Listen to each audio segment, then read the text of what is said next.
All right, we're gonna get this shit right this damn time. Wow.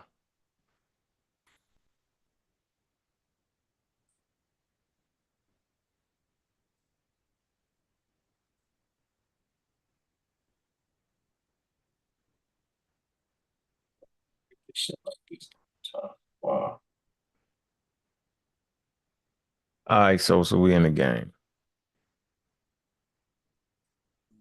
Waiting for the Hmm? waiting for the alert to come through. Yeah, I see it up on the channel now. It just came through. Yeah, yeah. All right, we're good. All right. I gotta fix my avatar. Okay.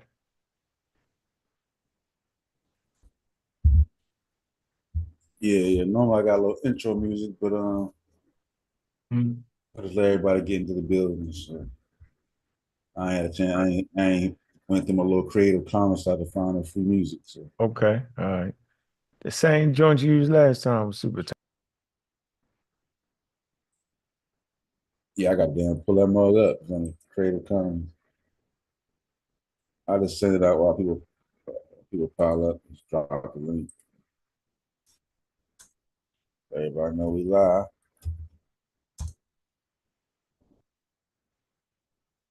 Peace, Dodge. Peace, Shango, man. About to get it cracking. Send out all the alerts. Let everybody know we rock.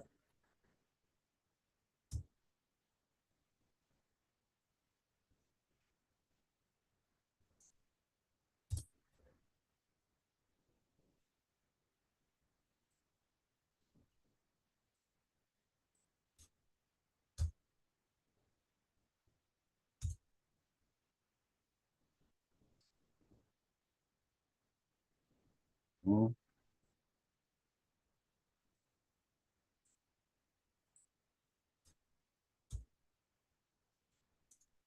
Uh, Right here in the Yeah. game. All right. Everybody said it was good, man. What's good? What's good, man? Shout out everybody, man. Freestyle today. We don't even know where we're gonna go with this. We're going off the dome. We're going off the dome. But Mongo was good. Yeah, I had a good conversation though with chopping up with Marcus a little while ago on Discord and shit and Fetty, you know what I mean? Kind of hashing out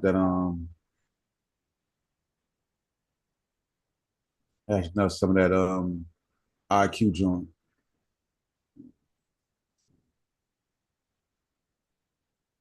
Peace, Gideon. Peace, Gideon.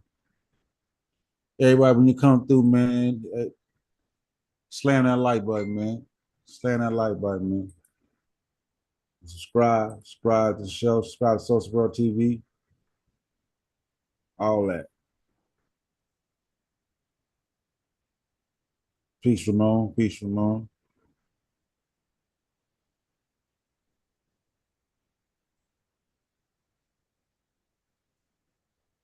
Peace, everybody. What do we get at least 30, 40,000 in the building, something like that, for we get it popping.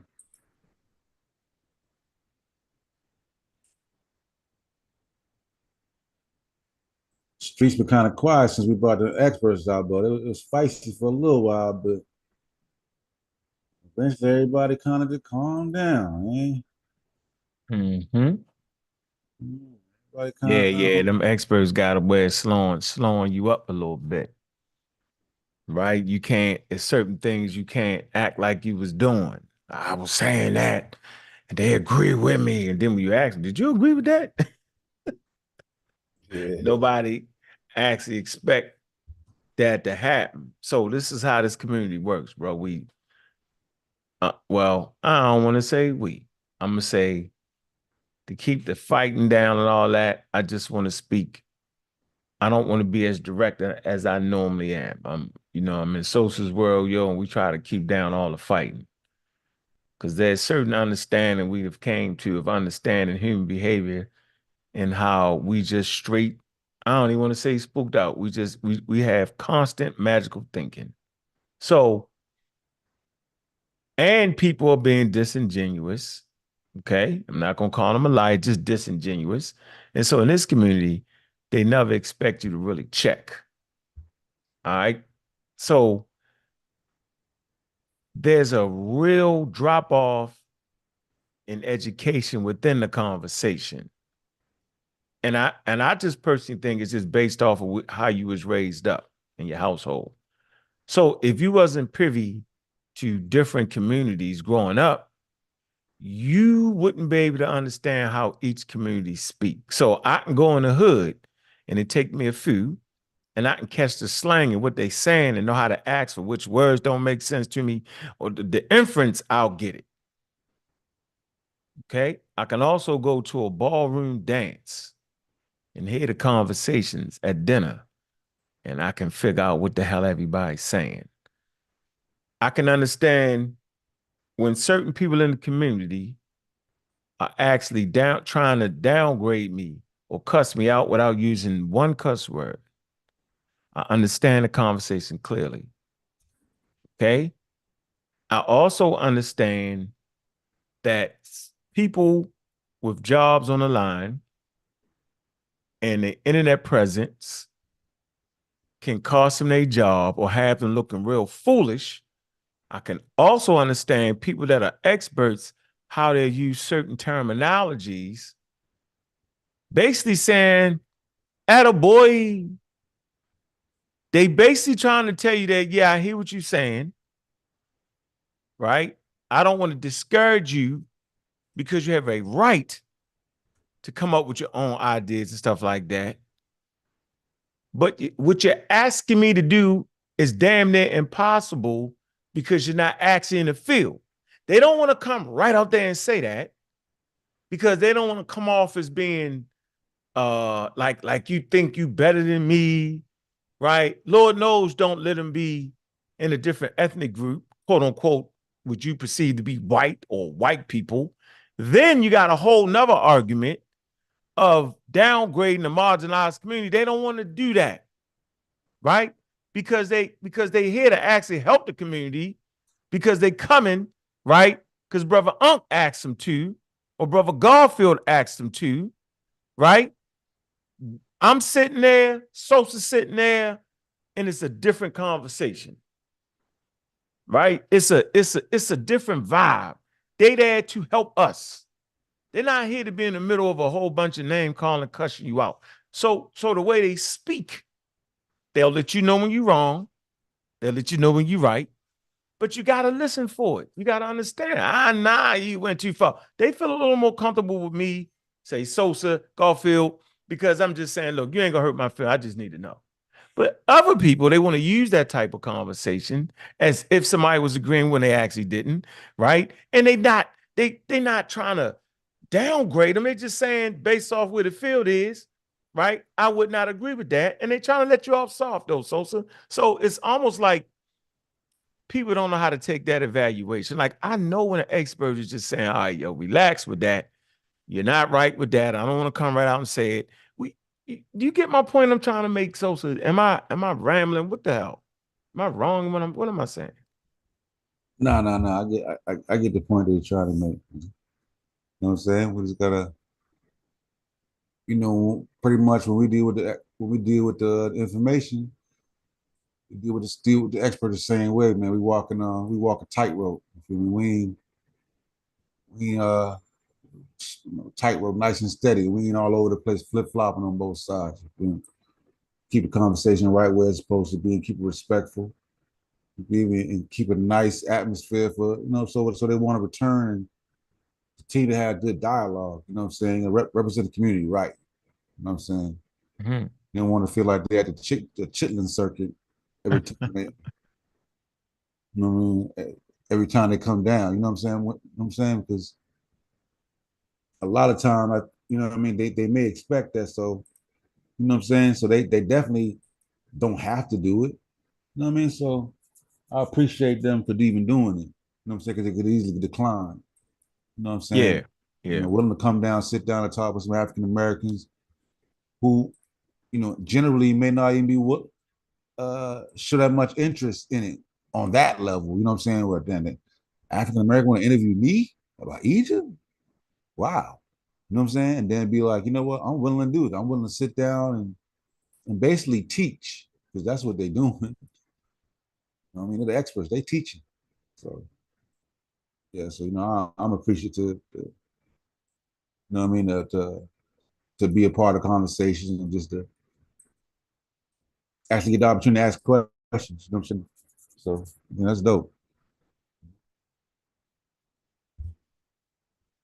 Yeah. Well, Avatar, Brad, that's my Don Yeah, I feel Johnson, you. Miami Vice Avatar, baby. Yeah. Yeah. But he was good. Yeah, I got the new look for him. Switch it up. Yeah. Yeah. Peace to everybody coming through, man. Afro Ninja and Chat Assassin. Ooh, yeah. I don't know who y'all got. Dallas or Boston. The NBA championship, y'all. Who y'all got? I don't know who I got. I kind of Man, listen, yo, I want to see Luka them do it. I don't care who wins, really. they gonna do it. Let me tell you what I miss. All right, I like the young gun gunning. You made me realize how young he was. So at that point, I knew he wasn't gonna get past that stage. Because like in science, right? In science, right? In science, you don't get the answers until you've already understand the question before it, right? So the question was answered by Dallas. They've been in this situation before. They got a star that's won a championship based off of him making a shot, right?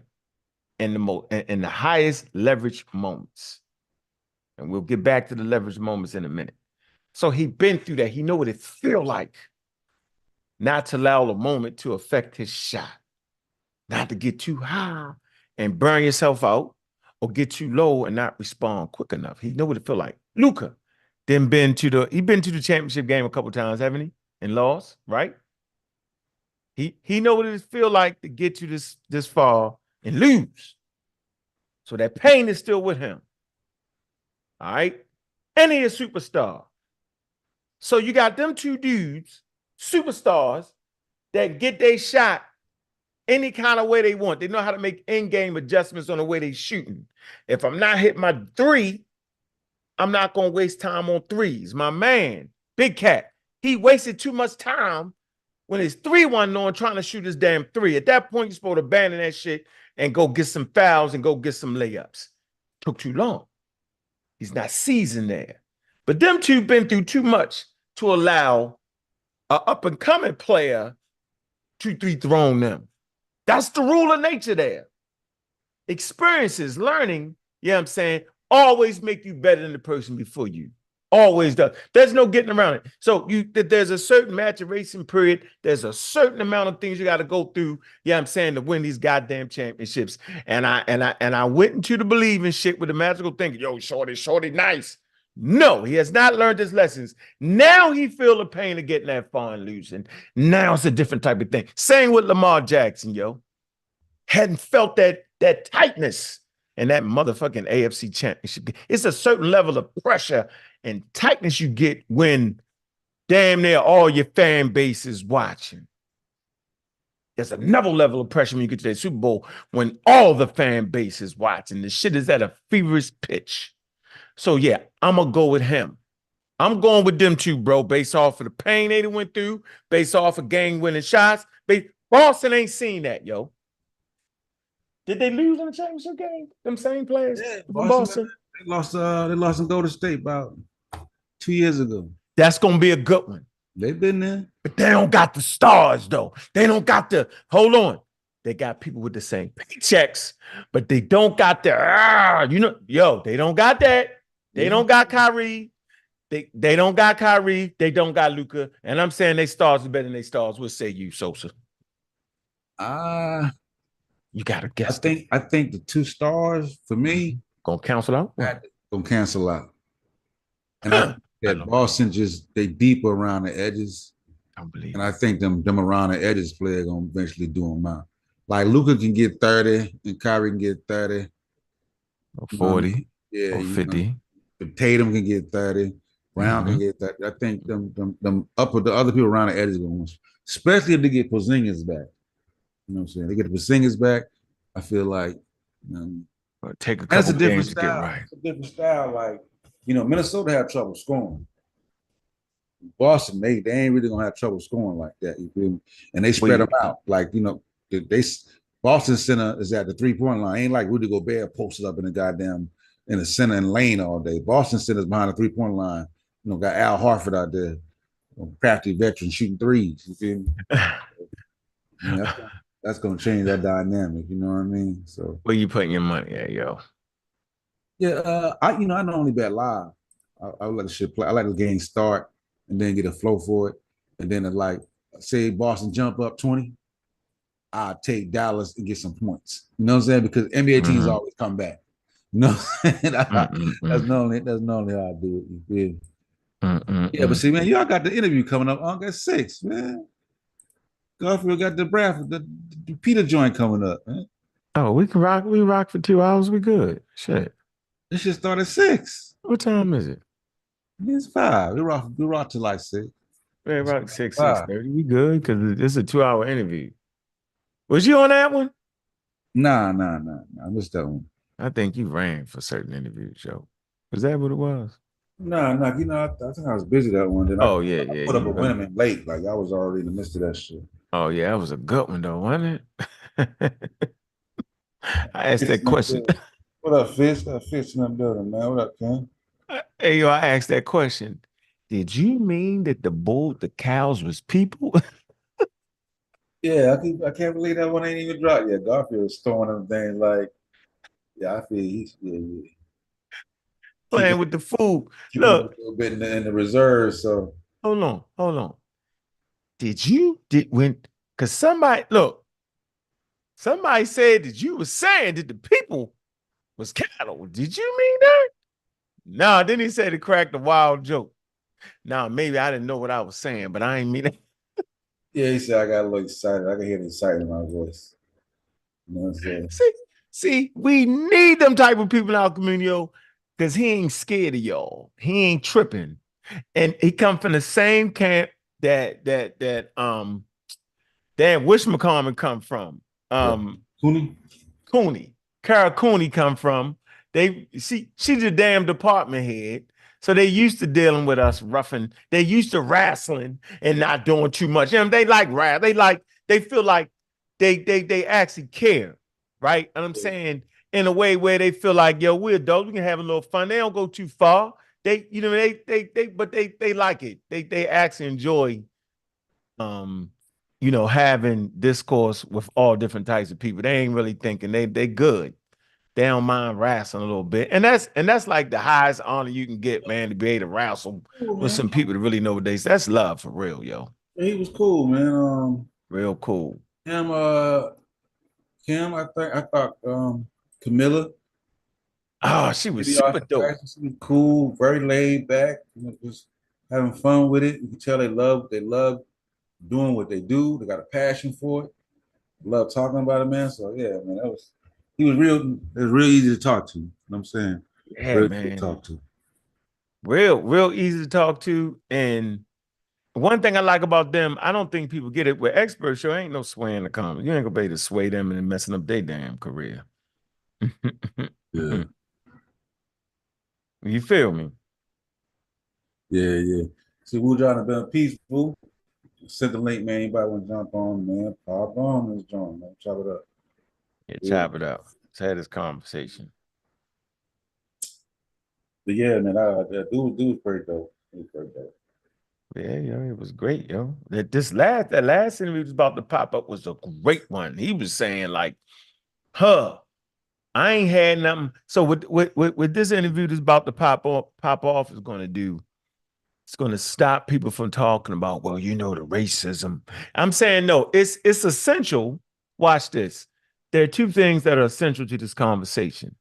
Whenever you do an interview and you want to speak on it, I think it's essential to be out front and forthcoming with the racism that the field started in. I think that's important to the listening ears, okay? Specifically African Americans. I think it's essential. All right, that you admit how the thing was raw. And it actually takes a weapon from those who want to use that against you. See?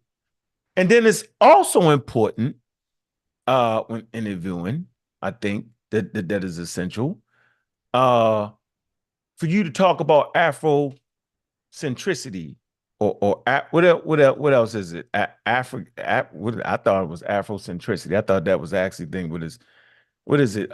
Sosa. I always call it Afrocentricity. Yeah.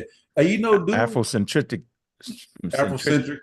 Yeah, Afrocentric thought. I think that's also important to mention key figures like Diop's and Theophile Banger without me saying it. I think those two elements, those two things, racism and Afrocentricity. Go ahead.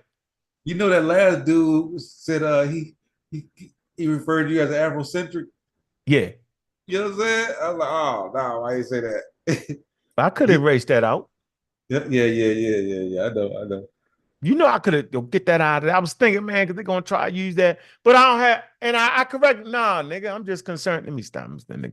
Nah, yo, I ain't that, yo. I'm just asking questions that I know the community want to know, right? So he ain't even like, oh, sorry about that.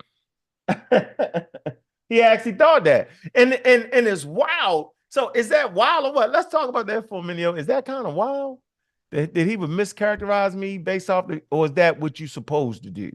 You supposed to characterize a person based off their conversation, or do they feel like people with Afrocentric thought was a formidable challenge, right? Yeah, I don't think he would. Yeah, because when he said it, I don't think it wasn't in a derogatory term. No, it wasn't. He was It more actually like wasn't. his mindset. Seen it when he said it was more African centered.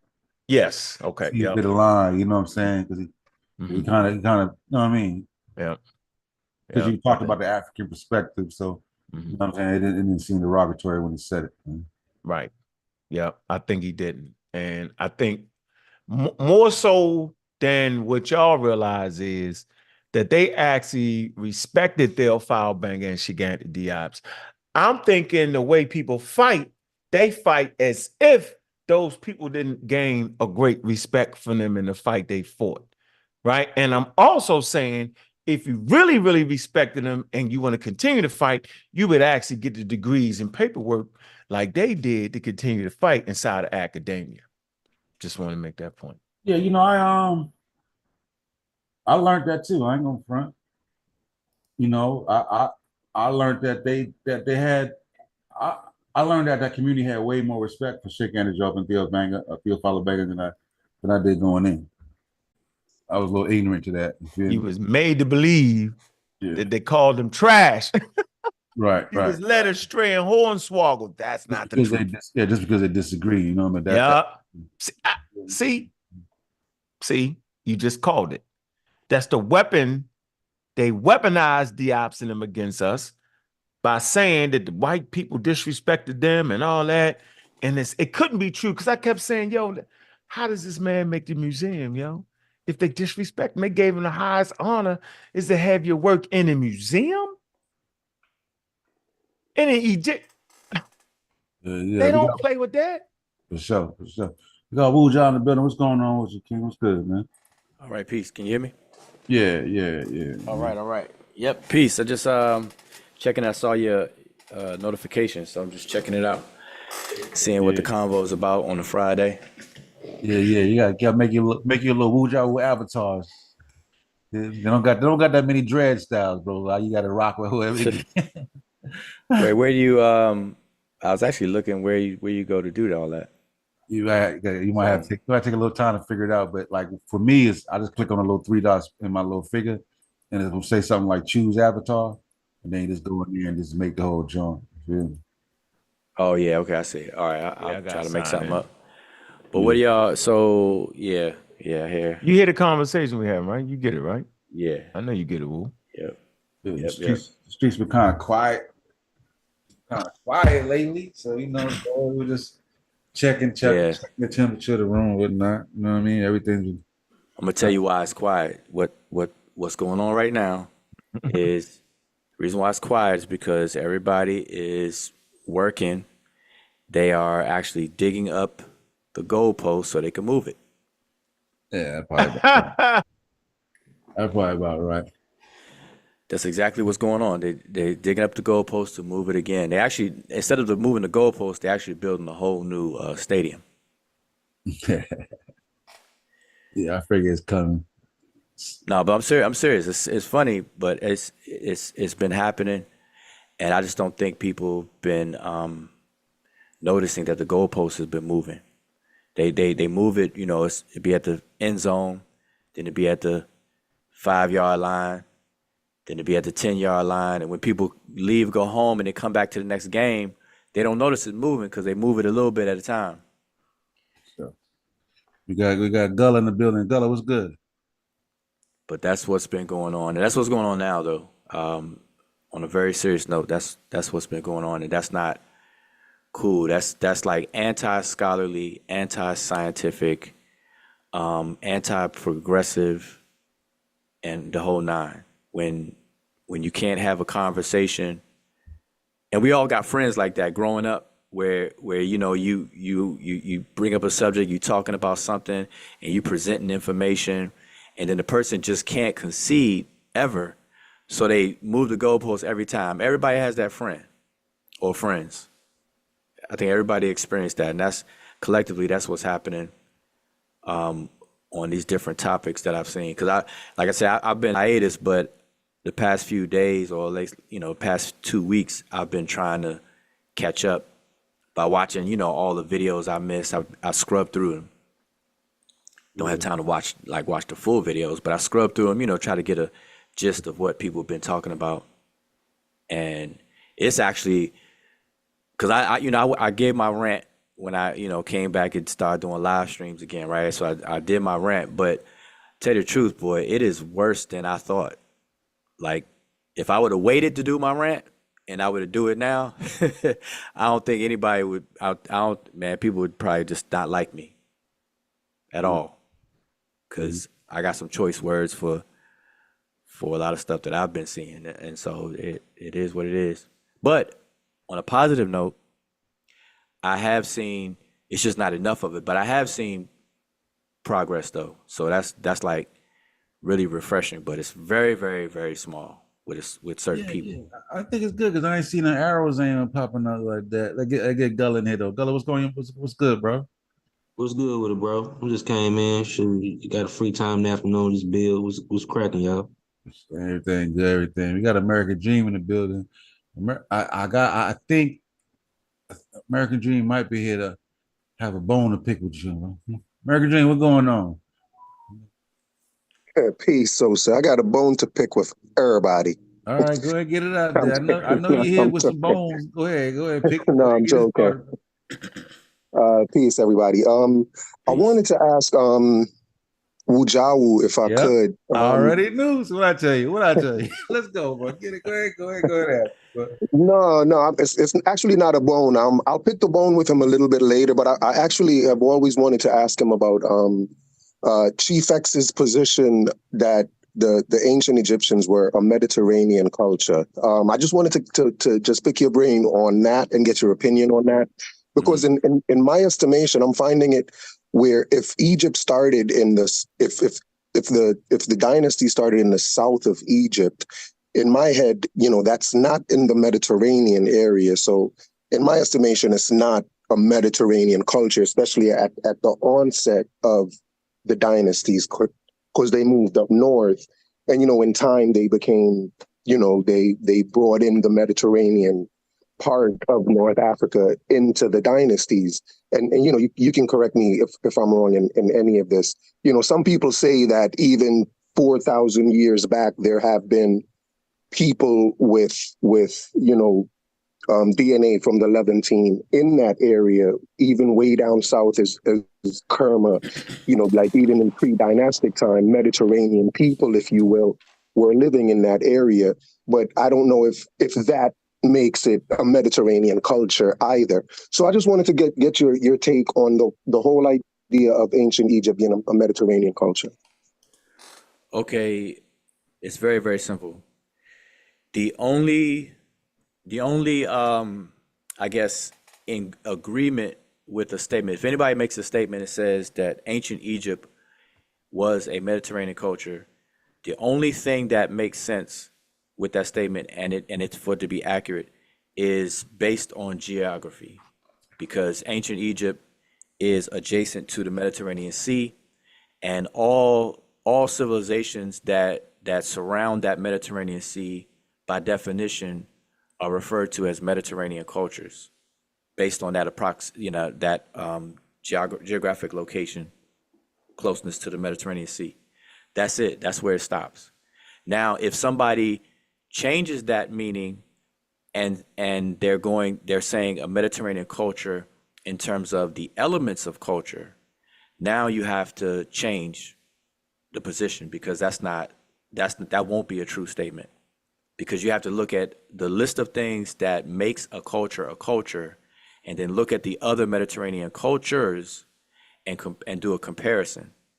And people who argue that, they haven't done that. They're just going by a map and the geography part of it, but not the actual cultural elements. So I'll give you an example. One of the main factors that makes a culture is the language that a particular people speak. The ancient Egyptians' language is not on par with other groups of people who were domiciled along the Mediterranean. Sure thing. So And it's a different family of languages and so on and so forth.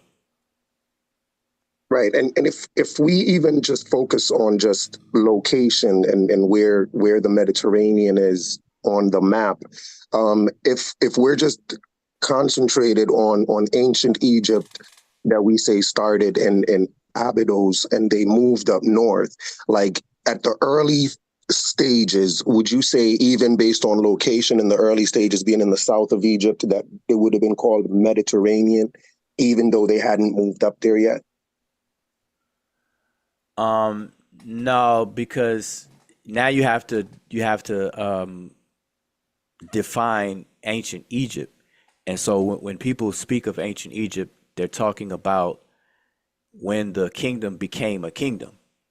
And when the kingdom became a kingdom, it was all the way from the Mediterranean down to the first cataract. So pre-kingdom, then that's a different conversation.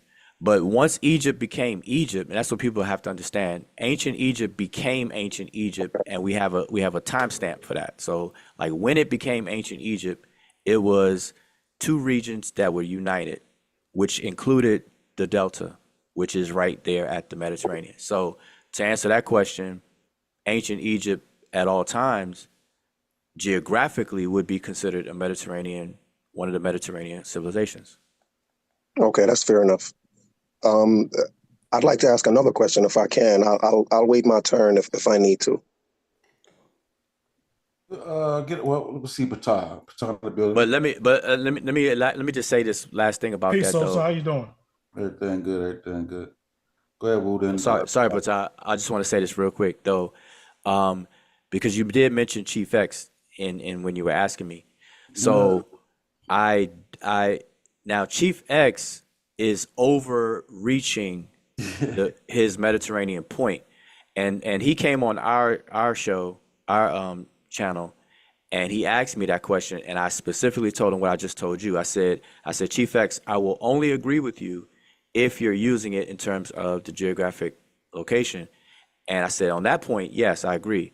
But when he weaponizes it, because you have to understand, in the context of what Chief X is doing, he's saying it with extra baggage. He's saying it to separate it from, because he has this super-Sahara versus sub-Saharan African, argument going on, and he's weaponizing it to use it for that. And I don't get into that part of it. So I just want to make all that clear. Get Baton there real quick. But tell what's going on, bro. Oh man, just chiming in. Just listening to the bill, see if I can get in on it. Just getting in the house. Give me a minute to get my stuff straight. All right, for sure, for sure. Break it down. Go ahead. You can ask the other question.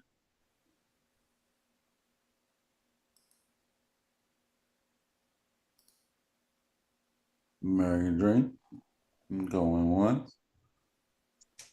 Peace. I'm sorry. Say again, Sosa. So you said you had another question you want to ask? Yeah. Yes, absolutely. It's another question for Wujawu as well. Hey, baby girl.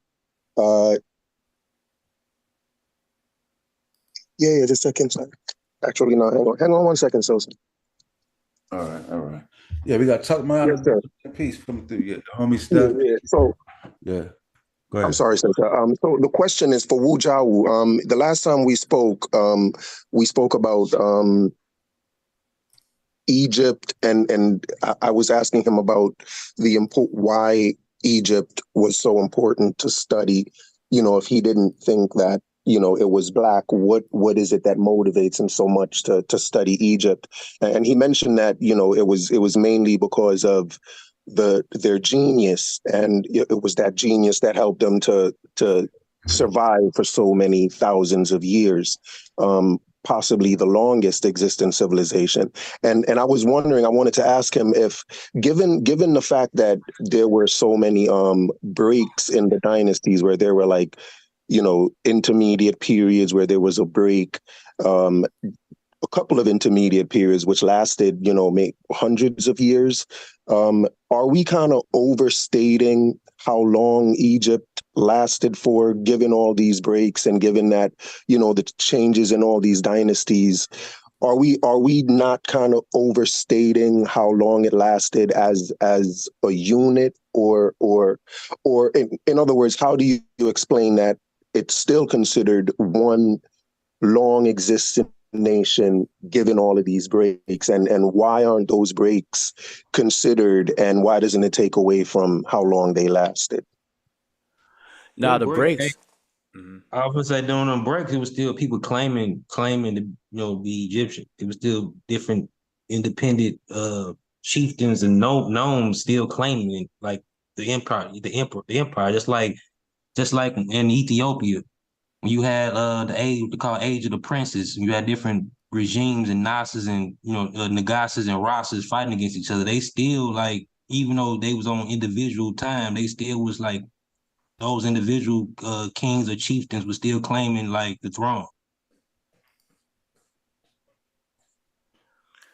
Yeah, I would say nah, it's not being overstated, and I think it's actually being understated. Not the length of time, but the the importance of it is being understated, because we talk about this huge number. It's a single number. Like if I say a million, I could say a million so fast. See how fast it takes to say a million, but it takes a whole lot longer to count to a million in by ones. But to say it is very quick.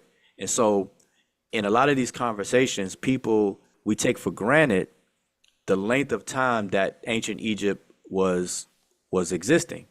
Because, like, for example, the United States is in its present form, which is all 50 states, is very, very, very, very young in terms of how old it is. Now, if you go back to the colonies and all that stuff, then you go back to 1776 or whatever the case is. But prior to after the Louisiana Purchase and California and annexing Alaska and the United States in its present form is very, very young. And we could just look at the history of the United States in its present form and see how social evolution has taken place, how society is in the United States have changed, the ideals, ideologies, to the material aspects of the United States, technology, engineering, everything, right? That's a very short period of time, and we can watch all of that. So imagine the ancient Egyptians for thousands of years. Let's say we don't even say 3,000, even if it's just two, because if you exclude the disruption periods, intermediate periods, 2,000 years. that's still a whole exponentially longer time than even the United States has been in existence. And we can experience the changes here. So imagine how much change and how much ideologies and things that were going on with the ancient Egyptian people for that stretch of a time period.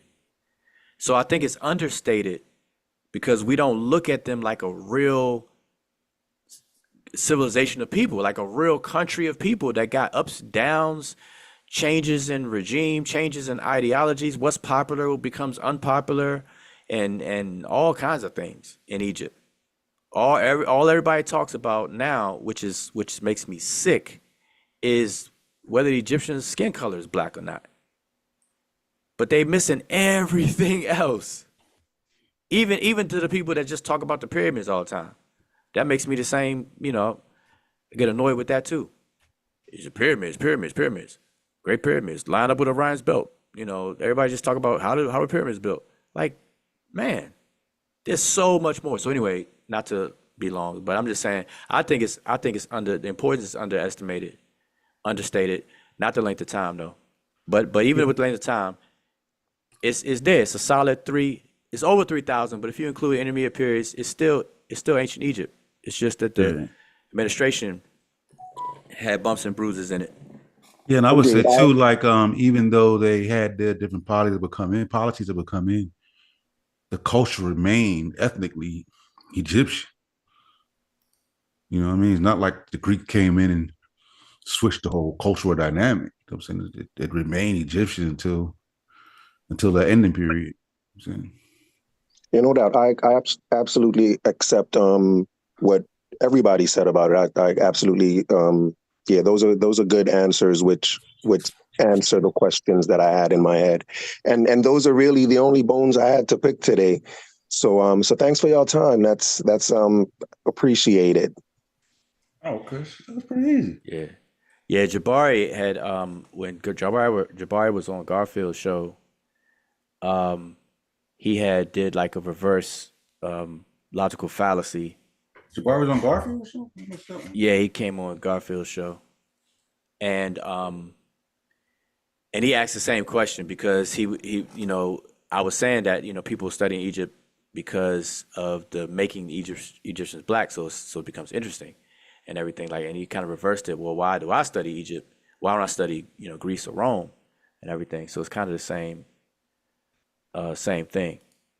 And my point with that was the fact that if everybody took that approach to their studies, then the entire world would be so segmented and backwards. Like we wouldn't even advance. It wouldn't be such thing as a world stage, because everybody would only study something that they identify with themselves.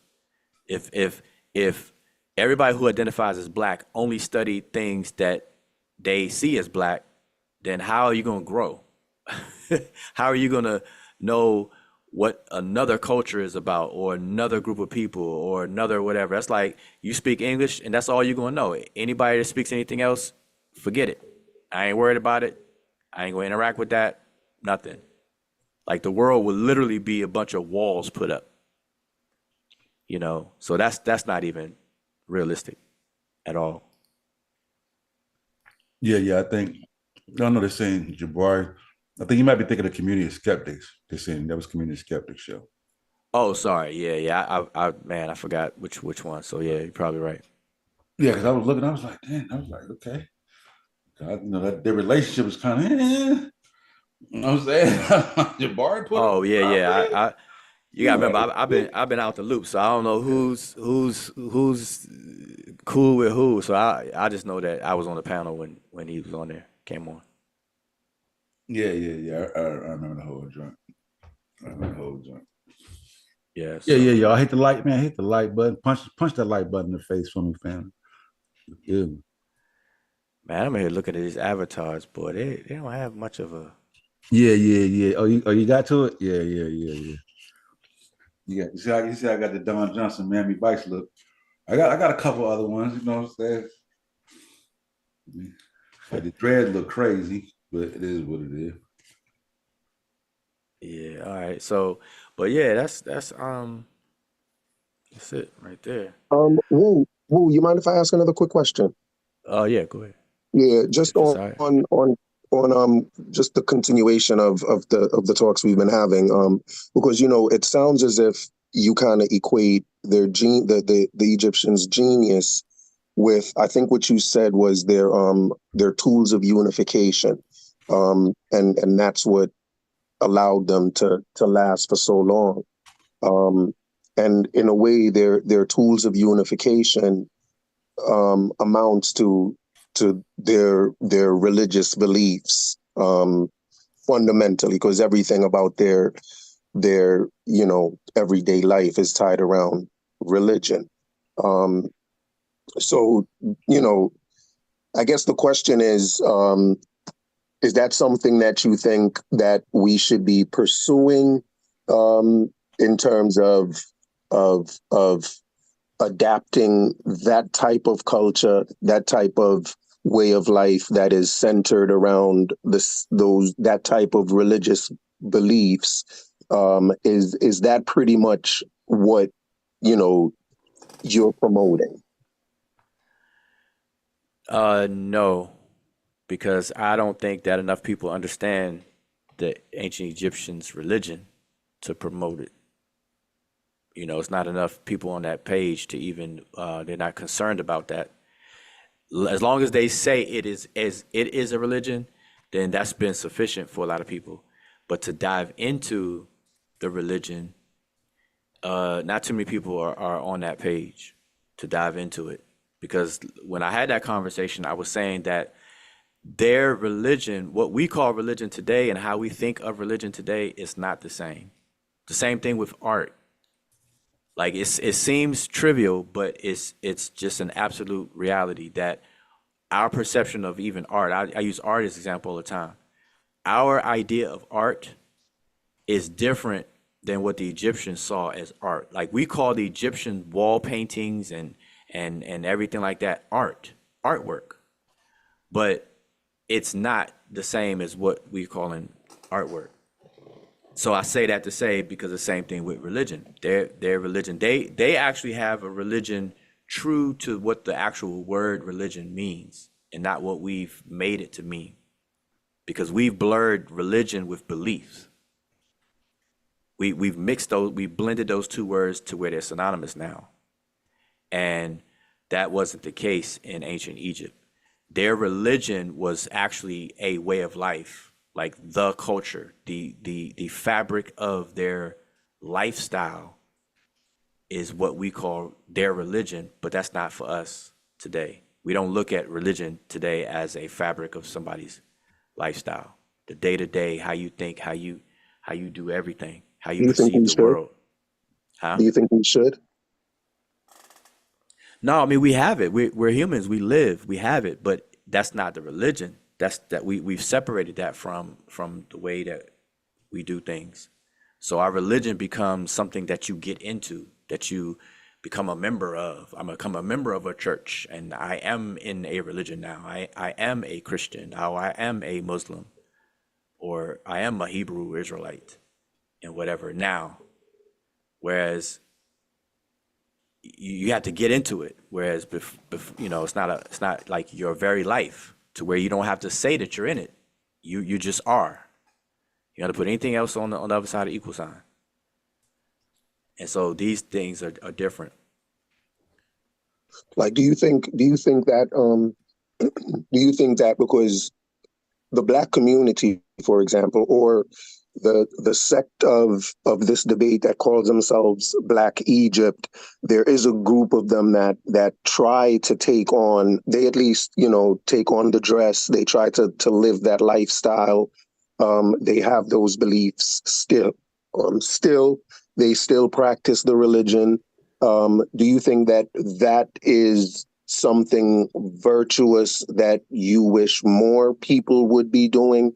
And do you think that in modern times it would be good for people to look at religion the way the Egyptians did, and kind of wrap our minds, get to understand it the way we should, and adapt it today, Get in this do you think that would be something virtuous for us to be doing?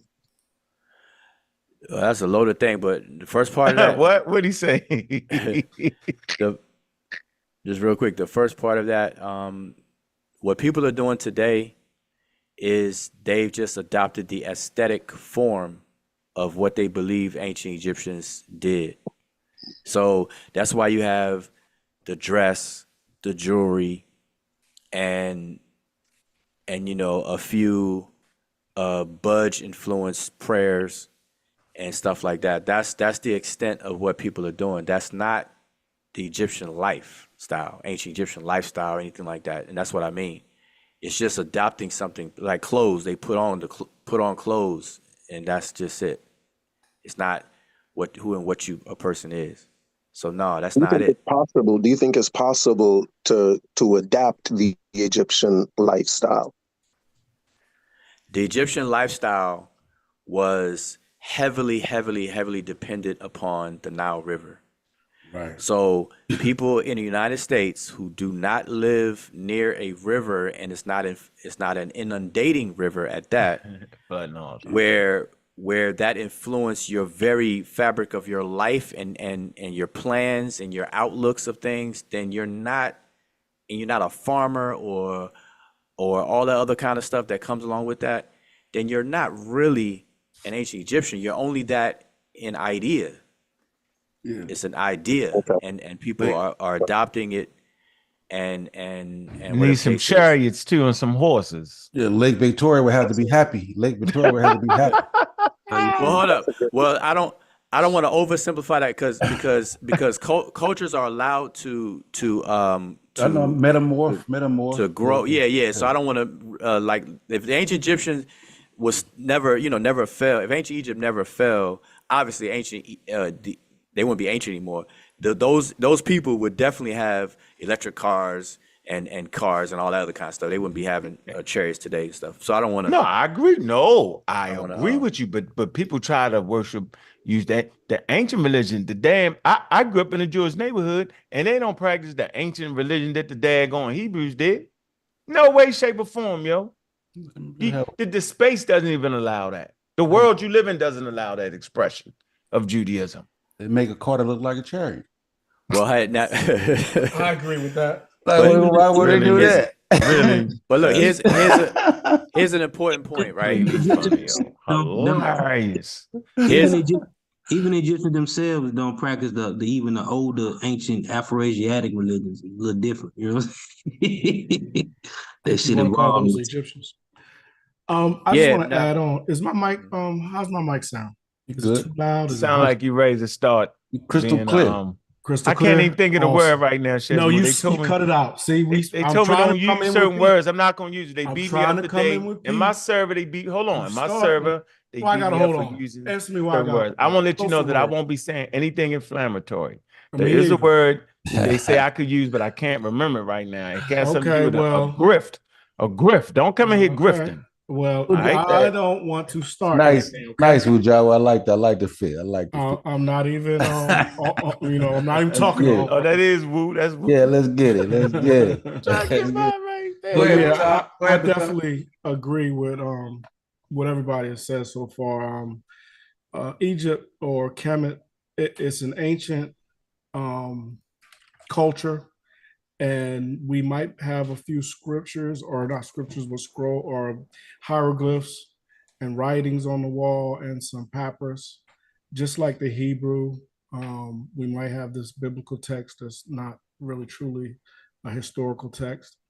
And like you said, living by the river, but even if you were living by the river, you could look at the pictures on the wall and look at how they dress and maybe mimic the way they dressed. But to actually think how they thought and believe how they believe, I think that's literally impossible. It's a lost culture as far as or lost was, I guess the word would be infusion of systems to where you could actually know exactly how they lived. It would be very difficult to try to practice that. And those who try, I commend them. But to say that was even the speech. We know this is Egyptology speech, or speak. Ronnie Kemet. Yeah, Ronnie. We don't. Well, that's Ronnie. we don't even know how when they put what vowels they put in place and how they spoke those vowels. We don't really know. We can try to affix it to Coptic, but even Coptic is kind of becoming almost an ancient language. But that work is being done right now as we speak, and that's the kind of real work that's being done. And the work that's recovering the vocalization of ancient Egyptian language. You think they're getting close? You think they're getting close to it? Oh yeah, it's definitely promising. It's going to take a minute, but it's being worked on right now, definitely as we speak. That's amazing. I don't know how they will be able to do that. Just like the religion, how you would understand how they practice their religion, just like some of the words, how you would define the way they define their words. It's very difficult. I mean, you could try. Well, to people who do that kind of, like, a lot of things are difficult to us that are not in that skill set of field, but to linguists that do diachronic work and historical comparative linguistics, it's a challenge, but it's being done. So, they're still guessing, and they're saying this is. So who? No. Can you tell us who doing it though? But wait, but I wouldn't say. See, that's what I'm saying. Like everybody has. Obviously, everybody can think what they want and have an opinion, but you don't want to judge a book by its cover. Like if we don't have the skill set, and I could think of a lot of things that we may have an opinion about, but we're not in that, and we don't do that kind of stuff. So anything we say is really just hot air. We just well, talk. I would just attest that. I would just say to something like, how they find the ancient mammoth, and then they take the genetics out of it and put it into a current cell of a current elephant, and then all of a sudden we have this quote unquote woolly mammoth. I think when you piece things together like that, you don't truly get the correct or the original. Well, science, but see, the expectation science itself never claims to be 100%. Oh, okay. Science is always moving towards the 100%. It always gets that 99.9, but never that other oomph, because science is forever moving towards objective truth and accuracy and reality. But don't you think that math can get you there? But when it comes to things like linguistics or I was disgraced. But let me finish what I was saying. Sure. Linguistics to a non-linguist and people who don't deal with linguistics, just because we speak a language doesn't mean anything in terms of that, is that we don't see it, or people who don't do it don't see it as a scientific endeavor. But diachronic studies of languages is very, very scientific and logical. So it deals with math, the skill sets of math that's all involved with math and logic, and evidence through science. But the layperson don't see linguistics like that. That's why you made a comment say they're guessing. I'll agree with and they'll definitely jump on you and disagree with you. Yeah, they will. They can, because that's their field. But I would say that it's not as defined as like a chemical reaction that you can do over and over and over. It's not a hard science. Everybody knows that, though. It's not exactly. And when you say hard science, not that it's not easy, but that it's not like mathematics. Let's say things that the natural layman in the chat can truly understand. Because by hard science, I mean physics. Like, you have a material outcome that you can touch, taste, hear, or smell. Exactly. So that's what I mean by hard science. Everybody knows that. No, I'm just saying. You say it for the chat. So I'm saying it's not like 1 + 1 = 1 or equals 2. Excuse me. I thought you was no, it actually is. Terrence Howard, like, boy, bring that Terrence Howard up here, bro. It actually is on that level, because no, it's not. Okay, but that's what I'm saying. Listen, I will hear what you're saying, but I know for a fact that you don't have enough knowledge about linguistics to even for me to take what you saying, your opinion, which you have a right to, with any seriousness. I mean, so I'll just leave it at that. So I mean, I'll I hear take you. that. I I could hear care you. less, but yeah, I'll take that. Take that. No, I know, but it's not about not caring, but I because don't we're care. all on here, speaking. No, I'm Nah, when saying, we do but that, nah, that's when we start shit. no, listen to what I'm saying I'm though. not listening. You just Y'all cut me. thought I had a bone to pick. Okay, no, but okay, since you're not listening, this is for everybody else who are listening. See, Brainwash when them. we have conversations though, obviously everybody has right, we're all adults, so everybody can talk if you unmute and you have opinions. But it's the value of those opinions because like if I don't know nothing from nothing about a subject, I can still give my opinion. I have that right and the capability because I can talk. But the value of that opinion is weighed and discerned. So although I give it, it's mostly meaningless if I don't know anything, know enough about it. I'm not sure who you were talking to.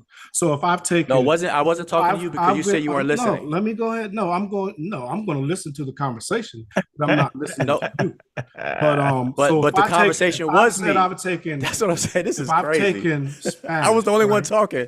This guy is Well, crazy. okay, good. If I've taken Spanish, right, 1 and 2. Wait, are you I've talking to taken me? French. I'm Wait, talking to the chat. I'm talking to the chat.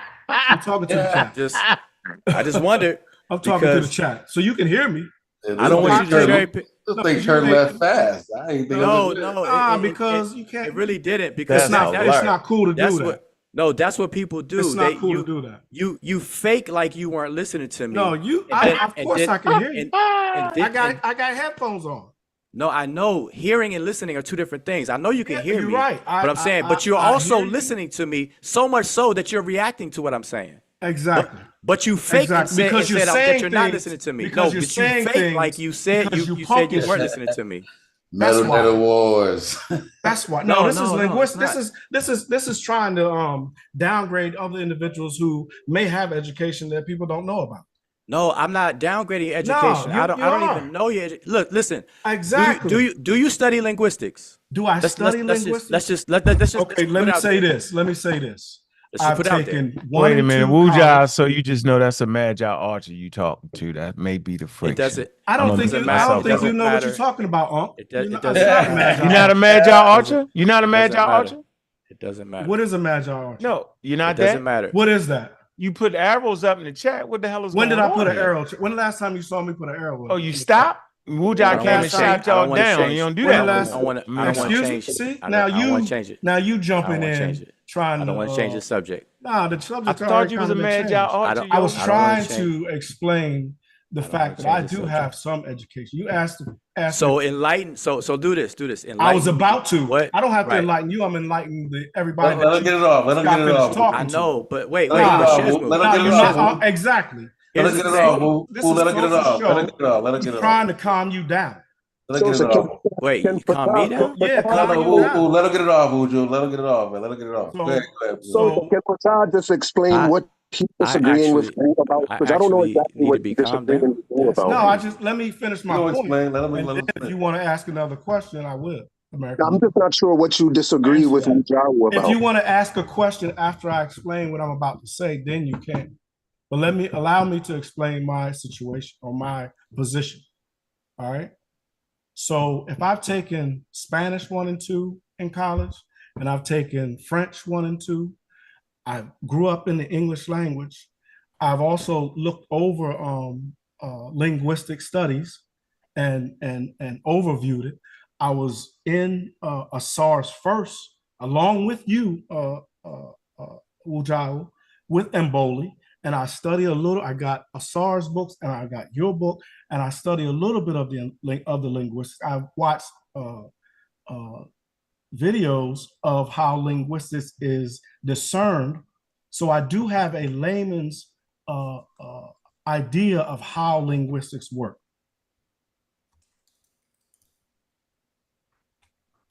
Okay. And now, American Dream, if you want to ask me whether Well, it was I'll wait for you to finish.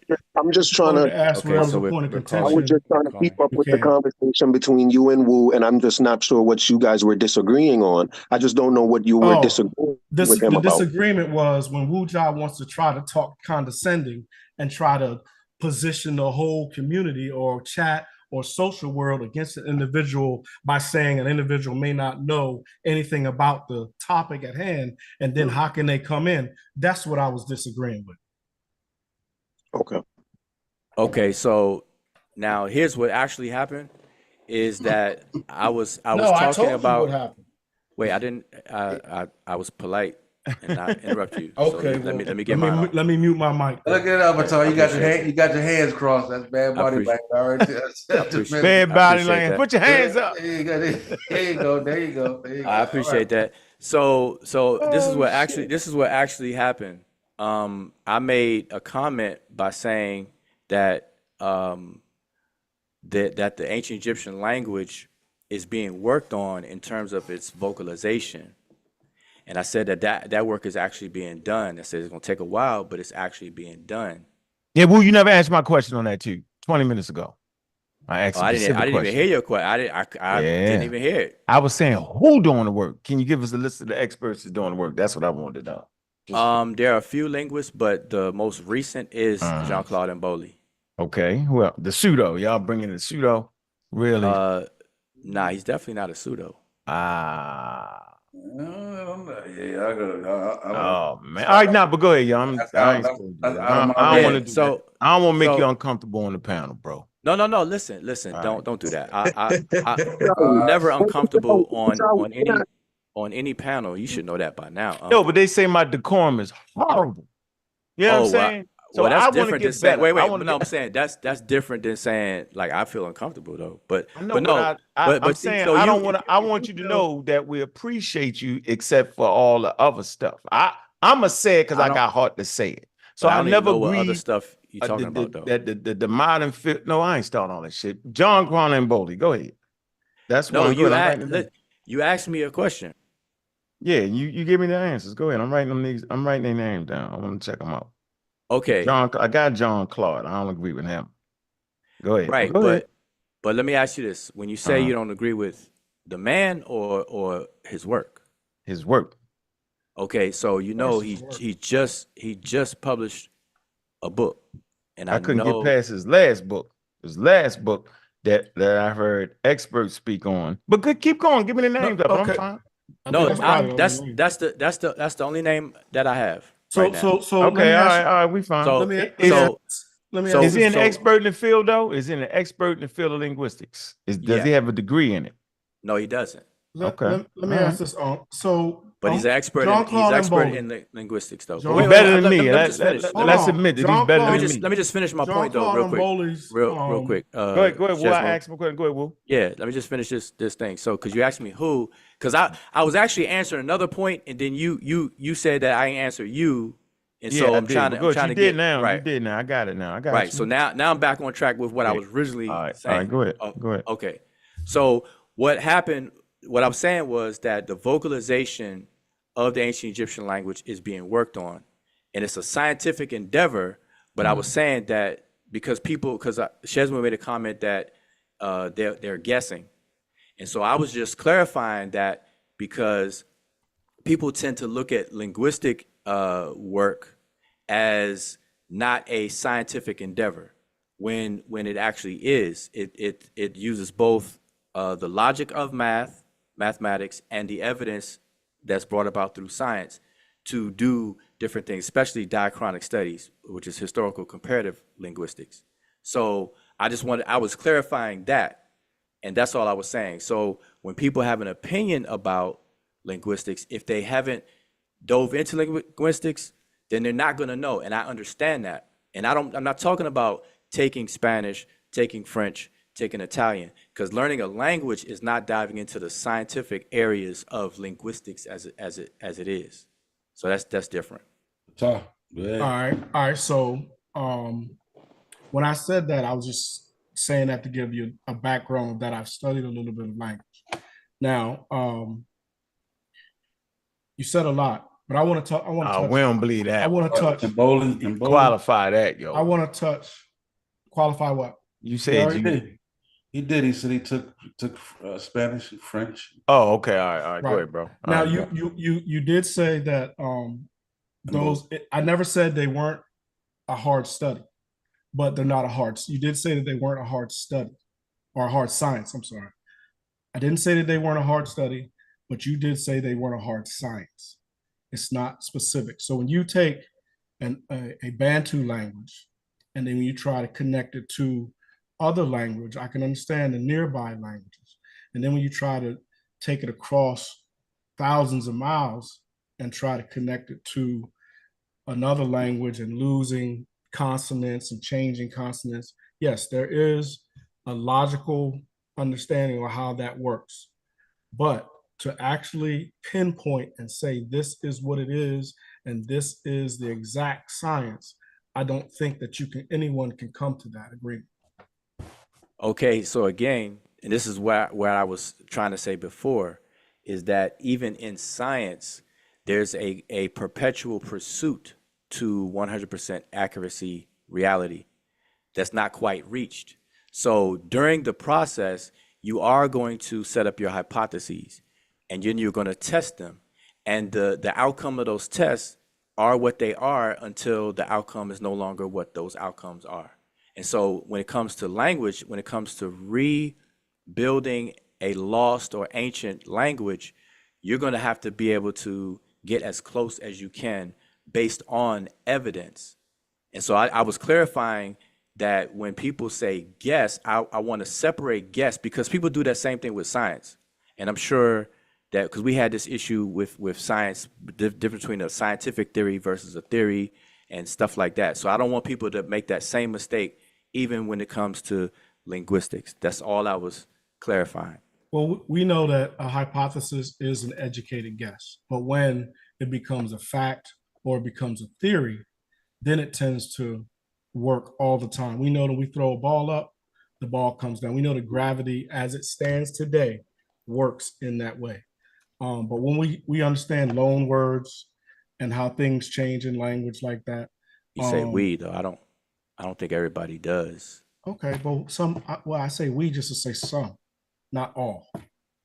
You know, we understand loan words and how they can be derived. We understand how languages cross barriers. And we understand, okay, take for instance, in the Kemetic culture, it seems to be the crocodile tail, and it stands for black. And in the across the Sahara, in the Western Central languages, it seems to be a charcoal, and it seems to stand for black.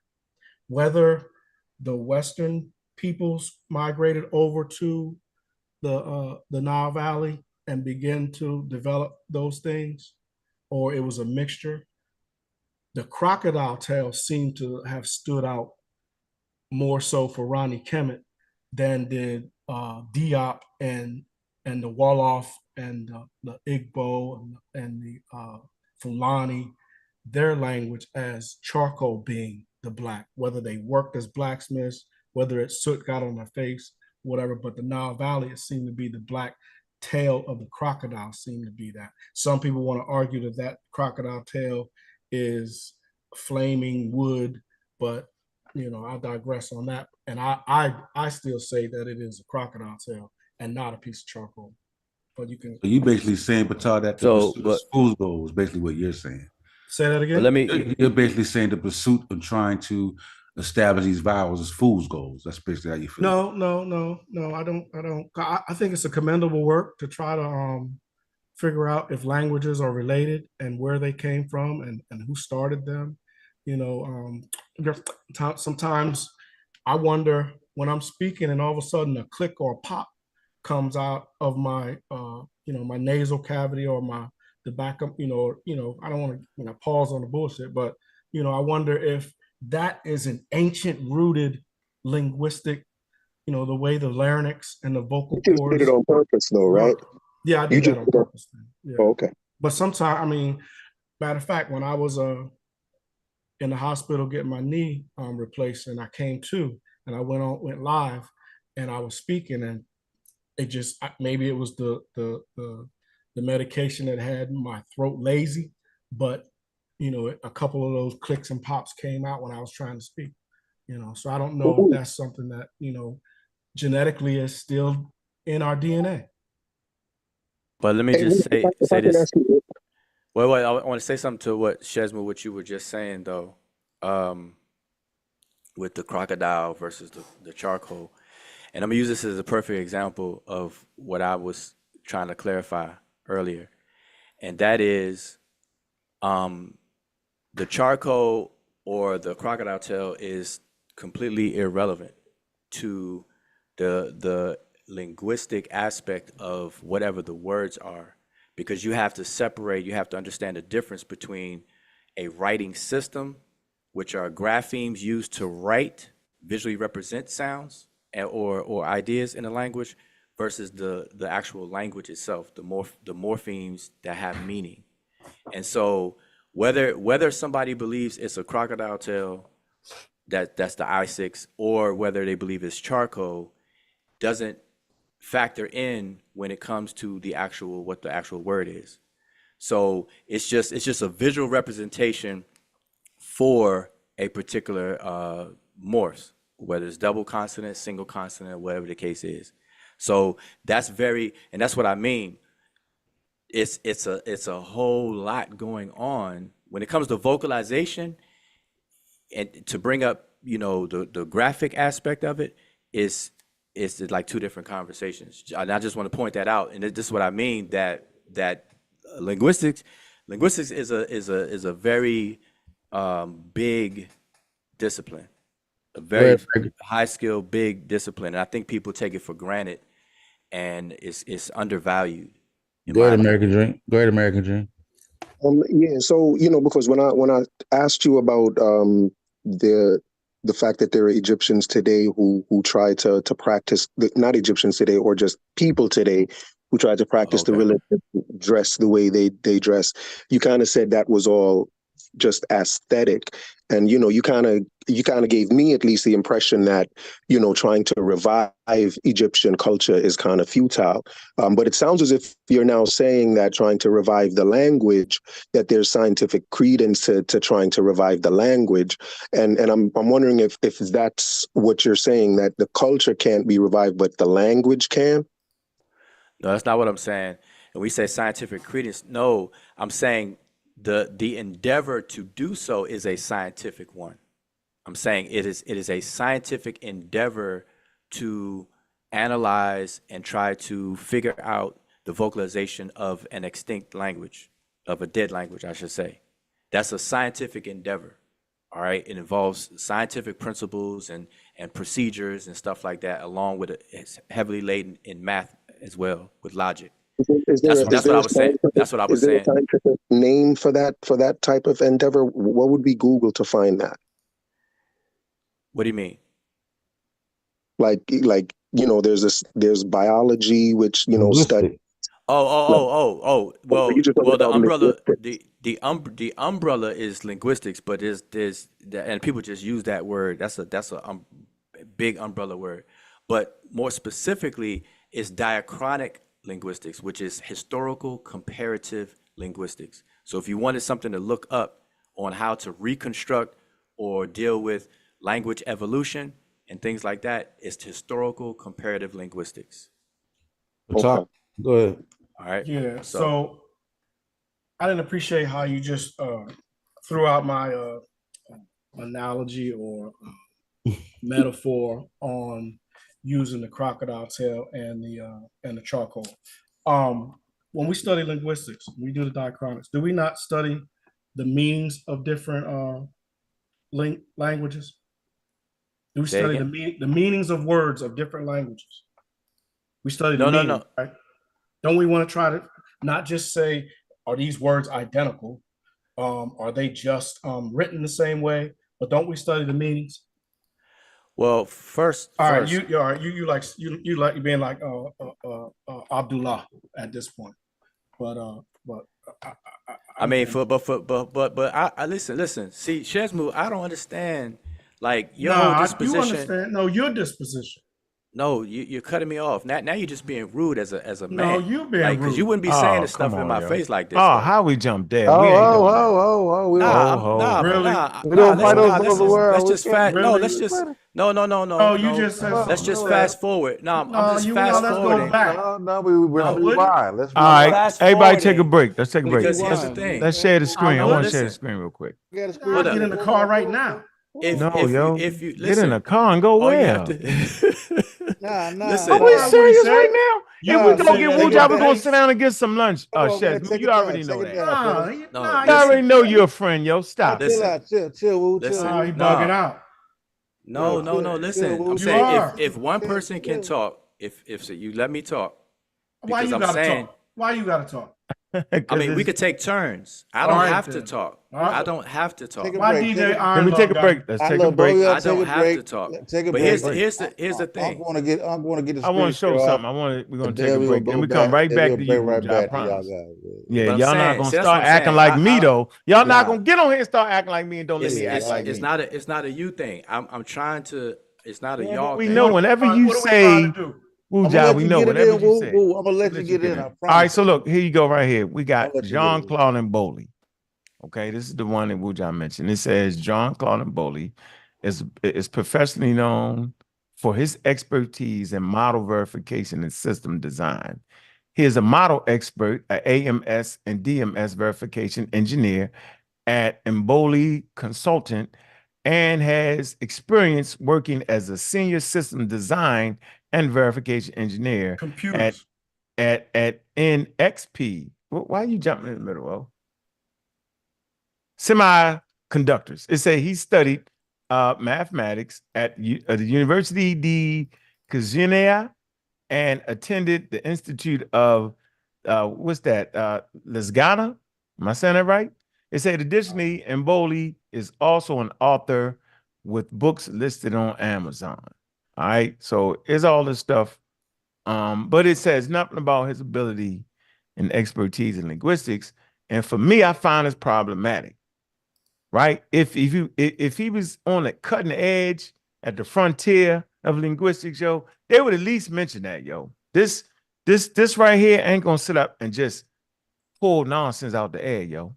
So I'm just saying, for me, that's my first red flag that he ain't showing up, right? And somebody give him credit for maybe do what he want to do. That's just and you already know my pushback, Wu Jia. I don't have to. I just wanted to kind of slow y'all down a little bit. But go ahead, Wu Jia. Don't even deal with this. Go back to where you was at, bro. I don't want to break You can't. Yeah, you put that out there. Now he got you. Go ahead, Woo. Okay, so Is Wu Zhao's work go based with on what you're. Southern Bowley? Hold on, America. Let her respond to one. He can't address three. Yeah, I mean, see, when you have multiple panelists, I'll wait my turn. Like I'm Wait. It was definitely actually patient. just a quick on the side. It was just a quick on the side. I was just wondering if your work was related to Mboli's work, if that's why Ankh played it. No, No, that's not why. No, that's not why he I did played that. it. I did that because he said that's the guy that's doing the I don't thing know if that he y'all played debate anything though. No, You he know, don't. talking He about don't like the share- fact that Wujaw was relying on Mboli. But go ahead, Wujaw. Yeah, that's all. I don't like the fact that that's the guy that's doing the work on reconstructing. I don't like that. I need I some know, but credentials see- in the field. That's all, But see bro. where I know, and my comment response to that is that's perfectly fine with me. Right. I know. So you, That's why we don't got to argue. but to put it in context though, Mhm. you know, I hear your opinion of It's that, just my and opinion. you explain why, because you looked on ChatGPT and it doesn't say whatever you are expecting it to say for what do you call it? Wait, no, wait. Because I'm trying to repeat your rationale, and you could tell me if I'm wrong. Yeah, go ahead. So the red flag for you is that if Mboli is on cutting edge work of doing X, Y, and Z, why can't you see that on what you pulled up in ChatGPT? And because you don't see it, then that becomes the red flag for you. Yeah, and I get it. What does cutting edge mean? And because Wait. it's But cutting am edge. I right though? Yeah. I mean, you All right. threw a little slight hinge in there, but that's how you do it. I ain't mad at you. That don't even get me Wait, what do roused you mean up no slight more. hinge? You threw a little slight Wu Jia moment in there. It's See? cool. And that's what I don't like either. But that's fine. No, I'm fine with that. Though. What was the stop? Yeah, tripping. Yeah, tripping. You don't even Because know how I you want to do let it. them know that I know. No, I'm saying no. Tell me, And everybody else because to know. I was looking at a screen that said ChatGPT 4.0, and then who is Jean-Claude Mboli? That's what I was looking at. So how much Are stock you do you doing put it in the, again? how much stock do you put in the Chat GPT? What do you mean? How much stock? I'm asking you, what do you think about Chat GPT? This would give. Oh, it's great. It's great. The chat, especially 4.0 now, is great. Okay. So what? I don't All understand. right. And my finishing point is he doesn't even have a Wikipedia page. Y'all should at least help the man get a damn Wikipedia page, yo. Because he's cutting edge. He's about to overthrow a modern linguistics, yo. Y'all can't lead this man in the dark like that. That's my point, though. It makes no sense for me. I don't know about everybody else. You just bragging For me, because you got a Wikipedia. Come on, cut it out. no, that's not it, yo. I'm just saying for me, yo, I'm not gonna put too much stock in that yet. You get my point? No, I got you. I mean, that's it. No shade. You told me that when I repeated it that I was right. So obviously I got your point. Yep. All right, go ahead. Right. I'm quiet. Yeah. Yep. I'm quiet. All right. So I just wanted to put it in context as well. But So that's now I'm confused. But now just to, what were you right about? He said that he did not accept Mboli because okay. credentials didn't appear. Yeah, that's it. That's it. Okay. But if I need some computer shit, I'm fucking with him. Excuse my language. All day. All day. I'm reading that. I'm with him because he's credentialed. He took the time out, and I trust him with that. Yeah. And you have I probably would even everybody has that prerogative to do lean that. on Asar for some computer work. Definitely. So, but now let me try to go back though to because we didn't want to go forward, right? We want to go back up to something. So now American Dream, you were saying. We left that stage back there. We forward. No, I'm going back to American Dream. If I'm permitted, because man, I don't know, boy, I got to walk on eggshells. Man, go ahead with that. Permission granted. Okay, so because boy, I come back and it's like, boy. So here's the thing. So American Dream, if you don't mind, you repeat what you were saying so I can be clear, because I was trying to address what you were asking. I wanted to, but now I forgot. Yo, I forgot too. American Dream, I forgot. I forgot too, bro. Okay, all right. Well, then don't worry about it. Then. That's fine. I remember. I'll let you know. All right, that's cool. You were saying about the language. I think you're comparing my previous answer to when people are wearing the aesthetic part of ancient Egyptian culture, and you're comparing that to what I was saying about the language being worked on for the vocalization. That was something along those lines. Did that jog your memory? Yeah, absolutely. But I thought you had responded to that, and I thought you answered that already. But if there's something more you wanted to add, please. No. If I did, then that's it. Keep moving. Yeah. I accepted the answer you gave. Okay, so let me ask this, Wujawa. Why? What makes you confident in Mboli per se? Like, what do you see in Mboli's work that you feel confident about? I can't answer that question in a short way sitting here, because we would have to go into the actual processes of comparative linguistics to show how it's done with examples and specifically his examples in a 600-page book he did in 2010, leading up to his present 600-page book that he released 2024, just released. Sure. Where he's dealing with the vocalization. But you find his work valuable, credible, is what you're saying. So yeah, I think I've read his work and I've consulted with him on his work and things like that, and I've seen his work, the proposals be put to test, and the tests come out to be on the positive side or successful. So I know that his work is of value. And it's not too many people that are doing that work at all. The study of African languages specifically, the way he's doing it, that's why you won't find many names on that. People do it in general, just like the person that did categorize Bantu languages. If I say Bantu languages, and anybody who studies linguistics, one name pops out, and nobody else really dealt with that since then, and it's been a long time to categorize all the Bantu languages and things like that. So Let me ask this is this, if I something could. kind of similar with all of African languages. Other than yourself and possibly Asar, Mhm. because I know Asar leans on his work heavily. Um, what do the other quote unquote expert linguists think about Mboli's work? I don't know if you have specific experts in mind, but Mboli goes to symposiums dealing with linguistics, and one of the more recent ones was one that actually involved Dr. Oba Dele Cambone, which a lot of people praise because he actually has a degree in linguistics. And so among the peers, among those panel of people and panel of peers, people who actually do that kind of work, his work is highly respected. And I'm familiar with. he actually Who work highly respected? Who? Cap, Mboli's that's In Cap. Bowley. In Bowley. Mboli's work. Yeah. You might. I see a slight cap right there. I don't Okay. know. Woo. Okay. So wait. You Super Cap. said That's I'm Super Don't, Cap. don't stick your chin out there now. Hold on. Don't stick your chin out there, y'all. okay. So Mm. I mentioned a symposium, right? A linguistic Yeah. get together, basically, of peers. I'm familiar with Cambone and where he came Okay. from, how he left the Well, United States. Well, I'm no I longer was talking about probably with. Cambone. He ain't talking about Cambone. He left him. I'm no State. longer talking about Cambone. I'm Oh, I saying thought that was a Cambone. I'm saying symposium. He gonna Cambone. take you back to the 40s. Watch. Go ahead, Wu John. No, I just said recent.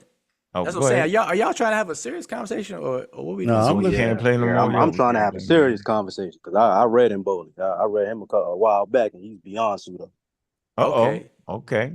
Got I'm another Because for pseudo one, killer you're gonna have army to to dope connect. in. Because if I'm not mistaken, he connects the quote unquote proto Bantu language to the Nile, right? So he's first gonna have to prove that the proto Bantu Hold on, people. Fetty, relax. Let that man finish. All right, Stop. go ahead. Go ahead. Relax. Hit the gas. Get off Yeah. the gas. Let me Hit the brakes. just finish what I was saying because Yeah, I go ahead. don't want it Go to ahead. turn into jokey jokes. No, And we ain't that's joking. I ain't I just joking. think that's strange a bit. But no, what I was saying was there was a That we crack recent. jokes? No, not Hold to on, let's get crack it out. jokes. Let's get focused. Yeah, he want to explain his point. I don't want to get cut off. Yeah. It was a recent symposium. Right, but when I said recent, then somebody said 40s. That's what I meant by joke, like I those kind can't of crack jokes. jokes now. Come on, yo. Bad enough we talking about some shit that none I thought nobody he was black want to hear serious about. Oh boy, that's About what I'm the saying. I 40s. thought that's Damn it, what. Y'all yeah. Yeah. opening Little the door bang for up. more chatter. Let them get it. Get it off, boo. I mean, come on, yo. We can crack jokes. That's the only way somebody want to hear a joke every 50 All right, words. we done got the joke out. Woo, let's get it in. I Go want to ahead, hear. Wu. Go ahead, Wu. Yeah, that's What's not the name making of the boring. symposium? I'm writing it down. I got my pen and pad. Go ahead. Yeah, I don't recall the name, but I can get that for you later. I don't top of my Something head, I that don't recall important. it. All right, go ahead. Yeah, I don't. I mean, All right, maybe it's Fetty. shocking to you, but I don't remember the name. All right, well, tell us So about. Go ahead. no, I was saying that Uh-huh.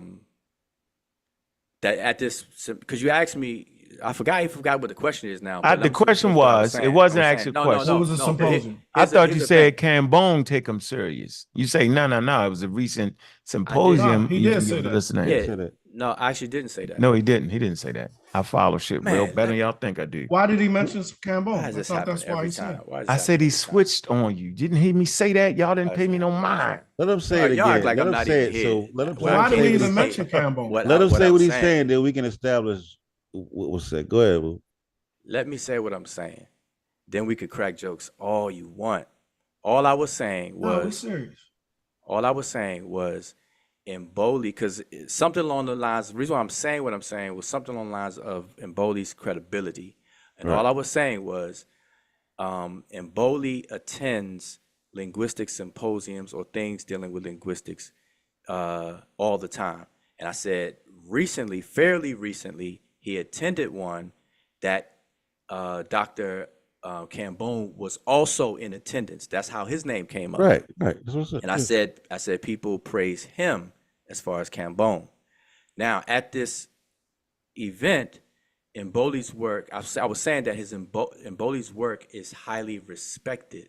And an example I was given was at this latest event, whatever that he presented was highly respected to the point where Cambone had an issue with something that he presented and Mboli challenged him on it, and Cambone refused to follow through with it. And that's a most recent situation that I'm aware of. That's good. And Let me know. the specific issue was the steps in reconstructing a dead language, that you have to reconstruct the phonology before you do X, Y, and Z. And Mboli, that was Cambone's position, that you have to do this, and Mboli was saying no, you don't. And the other linguists, they agreed with Mboli. Okay, Miss Tiffany. You got the hand raised. What's going on, Miss Tiffany? Yeah. Thank you, Sosa, for recognizing me. I just wanted to, just on this subject of experts, I just wanted Wuja's feedback on, like, what do you consider to be an expert? Because, like, in these different fields that we're talking about, obviously there are people that have gone, like, to the heights of, education, all the way to PhDs and doctorates, in their particular field. So, those people will be considered the top of those fields. So individuals that maybe don't go to those heights, would you consider them experts? Or do you feel like those individuals need to be able to, kind of be in the room with those experts, but they have to be competing on the same level? And also, and then with that, do you consider yourself an expert in your field of study? No, I feel that an expert is a case by case situation, because obviously if you go to school and you receive training from an undergrad to your graduate level of master's and a PhD, what comes out in the wash is that have a narrow focus in your field that you receive your actual degree in. So it starts off general, then it starts to drill down and gets narrow as you advance in your graduate degrees. So you can be an expert or have a degree in a very specific field, a general field, but a very specific topic. And so a lot of times people with a PhD that will be an expert in one situation may not be an expert in another, even though they have a PhD. Correct. Can I jump an expert. No. Let first explanation. There you Okay. go. So an expert is you have to use that in context. So right. I mean academia, like linguistics, Egyptology, methodologies, things like that. For instance. No. So all right. Well, let me use Egyptology as an example. So a person can get a degree in Egyptology, but not be an expert in all of the sub issues under Egyptology, even though they have that degree. Like there's a lot of degreed Egyptologists that don't study certain aspects of ancient Egypt. They studied enough to get past the credit hours in the school that leads up to their degree, but they actually specialize in something else. You got people who specialize, let's say, in ancient Egyptian art, the chemical makeup of the pigments and this, that, and the third. Right. But they're not an expert in, let's say, the morphology of the Egyptian language, but they have a degree though. Well, let's assume that I'm speaking on if they study specific. So say for yourself, do you consider yourself an expert in the methodology in comparison to those who have gotten doctorate degrees in the same subject? No, I don't call myself an expert. Okay. I don't refer to myself as an expert. Okay. But if you put me in a room of experts and let me have a conversation and you sit back and watch the conversation, then you can judge my level of competency in the field by me having a conversation with experts. Okay. Thank you. Yeah. So I think that's important when we have these discussions, so that we all kind of understand where we're coming from, especially since we try to take the conversation to raise the bar in these spaces. So I appreciate that. What else were you going to say, Wuja? No, I was going to say, so if the issue is me and my specialty or expertise or whatever the case is, then full stop. Nobody ever hears me call myself an expert or even a scholar. I don't use those terms for myself. But other people may say something otherwise. Now, in terms of experts in general, I hope everybody got the point though, because even experts, I know Unc and between Unc and Garfield, some videos that I saw, they brought experts on the panel and interviewed them. But even these experts, they're experts in. I want people to understand that expertise is really a narrow thing, a little more narrow than what people may give credit to. And the experts themselves are forthcoming. You know, they say that they're like, well, wait a Some minute, I don't. even in conversation, they say, "Well, I'm not an expert on this." They'll give an answer, but they'll let you know. Yep. Yeah. But they have a degree though. They will I get it. definitely have that degree. So I just want to make sure people understand the difference between having a degree versus what you're actually expertise in, and then specialty in. Same thing in medical. You got a surgeon, a doctor, but then you got specialists that get called in for certain things. So same thing. I think Patel wanted to say something. Yeah, I was just now what Wujal just said. I definitely agree with.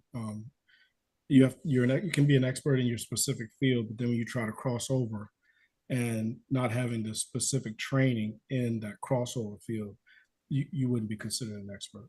I think we all understand that though. There's no confusion over here. Absolutely. At all. So what I wanted to say though, before you said that, is a person coming out of a 4-year degree is not an expert. They would have to put probably 10, 15 years in a specific field, in their field of study in a specific area to really be considered an expert. Even one with a master's degree, coming out with a master's degree, I wouldn't consider them to be an expert. They would have mastered their degree, but to call them an expert at their degree, they would have to do not as much time as someone with a bachelor's degree, but someone who has a PhD.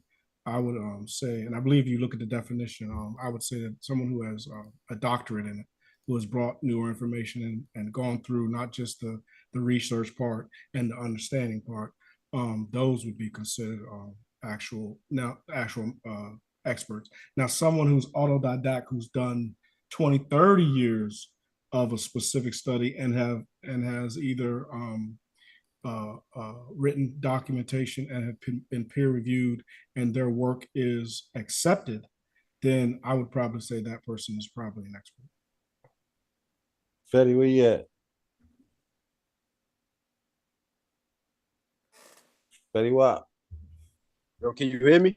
Can you hear me? Yeah. Peace was good with y'all. I had a question for Wujal in regards to this John, Claude, and Bowley conversation, because I actually, like 7, 8 years ago, I actually ran into one of his books. If I'm not mistaken, John, Claude, and Bowley, all he does is revises Theophilo Binger's works, right? No, that's not correct. You sure? Because the Negro Egyptian language branch is what John, Claude, and Bowley, like, that's what he promotes, right? The Negro Egyptian branch, or like Proto-Bantu and all of those people having a similarity in the Egyptian language according to his hypothesis, right? No, he's not doing that. He actually used the term Negro Egyptian, but that's pretty What much I'm saying, where he's using stops. Bantu. He's basically saying that Proto-Bantu people lived on the Nile Valley, which is a complete lie because if we study That's archaeology, we know the Kithians.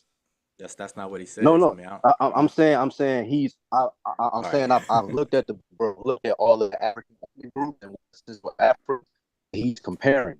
So I have like he doesn't have Negro Egyptian.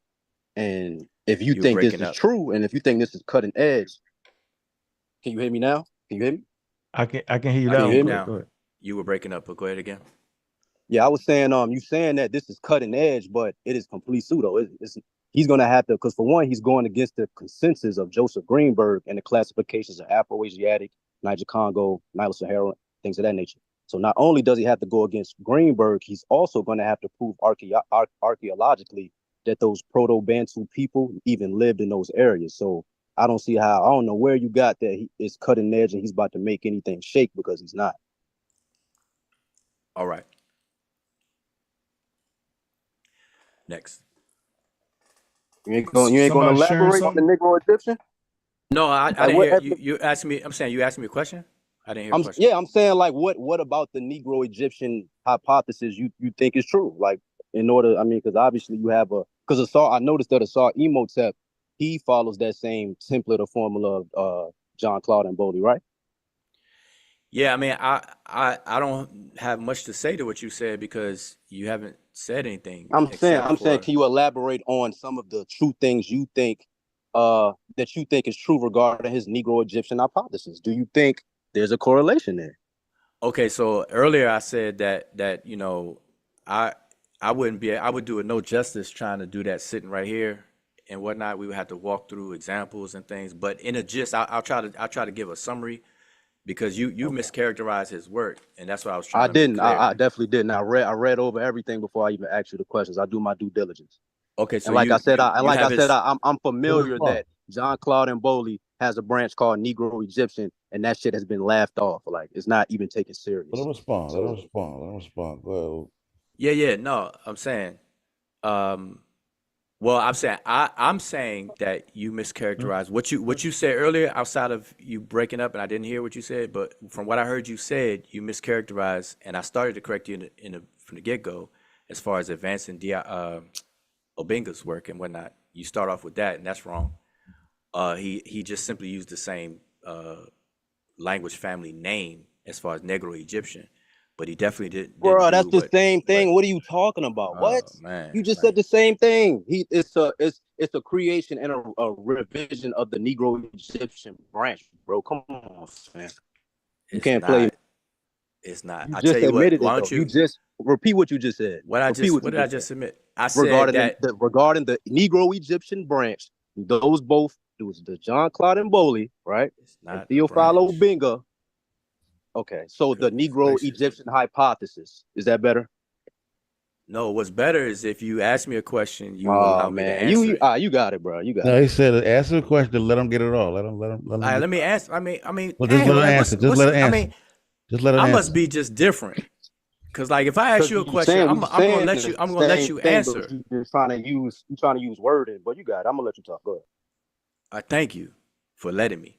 And no, So don't feel here's the bad, yo. He Fetty do everybody like that. That's no, Fetty. I don't. Trust me, I don't none of I Don't don't feel feel bad bad about about that, any yo. nah, Fetty I a don't. good dude, man. He gonna give you I some don't pressure I you don't supposed to have. He a good I don't dude. feel bad. It's just really like I just We wasting not we time. not Like put I could get it Ain't no out. So wasting here's the thing. time because I know what you're talking about. You're gonna have to. So here's what I'm saying.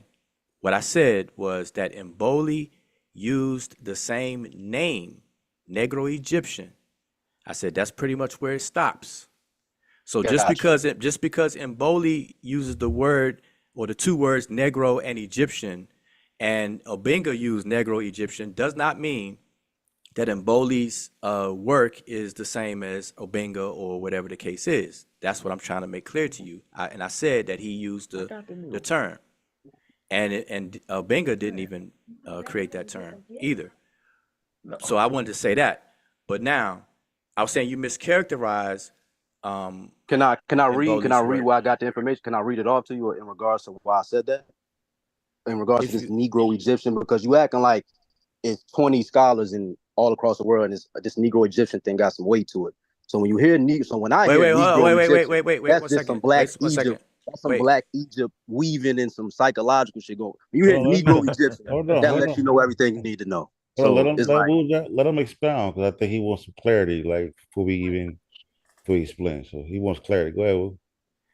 Yeah, I mean, I don't think I could clarify it because it could sound like what's this? Fetty sound like That your mind. It sound yeah, like your mind is you're made up, saying and I don't. Wait. I'm saying I'm not going to argue with somebody whose mind is made up. There's no sense in arguing with that. I'm going with the consensus, my brother. You're gonna have to challenge And I said, and that's Afro-Asiatic, why I said, Ivory Congo, that's why I said earlier. Nilo-Saharan. That's fine. That's why I said earlier that is fine.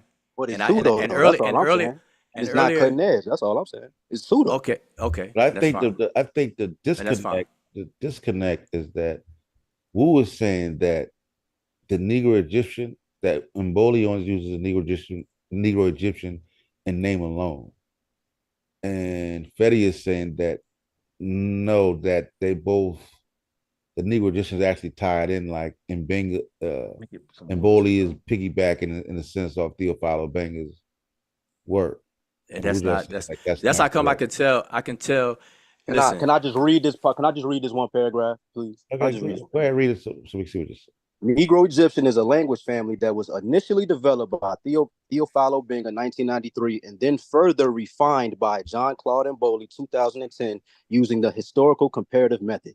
The Negro Egyptian language family was formulated in order to address perceived inadequacies of the standard, aka consensus, African language phylums Afroasiatic, Khoisan, Niger Congo, Nilo-Saharan, created by Joseph Greenberg using typological criteria and the mass compared method. None of these African language phylums are viewed as having been proven by historical comparative method, which is the standard for Reconstruction language family. So this is a person actually trying to promote the Negro Egyptian language. So is anything I just said wrong based on what I just read? Is that wrong?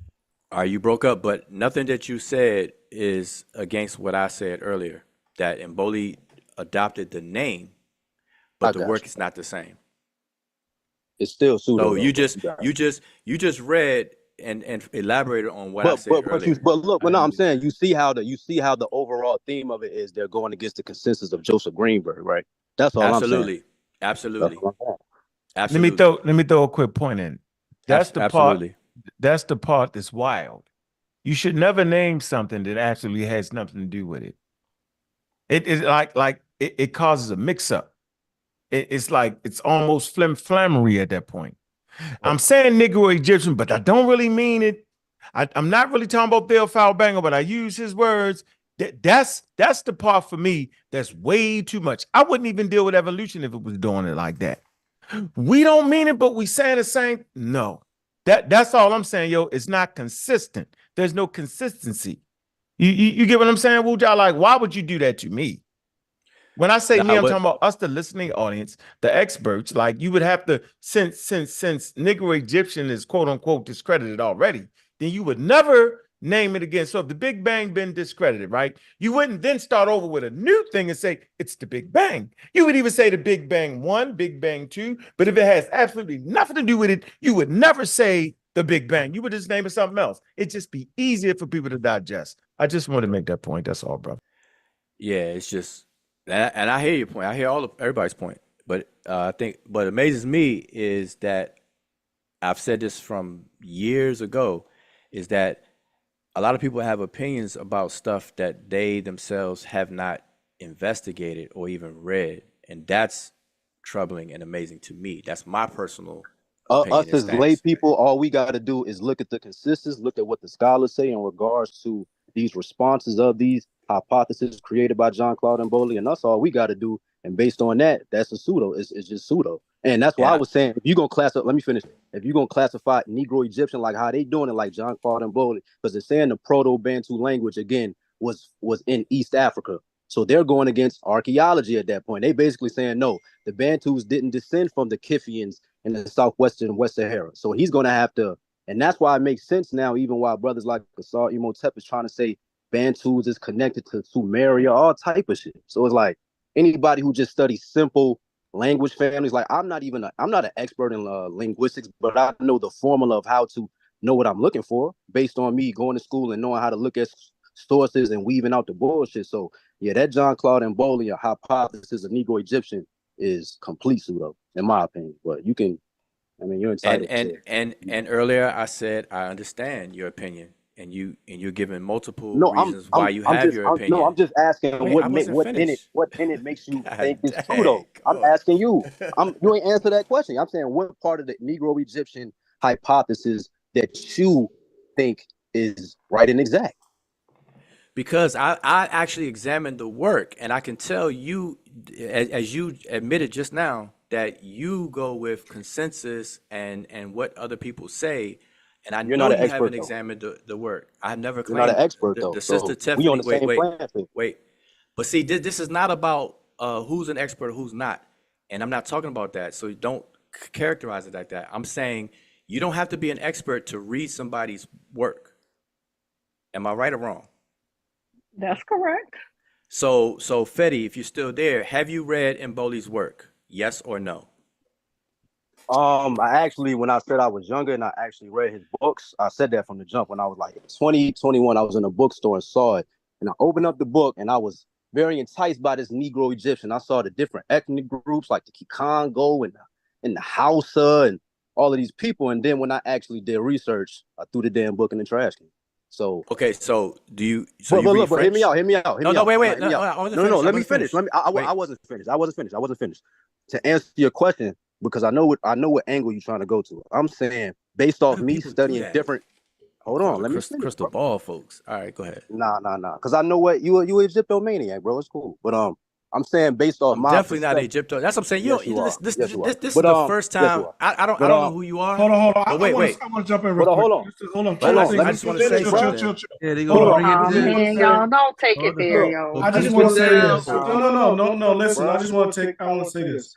I am for Emboli's. You echoing, yo. Oh, hold on. Let me do something. All right. So am I still echoing? Okay, cool. You have a. I am on Emboli's side. If he's on a cutting edge research study of linguistics that may pan out, or if he can tease that out to make that official, I'm rooting for him. So until then, I'm just going to sit on the sideline and wait for others that are more qualified than I am to agree with his work. And until then I'm just going to be neutral in the conversation. Okay, so let me just say what I was going to say real quick, and I don't know why it's like a bit of sensitivity in the air a little bit. You ain't even let me finish, though, bro. I didn't even finish my point. I'll let you finish. Let me finish my point. I was saying because you asked the question, I wasn't able to finish. We'll come back. We'll get you in there. We got time. Let me just say this very quickly though, is that all I want to say is it's nice to meet you, brother. I think this is my first time speaking to you, and I don't know you, so I'm not gonna make any assumptions about you. And I would like the same afforded to me. So if you label me as an Egyptomaniac or whatever the case is, I'm not going to take you serious in any conversation. So I'm just letting you know straight off. Yeah, so we can have a very nice conversation. So all I was asking you though, just in case you forgot, and I'll listen to you, is he's a friend of the family, yo. I want you to remember my question though. Might not agree with everything you say, be a friend of the family. No, and that's fine. He could be a friend or foe. No. Wuja. I was asking about you, brother. Yeah, let's go. Okay, no, but I just want to. Was I wrong in that statement? Was I wrong? Say it again. I said, was I wrong? I was talking about you. Was I wrong? Oh, friend or family? Oh, him or me? You. I was talking about you. Am I wrong? Oh, that's fine. But I'm saying. I said, was I wrong though? About what? About calling you a friend of the family. Oh, you're right. Right. So he ain't never met you before, and I think y'all having a good conversation, so we can keep it there. It's cool. Keep it cool. Keep it cool. Hey. Right. That's what I'm saying. But whether I was because you having an easy way at it than I did when I first met him. Just for the record, bro. Okay, but I'm saying I don't. But I'm saying I'm too old to be going through anything. Like, why can't we just communicate normally, like normal people? You know what I'm saying? So anyway, but I just want to put my question back on the table, and this is a question directed to Fetty. Have you read Jean-Claude Mboli's 2010 work? That was my question. Fetty Wap. Nah, for me, I don't have to, because let me get my reason why. Because again, I looked into the actual Negro Egyptian hypothesis and how it came to be. And due to me studying different subjects like genetics, archaeology, and things of that nature, even looking at Joseph Greenberg's analysis of his classifications, it all seems to corroborate. So for me, once again, I saw a book by Theophilo Benga in his interpretation of the Negro Egyptian, and again how Mboli is using the same Negro Egyptian word, like how we established, even though you may not think it's the same, but he obviously is building off of it. So all I'm saying is, why would I read his work when I already know that the Proto-Bantu language didn't originate in East Africa? And that's his hypothesis. And when I used to look at like old videos, even though I didn't think it was true. I used to watch Howard Saw used to talk about Mboli's work, and he used to show maps of migrations and all of that. And that just goes against all different consensuses across different fields. So I wouldn't have to look at Mboli's work in 2010 when I know the foundation that he created and, climbed up off of and, used from Obenga. It's all pseudo. Just when I hear the word Negro Egyptian, that's all I need. Can I ask you a question, Fetty? This is Kyle, bro, and peace to you, fam. What up, bro? Yo, so are you saying that the Bantu languages independently outside of Egypt developed in their own climate in West Africa? Because I would be inclined to agree with you because I also fight against the diffusionist model. But I'm also saying that we are not Egyptians. So right. would you agree with that West African Bantu or the Niger Congo languages? Yeah, bro. I would tell anybody, if you want to know our story, look at the Kithians. All right, well, the Kithians. No, say less. You ain't got to say this. The Kithians was in the southeast, was in the southwest Sahara, during the wet climate. And that's where the Proto Bantu language was started, and then they migrated down to the Nigeria, Cameroon areas, and the people in West Africa like the Mande and Wolof and all of those people. We are all of the same stock of that Benue Congo branch, and the only places of East Africa we really migrated to was after the Bantu expansion, and it was in the Great Lakes region. It wasn't in Egypt or none of that. We was in places, and we was actually we brought the railway culture to East Africa, like in that Great Lakes region, and Nilotics was there, and some Cushitic people. But that model, like you say, that shit is pseudo. If you look at just the migrations of what they trying to say, that goes against so many different fields. Yeah, they gonna have a field day. They gonna laugh them niggas out there if they do. I'm on your side. I ain't gonna lie, I'm on your side now. Like I was wondering why you was giving pushback, but I completely understand. That's what I'm saying. I can debunk Mboli because I understand archaeology and I understand shit that happened even 10,000 years ago and how certain language families came into be, and even genetics corroborate with these certain clusterings of people. Am I right or wrong? No, but at the same time, to be on, I'm with you on what you're saying. I agree wholeheartedly, right? But we have to allow the other side to articulate themselves. So if Wuja got a explanation that can show how and why, I would like to hear that in a reasonable and articulate, position, so I can understand his position. So he's not gonna be able to do that in this brief little time second. And no, here's what I'll say, and then we can move on or not. But here's what I would say is that what I would like to see, me coming back on the scene, is I thought that we were past it, but I would like to see more people develop their opinions and advocate those opinions at the very least after they investigate and analyze issues and not prior to. Because I just asked a general foundational question. Have you read Mboli's work? And you said, no, you don't. His foundation is flawed. And I proved to you why the foundation is flawed. So I'm giving you context as to why I said no. You can't ignore the context I just gave. Yeah, but don't cut the brother off. Let him finish. We're trying to keep the conversation highbrow and so it doesn't get adversarial. It's like I'm talking to another Jabari or something. I don't know. No, don't do that. Don't do that. Don't no ad hominems. Now I'm trolling. Everybody, I'm done. Right. Yeah. Yeah, this is all family up here. Shout out Jabari too. No. Yeah, but that's what I'm saying. Family or not, it's like just courtesy of communication. That's why I came in and said what I said, Wu, because I don't want the conversation to. I know this is. I'm not. Pardon me, Sosa. I just was like, let me finish. Let me just finish what I was saying. Let Wu finish.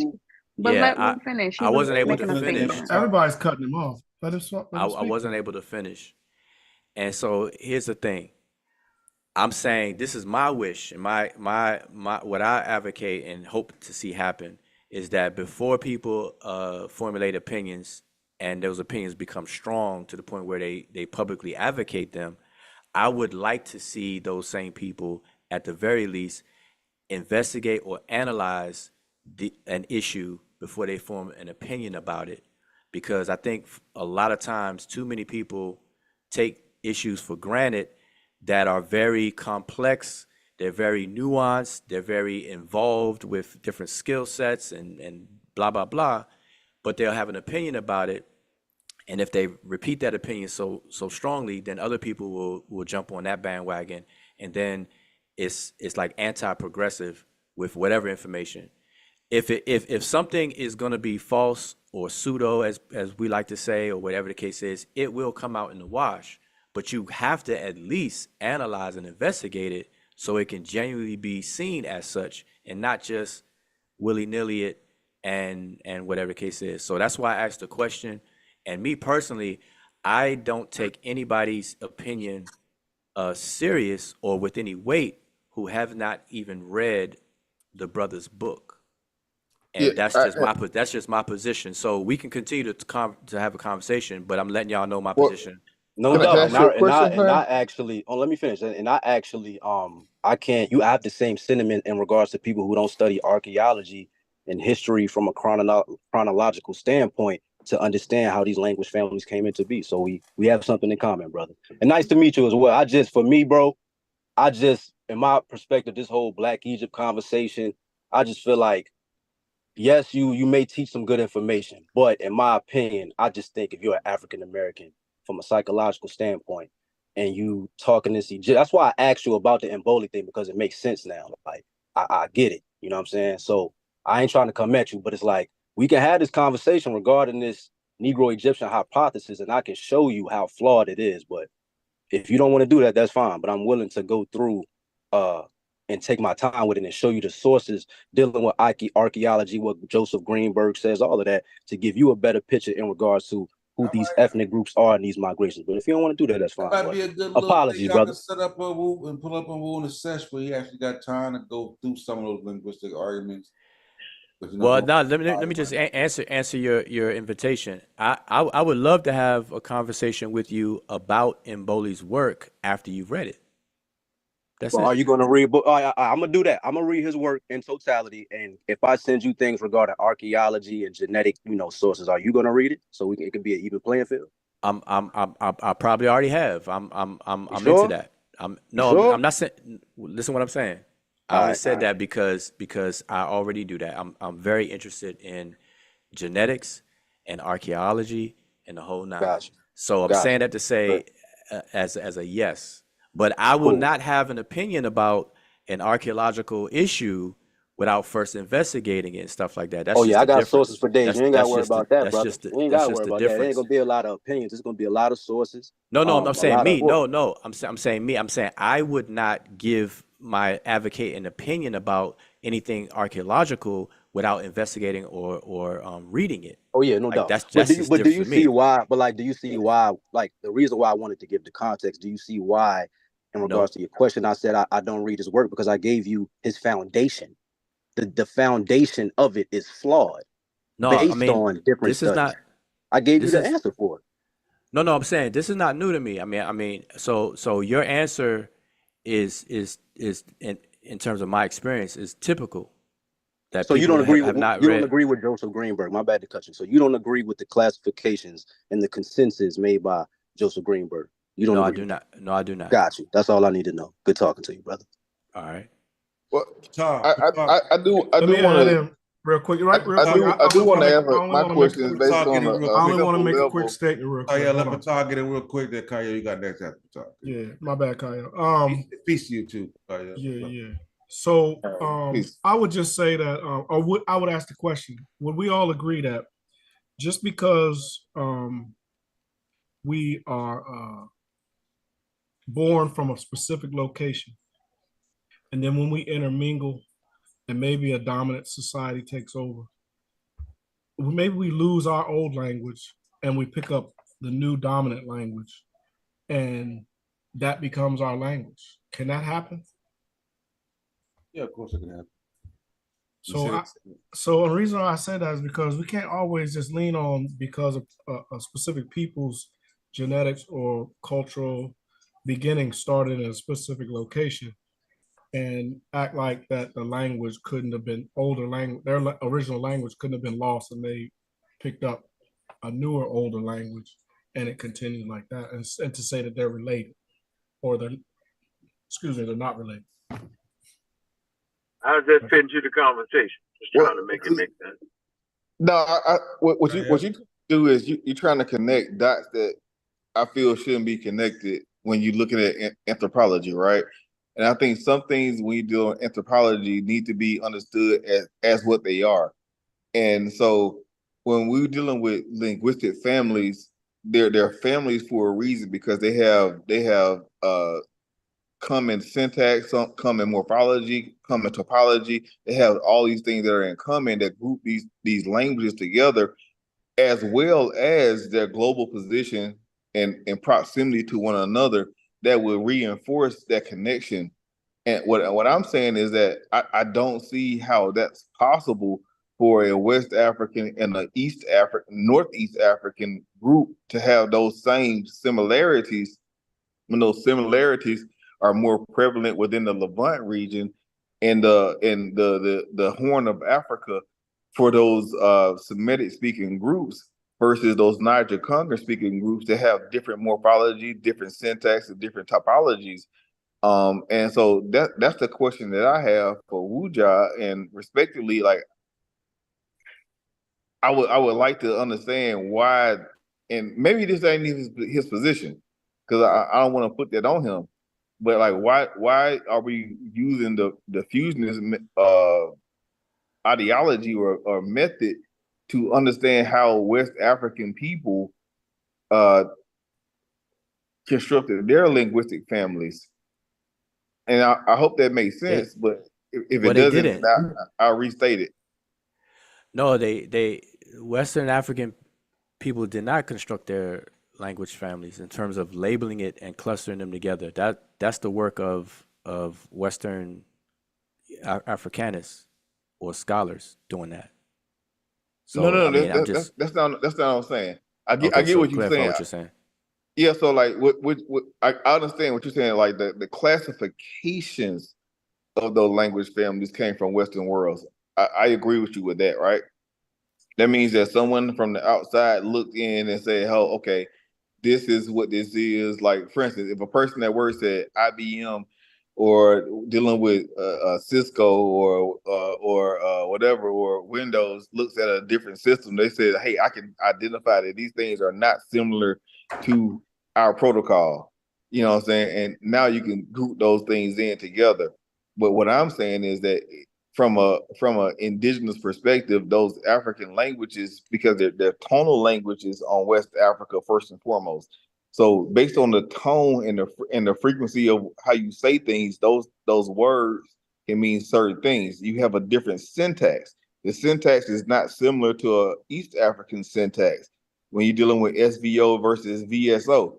You know what I'm saying? And you have to deal with topology, which is the way that, or morphology, which is the way that verbs are conjugated and how you add to these different things. These are things that are not similar to what are in West Africa.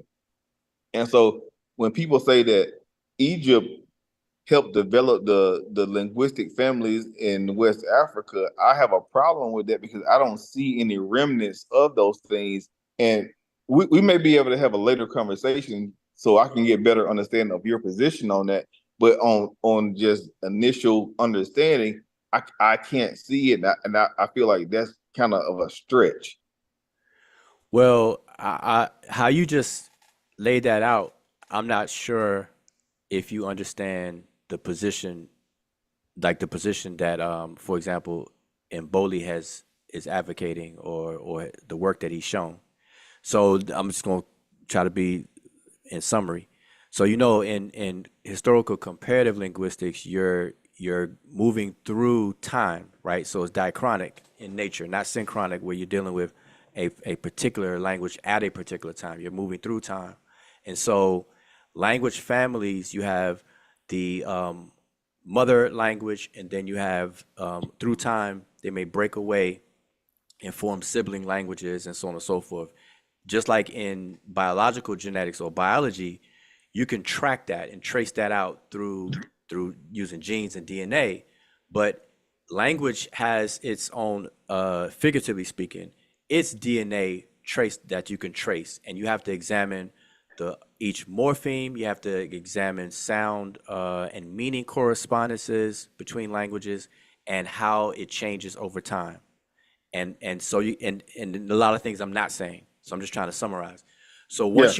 once you examine all of those elements, just like a biologist or geneticist will examine all the STRs of a sequence of genes to determine X, Y, and Z. A linguist, a comparative linguist at that, they would have to do the exact same thing figuratively to languages. Examine the DNA, which would be the morphemes themselves, the phonology, the phonemes, even the semantics, syntax, and things like that, and trace that out. And there's ways to do that to set up these sound meaning correspondences called sound laws and things, and you can start tracking it back. So there's a lot of work that's involved to be able to tell. Then you'll know the proximity of the change. So just like in biology, genetic studies, that you can tell the rate of morphs or the rate of change. You know, Yeah. in language, you can actually do a similar thing with languages, the proximity. So you could tell, okay, the mother language, the mother community must have existed at this period of time.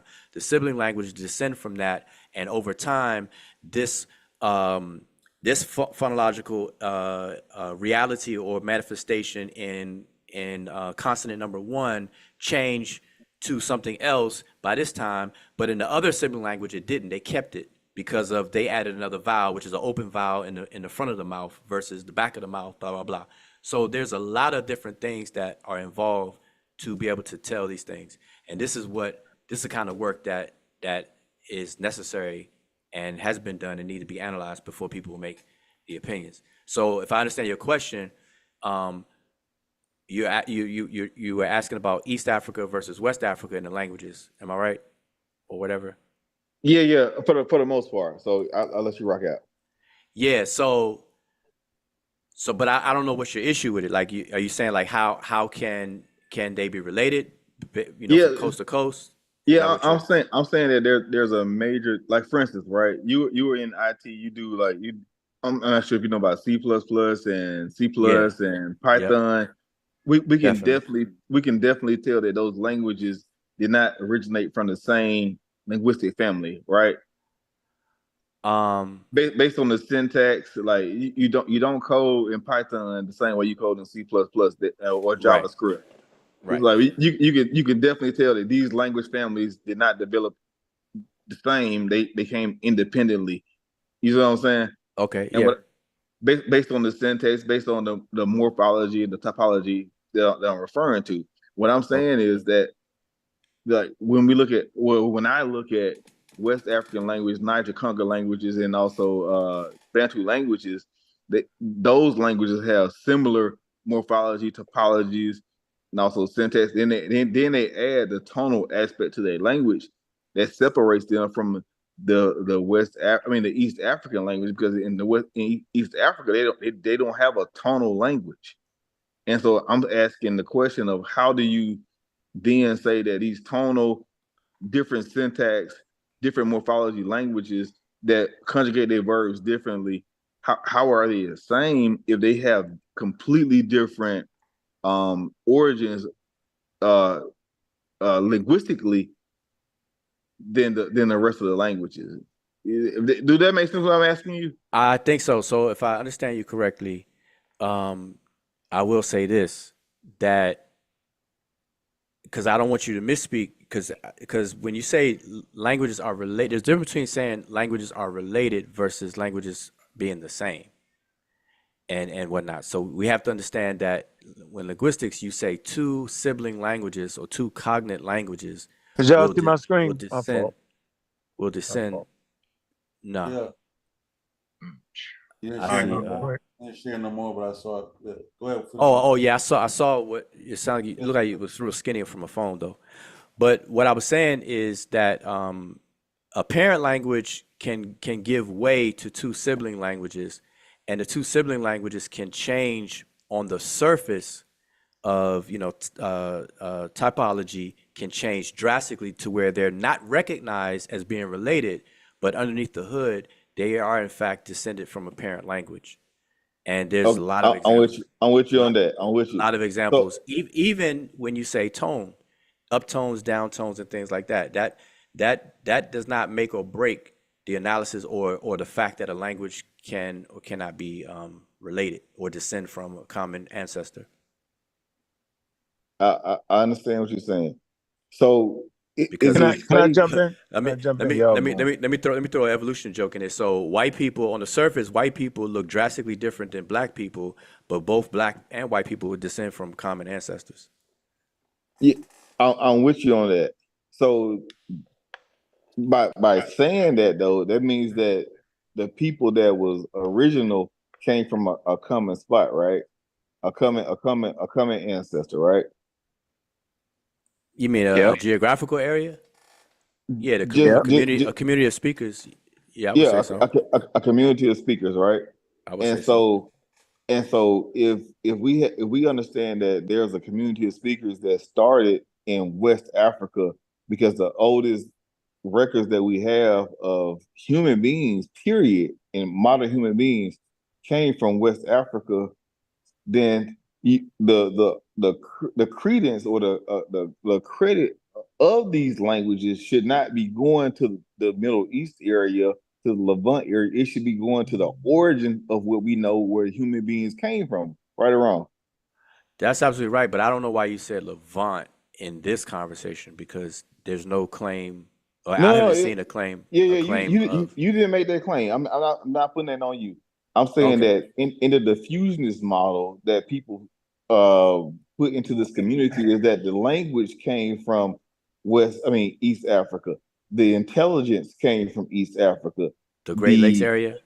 Is that what when they no, say no, no, that? no, not Lake Chad. I'm talking about Egypt. I'm talking about the Levant area in particular.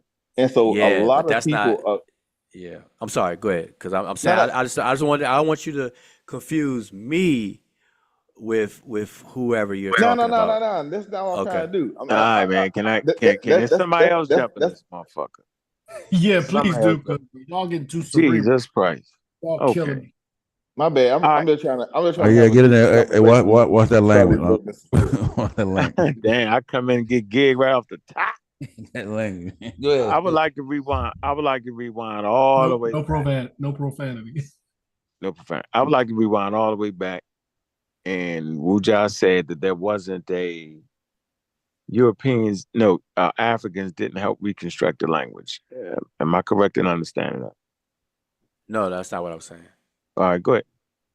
No, I made a comment to something that Kayal was saying, just to clarify that the language groupings, like because everyone is influenced and repeats the language when they say language family names, when they call off these names, they're parroting the language classifications that has been popularized by Greenberg. So that's all I was clarifying. That these language families, like when we call off these names, when we say Nilo-Saharan, Afroasiatic, Niger Congo, when in a language conversation, everyone's using the groupings that's established by Greenberg. Greenberg. That's all I was saying. Okay, right. So would that be an issue? No, the fact that people use it is not an issue as long as they understand what they're saying, what they mean by it. Yeah, I think me and Wuja was about to be at the same point where we was finna agree 100% with one another. I just know y'all wasn't. Yes, Never. yes, we were, bro. Like, what do you Yeah, mean? almost.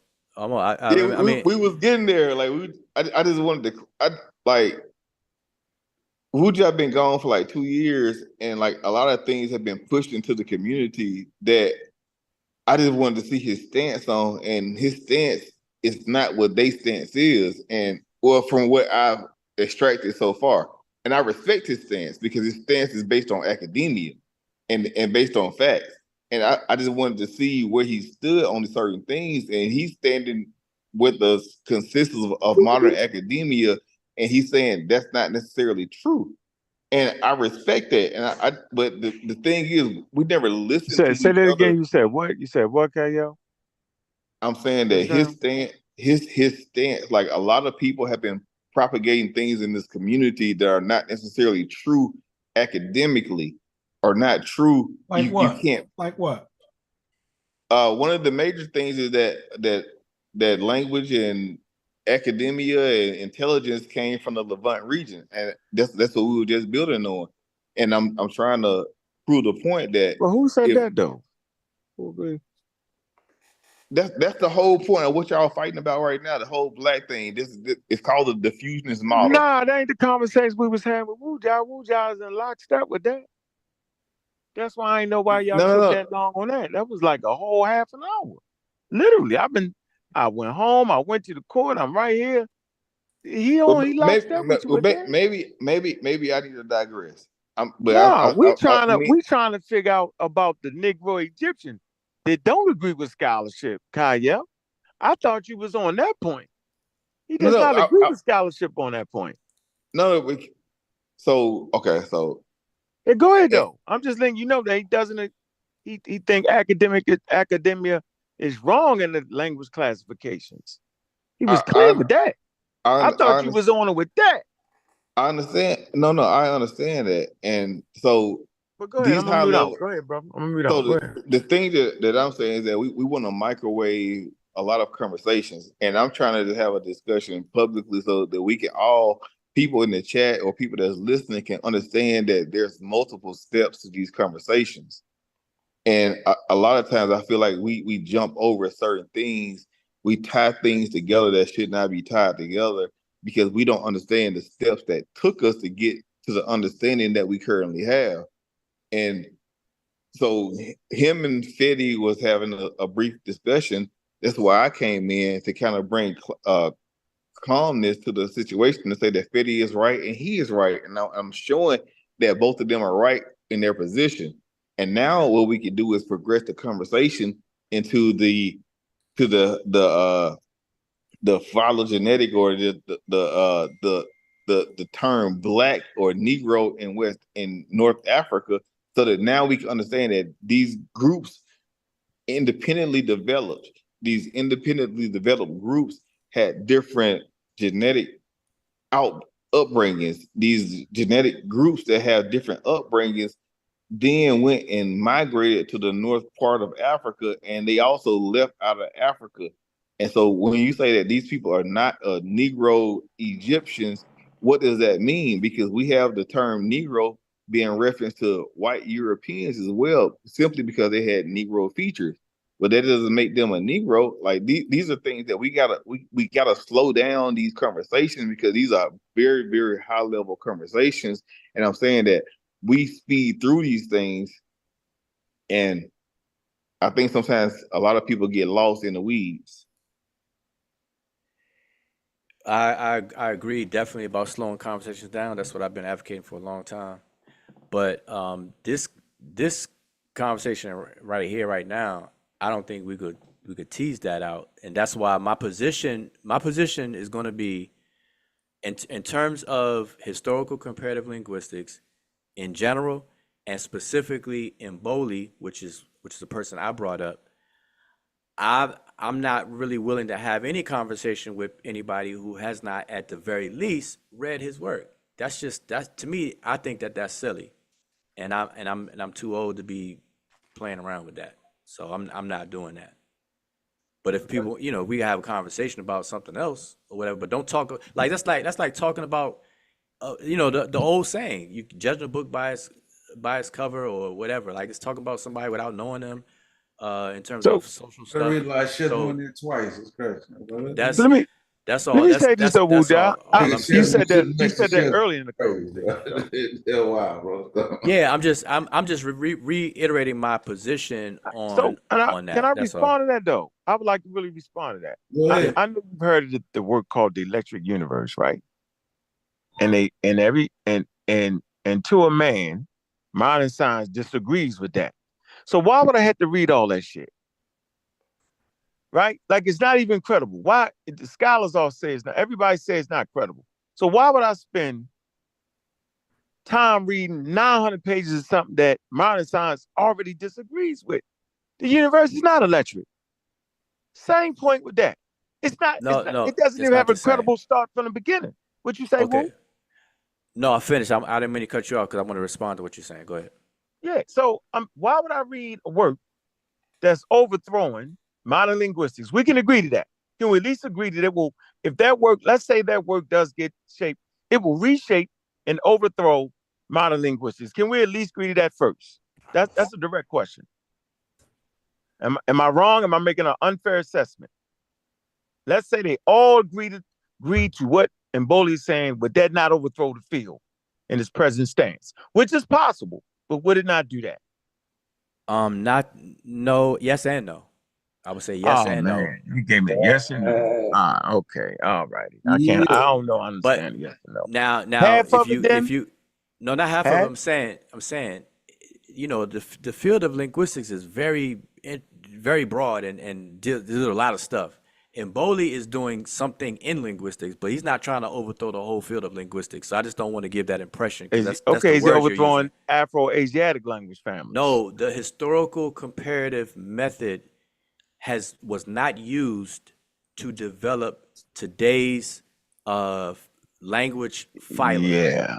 Okay. So wait. Let me just say this. Greenberg's classification system was not based on the historical comparative method. And right? I'm saying once everybody understands that, then now we can go to the next statement, which is Mboli is strictly using the comparative method, historical comparative method, to determine the genetic relationships of these languages and not the topological ones that Greenberg produced. So it's a difference, and that's why I said I don't care if people say or use the Joseph Greenberg's classification. I don't have a problem with that as long as they understand what those classifications actually mean, what those groupings actually are. That's all I was saying. And you and I have had these live streams where we had these discussions where I brought up the colored T-shirts and everything. So I'm, you know, unless you forgot. Then we've had these conversations. I actually did some reading, and that statement you made is completely false. So they did use it, and I can give you the source. It's called Origins of African Languages, a great book for y'all to read. I'll pull up the slides for y'all to show you that they did do that, and to continue to make those statements is emphatically wrong. And I'm gonna stand right there, and I'm gonna go get the slide right now. Oh, wait, hold on. Do this. Wait. Oh, do me a favor. Can you share your screen where you have access to ChatGPT? Because you were the one that was showing it before, right? Yes. Okay, share your screen and open up a blank conversation with the good old AI bot. No, I want to reference the book. Can you? No. I'm saying share the book as well. But I mean, you can give me the title and everything. I definitely want to check it out. But in the meantime, I'm saying, can you do that for me? Can you share your screen with a ChatGPT? The AI God, come on, God up there. ChatGPT 4.0 or whatever. You got it though, right, Woo? You got it, right? No. What's the question? I'm saying if it's not convenient, no, you were sharing it earlier. I thought it'd be quick. If it's not, I was home. But what's the question you want me to ask? Oh, all right. Well, never mind. We could get up and do it. Let me get up and do it. We could table it for another time. No, I thought no. I only asked you because I thought it was convenient and it was quick. But if it's not, then disregard it. But unless somebody else can. But I wanted you to ask a question in there and see what it says. What you need? I can do it. Or Sosa, you probably can do it better. The host. Yeah, I can. Just give me a second. I gotta get up and go. I'll do it. I'm right in front of the computer. Oh yeah, you do it because I don't want to have to get up and go back to my computer. I'm up. All right. You chilling? Look at you making money chilling. All right, let me see. Share my screen. What you want to see? Okay, I typed a question, so you won't have to dictate and type it. You can paste it. Hear me? I might be chopping up this doggone old ass computer. So wait. Your question is: has the Afro-Asiatic language family been accepted by the historical? No, the question was: did Greenberg use the historical comparative method? No, I'm not talking about Greenberg. I'm talking about now. He said now today. Have they used the historical method? Uh-oh. Right? All right. To So what No, did you qualify. I say? think Wujal's contention was that Greenberg no, didn't I use said historical. Greenberg The chat. No, I don't. classifications. We don't. I don't want to go back 50 years. I want to do about now. We living in the now. Well, but Science transforms and moves forward. That's why I mentioned the book to show you that they have done it now. That's all I was saying. I don't need no, to go and back to Greensburg. I want you. Well, then you're having a Why would I different. keep doing that? That's like No, but going back to Heckle. No, but the dispute you're was that having you're having a different conversation than, and I don't mind it. But I was talking about Greenberg's classification, and now you seem to be talking about something a little different. No, you So actually switched. You actually switched it to that. I said I have a book I did that I not was switch. reading, and no, you did. And I said the book said that the Afro-Asiatic languages. I said I emphatically disagree. I have a book yeah, but he was that would saying state that they did use the And when you the said historical and method. when That's all and I said. and when you Then you said you threw in have a book, Greenberg. no, I was talking he about said Greenberg before yeah, you even injected that. he said that there was a contention where he said that he don't mind people having a conversation. And he mentioned in Bowling what Bowling is doing. He mentioned Greenberg and what Greenberg is doing. He says, as long as we understand it, Greenberg did not use historical competitive method. And then you interjected on that. Maybe you misconstrued Yes, and I something said, else.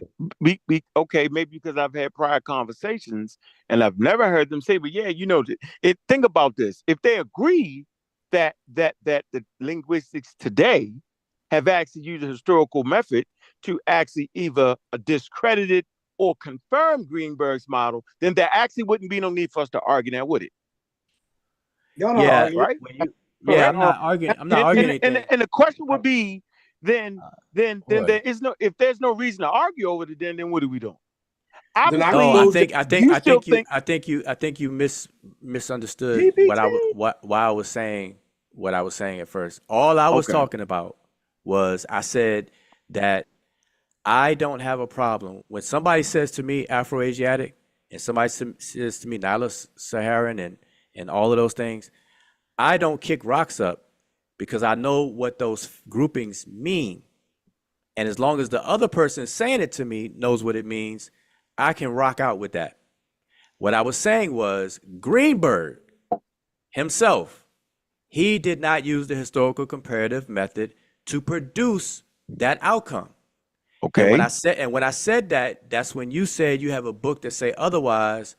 But now you're talking about something more recent. And I said, if you have a book that Okay. says anything about it, okay, fine. then give the title author and I'll check the book No. out. So I'll check the book I'll out. give you a point for that. That's not actually what I meant, but I can see how you can take that. Now I want to further the conversation and make this statement that the model that Greenberg used, that you claim, right? I don't know, that the historical method was not used to come up with his language families. I'm saying today's linguistic research, they do use it and they have confirmed it. Do you disagree with that? And we can chat GP that, because that would actually further the conversation. Maybe he did, maybe he didn't, but I don't think nobody's standing around not trying to do it. No, so do you think they did it? No, here's what I do and what I would like to see other people do. See, I'm not going to give you my opinion about something I have not. No, can I finish? Yes, I'm not going, because you're asking me a question and I'm saying that I'm not going to give you my opinion that's rooted in my ignorance. So when you give me that book title and author, what I'm going to do is I'll check it out and then I will contact you and I will have a conversation from knowledge now, and then I'll give you my opinion. See, that to me, that's a better approach. That's smarter to me. That's just my opinion of how to do these kind of things. I'm not gonna give you my opinion about something I ain't read. That's not what Wajahu does. All right, so that's all I'm saying. Okay. So put the book up. Put the book. No, the Chat GPT thing was for Greenberg. something different. You already said you weren't. Right. I know, but it's but But wait, am I losing my mind or something here? No, can you share the book that you were talking about? Clear. Let me just say this. Can you share the book title and author? This is the gray area that everybody likes to play in. The statement is that Greenberg used a historical method, right, to qualify his language phylums that they now use today. That's the statement. Am I not correct, The Wuja? statement is that Greenberg did not. Didn't. Correct. Wait, can y'all hear me? Yeah. Yes, I'm in the middle of All right. talking though. I'm in the middle No, of no, talking. no. I'm saying I'm a pop right back in because I don't know what happened. You good. You good. Don't run. I mean, don't go nowhere. I got Chat GPT up. Anybody need that? Hold on. Let me finish my statement. Let me close it or what? Hey, wait. Hold on. Sosa, can you hear me, brother? I can hear you. I can hear you. So am I delusional when I say that the statement that's routinely made, and Ruja just made it again, that Greenberg, who constructed the Afroasiatic family or phylum, did not use a historical method? Can we all agree that's what he said? Or am I just tripping right now? That's what he said. Okay. Are you sure he said that? I am positive he said that. Okay. So if we're all sure that that was said, then when I say, okay, y'all said I got that wrong by saying he did. I said, I don't know if he did or he didn't. I said, but what I do know now, right? And I'm correcting all my statements. What I do know now that I've read a book, right? We got the slides that said modern Egyptologists, my fault, linguistic studies now, they have used the historical method to qualify Greenberg's linguist families. So are we all clear on what I just said? Yeah, now he waiting for you to show that. He waiting for you to go ahead. So what? No, he's okay. No, he wouldn't give us an answer. He wouldn't give us an answer. No, he said he haven't. He said he agreed you have the book. He said he hasn't read the book, so he. No, but you shouldn't have to read a book because if you're really studying this, you already know they did. So my point is, why do we keep bringing up something that supposedly didn't happen when today they all said it did happen? You go right to Wikipedia for that. That's my issue. And I'm not tripping. I'm not acting wild. I'm not doing none of these things. I'm actually not. All right, but go ahead and So here, share my screen. Type in has Apple. Hey, are you ready? Who got it up? Got it up. Yeah. I got it. Type in. You working side by side with the archers, so y'all teaming up today. Hey, watch your mouth. Type in. He denied the archers a minute ago. Hey, type in. Yes, hey, that's my man. No problem. No problem. All the way down to Nubia. What's up? Welcome back, ready? brother. Type Welcome in. back, brother. Welcome back. Look, type in. Look, has Afroasiatic languages been confirmed by the historical method?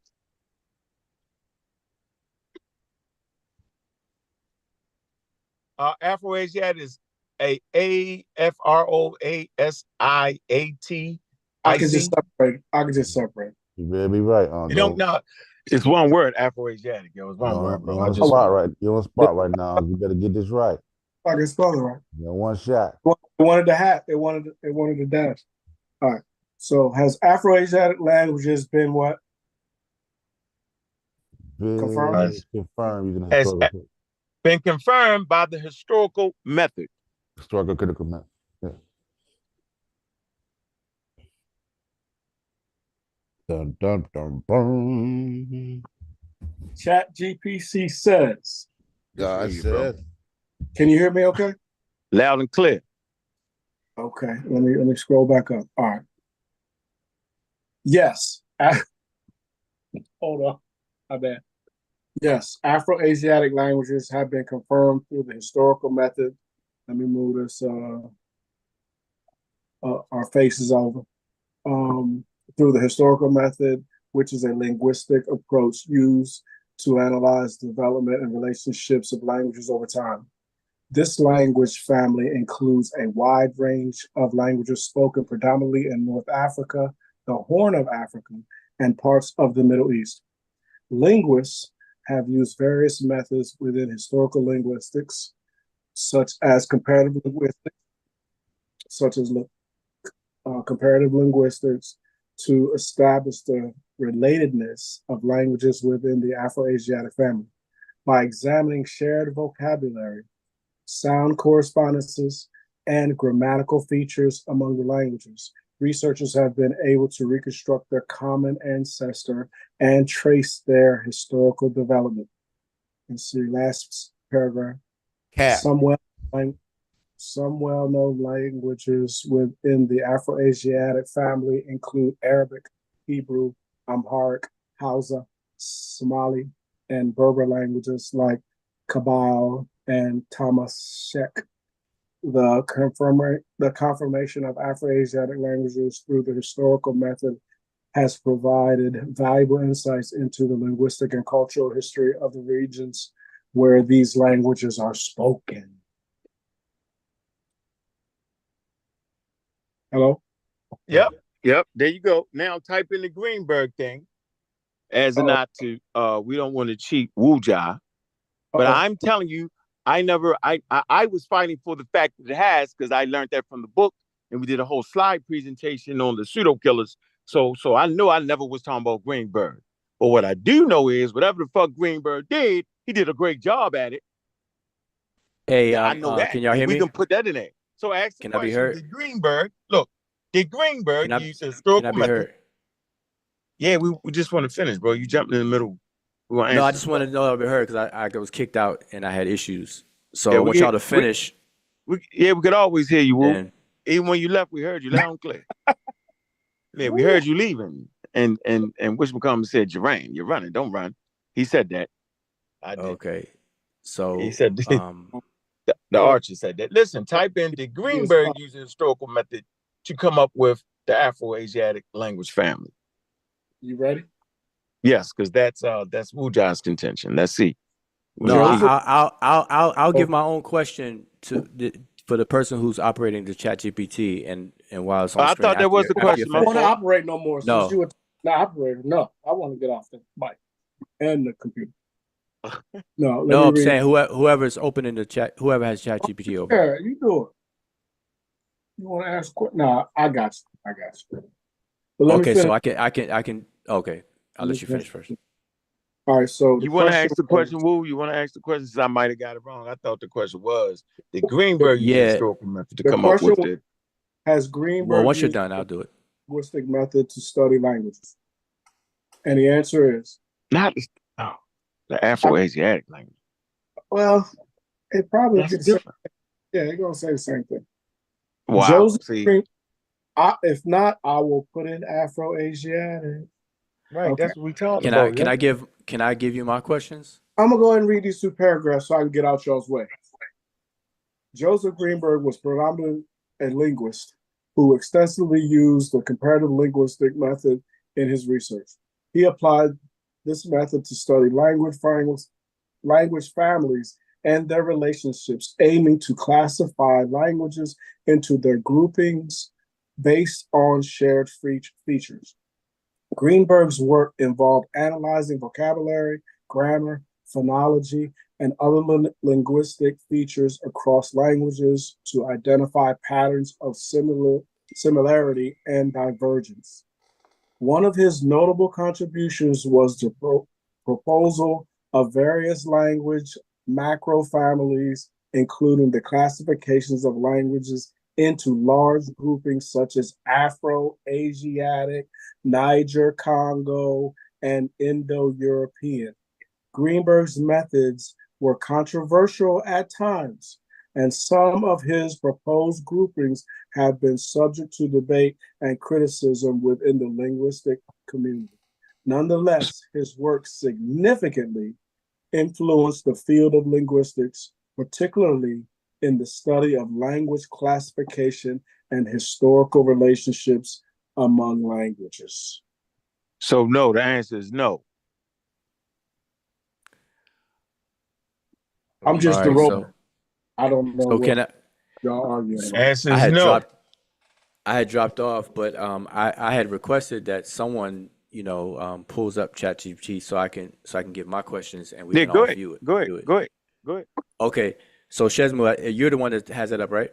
I got it. You got it up. Mm-hmm. Okay, so I typed in my question in the thing so you could paste it.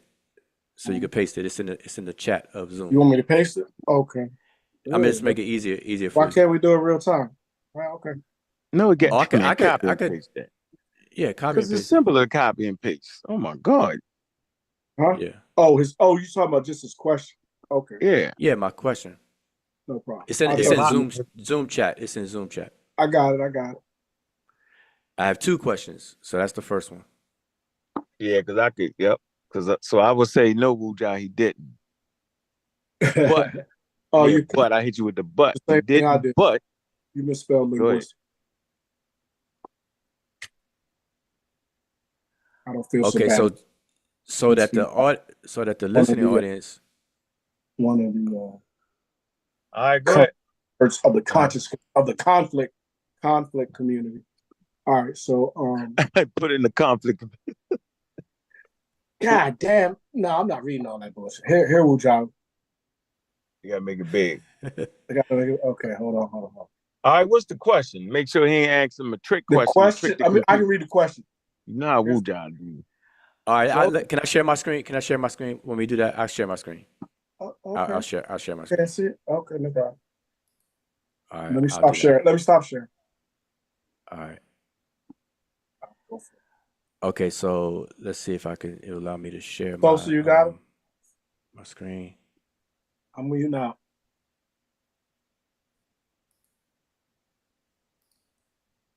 You got me, Sosa? Yeah, that's you? Yeah. Go ahead.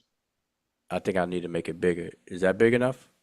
Yeah, we trust you. What's the question? We want the question. Go on, make Okay, it so here's the question. So I'll read it if y'all can see it. So I asked, what are the problems with Joseph Greenberg's language classification system as it relates to historical comparative linguistics?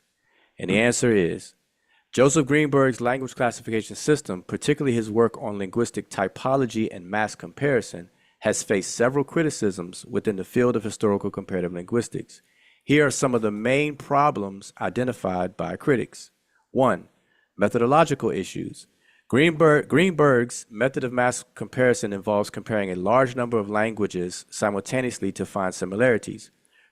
Critics argue that this method is less rigorous than the traditional comparative method, which requires systematic sound correspondences and reconstructing proto-languages. Mass comparison can lead to superficial similarities being mistaken for evidence of genetic relationships. So that's number one. That's the first problem. Number 2, lack of detailed evidence. Greenberg's classifications often rely on broad lexical similarities without detailed phonological, morphological, or syntactic evidence. This lack of detail makes it difficult to verify his proposed language families. That's number 2.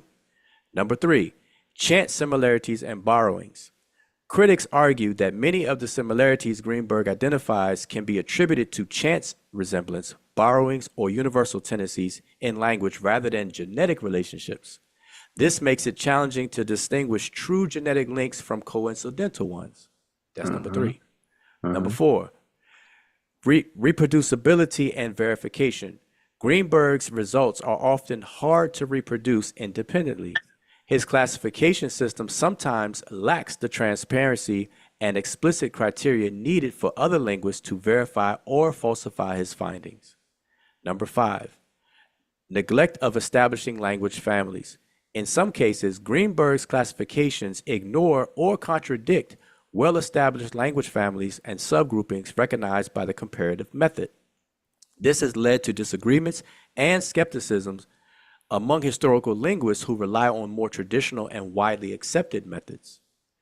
6, subjectivity. The mass comparison approach can be seen as subjective because it relies on the researcher's judgment to identify similarities and determine their significance. This subjectivity can lead to inconsistencies and biases in the classification process.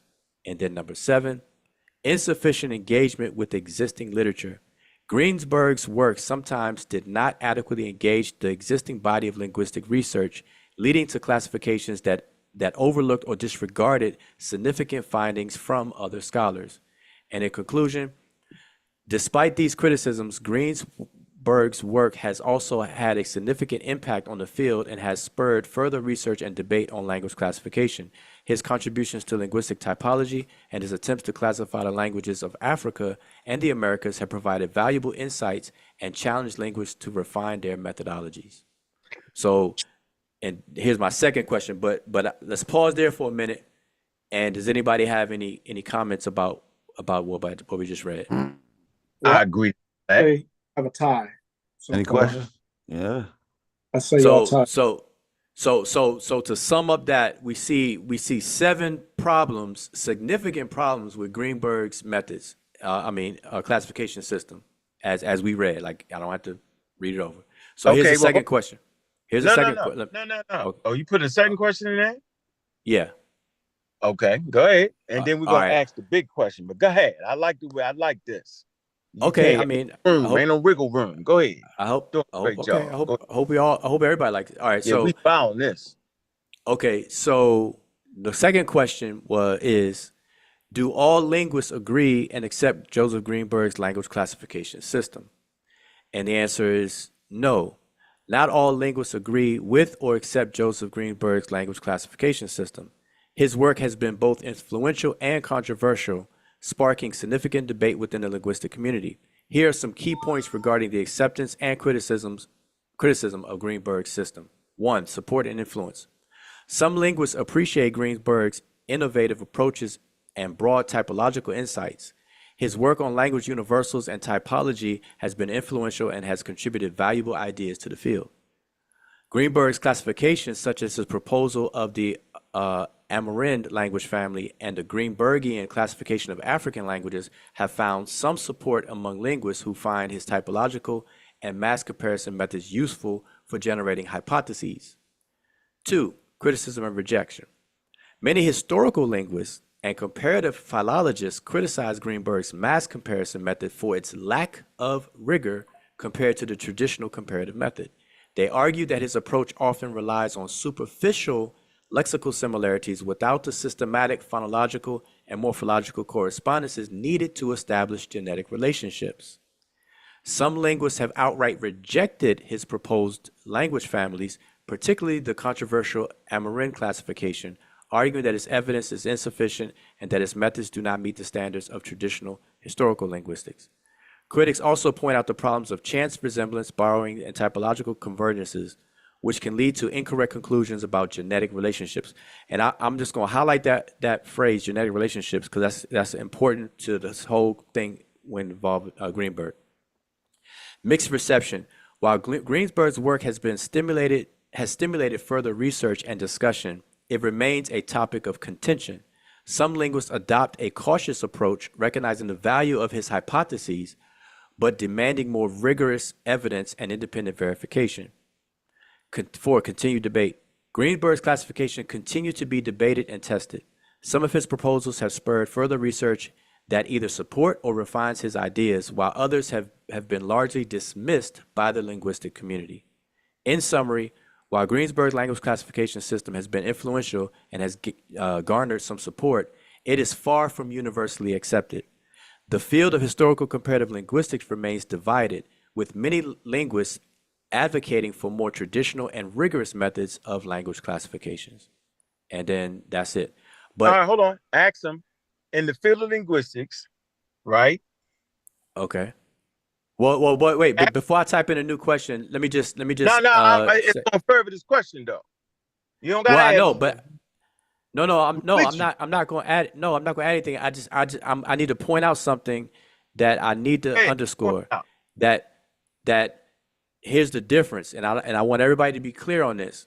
That which is why I say that people that use Greenberg classification and name these groupings, I don't have a problem with it as long as they know that those groupings are not genetic relationships, linguistic genetic relationships. They're typological relationships. So as long as everybody understands that, that's why I don't kick rocks up about it. I don't, people don't, you see me push back on it as long as we understand that. But the moment that we have a linguistic genetic relationships with languages, I don't want anybody to invoke Greenberg's material. That's my stance. And if people can understand that, then it's all good. But what do you want me to type in there? I'll type it in there now. I want you to type in, is afroasiatic language family the consensus in the field of linguistics? Because I like the way you brought all the that's how science works, Joe. So the language. Wait, just to repeat it, I was trying to type it as you were saying it. I got is the Afro language. Hold up. Is the Afroasiatic language family the consensus in the field of what? Y'all still there? Okay, I guess me linguistics. We can't hear you, Bobby. Did I lose it? Cause I can't see the chat. Y'all still hear me? Am I still Mr. here? West, yeah, we can hear you, Wujala. We still Linguistic. hear you, Wu. We Linguistic. still hear Okay. you. Type of linguistics. Okay. I fell out. Oh, linguistics. Okay. Now I want to make sure I type Unc's question exactly like how Right. he wants He's it. the only one that can give you that information. So where'd he go? Is he still here? His avatar is there, but his voice is. Oh, he's coming back in. I bet you nobody say he ran. When I did that, everybody said I ran, but ain't nobody gonna say he ran, huh? Bobby ran. Bobby ran. Oh my God! We just joking. Oh damn! Bad Bobby, why look you right there. run? Oh That's a man. bad look right there. Hold on, I'll call him. I'll call him, see if I can talk him into coming back. Here we go. Yeah, I'm gonna have to convince the brother to come on back. See, the jokes got to work both ways. No, but was that what he said? Because maybe y'all heard him. Is that what he said? I feel Is like the that's got to be right there. So, but I don't want to. I want to type it exactly like how you want to ask it. I don't know what's up with Chessmoon. His damn doppelganger he got there is crazy. But I hope. But let me ask you all while we're waiting on him. Do Yeah, you all he understand? back. He back. He's I don't back? know why he Okay. ran, but he back now. You back, huh? Why you run, Bobby? Why you running? You get caught you running. So Did you ask the question? Did you ask? Y'all heard the question, right? No, repeat. Okay, let me tell you what I typed, and then you tell me if this was it. I say, is the Afroasiatic language family the consensus in the field of linguistics? Yeah. What was that? Oh, I didn't hit it yet. I'm about to hit it. I'm about to hit it. We was waiting on. We thought you ran away. I'm about to hit it. Yeah. So I hit it, and we're gonna let it finish, and we're gonna read it. All right, while it's finished, I'll read it. So it says, so is the Afroasiatic language family the consensus in the field of linguistics? The answer is yes. The classification of the Afroasiatic language family is broadly accepted and is considered a consensus within the field of linguistics. The Afroasiatic language family includes a diverse group of languages spoken predominantly in the Middle East, North Africa, the Horn of Africa, and parts of the Sahel. The major branches of the Afroasiatic language family are, and then it goes on to say Semitic, Berber, Chadic, Cushitic, Egyptian, Omatic. The acceptance of the Afroasiatic language family is based on extensive research that has demonstrated systematic phonological, morphological, and lexical correspondences among these languages. The work of prominent linguists such as Joseph Greenberg, who originally proposed the Afroasiatic language, Afroasiatic family, and subsequent scholars have built upon his classification, has provided a robust framework for understanding the relationships within this language family. While there may be ongoing research and some debate about the internal classification and relationships between the sub-branches of Afroasiatic, the overall existence and broad structure of the Afroasiatic family is widely accepted in the linguistic community.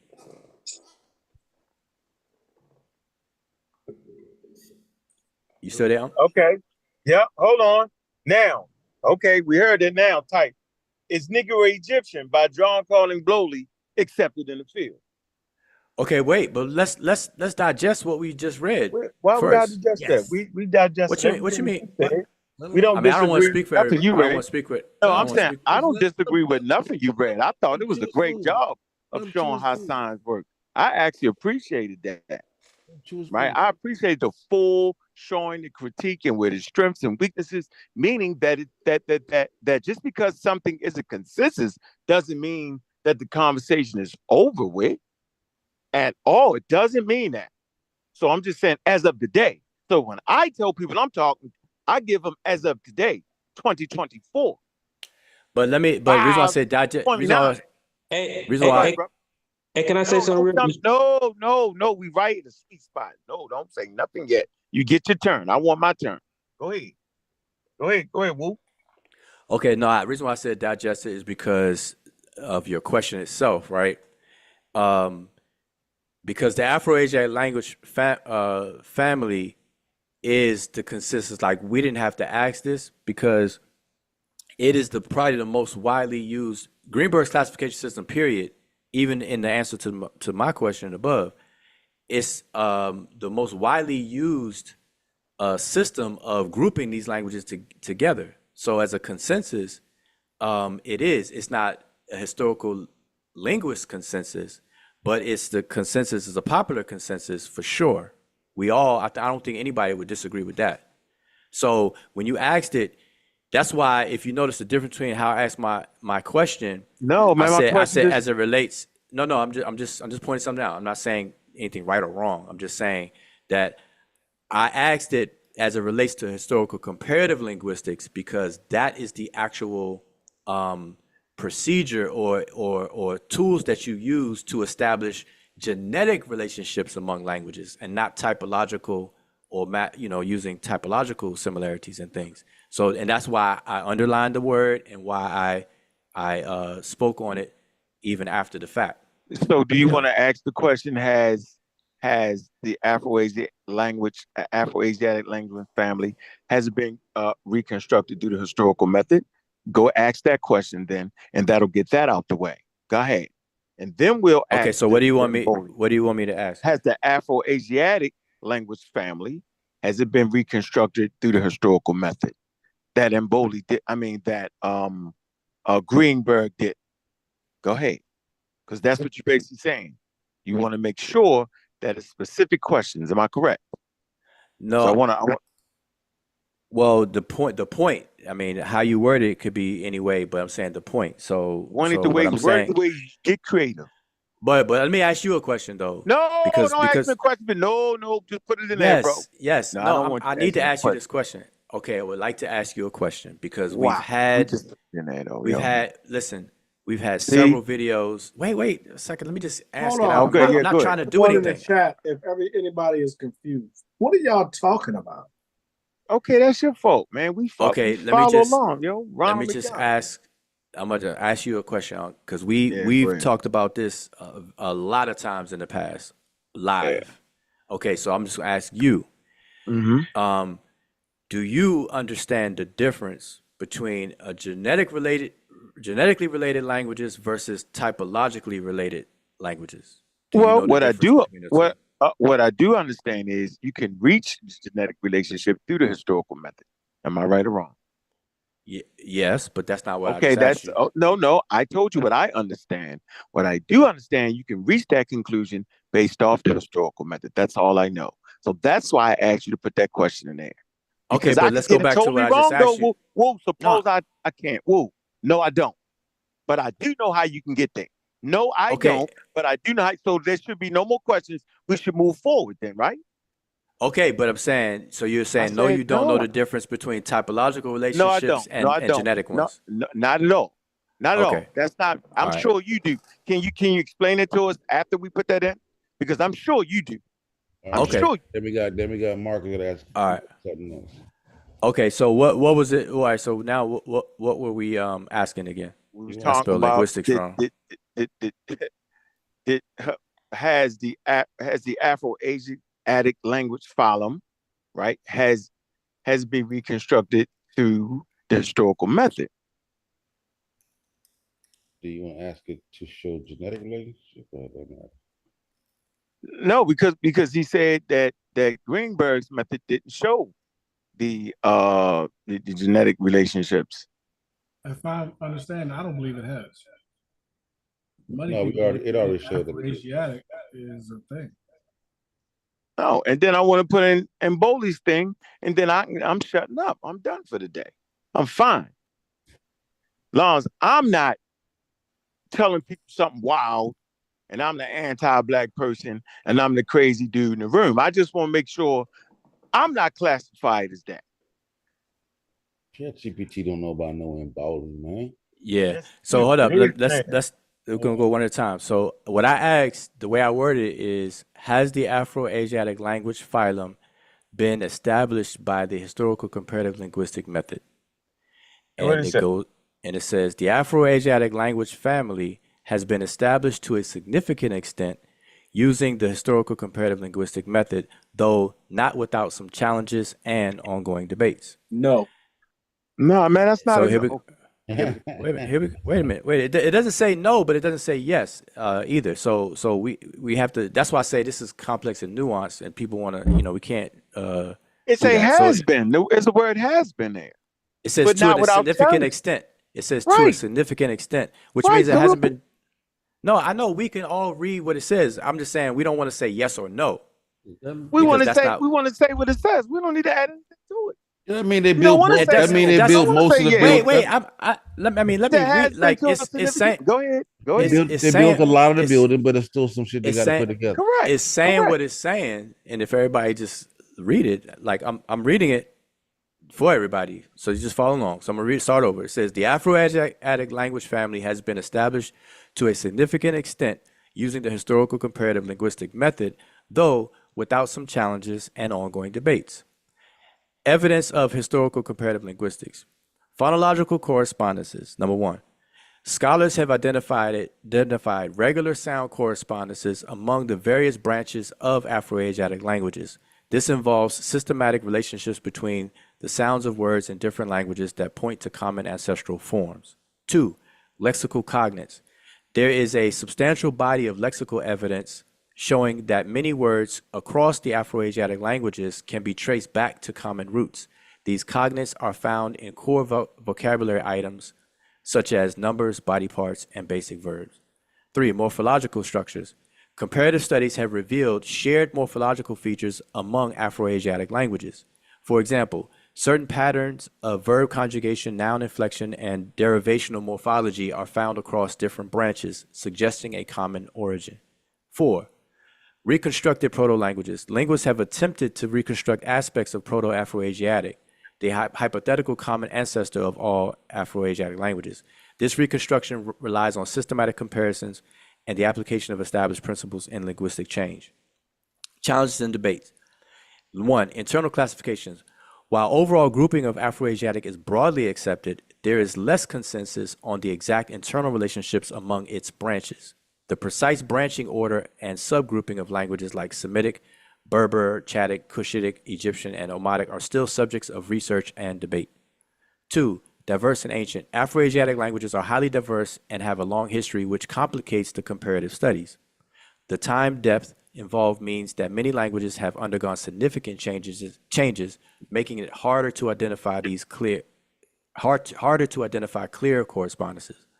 3. Data limitations. Some branches, particularly Omotic, are less well documented than others, leading to gaps in the comparative data. Additionally, some languages within the family are poorly attested, especially ancient languages like Egyptian.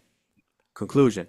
Despite these challenges, the Afroasiatic language family is widely accepted by linguists, and its establishment has been significantly supported by the historical comparative linguistic method.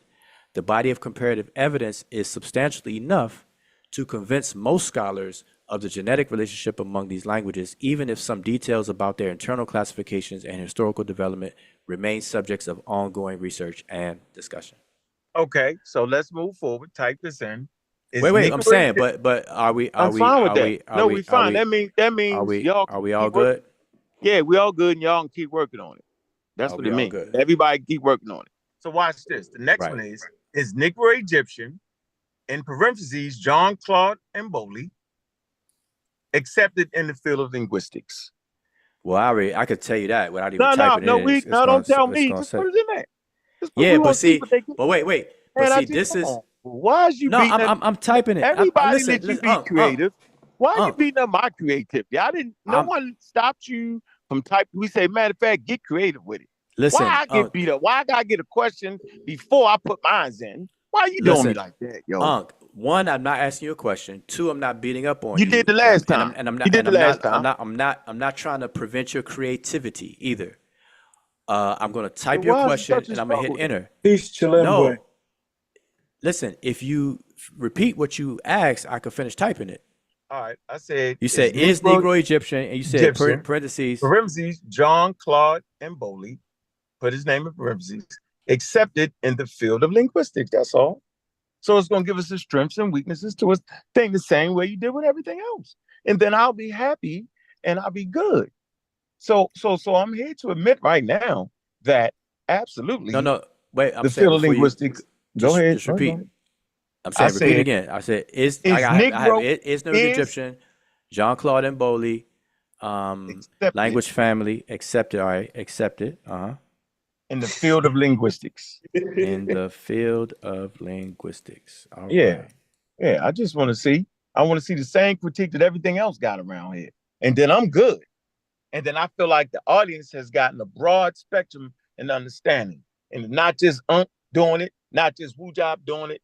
Go ahead and read, brother. We're gonna be patient to hear you read. Go ahead. Okay. The question is Negro Egyptian, parentheses, Jean-Claude Mboli, language family accepted in the field of linguistics? The answer, the Negro Egyptian family, language family proposed by Jean-Claude Mboli is not widely accepted in the field of linguistics. Mboli's work, which aims to demonstrate a genetic relationship between Egyptian and a broad array of sub-Saharan African languages, has been met with skepticism and criticism from many linguists. Here are some key points regarding the reception of Mboli's hypothesis. 1. Methodological concerns. Critiques argue that Mboli's methods do not adhere to the rigorous standards of historical comparative method. His comparisons often lack systematic phonological correspondences and detailed morphological analysis, which are crucial for establishing genetic relationships between languages. 2. The lack of peer support. The majority of linguists specializing in African languages and historical linguistics have not endorsed Mboli's hypothesis. It remains outside the mainstream of linguistic research with limited acceptance among scholars. 3. Broad comparisons. Mboli's approach involves broad lexical comparisons across a wide range of languages.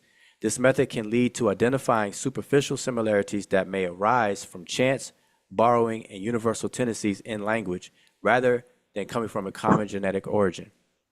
4. Established classifications. The field of African historical linguistics has well-established language families such as Niger-Congo, Nilo-Saharan, and Afroasiatic. Mboli's proposed Negro-Egyptian family conflicts with these established classifications, further contributing to its lack of acceptance. 5. Response from the linguistic community. While Mboli's work has generated some interest and discussion, it has not led to a paradigm shift or significant reevaluation of existing language classifications in Africa. The majority of linguists continue to rely on more traditional and widely accepted classifications. In summary, the Negro-Egyptian language family proposed by Mboli has not gained wide acceptance in the linguistic community. The prevailing consensus is that his methods and evidence do not meet the standards required to establish a new genetic language family. So what's That's the all next I'm question saying. after that? No, I don't have no more questions. I think the listening audience, yo, actually got We get chilling there. a great a great understanding. This was a tool that we didn't have about 6 years ago. And I think that the tool kind of balances the damn discussion. It's certain things that everybody just can't get away with no more. And if we, as quote unquote internet teachers, don't understand that, then you got to know we're gonna become like them damn wooden ships did. When the first steel hull hit that goddamn water and floated, them wooden ships was extinct. Now those wooden ships still gave some damn pushback and still had some damn cannons on it, but goddamn it, them steel ships was coming. I'm saying, yo, now we need to we got a tool, yo, and we don't want to be extinct like those wooden ships. I'm done. I thought it was a good conversation, Woo. And I always let me get chilling there real quick. Let me get shutting the hell up. We I'm just done. can't. Marcus, what's on your mind? We just can't put the word would have in the chat GPT. But let me get Marcus in there. Let me get Marcus in there real quick. Chill, what's going on, bro? What's up, bro? Peace to the panel and peace to the chat and Brother everybody. Brother Marcus, how you doing, brother? I'm good. How are you? Hey, man, enjoying the discourse, man. Yes. I just wanted Wu to just hit the sources for the last question he asked. Can he show the sources where they pulled that from? What? Oh, on this Mboli question? No, on the last question you asked. Oh, which one? Coming back up here? Yeah, scroll up a little bit.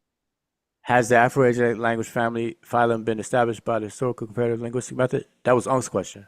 No, above that. It was maybe 2-3 questions ago.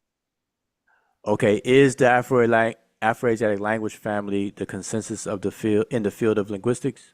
Right before that one. Okay, that's my first question then. Do all linguists agree? No, that's my second question. Do all linguists agree and accept Joseph Greenberg's language classification system? That one?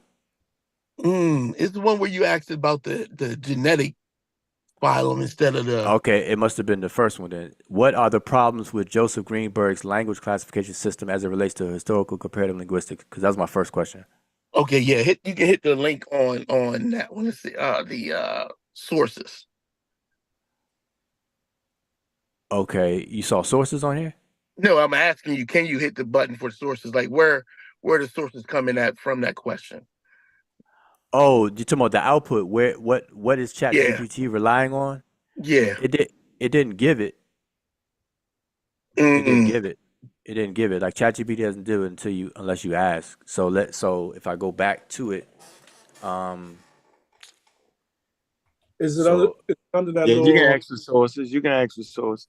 no, Okay. I'm saying you have to separately ask for it. Like it's not going to give you hyperlinks and all that kind of stuff unless you tell it It's not to on do all on that. that little icon thing on the left hand I side. think you might can go back in there and get the sources. I think you can. Then you can go back and say sources. I think. Now I'm saying if I did that right after the question, it would have already known to Yeah, you're right. give that, but I didn't. So now I got to repeat it, and I'm gonna do it this way. So if y'all want to talk about something, while I try to get that.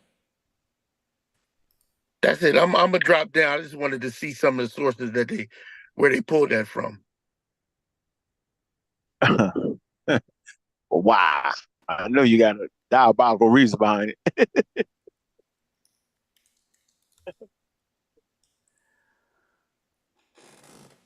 Remember, where you at? Oh, he dropped that.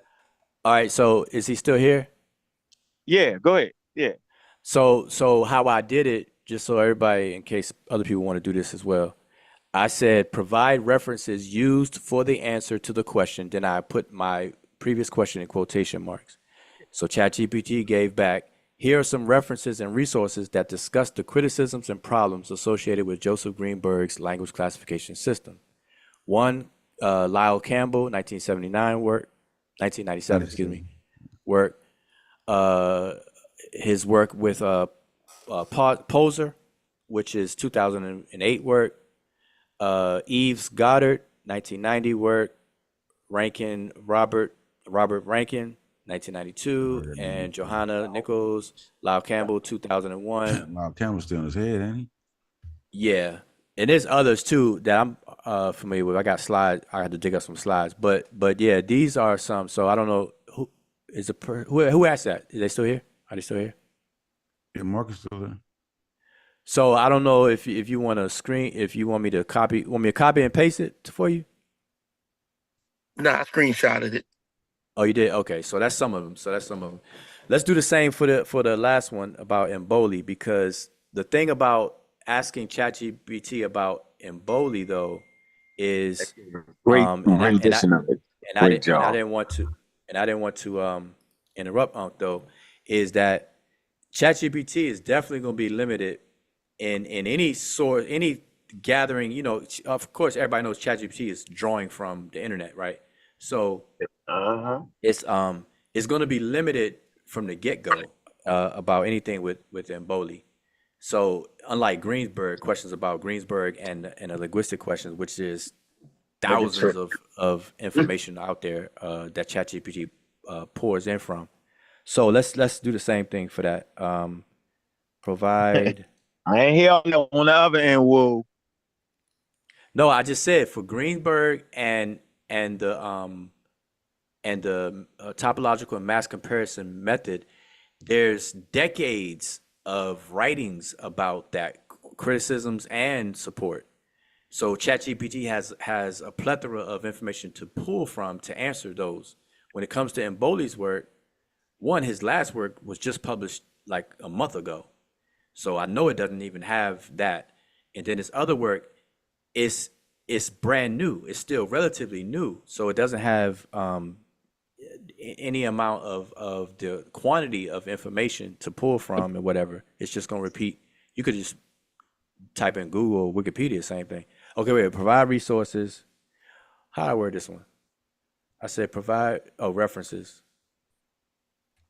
Provide references used for the answer to, and then I'm gonna put it in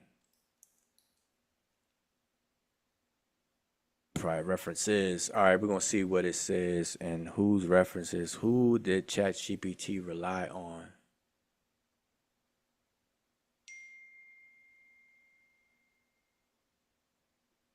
All right, so I just said provide references. Y'all still hear me? Loud and clear. Okay, provide references Right here. used for the answer to, and then I repeated my question. It says here are some references and resources discussing the acceptance and critiques of Jean-Claude Mboli's proposed family. Roger Blinch, African Language Classification and the Languages of Africa. This resource provides an overview of African language classification and mentions various proposals, including critiques of unconventional classifications like Mboli's. Now, I don't think that this book addresses Mboli's work. Okay, so I want to put that out there. Even though Mboli's first book was published in 2010, we would have to pull this book and see if Blinch actually addresses Mboli's work, because I don't think it does. I know Right? we understand. No, but I'm saying I don't I understand. get you. I get it. Either. It's not a Okay. problem. We don't need commentary. I'm just reading. All right, here's another one. Frederic Lupke, 2019, African Linguistics on Prairie, selected papers from the 45th Annual Conference of African Linguistics. It says this collection includes papers that discuss the state of African languages, language classification, and mention the reception of non-mainstream hypotheses. I don't think this addresses Mboli's work. All right, let's keep going. That's two that I don't think addresses Mboli's work. 3, this one definitely doesn't address Mboli's work because this was done before Mboli's work. So I can even skip that. Christopher Ehret, at the same time, Christopher Ehret did not address Mboli's work. Now, the Linguistic Society of America, this doesn't address Mboli's work. So none of the sources or references that ChatGPT used actually dealt with Mboli's work. And that's important to know, because if we're being scientific about this and we want to know what is and what's not, we have to understand that what ChatGPT gave is actually not an actual assessment of Mboli's actual work. So as long as we understand that, we can move on to something else. Yeah, let me share. I think let me share this with Fetty. Fetty wanted me to share the map. All right, but how does everybody understand that? I'll stop sharing. Let me stop sharing. All right. We ain't got no choice. We cooking with hot grease, and then I'm gonna pull up. I wonder why would they even consider his work? Yeah, that's what I was going to say. I would Yeah. say that just means that the work isn't They that viable to He on even French. critique on that level. Nah, but they asked for a critique. So if you know me, they asked. No, but here's the thing. Like, okay, let's say they don't even they don't look at it for whatever the reasons are. Let's say these linguists think that his work is not even worth looking at. Here's the thing with that. If you ask for a critique of Mboli's work, but yet the people did not think it's even worthy of a critique, then you can't pretend that a critique was actually done. So, and we have to just leave it that the people ain't critique it for whatever their reasons were. And so that's the difference. That's the difference. What I'm saying. Do you have to ask for your work to be critiqued? Even when you look at that chart, I'm sorry. Can you respond to that? Do you have to ask for your work to be critiqued? You can, but I'm not sure how that works. No, you don't have to, but a lot of people do. They submit it for critique. They attend different councils and whatever name symposium type things and submit work. And then it's passed on by different scholars, especially if you get into the collegiate level, which in So Boli does on the he ask for continent. does he ask for his work to be critiqued? I'm sure. Yeah, his work has been critiqued by some scholars on the continent, and he's on Facebook. So like if you follow him on Facebook and you see his timeline, like you watch you'll see him videos with in meetings and linguistic symposiums and whatever, and even people using his book in these different colleges on the continent And correct me if I'm wrong, y'all. and He's whatnot. available. He's willing to dialogue. Yeah, but a lot of Yeah, his, that's why I said. a lot of his mapping of even cultural and language connections, like don't even line up with actual human, like the migrations that was going on in Africa at all. Yeah, well, all I'm speaking to is the fact that like I'm speaking to something that's I think is important to know. We just now asked ChatGPT a series of questions.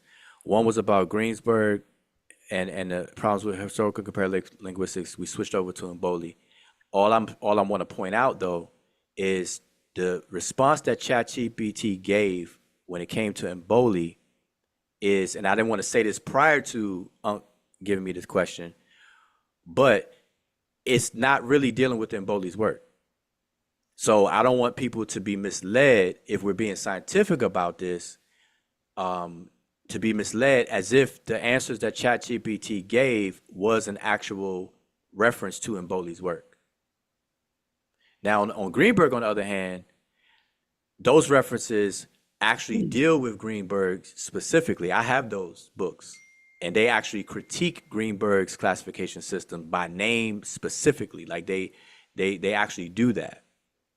And we've had live streams. Like there's a lot of videos that we have on well, I know the old Amara Squad channel, which they don't even exist anymore, but we've done this before. Some of them still up on Asar Motep's channel. We've been over this a lot of times where we showed the screenshots of pages that actually address Greensburg, but you won't find the same thing people addressing in Boli's work, and that's been problematic for me. Even in this conversation, I think the brother Fetty earlier admitted that he never read it, but he has something to say about it. And for me, where I come from, that doesn't make sense to me. I don't know how somebody can have an opinion about something that they didn't check out. Yeah, we translated the team outside. We translated the whole book. Yeah, I remember y'all were I don't know what the outcome was, but I remember y'all were talking about doing that. So now he has a new book that was just published. It's also in French, and he's going to get it done in English as well this time around.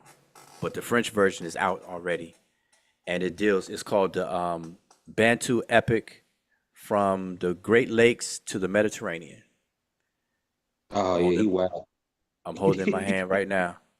He wild. Yeah, that's a very controversial, provoking type of title. So I hope people was in French. The French version's out now. If you can't read French, then I don't know if it's gonna do you any good. But the tables, the charts and tables, you can follow along. We don't have to good. read French anymore. We can just put the translator on Google. And but it's hard. It's a physical copy. So if you gotta if you want to go through all that time, hey, they don't have a digital copy. Do it. Nah, it's not digital like that right now. So anyway, so that was that. I just want to point that out, and I want to point out again that there's a difference between topological relationships of languages versus genetic relationships of languages. That's a distinction, and people need to understand and respect that distinction. Yeah, and we figured it out though. Remember that the Afroasiatic languages actually addresses that. We did that. Remember, we went through the whole thing. Hold on, let me talk now. You talked a very, very, very, very, very, very, very, very a lot, and I don't know why you had to talk that much on that. It was almost like you was trying to throw us off a little bit, slightly, kind of, sorta. because now you're basically saying that nobody actually read it and that the chat GPT is strictly lying and making it all up. So then why listen to anything then? Right? No, At this point, why not just say, well, okay, so I'm saying you can go back and read that again, right? You can go back and read it again. So somebody had to read it. I don't like the assertion that nobody actually read it. Because you got whatchamacallit on the thing read it. They translated it, they did all that, and everybody kind of ignored them. Right? Because they wasn't actually in the field though. So we're asserting that nobody in the field. So watch this. How long? No, wait. I never said that. I never said that. Huh? Like I don't want you to go on as if I said something I didn't say. Go ahead. All I said was that the response that ChatGPT gave, the references it used, none of those references actually dealt with in Bowley's work. You could take it how you want it. That's all I'm pointing out. Now my extra opinion though overall, and I had this stance from decades, is that I don't care what you study. If you're gonna come and give a strong opinion about something, at least take time to read the daggone something, whatever it is. If I'm gonna argue you down on evolution or migrations, then you would or somebody's claim about it, wouldn't you expect me to at least read that thing? No, not if it's something crazy. Oh my God. I wouldn't expect you to read the crazy. So let me I think we're in a real comfortable spot. No, man. You contradicting your own self now. I'm you not. Say this all the time. I'm not gonna read. No, I'm talking about credible stuff. I know, not but true. You always tell people to read the sources. No, not the mumble. I don't make people go on a mumble jumble. Yeah, I didn't say mumble jumble up or shut up. I never said mumble jumble up or shut up. You've never heard me say that. I've never said read mumble jumble. That's not accepted by nobody. Hold on. I never said y'all go read mumble jumble. What I said was read qualified sources. That's what I said. Qualified material. I've never claimed that you tell people to read mumble jumble. I'm saying you encourage people. I'm saying you encourage people to read the sources before making an opinion about it. Am I right or wrong? Absolutely. Okay, that's my stance too. That's all I'm saying. So you and I are in agreement. Yes, we are. So if you're gonna critique a person's work, then they should read the work. Like if I want to critique your work, in anything that you've ever produced in writing, I should at least read the daggone thing. I agree. Would you agree with that? All right. And so we're in agreement. Okay. So here we're gonna put this. Y'all see the screen, right? We're gonna do exactly just that. We see the screen. Oh man, where the hell is it? ChatGPT, right? And you being disingenuous, Wu Jia, because I gave you the reason why I'm not reading that bullshit. Because I said the foundation is flawed. Won't no Bantus living on the Nile. And okay, listen. I'm not being. The foundation is flawed, bro. So I gave you the reason why. I'm not being disingenuous. Let me say this. I'm not being disingenuous at all. It's just I don't know why you brought that up. I gave you context though. You just said I didn't read it. But listen. I have accepted. Migration will beat that. It's simple history, bro. Is that Fetty? No, if that's you, Fetty, I wholeheartedly accepted your context, bro. No, you did, and I accepted your feelings on it. You said you didn't read it, but I obviously read about. But I obviously gave you context about how I'm familiar with that Negro Egyptian argument coming from Mboli, coming from what's the other one, Theophilo Benga. That's great. All of that, and it's pseudo. The foundation is flawed, is it not? We know the the Proto-Bantu people originated in West Africa, and I hear. Listen, and I hear. So it's flawed. I hear.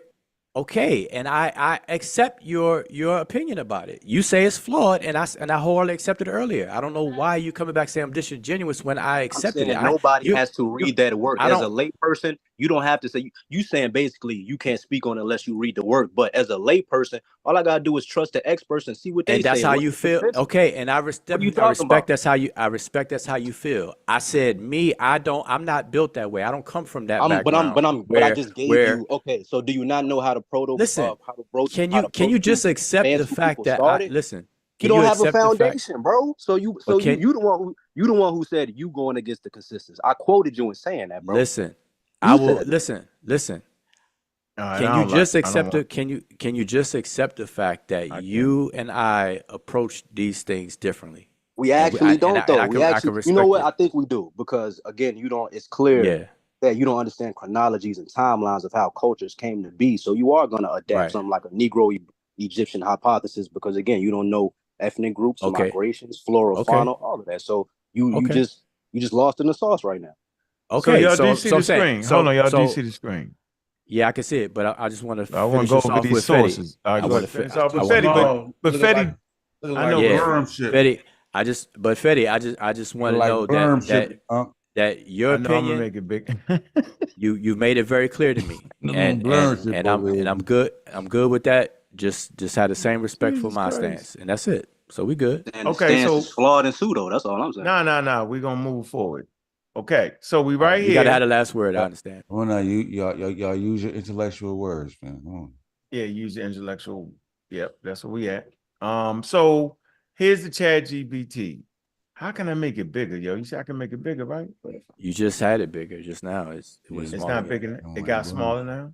No, shrink the sidebar. Shrink the side. Collapse the sidebar on the left. Collapse the sidebar on the left. No, the other one. Yep. Collapse that. Now hit Control ++ or whatever. Make it bigger. Or I don't know what kind of computer you're on, but Apple. Zoom. Do the zoom. Hit Command ++. Control. Command. Command. All right. Command what? ++. Plus sign next to the delete. I can read it, but I got. There you go. Keep hitting it. There you go. Right there. My eyes. All right. So here, all right, we got sources.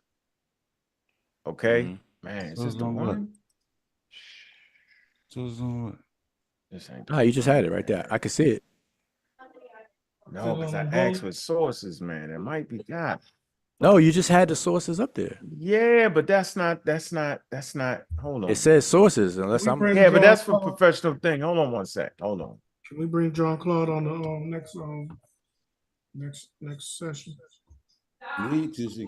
Live, so he can defend himself. I don't even understand why I just did this like this, bro. I just had this right here with sources, and it must be. Let me do this. I just saw it though. I don't know. Yeah, that's not. That ain't what I don't want to. I don't want to deal with that. I don't want to deal with that. Hold on, you gonna call him up? Yeah, ask him. Say, Wuja up here.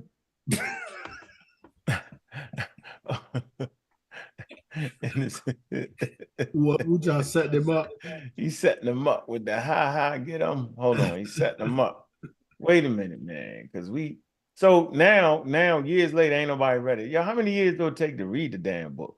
Man, but see, you keep saying that. Wait, you keep saying that. No, I'm saying like that's not fair to y'all though, yo. That nobody will read it. But I'm saying I just want you to know that that's not what I said. I thought you said nobody read it. No, I'm saying I don't understand sources why. that you asked the question. I was saying the question we asked ChatGPT, those references that it used to spit out that answer wasn't in reference to Mboli's actual work. That's all I was saying. Everybody can read that. But they act like so they was lying then. Because we read it. That's not how ChatGPT works. So where do they access them from then? How can they just making it up then? We gotta say something. We can't just leave it open ended like that. No, it clearly told you it was going based on the existing models, and anything that goes against it, they're gonna say it goes against it. So if you well, how they know it was going against it if they never read it? Well, John, somebody had to read it. Come on, yo. How you going against something that nobody actually read? We all just and number one, I didn't say nobody read it. But two, we all just read what we read. We all just read what we read. I mean, all right, now why can't this unless you wanna No, I got you. No, I got your point. I'm just saying the point. Damn, see? All right, now watch this. Now watch how this crazy. Now watch what I do. All right, now I'm gonna do this. Saying like the feds. Hold on. Yeah, man. Wuja doing some magic over here. See, it won't come up. Look, watch this. That's the Okay. blackologist doing the magic. No, man, I cannot believe you came here with that. And now Wuja gave us a virus. Come on. Gave us a virus, yo. What in the world is going on? That's the blackologist doing that. Damn. Them dreadlocks. Okay, here we go. Y'all can see it now, right? I gotta make it bigger, or we good? I'm good. I can see it. I don't know if everybody in the thing because it's Where we at? Is it big? Collapse the sidebar. Collapse the sidebar. All right, I'm gonna collapse the sidebar. Yeah. And I'm gonna do plus. We all see that, right? Yeah. We say with sources, right? Negro Egyptian, John Colin Bowlesy, was this accepted in the field linguistics? All right, we went through all that, but we got some sources here. Right. Nah, we got some sources here. Let's go. But I saw those 6. before. Like you had them up before. Oh yeah, I'm delusional. But we didn't read it. Yeah. Click. Boom. Boom. Now we see the source, right? Yeah. Okay. Now we got sources. What is this? Hold on. We just still see the line of source. We don't see. All right, hold on. Hey, You don't see that? I don't accept Actual Reddit. source. I don't accept Reddit and Me everybody. neither. I don't fuck with it. No. Reddit. Yeah, I don't fuck with I don't accept Reddit and everybody wiki. No, Reddit is whack. No, go to. There goes source. Oh, That's okay. one source. Y'all see this now? Yeah, nigga. Wait, you did you click on one of them? Yeah, That I where it clicked took on, that yeah, where it it took took me you? here. It took me here. Blurm shit. Oh, y'all still can't see this blurred? No, we can see it. Just make it bigger. That's all. All right. Zoom in, man. All right. Now see it? Yeah. So, keep going. so this going. Negro Egyptian is a blog, right? So in this wait, blog, Who wrote the Hold on. blog? Who wrote the blog? Oh. all right, let's see. I'm gonna just start clicking on the sources. Negro Egyptian, okay, right? That's all I want to do. Oh, that's a Sah Hotep. Okay. Okay, y'all see that? We Can don't see see that. No, that's Y'all a don't good see one. this? Y'all don't see this? Yeah, We yeah. do. We see it now. Thanks. Hey, I don't know. That's the others. There's a lot of Saw Imhoteps out That's a there. Sah Hotep right there. I No, don't that's get. him. I've met a Yeah. couple Click of on the Saw. name. Look, Tessin and Bowley's I don't- Negro how we Egyptian know which semantic Saw- map. How we know which Click Saw on the Imhotep that name, is? Yeah. Unc. It's That's him. the Click on the name. University, yo, the Mocha. Hold on, that's Mocha. Science advancement, that's him. Yeah, Am I tripping? So he No, definitely rated. you clicked on. I mean, everybody And- knows and that. download- So I'm and trying to figure out what like I'm what are going we? through this. So I'm just let me finish this. I'm just No, going but through you're- sources. Nah, you're clicking on the superscript numbers. Like that's not. That's a Trying to figure sorry. out what's- It's starting No, to feel like No, Oh, you- I'm saying this is about Egyptian. Negro Egyptian is a language family that initially developed by Theophile Banger in 1993, and then further refined by Jean-Claude and Bowley, 2010, using historical comparative method. Right? I'm just clicking on all the source. I'm trying to see. Good stuff. Somebody had to read the goddamn thing. I shouldn't. Nothing wrong with that. Oh, this is a saw again. Uh-oh. Okay. All right. So Oh, saw man. hand is all over this. Okay. I ain't mad about a saw. Put a sorry No. name. No, Jesse. listen. I guarantee you, if you click on all those superscripted numbers on your right hand side, you're gonna. It's probably gonna all point A to saw a saw. again. So why is Probably it gonna so all that's point to a saw. so when we get on the net, it's all about a saw and Mboli at this point. Nobody else read it. Okay, let me. I'm just trying to say, I'm saying, come on, yo, you say ain't nobody Nah, read it, but yo. we see who did read it. A saw No, read it. Number We one, sourcing for the fifth time, I Go didn't where? say nobody read it though, and you. That's what I'm saying. What are we doing? Can we? Oh, you Can said we? What are we you ain't doing? read it. Like We seriously though. I'm just saying it's all. I'm Like- saying like every source seriously. I see is a saw. I'm just wondering. No, I know, but what point? Sauce Let's seems say, to be the point. Is he seems to be the secret sauce in this. no, I'm saying, but the point, the overall point was that I was saying that if you're asking for a critique of it, you're asking for a critique Gotta read his by Gotta read the saw's work. by expert. No, He's a linguist, right? Bones work. You gotta read in Bones work. Is a saw? Hold on. Is a saw a linguist? Chat GPT. I'm just gonna finish what I'm gonna say. All right, then I'm gonna answer ask the next question because I'm saying Right. he at least read it. Go ahead. So I'm asking you, Unc, when it comes to Mboli's work, I know you yourself haven't read it, but are you looking for experts in the field of linguistics to evaluate and analyze his work and then publish their findings about his work. Is that what Oh, you're looking for? No, what I'm looking for is I read this. It said it talks about how the work is not actually accepted in the field, right? Bet. And I'm simply saying that when they do give you sources, like it say Emboli's theories are not universally accepted and remain a subject of debate and skepticism within the academic field, and then you click the damn sources and it all go to a SAR is what I'm trying to say. So No, I'm just I know. that's Listen, all I know, was saying. I know, but listen, I'm listen, making a point listen. is But it's hold a up. wild scenario just going on here. Okay, but listen, my question. Somebody had to read it though, bro. Listen, we can't I understand. I understand what you're saying, and I right. got What it. am I saying? What am I saying to But make sure we ain't talking past each other? okay, I to don't make wanna be sure, accused I'm of gonna that. repeat. I'm gonna repeat Is what a you're SAR saying. accepted in the Good linguistic gosh. community? My bad. I'm sorry. Go ahead, John. No, I'm trying to square up with Yeah, I think you might be and right get in though, sync. Wuja. I think So you this is might what be I'm right. saying. No, Mhm. my question to you was separate from what you're saying, but I'm gonna repeat my understanding of what you're saying. Mhm. You're saying that when it comes to clicking on the resources for your question, is all pointing to a SAR. Yeah.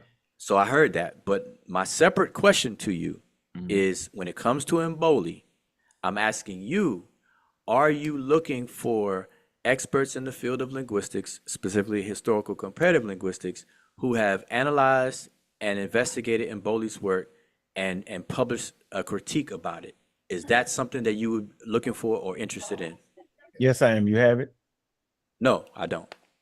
That's the point I'm making, and that's what I'm trying to say.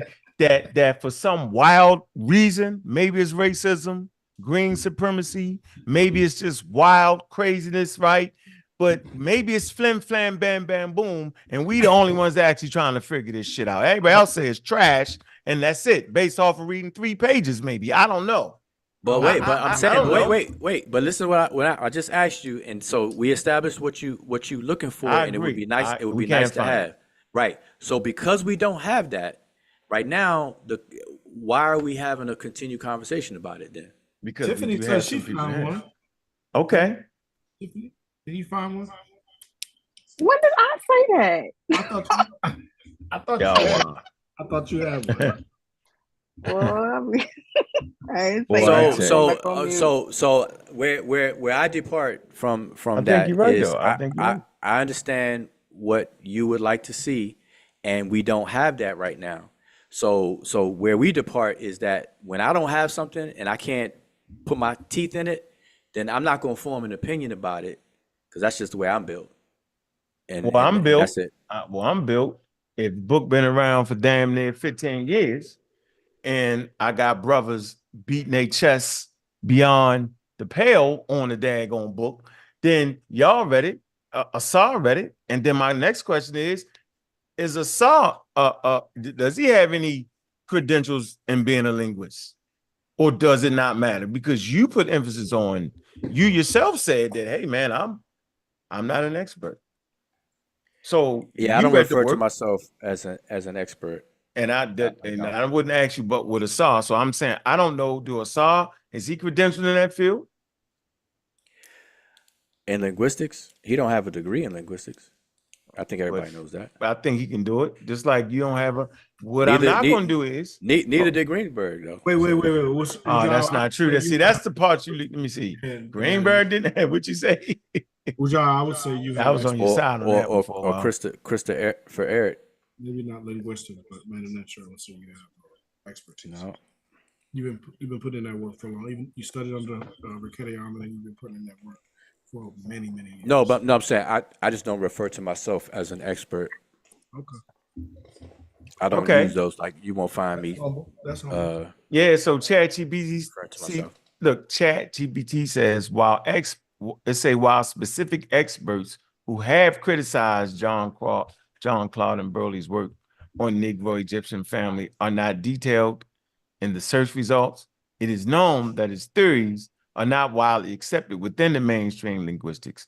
And Bowley's work has been met with skepticism and debate in the academic community, indicating that there's significant criticism from linguists who question the validity and acceptance of the Negro Egyptian language family. They say the lack of widespread recognition and acceptance suggests that experts in the field do not support it. Right. I'm saying, so it supports what I read earlier, the fact that, and it's making my point. My point is that because Mboli is challenging. No, it's not a God of the Gap. What I'm saying,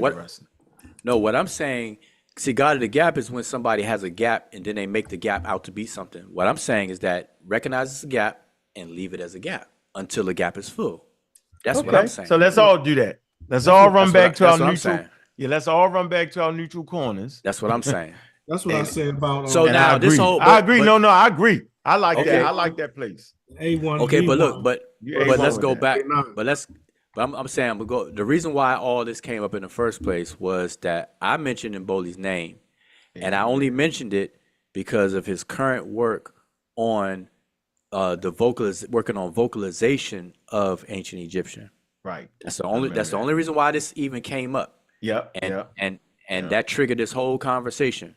Yeah. And I know why. He right. Now, I'm just reminding everybody on the panel and I remember that. I ain't forgot that. That's good to let them know that. And that's why it's even more wilder that he will be the one to be able to do it.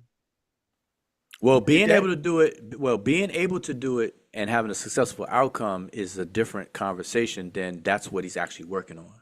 So what I'm saying is that he has the interest and is working on it, and while others are not focused on that. Like there's and I mentioned that earlier, there's not too many linguists that are even attempting to get the vocalization of ancient Egyptian. It's not a big enough interest.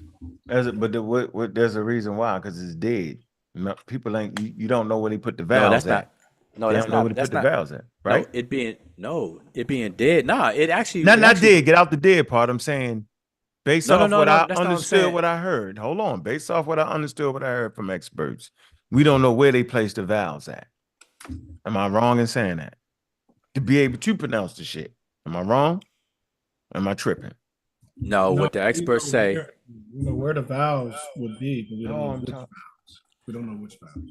Correct. What the experts say is that the ancient Egyptian script, not outside of Coptic, did not document the vowels. That's the understanding that experts have in Egyptology currently. And so there's a big challenge to recover the vocalizations of ancient Egyptian words. No different than in the past when scholars decided to, and it grew into a consensus to stick a E in between all the consonants. And then that got adopted by the lay people and scholars alike. And that's why we use it to this very day.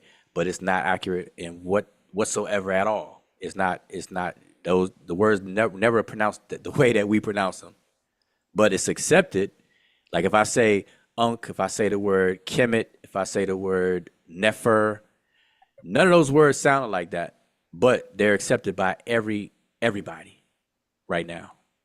So the challenge is to recover the real pronunciations based on using a scientific method within linguistics to do so. That's all. And he's one of the people that is working on that. And there's not too many people that are working on it. And any progress made in that endeavor would be cutting edge by the simple fact that it's never been done. Like nobody even ventured out to even go that far. So you think they're going to resurrect the Kemeti language, Ronnie Kemet language? As the vocalizations, they can get close. No different than how the Jews did Hebrew. I think we're already close. How much more closer can we get? Nah, Nefer, nah. the all right, let me give you an example. The vulture bird. How was that pronounced? No. I'm sorry. Scratch that. How is it pronounced right now? That's crazy. How is it pronounced right now? Let me start there. How is the vulture glyph pronounced right now? I couldn't tell you. Oh, you said right now? Yeah, right now. I just say A. Yes, but what sound? It's the letter A. But what It sound? make a Right. It make right? Now everybody knows, even all the Egyptologists who even write about and teach the language, they know that is arbitrary. That it was not. No, the all that. They know that that's arbitrary. That it did not sound like that. So when you say we're close, no. Well, that's what they teach us in English. A, What else is No, A? no, I'm saying the Egyptian words with that glyph does not have the long A or the short A sound. It's not. That's just arbitrary. That's just something that was agreed upon to say that that's what it is. They transcribe it as a A, and we pronounce our A's in English. What about the arm? The open mouth? No, the arm. Oh, arm. The arm. You saying the arm? Yes. Yeah, same thing with the arm glyph. Same thing. It's an A. It's transcribed as an A. When we transliterate, it's an A. The vulture is a capital A or reverse 3, depending on what system you use. But I'm talking about the sounds, the vocalization, the sounds, the phonetic aspect of it. What we're using today is not what the ancient Egyptian language sounded like. Are the consonants? Everybody knows that. Are the consonants real? Even the consonants are not settled on, but you have definitely more rigidness in the consonants than you do vowels. Mm. So the Coptic and the hieratic and the Greek, there was no way to. I mean, so basically, you're saying that Seti was right. The metametra has not been deciphered. Oh, that's definitely. You're saying different from phonetic or phonetically speaking, linguistically speaking, it versus. No, decipherment. Yeah, SETI just don't know what decipherment is. Decipherment and vocalizations are two different things. That's totally different. You don't have to know how. I don't have to know how to pronounce a word or even pronounce it correctly to know its semantic meaning. There's a lot of foreign words that I can't pronounce, but I know what the word means. Everybody on this panel has experienced that. Either you mispronounce something by accident or purposely, but you know what the actual word means. So pronunciation and phonology, or the vocalization of something and its semantic meaning are two separate conversations.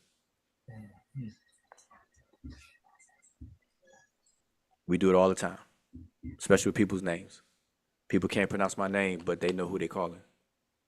So, okay, hold on, whoa, freeze. Hold on, let's get back to Joseph Greenberg, and you said he didn't actually have a degree, right?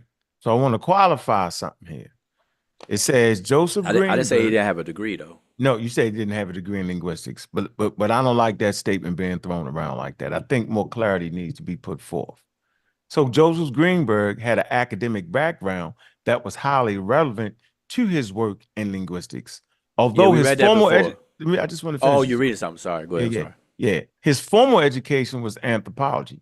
He earned a PhD in anthropology from Northwest University in 1940. His interdisciplinary approach combined anthropological insight with linguistic research, enabling him to make significant contributions to the field of linguistics, particularly in language classification and typology. I think that's very important, and I don't want to let that slide by. I've heard the statement made a million times. Now we got a little more clarity on that statement. I've even argued your side of it, right? And at this point, I feel like I was wrong, so I want to make that wrong right. I think Double X Architect was trying to make that point, but he didn't make it clear enough. Now I see exactly how the man actually had work in linguistics, right? In anthropology, which includes linguistics and all that. So it's not like he just was running around, was an electrical engineer or some shit. Yeah, he was actually in the field that did that. I just want to make that point. So we shouldn't overemphasize the fact that he didn't have a actual degree in linguistics, right? Without mentioning I think that you he have had work in amnesia that though. field. I think you have amnesia because you and I were on live and we actually read Greensberg's own words, and I don't it have said amnesia. it said exactly whatever you just read. We read Greenberg's own statements from himself, where he said everything you just said, and we emphasized what he emphasized and stuff like that, and we put it in context. The fact that he did not have a degree in linguistics is a fact, but we also put it in context. So I don't want you to imply that somebody's running around giving a false impression or overdoing something when it is what it is. He did not have a degree in linguistics, but his work involved linguistics and stuff like that, and blah, blah, blah, everything that we said. But we emphasized that in the past. We got videos. You and I together, we got videos. Yeah, I know, but I don't think that was actually emphasized like it was today. Excuse me, because I'm definitely getting old, but I don't think that emphasis was put on it. No, it definitely was, because we shared it. We shared our screen, and I was the one that was actually reading. And if I find a video in the clip, I maybe it'll remind you. But we definitely emphasized. We definitely emphasized it because it was a show. It wasn't a show on this, but in that live show, we were talking about people who are known to the layperson as being a linguist, but yet they never had a degree in linguistics, and we were speaking positively about that. But other people were saying, there you go. Other people was no. Here's the thing. There you go. Hold on. But he was an anthropologist. You just proved the point, Woo. You just proved my point, Woo. We used to use that statement to disqualify people, right? No, like we used to say, not my fault. I got it. Let me do it. Let me get this right. I'm saying that statement you just made, that he didn't have a degree in linguistics, was used to help out people like you and Asal and whoever who didn't actually have degrees but still do the work. But the truth would be that this man had actual training and had a doctorate in anthropology, which included linguistics. That would be the full scope and context that would make things understandable. That's the point I want to make. Okay, so now that you made your point, done. Go ahead, Gullah. I'm done. Go ahead, bro. I was gonna say something before. Yeah, go. So let me just say this. Okay, no. At the time, I would say he an anthropologist, so like linguistics is like a minor, like under anthropology anyway. So he had access to linguistics, even if it was a minor thing that he could took courses. That's all good, and we read that. My point with you, is that when we had these discussions in the past, we read all of that from Greenberg's own words, and how in his academic achievements through time. We read that. But the point back then was we were the ones that was telling people that you don't have to have a degree to do linguistics. You don't have to have a degree in linguistics because at the time, we got to put it in context. At the time, people were saying in the chat and otherwise, people were saying that you're not a linguist unless you have a degree in linguistics. Remember that? Yes or no? Where don't go? Where don't go? I don't know. Unc disappeared.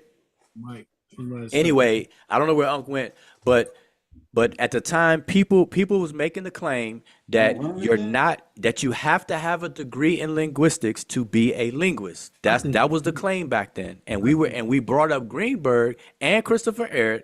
We were bringing people up to show that these people do linguistics and are considered linguists, but yet they don't have a degree in linguistics. That was our point back then, and that's all I'm reminding people. But I think if your study of your field of study, it has linguistic background in it, then I think you could be qualified to really speak on that topic. Say that one more time. Well, basically, it's the same thing that Gullah says. If your field of study, just like Egyptology, they may not Their specialty may not be the meta nature, but they had to take courses to be proficient in the meta nature. But their speciality might be in the culture, in the clothing, something different. In the people, how they did something, how they interacted, but or in the anthropology, just looking to see who the people were in genetics or something like that. But you still, I think, would have to have a background in that particular field. You may not specialize in it, but I still think you got enough in that field where you can speak on it. Well, but see, none of that is at an issue or But if you just got any content. Wait, let me say. I'm saying none of that. I don't know. None, If, what I'm, logic and C plus plus and assembly language and stuff like that can get you to linguistics. I don't know if that can really get you there. but here's the point, though. The point is that we're taking. All I was doing was reminding Unc that we've established these a long time ago, because this stuff has been discussed so long ago that people are forgetting. But we got archives. Unfortunately, the Amara Squad channel is no longer available, and all those videos are done. But I'm saying we've had conversations where we were actually saying the opposite. We were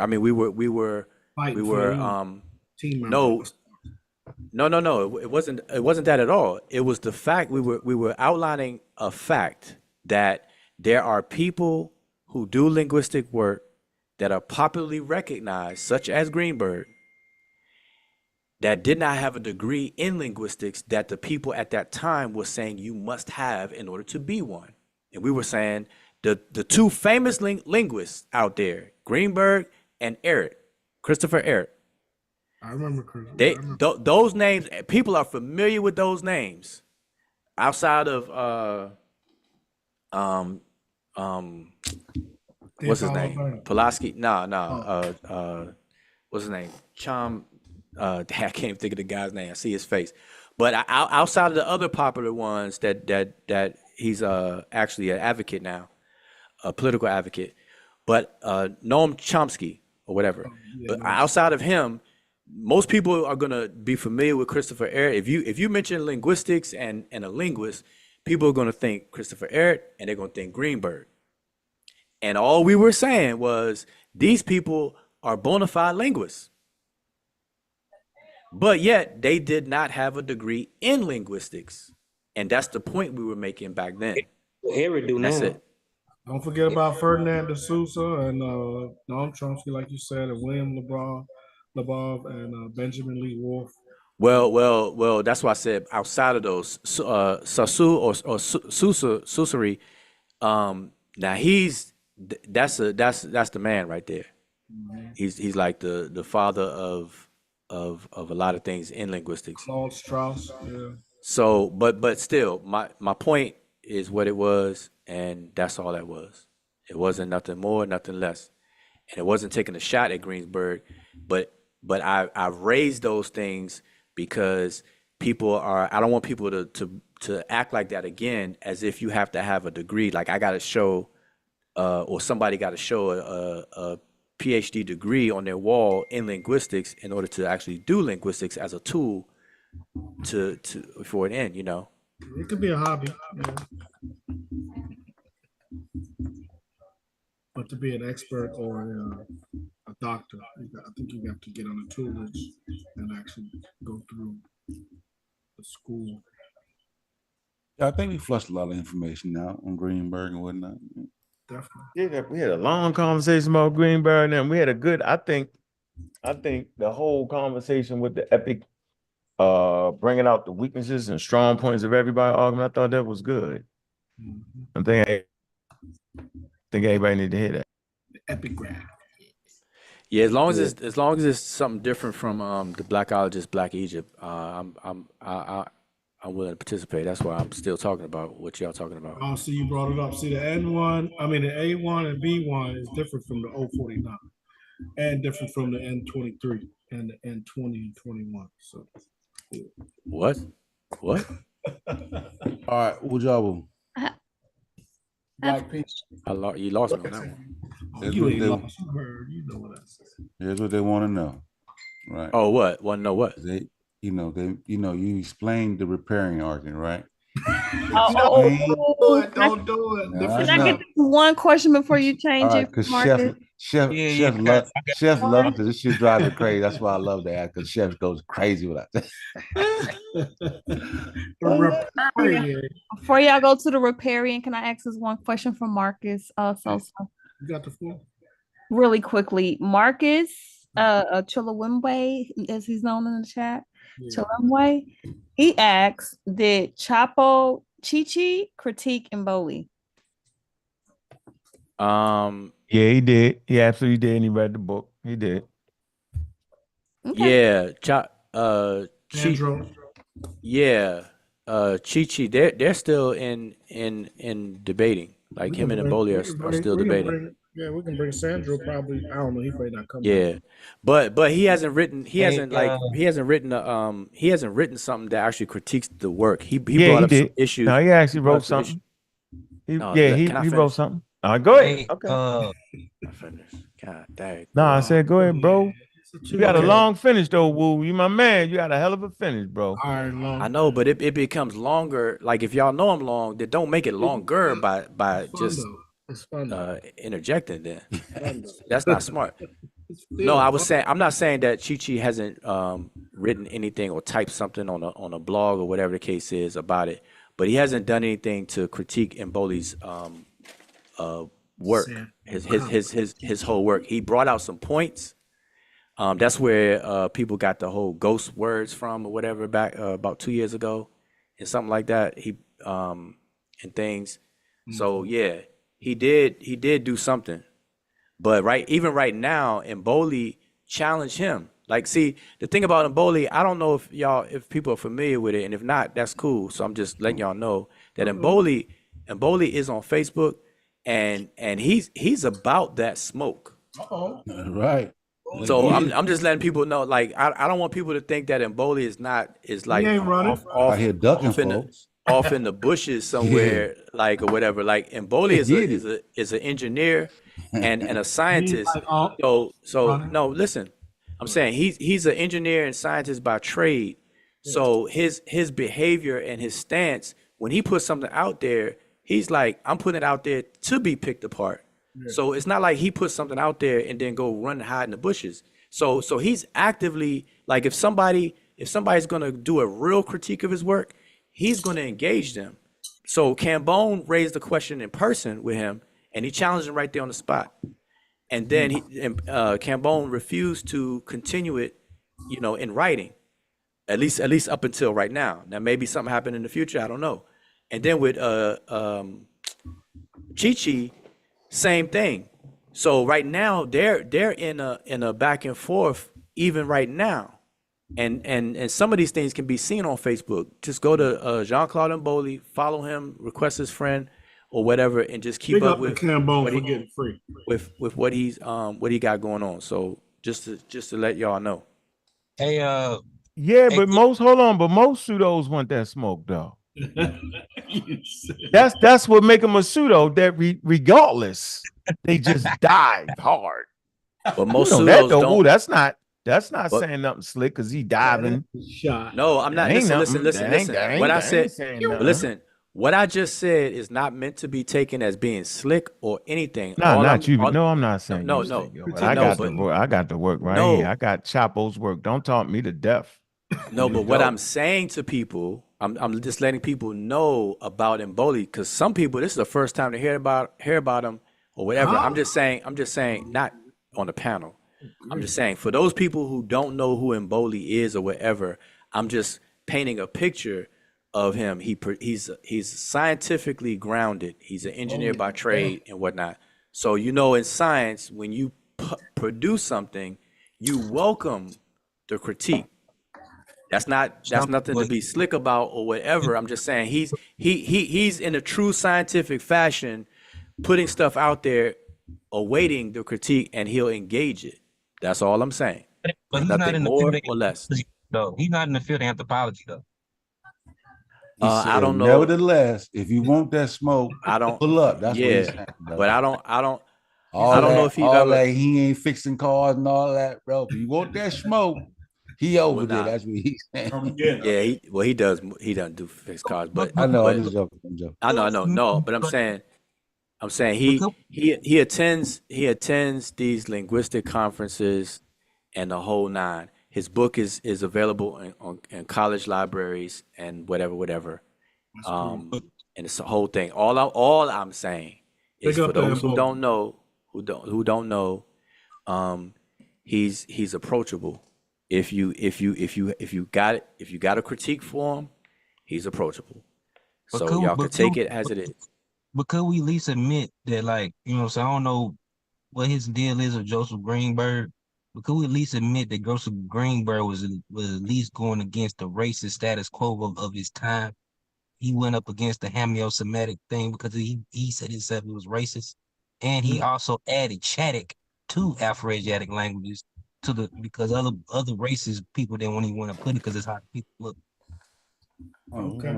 Yeah, I mean, Shout out to the facts on the ground are the facts on the ground. If Joseph died in Greenberg, 2001. the same or similar things can be said about E.A. Wallace Budge, who wrote about Sudan and Egypt's relationship with Sudan, which was at that time going against other scholars, his peers. So in both instances, we can just quote the facts on the ground. That shouldn't be a problem. But right now, what's also a fact on the ground is Mboli is challenging the rigor that was put into the grouping of all African languages, not just the Afroasiatic phylum. So just for the record, let the record reflect and show that. It's stated.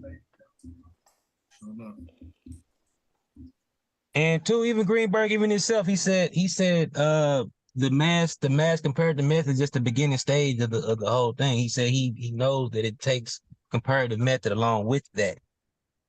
Man, they standing on his shoulders. No, you know what? Whoever just said that, who's that? Who just said that? That's Gullah.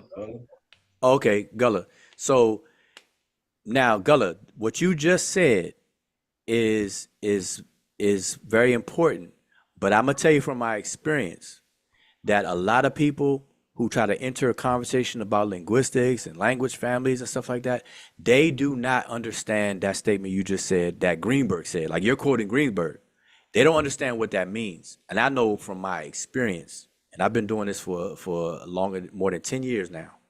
So I'm telling you, a lot of people out there don't know what that is. They don't know the difference between mass comparison and what it produces versus the comparative method and what it produces. They don't know. They don't know the difference. This kind of speaks for itself. Nah, it doesn't. I'm telling you, it doesn't. I could poll. If everybody in the chat were to get on this panel right now and we poll everybody, at least on the chat, we got 57 people. No, they learn it. Come on now. I Garrett. No, I'm not saying people can't learn it. Don't speak for me. I'm not saying. See, none of this stuff is unlearnable. I'm just saying, right now, people like right now.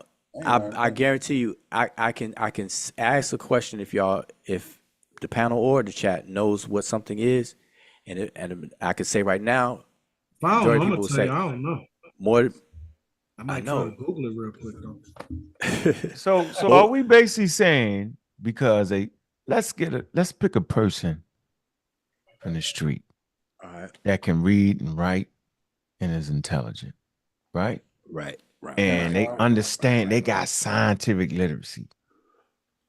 And you say, hey man, is certain linguistics with Mboli and and they don't know none of the damn answers, right? Could not that scientific literate person go to the proper data sets, right?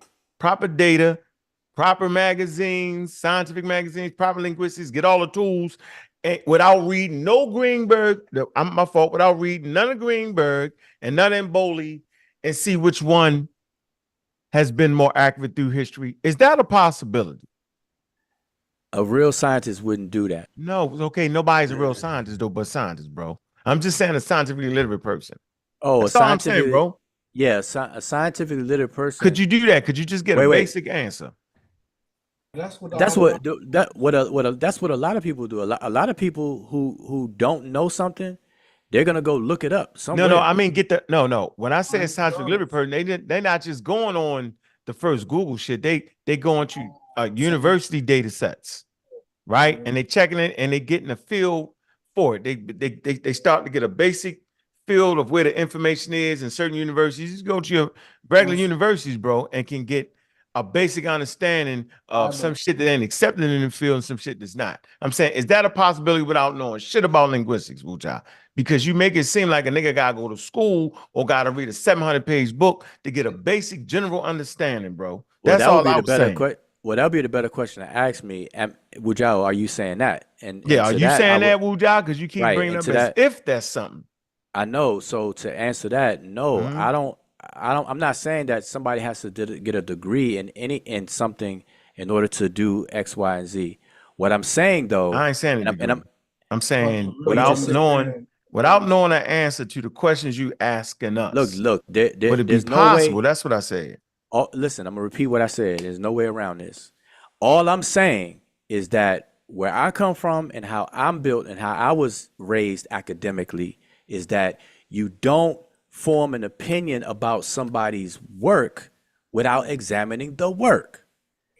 Now, that's my statement. Okay, I I don't want got to you. don't add to it, don't take away from it. All right, I'm off that statement. So I don't know where the hell you come from. Wherever it is you come from, it seemed like a nigga could never do nothing else but read a 700-page books on everything they wanted to know about. That's not even making no sense though, Woo. But That's No, but see, that's too much. Hold Yeah, on, that's too much, what Woo. you You no, asking but people for too much now. Let me see if I That's can do this. Let me see if I can no, do this. So, I'm actually not. let me see That's a something. little bit too much, bro. Okay, if I was to say, I want the That's floor too after much, you. yo. check it. You shouldn't have to learn meta-nature, yo, to realize whether meta-nature has been deciphered. It's the point I'm trying to make here. And I know I'm not, maybe I'm just fucking Come crazy. on, hey, calm down. Well, why you All right, I'm talking gonna use over that me, yo? I'm example in the next. middle of I saying know it. you're not. You're finished. Hold on. Let me just ask you this. So Shesmu, after Why, you, why would you ask me a Hold on, question in the middle of me saying what I'm saying, because I Shesmo? want y'all to have, camaraderie. We got camaraderie. You messing it up. I'm not. I'm really moving the crowd. Listen. So if I was to ask you, or if I was to critique your book, say your book is garbage, go out. I heard you got a book on Amazon, and I didn't read your book. Would you say I could really critique your book, even if I ask people, "Hey, what do y'all?" And you read it, and you read the report that says pseudoscientific evolution don't even work like that. You don't got to read it, bro. You can safely take that critique, then put it in Chat GPT and see if it's credible. Come on, bro. You don't say that like a nigga got to read all of Charles Darwin's work. You don't got to read none of Charles. A basic search on in an Encyclopedia Britannica would be enough, bro. Trust me, dude. Trust me what I'm saying here, yo. It's almost like Batar. It's almost like it's a device to play some weird game here, bro. And the weird game is if you don't read a 900-page book on the electric universe, then you don't know whether the Big Bang is real or not. I don't like that. Now, man, where I come from, we don't like that. Where I come from, we don't like that. It's almost like you're trying to trick me. It's like I gotta learn about gold and how gold is manufactured in the chain before I buy a chain. No, you can just y'all can just figure out whether you got a real gold chain or not. And where I don't gotta know everything. I don't gotta know about diamonds, where they get it, digging up that. I can just use a diamond tester. A diamond tester doesn't require you know where the hell the diamonds come from, how they was made, how long it take. That's what you actually asked us to do. Let me ask you. No, I don't agree with that. I don't. Listen to the I diamond. don't, bro. Listen to the diamond scenario. So suppose I grew the diamond in a lab, and it's still, if you use a diamond tester, it's gonna say it's a diamond. Versus the diamond was found in the ground, and it was cultured, and it was chopped and cut perfectly, pristine. So is it pseudo that I bought that ring that had a diamond that was in the, that grew in the lab that looked real nice, and when I wear it, I still look flossy?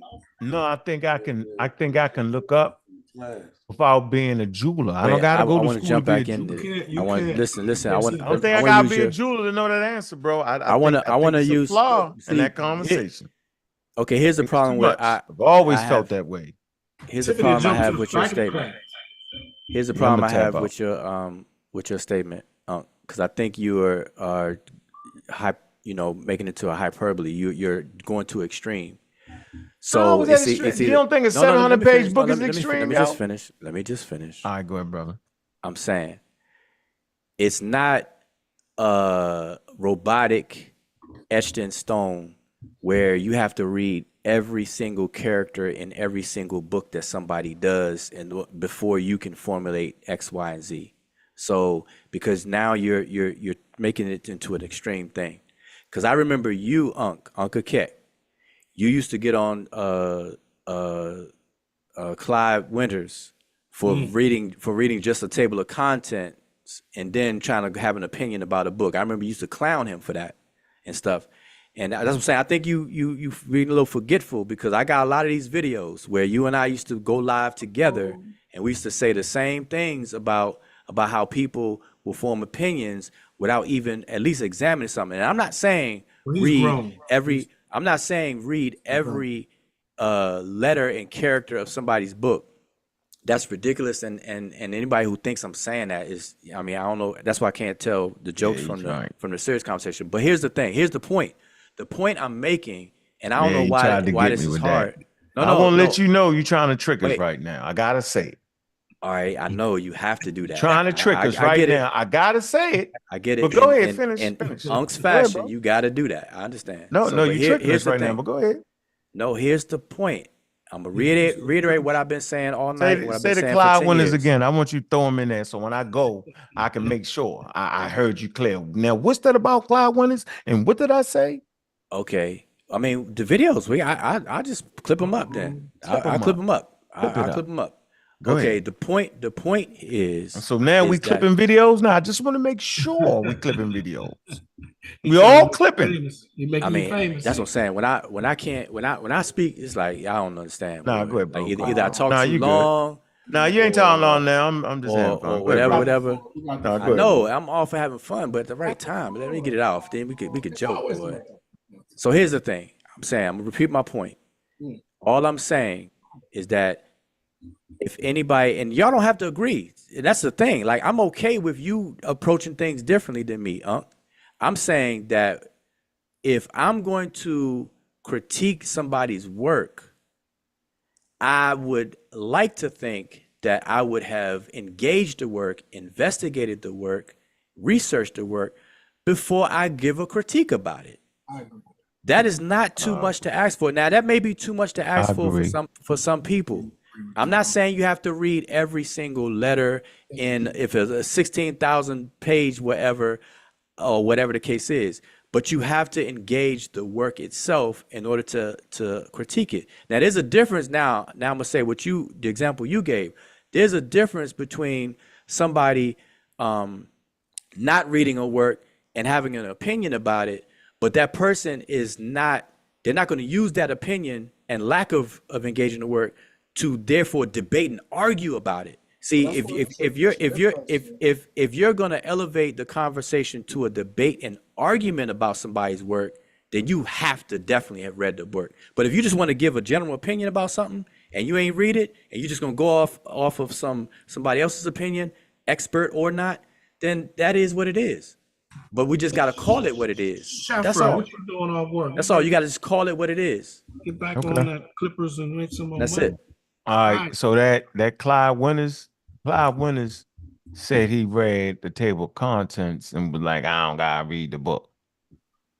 That it was something like that. I'm gonna read the table of contents. I don't gotta read. But I tell you what, you remember that, right? I remember that. But I tell you what's funny. All right. If I see a book that says evolution, and then I read the table of contents and start talking about creationism, I already know they're scamming. I already know that they're using religious. Hold on. If they start talking about intelligent design, chapter 1, and then chapter 2 is how intelligent design is overthrown evolution. I don't got to read that book, yo. Oh yeah, I remember that. I don't gotta read that book. Let me say this. Hold on. What I can do with that book is now we got the resource. We can just go ahead and throw it in the app and see the credibility of it, yo. Okay, I got a good question for you though. On the same example. Yeah, I'm gonna get off it. I'm telling. Go ahead, yo. We didn't talk too long. We did. I know, Bung. I got a question for you. Don't go yet. So I got a question for you now. On that same vein, and this is why it's not rigid, and that's why I can't tell if you're playing or not. But this is why it's not rigid. and it shouldn't be. I ain't playing. What's his name? What's the Richard Dawkins? Uh-huh. Okay, Richard Dawkins is the man when it comes to modern evolution talks and all that kind of stuff, right? Mhm. So now he has a book, and when you look in the table of contents, one of his chapters, the title of it is "There's No Such Thing as a First Human Being." Absolutely.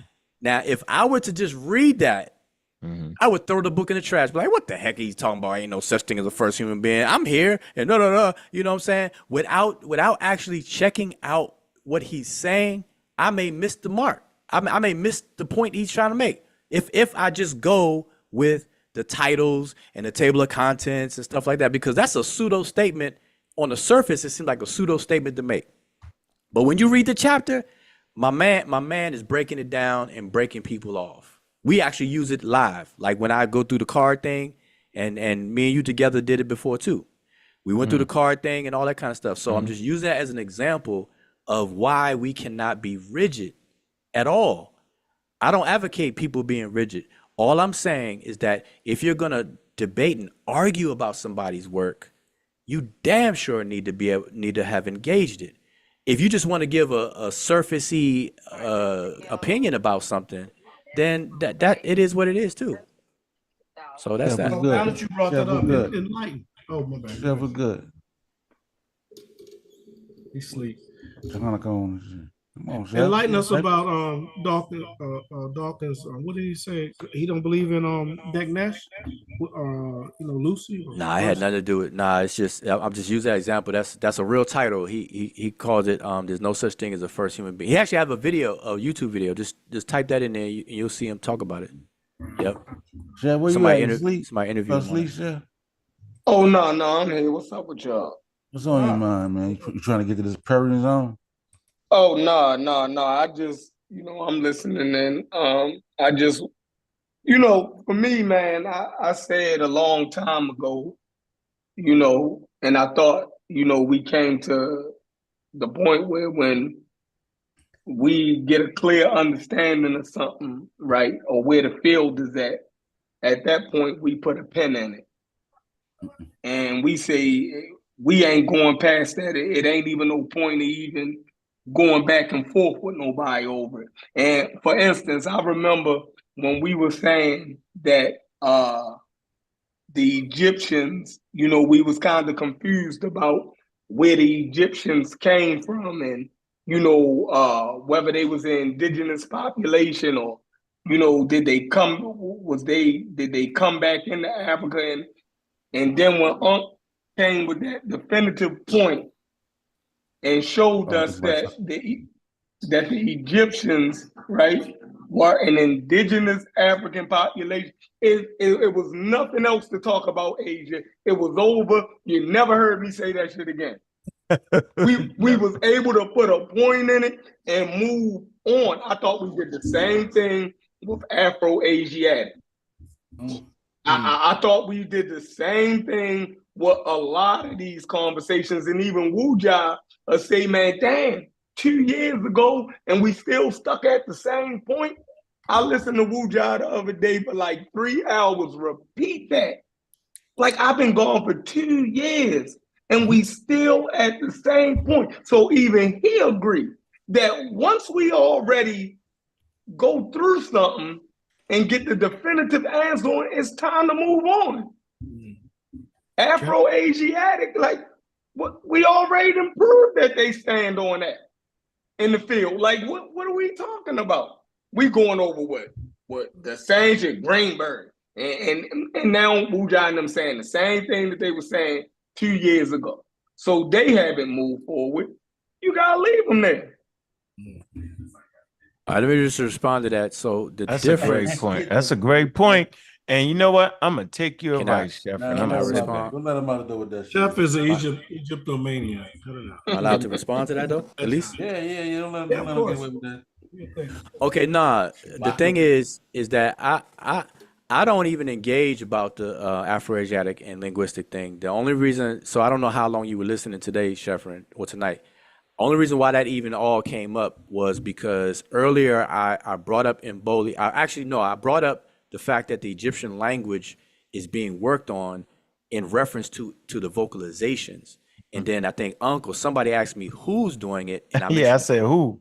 yeah, I and I didn't think you're mentioned gonna bring him up, yo. and I That was mentioned wild. Mboli's name, and then from there the conversation went whatever. So I don't even talk about the language family stuff like that, and I don't talk too deep about anything unless somebody's like actually read in there in whatever the issue is. Like they got to be well rounded on that before I get into something deep with that. So no, so the conversation, if somebody wants to say Afroasiatic and use it, and it comes up in a conversation, you don't see me frown or kick rocks up about that. I know what the grouping stands for, and I said this like 3 years ago.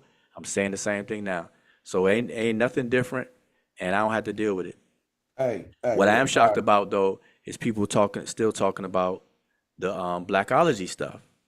Like, Hey, how look. come that ain't been moved Hey, past? look. Today, that's right? real.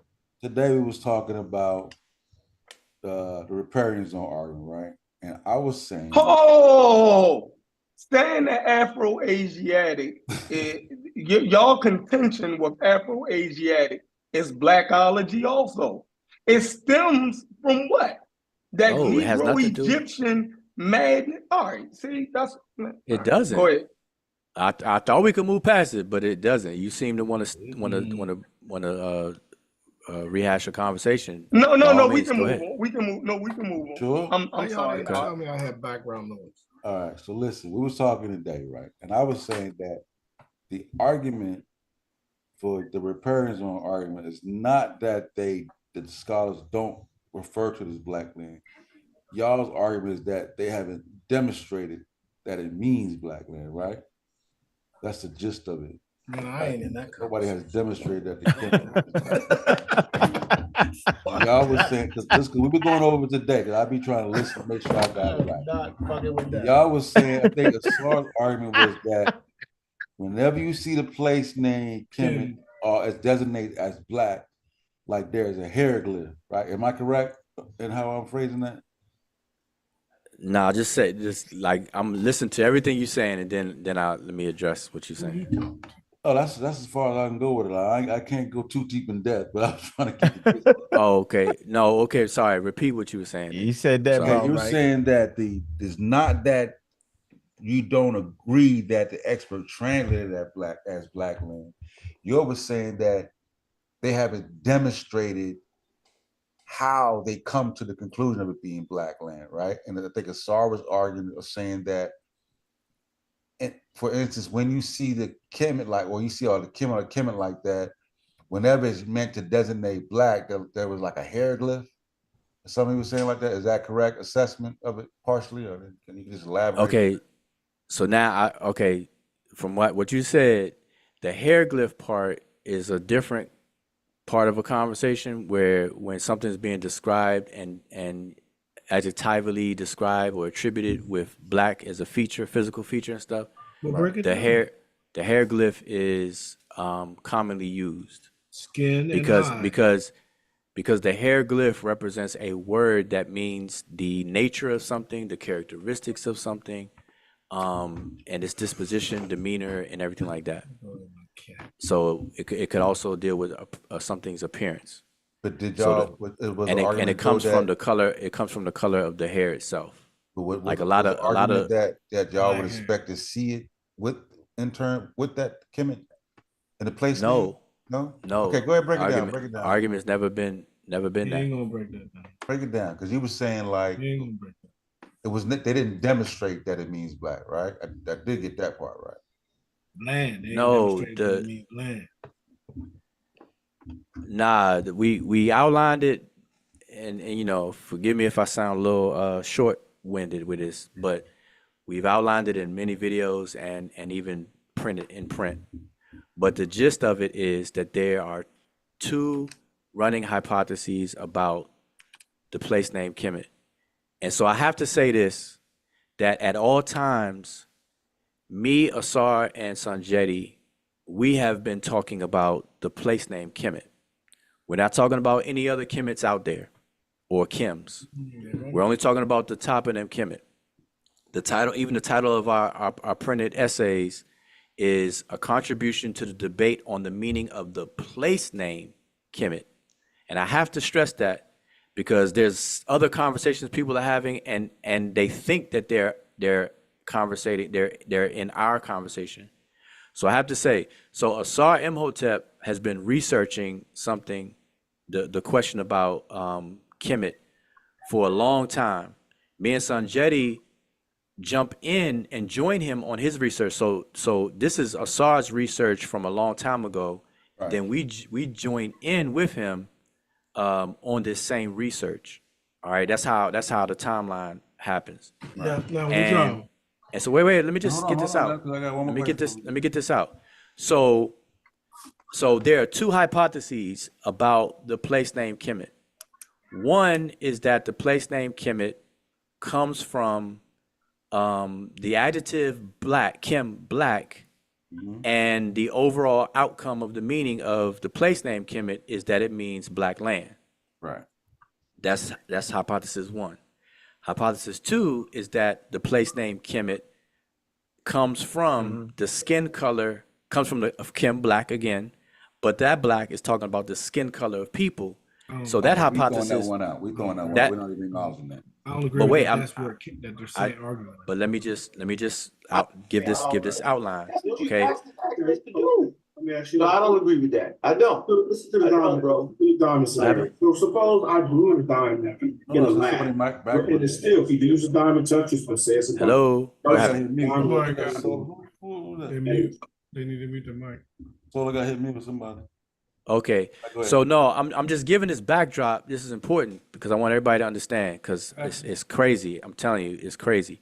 So one is that, so in both hypotheses posits that the Kim in the place name is coming from the adjective black. Yes. One is saying, it's the black land, and the other one is saying that it's inspired by the skin color of the people. So that's the difference. So, did we get that answer to the question though? No, I don't think that's correct. No, I specifically said I'm giving a backdrop. I specifically said I'm giving it. Listen, don't ask me no questions. Then give us the backdrop. No, Sosa. I'm saying then give us the backdrop. Yeah. Hey, listen, Sosa, if no, go ahead, yo. I can't answer the way I want to answer. You can't go. Then it's best to just get the experts on. No, you're right. Go ahead. Well, you're right. My apologies. Interview the experts. No, come on, but leave me out of it. No, I'm saying you're right. You're right. Go ahead. Go ahead. Why are you trying to lead him into something? No, just go ahead, man. I cut him off. I was rude. Go ahead, yo. I mean, I'm giving the backdrop because I got you. Go ahead. Listen, go ahead, yo. I know, but I'm saying I'm giving this backdrop. It's important because I left for almost 2 years and people still talking about the same BS. Well, and so people don't understand what the actual question is. So much BS that's been going on. People done forgot what the actual research question was. So I'm bringing people back to the actual research question because the brother Reggie admits that he's not even talking about the toponym. So if he's not even talking about the toponym, then his conversation shouldn't even be overlaid with ours. And vice versa. And vice versa, right? So but the audience on all these different channels that I'm seeing, they don't know any better, and everybody thinks it's this side versus that side, and got all this stuff going on right now. So I'm saying, in seriousness, because it's not like jokey joke thing if you really trying to want to know the answers to something. So the thing is that those are two separate things. Now, so what Asar was researching was how did the scholars, any scholars, even come to the conclusion that the Kim in the place name came from the adjective black. And what he discovered was that nobody actually even did work to have that conclusion. It was like an assumption that was made. I agree with that. And so that's what Asar was on. So I enter into the research dealing with the grammar and all that other kind of stuff. He said, Asar said, what did nobody in the history of Egyptology demonstrated? All right, I got you. Right. Yes. And Assar, I'm saying this was Assar's research question, and he found that no scholar has actually done that work, and put out there that if one has, then simply just produce it so All we right, can let's all ask see it. Chat GPT. Hold on. Okay, hold on. do that, but let me finish. Wait, Do yeah, that I'm done. while I'm finishing it. So, man, And I want to say something that's about your crazy. I didn't know statement. ChatGPT was a god around here. Oh, But yeah, all he's right, a god. so He's definitely a god with all right, I didn't know that. That's new, boy. That's new. Yeah. All right, so okay, so here's the thing. So, now that backdrop has been there, so what we've done, we've eliminated. Now here's what enters into the conversation, to that research, is check out the Diop. So Diop is being used, or his work is really not his work, but the work that's being accredited to him is being used to propose hypothesis number 2.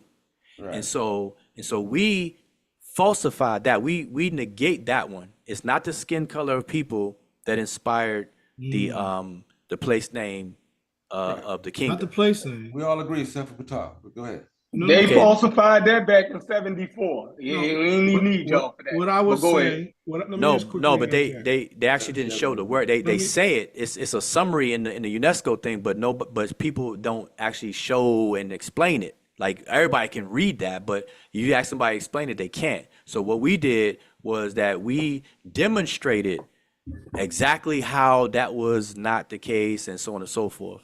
Okay, so we're not inventing anything new, but we're You said actually what? doing a In demonstration. 1974, But the film they was didn't do already what? there. That was No, what'd you say, that was Woodrow? Sheffrin. No, Sheffrin said something. No, In you said 1974, they explained it where you can read it, but they didn't demonstrate it. So they said Yeah. it's demonstrated so you can see they didn't demonstrate what? Yeah, demonstrate that's in the code how- word. That only makes how sense. it didn't mean Exactly. You threw that out. how it there. You wasn't a made that reference to up. the black skin. Okay, listen. I know y'all understand this. It's one thing to say somebody's wrong, and then it's another thing to actually demonstrate how they're wrong. We all understand that, right? You saying y'all They was demonstrated? No. Egyptologists. Just walk with me. We all You saying understand that, y'all right? demonstrated? We all understand that, right? Yes. No, Okay. I don't. You making that up. Listen, this is very simple.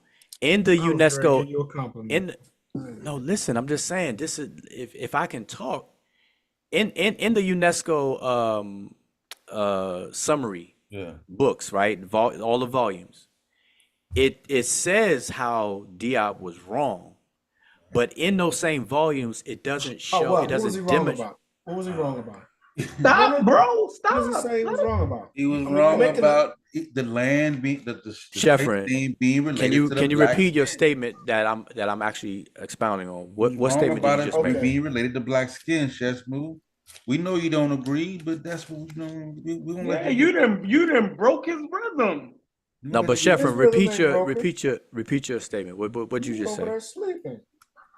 Chef said he Sheffrin. already did that. He already proved it back in Nobody 74. proved nothing. No, okay. So Sheffrin made a statement and said it was already proven back in 1974, and all I'm saying is that in what Sheffrin, what you're talking about, can be read in Volume 2, I believe, of the UNESCO paper, the book, right? Mm-hmm. What I'm saying is that in that book, they don't demonstrate how he's wrong. They say he's wrong. They just say it, and you can read it. And all I'm saying is that what I participated in was actually demonstrating that is wrong. I'm demonstrating. I'm showing. I'm breaking it down from the grammar all the way up to non-grammar issues of how that's wrong. That's it. All it So- says so is you- a bunch you- of white boys said that they didn't Oh, agree. God. That's all it said. Ain't no, oh my God. Just That's we gonna all let it you said. get it in. Shit. We know that upsets you right now. We trust. I feel you. I feel your anger. I am not angry. We I gonna let wanted you to come pin it. back. I didn't even want to talk about this no more. We gonna let you come back. We gonna let you come back, bro. I promise you, bro. Go ahead, Wujahu, because I want to ask my next question. No, All right, listen. All right, that's so- where I was. Are y'all saying, or did y'all make the claim that y'all have overturned modern Egyptology with the riparian's own argument? I've never made that claim, and I've never heard Asar make that claim. When you say y'all, I'm just He can speak for himself. Let me go I get don't- this book. I Let me don't- go get y'all Go get book. that 'Cause book. I'm tired of Unk this. you up, Unk. Wait. If I understand your question, you said Man, so then have we So wait, never you made asking a me claim that they overturned modern Egyptology. wait, you said I that like to ask the question I better. made the claim? No, I like to ask the question better. I like to do what Wujai does. No, but I'm trying to see what Sosa just said. Then you Oh. could say what you're saying. I'm just trying. I don't want to ignore Did what y'all Sosa make the- asked. I was asking, did y'all make the claim that y'all have overturned? Oh no, I've never made that claim, and then I don't remember Asar or Sanjetti ever making that claim. So y'all just okay, and the same thing with the Afroasiatic not being right, and the Negro Egyptian is, or whatever y'all calling it these days. So that's not actually overturning the fields, neither. None of it is. So we just talking around this motherfucker at this point. We just howling at the wind. No, I don't know. Like, okay, let me say this. So wait. No. What I'm saying is that the historical comparative linguistic stuff is not my area of focus. So that's one. Two. So if we but based on you asking me that, I don't know how are things overturned in science though? Because I'm starting to wonder if you even know understand how that works. Yeah. Tell him, Woo. Get that nigga, Woo. I want to know your competency on my how things are overturned so in let's science. do it. Not a problem. So in science, let's just take a theory for instance. It's not actually overthrown. Like the law of general relativity. Yes. In Newtonian physics, the law of general relativity fixed comfortable inside of Newtonian physics fixed comfortable inside Einstein's law of general relativity. So theories aren't actually overthrown. What happens is it's actually added to. More information is added to it. So when I make that statement, I thought you knew what I was saying when I said it. So I want to know about your competency and understanding what you be basically saying. Let me ask this question. So when you regularly say that Jean-Claude Bowley's work is credible and you make arguments off it as if it is credible, I start to doubt whether you're competent in understanding how that should not be said like that. What should be said is that, well, the work is still in the working process. It has not moved the field yet. I will be more comfortable with that. So why do you say that if you're competent in what you're saying you are, Mr. Wujai? That is my question to you. Okay. Yeah, that sound like a I know Chevrolet be instigate. But that you sound like you said a lot there, but it's real simple. If you were to ask, so was I right about the general relativity in Newtonian physics, though? No, I just want to know, was I right? Because that's what he asked me, as if I didn't know. Because you was trying to get me a little bit. So I want to make sure, was I right in my assessment of theories and how theories are overturned and all that? Was I right, bro? No. All right. Let me. Can I get my cooking utensil and cook a little bit? Cook this thing. Go ahead, cook, Wujai. All right. So I'm Just don't take too long to cook. I'm not. So I'm gonna work my way backwards. I'm gonna start with what you last said and work back to the relativity thing. So if you were to ask me and say, Wujai, has Jean-Claude and Bowley's work overturned the field of linguistics or whatever? That would have been a very simple and straight way of just asking me, and my answer would have been straightforward and simple and say no. And then that would have been done instead of doing the other stuff. So now going back to the relativity thing, I asked you how things are overturned because you asked about something being overturned. And so you rightfully said, because there's videos on this galore, that theories are rarely overturned. It's not that they've never overturned, but rarely overturned based on what you said, the facts you said. And the example that you use is an example that's used all the time. Newtonian physics versus Einstein's relativity, and et cetera, et cetera. They didn't overturn, one didn't overturn the other. One was basically, lack of a better word, absorbed into it and further elaborated on and explained, whatever the case is. So yes, you're right about that. So then now having said all of that, now having said all of that, you having that understanding and everybody in the audience having an understanding may be two different things. So to answer your question, I kind of answered your other question too about the linguistic stuff or Afroasiatic, because you took it back there. So if you ask me, has Mboli's work overturned anything? The answer is no. And so hopefully that suffice for you. And then now we're back on the black thing or whatever. And Sosa asked me, back to Sosa's question, he asked me, did we ever make a claim that what we demonstrated has overthrown, I think, Egyptology or whatever your exact words are? And I said, I haven't made that claim, and I don't remember Asar or Sanjeti making that claim. So hopefully everything I said right now has been clear. And next up. Yeah, so I think I'm up. Is that correct, Sosa? No, I wasn't finished with that. What just happened? Oh man, Sosa, stop cheerleading. You fell off? Unc said he stated his point. Yeah, Unc made his point. Where was you at? Everything's straight. You still cutting hair? Nigga, stop. All right, so anyway, I was about to go get my 30-06 and bust a couple rounds, pause for Wujau when he stated that Asar, Sunjeti, and himself actually were talking about the place name Kemet and sticking to that and arguing that and investigating that versus worrying about the A1 and B1 glyph and what that might have meant. I was about ready, but then he, turned around and said, about the black people and all that. But my thing is, with the place name and you want to get into canal glyphs and riparian, that's cool. Whether it's the 049, you want to talk about city situation, a town, communal, someplace where people gather, I understand that. If you want to use the adjective and then it becomes a Nisbe, then I understand that blackness, that which is related to black, then we use, you want to now talk about determinatives are being overused or not understood. I have to push back on that because I still, we talk about the cattle, we're talking about the hair glyph, whether it's the cattle, cow tail, or whatever, it's black.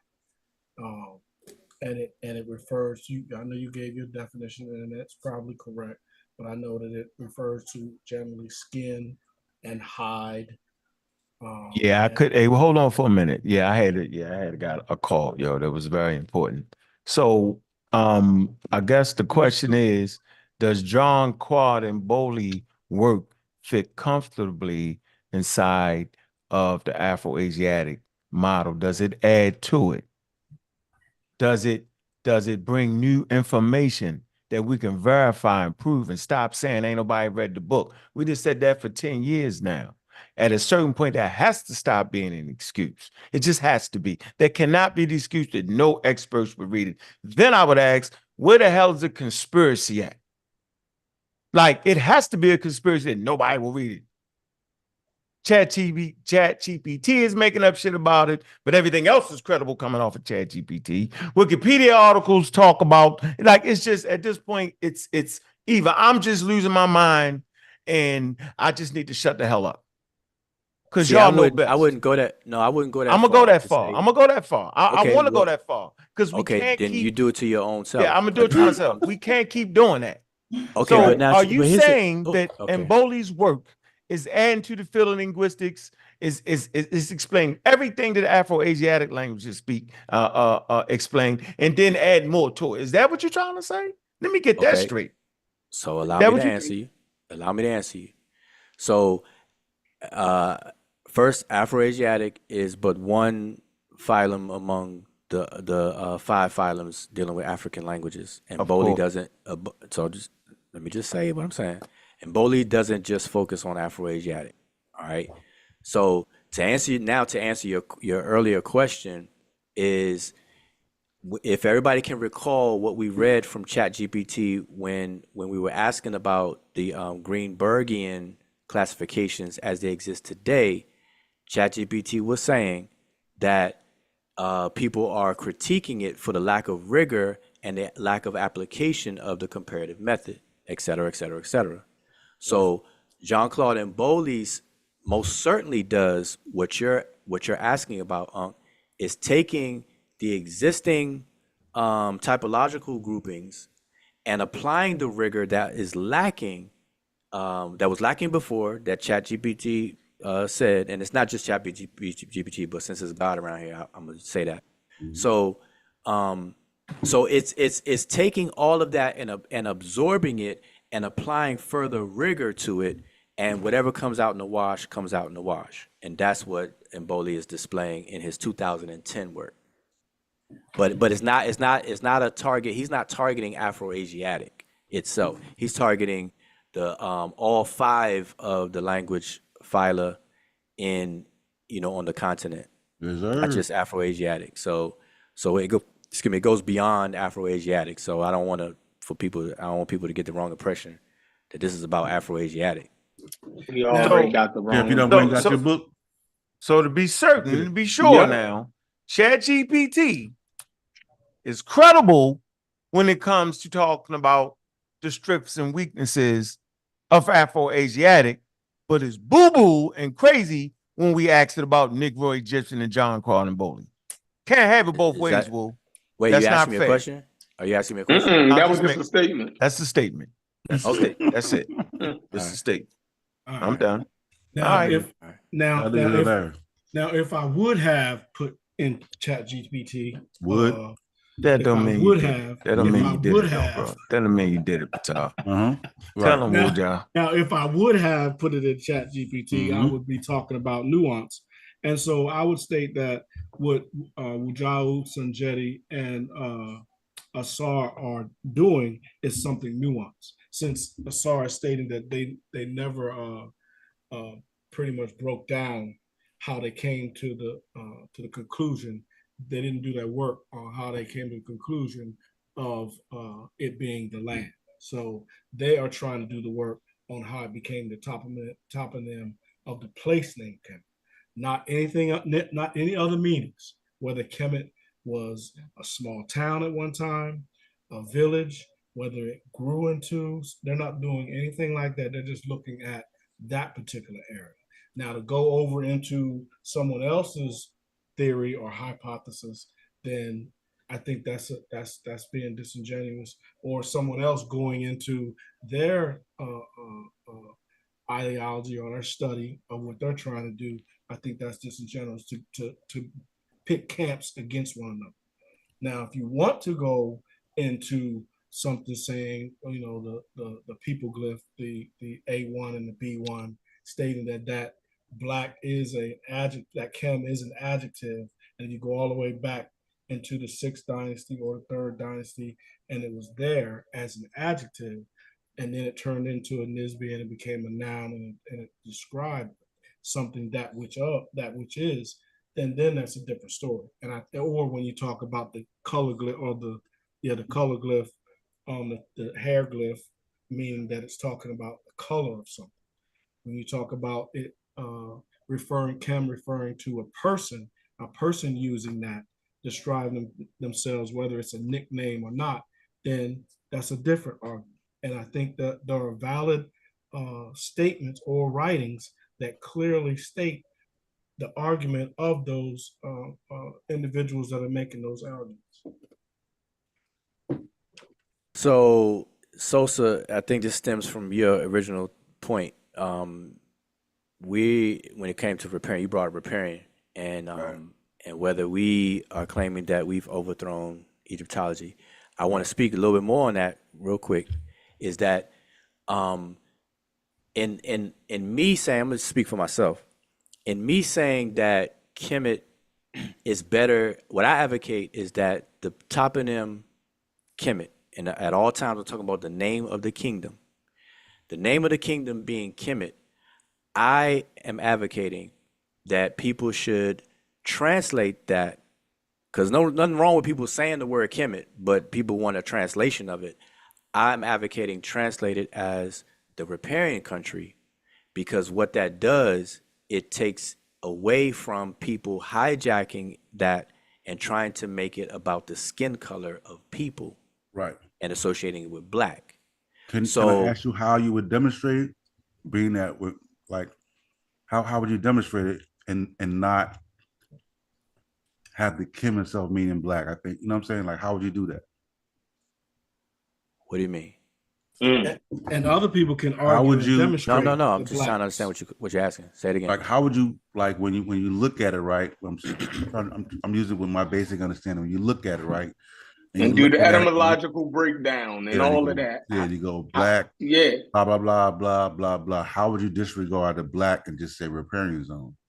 Because so listen, what I'm saying is that a translation, which is really just a word swap, right. Kemet equals riparian country, right? And that's what I'm advocating. Now, currently and what's been going on for the longest time. How would that be a word swap? The Egyptologists say that the Kim in Kemet means black. So if let me you answer your question. If you do a word swap, how would you not reference the black? Even though it is a riparian country because of the water, but the word that the Egyptologist, it was one just on Garfield today, and in the beginning of that, he said 7 times, and I quoted it, that Kim means black land. That Kemet, it means black land according to the soil, because of the soil. He said it like 7 times. Can I address? So this is the importance of me giving that backdrop at first that I gave. Right. I specifically said that when Asar took up this investigation, he found that no scholar has produced or demonstrated how the Kim in the word Kemet means black. Black. So the scholar that you're talking about, Sheffrin, today is repeating something that everybody repeats, but what they will not show is any work done to verify or confirm that the Kim in Kemet is black. And so that was the research, that was the purpose of the original research investigation that Asar did. So that's why I gave the backdrop that I did. And y'all stand on the fact that Kim don't mean black. Wait. So let me get back to what I was saying, because that just forced me to repeat what I said already. So let me just say what I'm saying now, because Sheffrin, you asked how is that a word swap? So what I'm saying is, what I advocate is that if we want to set up an equation or a word swap, Kemet equals the riparian country, the toponym, the place name, the kingdom. The kingdom of Kemet equals the riparian country.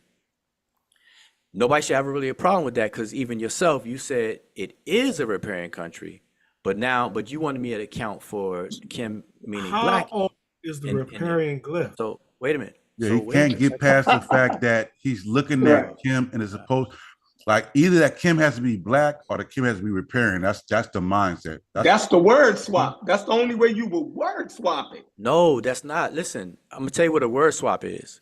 So another way that scholars word swap the word Kemet is they'll say fertile country or fertile land.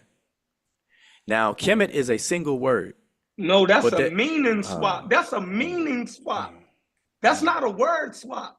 If I say we're going to swap the word black into French or into a Latin language, we would use the equivalent to that word in that Latin language, wouldn't we? So we'll say something like I'm trying to listen, you're trying to tell me, but I mean, I'll learn from you if you want to teach me. But I'm trying to show you. I want to teach. I want to teach. Teach that nigga, Chef. Okay, go ahead. I'm listening. So teach that nigga, Chef. So Sheffrin, so go ahead and teach me. Take a no, Greek go ahead. Nah, we'll listen and learn, bro. Chef, teach that nigga, bro.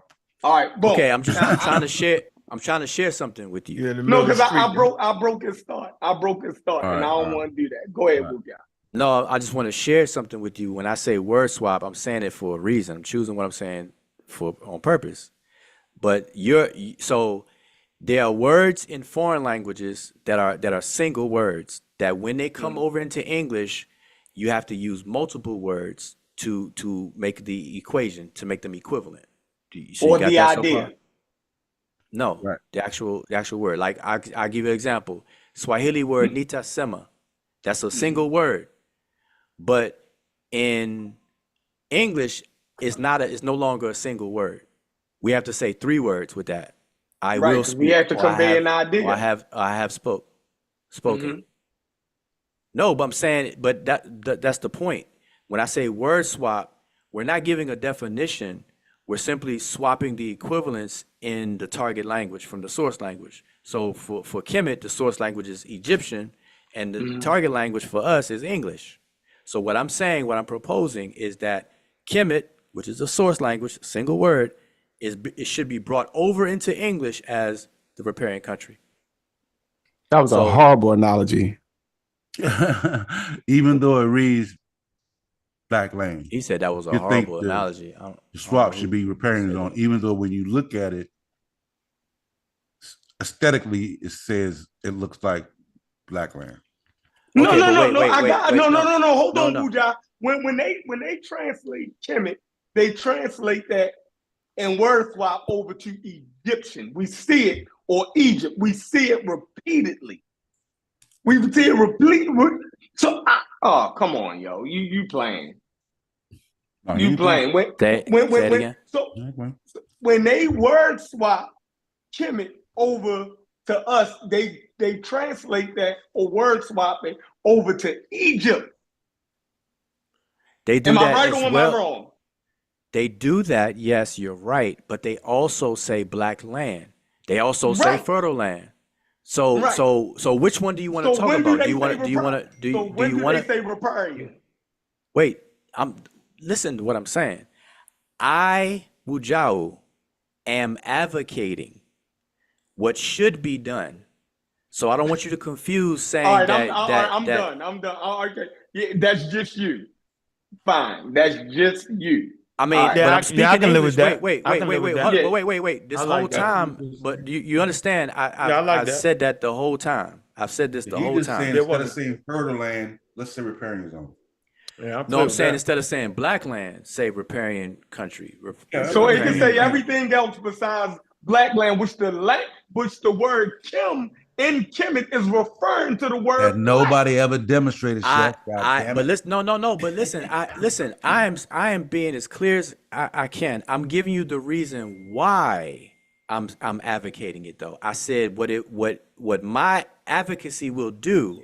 It will prevent people like blackologists from hijacking it and saying that it has to do with skin color, because you cannot, because you can't do it. You can't do it with the understanding of the kingdom as being a riparian country, like you can if somebody say black land. Somebody gonna run with the black part of black land and say, hey, it's the skin color of the people. But if we understand it to be a riparian country, then nobody can run with that and blame skin or any appearance of anybody. So wait. I'm just saying I'm not doing that. I'm not saying you are. I'm not saying you are. I'm laying out my advocacy and the reason why. And if people don't agree with it, then I am so cool with that. Yeah, but I'm reason though, yo. Imagine that. We're not going to talk about it. I'm just making it clear. I'm doing it. Hey, look, that's a wild reason why not to stick to the available evidence, though. Because of smash. No, wait. That's crazy. No, it's not because. Listen, hold up, Unc. It's not because. Nobody said but the blackologist, though, yo. Nobody. No, listen, reasonable. Unc, for a second. Listen for a second. Look. No, it's not. Look. Take Reggie, Smash, Netaneb, and whoever else out of the equation. Shout out Netaneb, man. Big up the Neb. So listen to me, Unc. Listen to me, Unc. Big up Netaneb. Hold on, please, bro. Big up Netaneb, bro. Yeah, you got to big up Neb, yo. We ain't talking shit about Neb, yo. Don't do that. Go ahead, Go ahead. Finish up. Go ahead, yo. put that on your shoulders, Wuja. Go ahead. Okay. So I'm saying excluding everybody that talks about all of that, they're talking about it. The essence of what they're doing is trying to prove Diop right. Okay. Now, outside of them, there's a community of people that advocate that Kemet means black people or comes from the skin color of the people. This goes back decades, this goes back years and years on Egypt Search, Egypt Listserv that I'm a part of and stuff like that. This is outside of all the people. We agree. Okay. We Okay. agree. No, right. So my advocacy and my reason is not crazy at all. It will eliminate all of that. See, that's a solution-based thing that I'm just saying, if we advocated that, and that's what I do. You can say black land, and if we have a conversation at all times, you're talking about ancient Egypt, and I'm talking about ancient Egypt. So if we have a conversation about ancient Egypt, I'm okay with you saying ancient Egypt. But if you want to argue with me that Kemet means this, was so named because of the skin color of black people and all this other kind of stuff, now we're gonna bump heads. So to eliminate all that stuff, Kemet is the riparian country. Even today, Egypt is a riparian country, one of the 11 riparian countries or whatever in East Africa. We ain't create no new languages. We're not creating no new language. Wait, who said we created a new language? What's that? Where that come from? No, I'm saying where'd that come from? Well, Where did that idea come from? Not swapping. We not swapping. Chem means black. We know it means black. Y'all can work that out and see whether it don't. If you can prove that it doesn't, then you have a better argument, Wuja, by just showing them that it's not referring to the skin of the people, but the color of the soil because it's a riparian land, and the riparian nature of it makes the soil dark. But no, see, that's it. You can't do no better than that. No, Sheffrin. Sheffrin. I'm saying, I don't know how long you've been engaging this conversation, but I think I'm safe to say I've been engaging it longer than you and on many platforms. And I'm telling you, it's not that easy. I will say that to people, and they will still ignore it and roll with the black skin color stuff. Well, see, then that's when you just gotta walk away from them. Man, you shouldn't be bumping heads over it, meaning that the word, the etymology, is black land. But Shesmu won't stand down, Chef. Shesmu won't stand down. No, listen.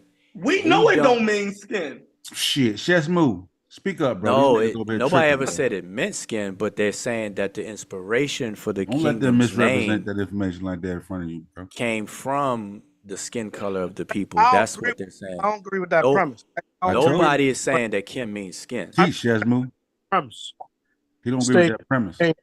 That it came from the black skin of the people. We don't know what the original meaning came from of Kim. I think we should always just speak for ourselves. Okay, so you switch up. I got a definitive statement in y'all book from Asar. You chipping up a little bit. I'm chipping up?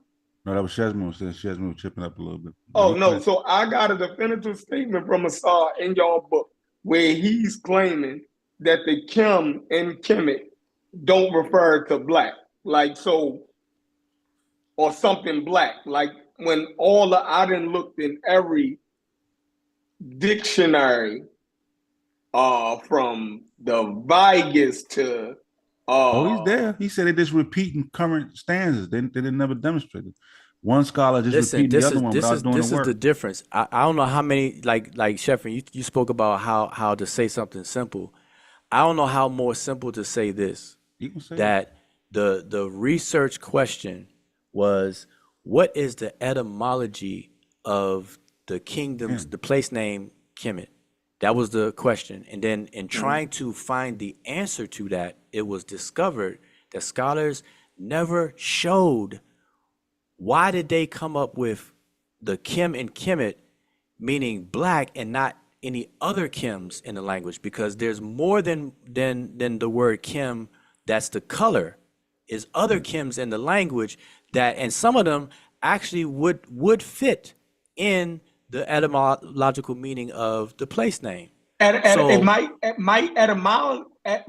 etymologically, right? Okay, fine. But context and everything else tells you what the word actually means and refers to. So you can say we can break and it refers down, to a riparian zone. No, it within the context of the Egyptians' civilization, Kemet refers to the riparian zone of their possession, not the desert area, not the hilly desert area. It refers to the riparian part of their property, of their So you walking country. backwards, but you walking backwards and forth at the same time, because now it sounds like you're arguing with me that the Kim and Kemet don't mean black.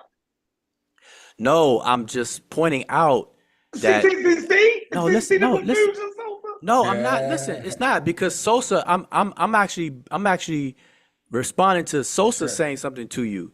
I'm saying, because Sosa said, no, the dictionary is just repeating, and I'm just clarifying. And this will be the fourth time I'm saying it, is that the research question was about the etymology of the place name. And in digging up those answers, it was found that there's no data, there's no demonstration of why the chem in the word Kemet, for the place name that is black and not any of the other chems. Where is that process of elimination? I see it. And all those other things context. done? Where is that? It's the context. No, but listen, what I'm trying to tell you, that there's other chems. There's other chems. Hold on, when they use Kemet, right, and they contrast it with Desheret, right, the leader of the red land and the leaders of the leader of the black land and the leader of the red lands. You know what I mean? That's the contrast right there. That they showing it. They got the context. Come on, yo. Man, I don't know. You got kind of hype right there, boy. Yeah, because we didn't already. That's Shepard, boy. That's shit right. Listen. So you're saying that the context don't show us what the chem means. Okay, let me ask you this way. All right, let's try this. If you're saying that biliteral, right? It is a biliteral that we're talking about, right?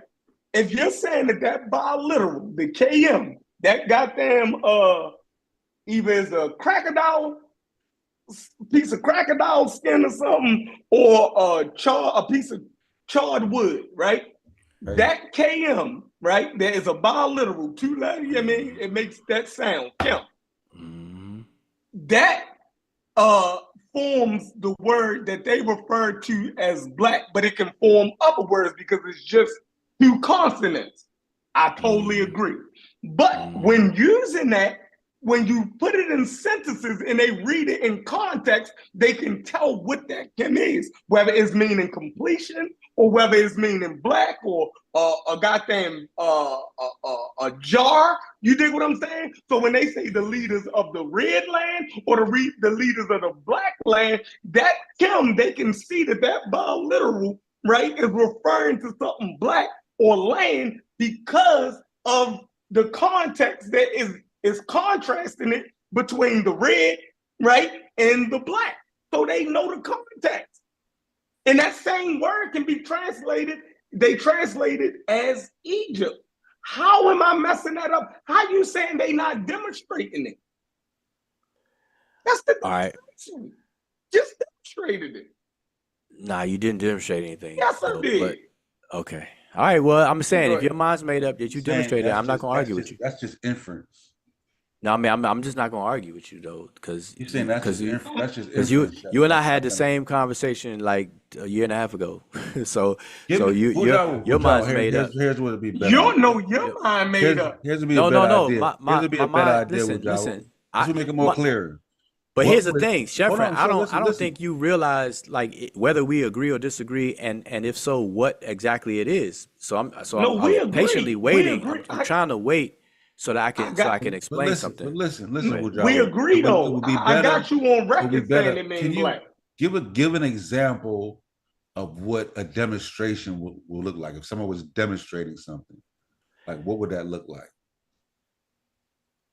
Well, to demonstrate the etymology of any word, you would have to use, the tools of the various tools of linguistics to do so, and that's not available. So, to demonstrate, you have to get into all of that stuff. So, none of that was done. Right. So But here's the thing. No, So- here's the thing. Oh, go ahead. You want to simply look. So you're saying simply saying something or seeing a contrast into that's not a demonstration. You would have to break down the whole etymological process and then work through that shit. So it's a linguistic process. Yeah, in scientific, because around here I know everybody speaks on scientific literacy, right? In science, when you use demonstration in the context of science, it is to actually show like, show your work, show how you derive from here, point A to B to C to D, connect the dots, this, that, and the third. At least that's how it is in science. Now, if I say demonstrate, on the street or whatever, then somebody could just talk, and then I understand that. But that's just not what I'm talking about, and that's not what was done here. But here's the thing: let's do it this way. I don't think anybody has a problem once people know what a riparian is, a riparian zone is. I don't think people have a problem with identifying Egypt as a riparian country. Yeah, that's not the issue. The problem, I know. The problem is that people want to say that the word Kemet means black land. Right. That's what people are desiring. Yeah, clear. For it to say that. Yeah. And what I said before, and I say this all the time, and we got a show like from 7 years ago on our channel, that if somebody says Kemet is black land, which is like a lot of the dictionaries will say black land and either fertile land, I don't have a problem with that at all. You're leaving out an important part though, What I'm advocating is what I'm advocating, and I don't think people, and I don't expect everybody to jump on board with what I'm advocating. You can't expect nobody to jump on board but you and the two people to do it. That can be expected. But here's the thing. You get my point. Thing is, so let me finish this though. Hold on. Woo. Wait, I was in the middle of saying something though. But go ahead, because I talk a lot. So what is the word for riparian? No, hold on. No, I'm not accusing you, bro. I like having you on the conversation. It ain't no fun. I don't know. Somebody dove out of nowhere. What was that voice? So when you say Kim, right? You saying it don't mean the black land, but we can agree it means black though. Am I correct? There's a word in Egyptian language that means feminine aspect of it. That means black. Okay. So then if you wait, did you hear me?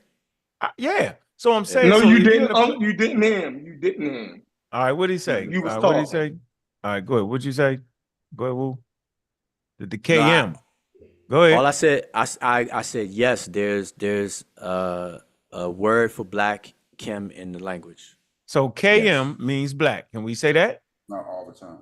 So, yep. Not all the time, but it can mean black. It can mean black, right? There's a word Kim meaning black. Yes. And the KMT is also considered feminine form of this word. Am I making that up or am I tripping? It can be. Oh, can be. Okay. If you have to describe a feminine, grammatically feminine entity, you have to put the feminine ending on the adjective. Okay. So the KMT, it's not the KMT, but KMT, the suggestion, the interpretation could indeed mean the black land, all right? Yeah, it could. Okay, now watch this. Now, since that's all we got, let's take our ass outside. In 2000 BCE, no, let's go back to 70,000 BCE, back to hunter-gatherers. All we see when that goddamn Nile flood and drown half of our motherfucking ass, drown us half to death. Most of us can see this shit is black, bro. And so it's stuck into our consciousness. For 300,000 years, this geographical feature has been happening. I'm going to say this again. For 300,000 years, where we find stone tools in the area of Nubia, we know people have inhabited the Nile. And we know the river has been flooding for 300,000 years until they built that damn dam. So for 300,000 years, Homo sapiens sapien been seeing this black dirt. They murdered them because it drowned them, right? Flooded out their homes, did all that. When they get the right, it's in their consciousness, bro. And so they don't gotta say it the way we want to say it. The same way if a person say Washington, D.C., the inference is it's the daggone what? It's the capital. People that's born and raised in the United States don't gotta keep saying capital. So people that's born and raised from a lineage of 300,000 years don't gotta keep saying black land when they say the black, bro. They don't gotta think it's black. People don't gotta think nothing, because one thing we can rest assured, for 300,000 years, that damn Nile been flooding. I'm gonna rest my case, yo. I'm done. Now, maybe I'm just a nut, right? But I'm telling you, I understand hunter-gatherers and the way Homo sapiens sapiens think, yo. We don't gotta say people. We don't gotta say nothing. We know that black dirt, for some wild reason, keep coming back annually, and it killed half of us, and it did all these things, bro. So the inference can always be the black land, bro. We don't need the damn word to say it. We just got the black, bro. We know what the hell it means because we born and raised for 300,000 years on the Nile. Come on, man. Yeah, I don't know what you lost me in the point. I heard you, but I don't know what the point was. Point was, for 300,000 years, black dirt, black soil been enunciating on the Nile Valley, contrasting with the damn red desert. And the same thing with black clouds. Same thing with black clouds. That's not what we're talking about now. I'm talking about strictly Wuja. No, I don't want you to lose the point. I want to do like you do. I want to make sure you get this point. For 300,000 years. He understand your point, man. No, he don't. No, come on, Solar. No, he does not. He said he don't. He said he lost my point. No. He lost my point. I don't believe you. I want to say this again, because maybe somebody else fit it into. I totally understand your point. I'm gonna fit it in again. Hold on, I'm gonna fit it in for you. For 300,000 years. No, I'm saying the Nile River have been killing human beings. Not only has it been killing human beings, later on, once we learn how to control shit and farm, it's been feeding us. So it's safely niched in our consciousness that I don't gotta keep saying the black land. I can simply write it, because you know, like I know, that these scribes, yo, they find ways to tweak shit. They don't gotta keep saying black land. Just like a writer today never had to say that Washington, D.C. is the capital. For the last 300, for when it became the capital, Washington, D.C., anybody born and raised in America already knows when you say Washington, D.C., we know that's the capital. You don't got to keep saying it. You just say D.C. We know what we're talking about, Washington, D.C. We can just say D.C., and we know Washington, D.C. is the capital. We don't have to keep saying it. So I'm saying those Egyptians that's been around the flood for 300,000 years don't got to say land. They don't got to do it. They don't got to do it because it's so safely netched into their consciousness, yo, that when they say the black, yo, they don't mean black people. They mean that thing that's been happening for 300,000 years, bro. You know what I'm saying? That's what I'm saying, Woo. Come on, bro. Yeah, we understand let what you're saying, respond. even though your analogy is a little off, but we understand what you're saying.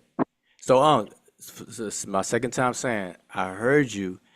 The point that I was talking about that I was lost at is not in what you said. You repeated yourself twice. I was just wondering if you were saying what you were saying was the point to disagree with something I said, or agree or support, or what? Like, that's where I was lost. I was lost right there. I heard what you said. How do we figure out which Kemet they're talking about? Help me understand it, because you're saying we don't know what Kemet they're talking about. No, I had that question for Unc, but what I want to say though. Yeah, I can answer that question.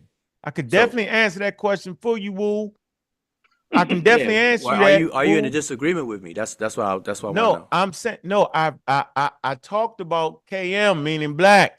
You were saying it can mean sometimes. So I don't know why people keep saying it don't mean black. You get it? But you get that? Yeah. Then I talked about the feminine version of it. I talked about that. So now the argument is, do it mean black land? And I'm saying it don't gotta say that at all. I know, but that's all. Right? Okay, to way you built up that analogy and that example, in any particular language, the psychology, what happens to the people is that, see, we're going from a source language into a target. We're trans. We're moving meaning from one source language into another language. obviously a speech community, they don't do that. They don't they don't have to translate. They just say what they say, and it's already at the fundamental Inferred. level. Wait, it's already at the fundamental level. So you just even said the what I very word, said. You just said what I said. That's what I'm saying what I'm saying to speak to what you're saying. So Okay. I'm saying, All right, just want everybody to know. Go ahead. BLACK as a form of a word was not even in the psyche of these ancient Egyptians. So we're doing that, you know, in all these words, whether it's riparian, whether it's black land, whether it's fertile land, the word fertile, all these words weren't even in their psyche in terms of the form of them. So they understood obviously what they meant. And to say otherwise would be crazy for anybody to say that the people don't know what they mean by their own language and own words and whatnot. So we have to remember that Egypt. So I'm going back to what I'm saying, because I haven't heard anybody, because it sounds like, at least from Unc, I didn't hear from anybody else, that Unc, you're not willing to say that Kemet is the riparian country, which is what I'm advocating. For real reason, because the United States is a riparian country too. So that's not helping us. Yes, it is. Listen. No, it listen. is. I'm not saying it's not. Listen, hold up. Listen. I'm not. Listen. I'm not saying Mesopotamia is too. God. Mesopotamia is too. Mesopotamia is too. Tigris Euphrates River is a riparian land. Listen, I could tell that. Am I wrong? I did it. No, listen to what I'm saying, because I'm trying to wait for you to get all the antsiness out so I can talk. Actually, I'm not antsy. You speed me up because you're gonna talk for 20 minutes each point. Right. That's what I'm saying. So do you, and then when I talk, let me talk how I need to talk, or I just don't talk. That's what I'm saying. So get everything you need to get out. Yeah, it's almost not fair, yo, because these points I could get straight to it accurately, and it take me 1 minute.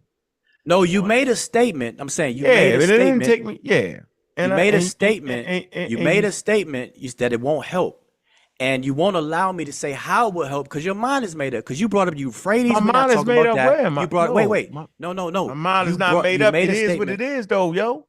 I know, but the fact that you won't. There are rivers in the United States. Is that though, Woo? Right? So how come I didn't say anything otherwise? I didn't say my mind is made up. That means your mind made up, bro. Yeah, man. You just said it is what it is, dog. No, I'm saying how's my mind made up on a scientific fact? What you want me to say? I agree with you though, Unc. I agree with what you're saying. I mean, the way you gave the analogy, even though the analogy was a little off, because at a point in time, the United States, capital of the United States was Philadelphia. But I get what you were saying. Brotherly love. This is the perfect way to end the show. Wujau and Unc. Man, remember back in the day when the blog talks, you was timed and it would end, and motherfuckers be just breaking shit down, going at each other. Perfect time. We're gonna kick you off. Go ahead, Woo. Black okay. ice. So again, see this is what I'm saying. You have never once asked me why am I advocating that we should say as far as ancient Egypt being a riparian country. You have never once asked me. No, I'm asking you now. Go ahead. I'm asking you. Wait 1 second.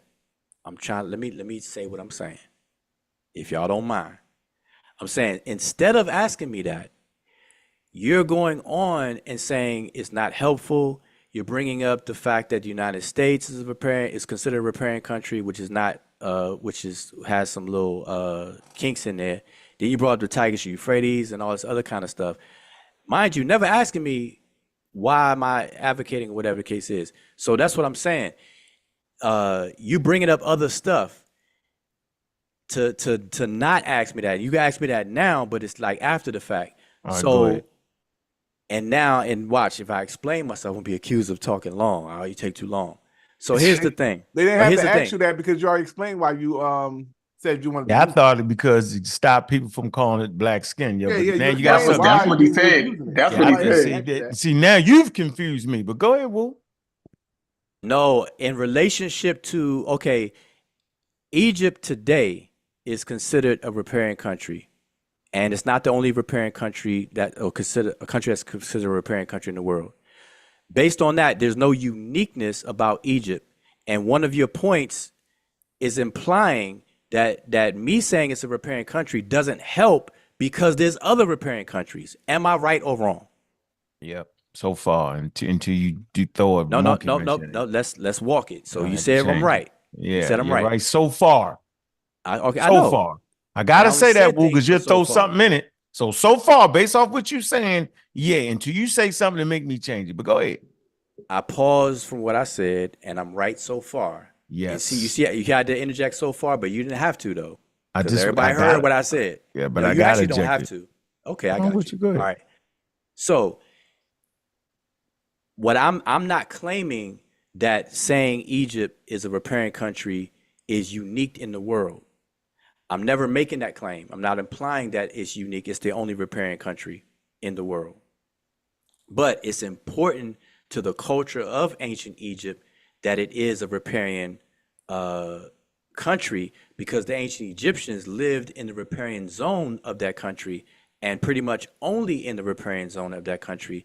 And it is a riparian zone that is affected by an inundating body of water, unlike other rivers that don't inundate like that are considered riparian countries, like the United States. United States is considered a riparian country, but not in a traditional sense. If you were to chat GPT that, you'll find out the United States is called that because of some waterway sharing laws and stuff, and not the actual geography of it.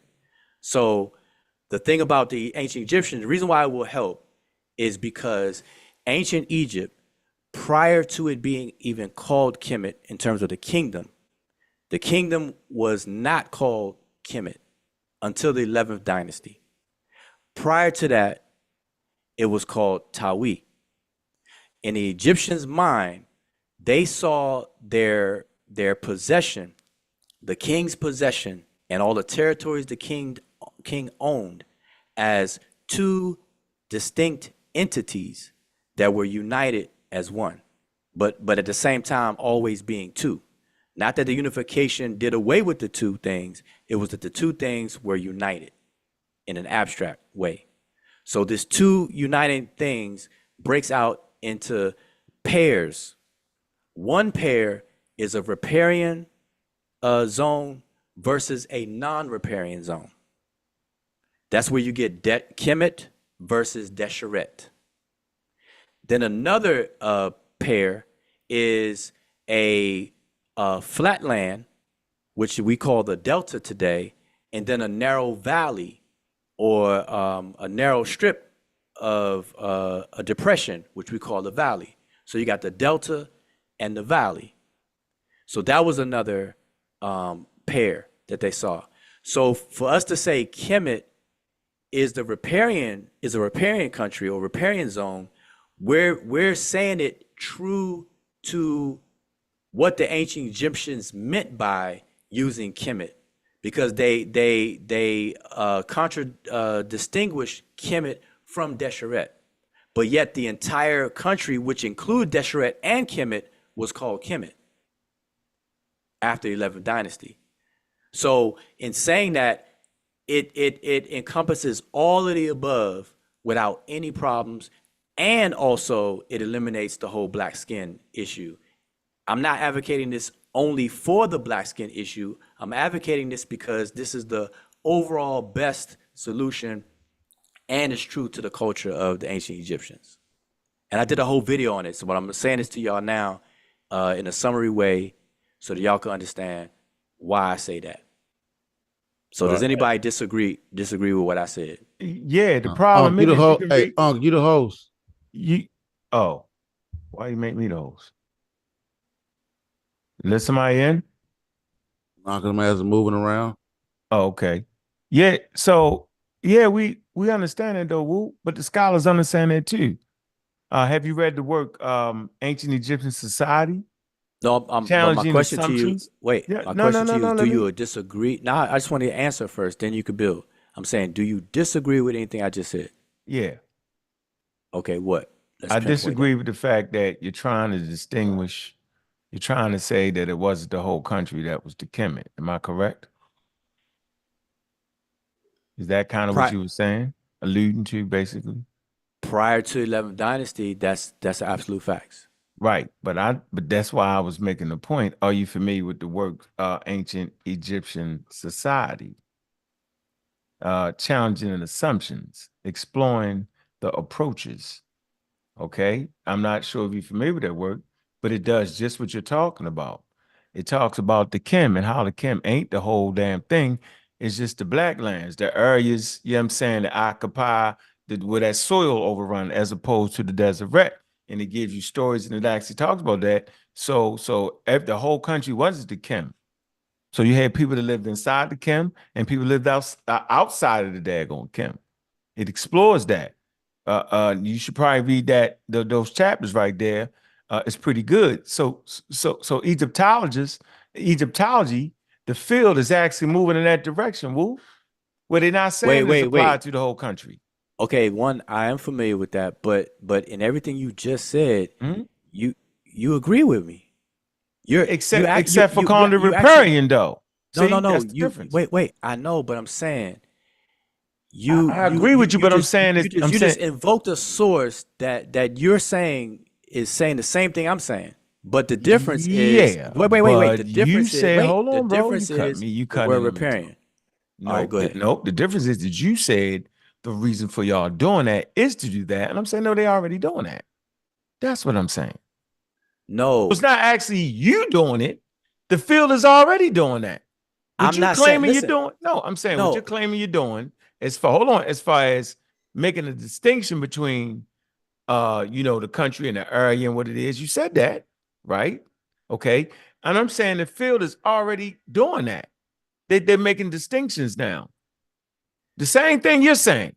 But right? See, you're saying it as if, okay, one, you're saying it as you're if you're saying it as if they did it in I'm 1974.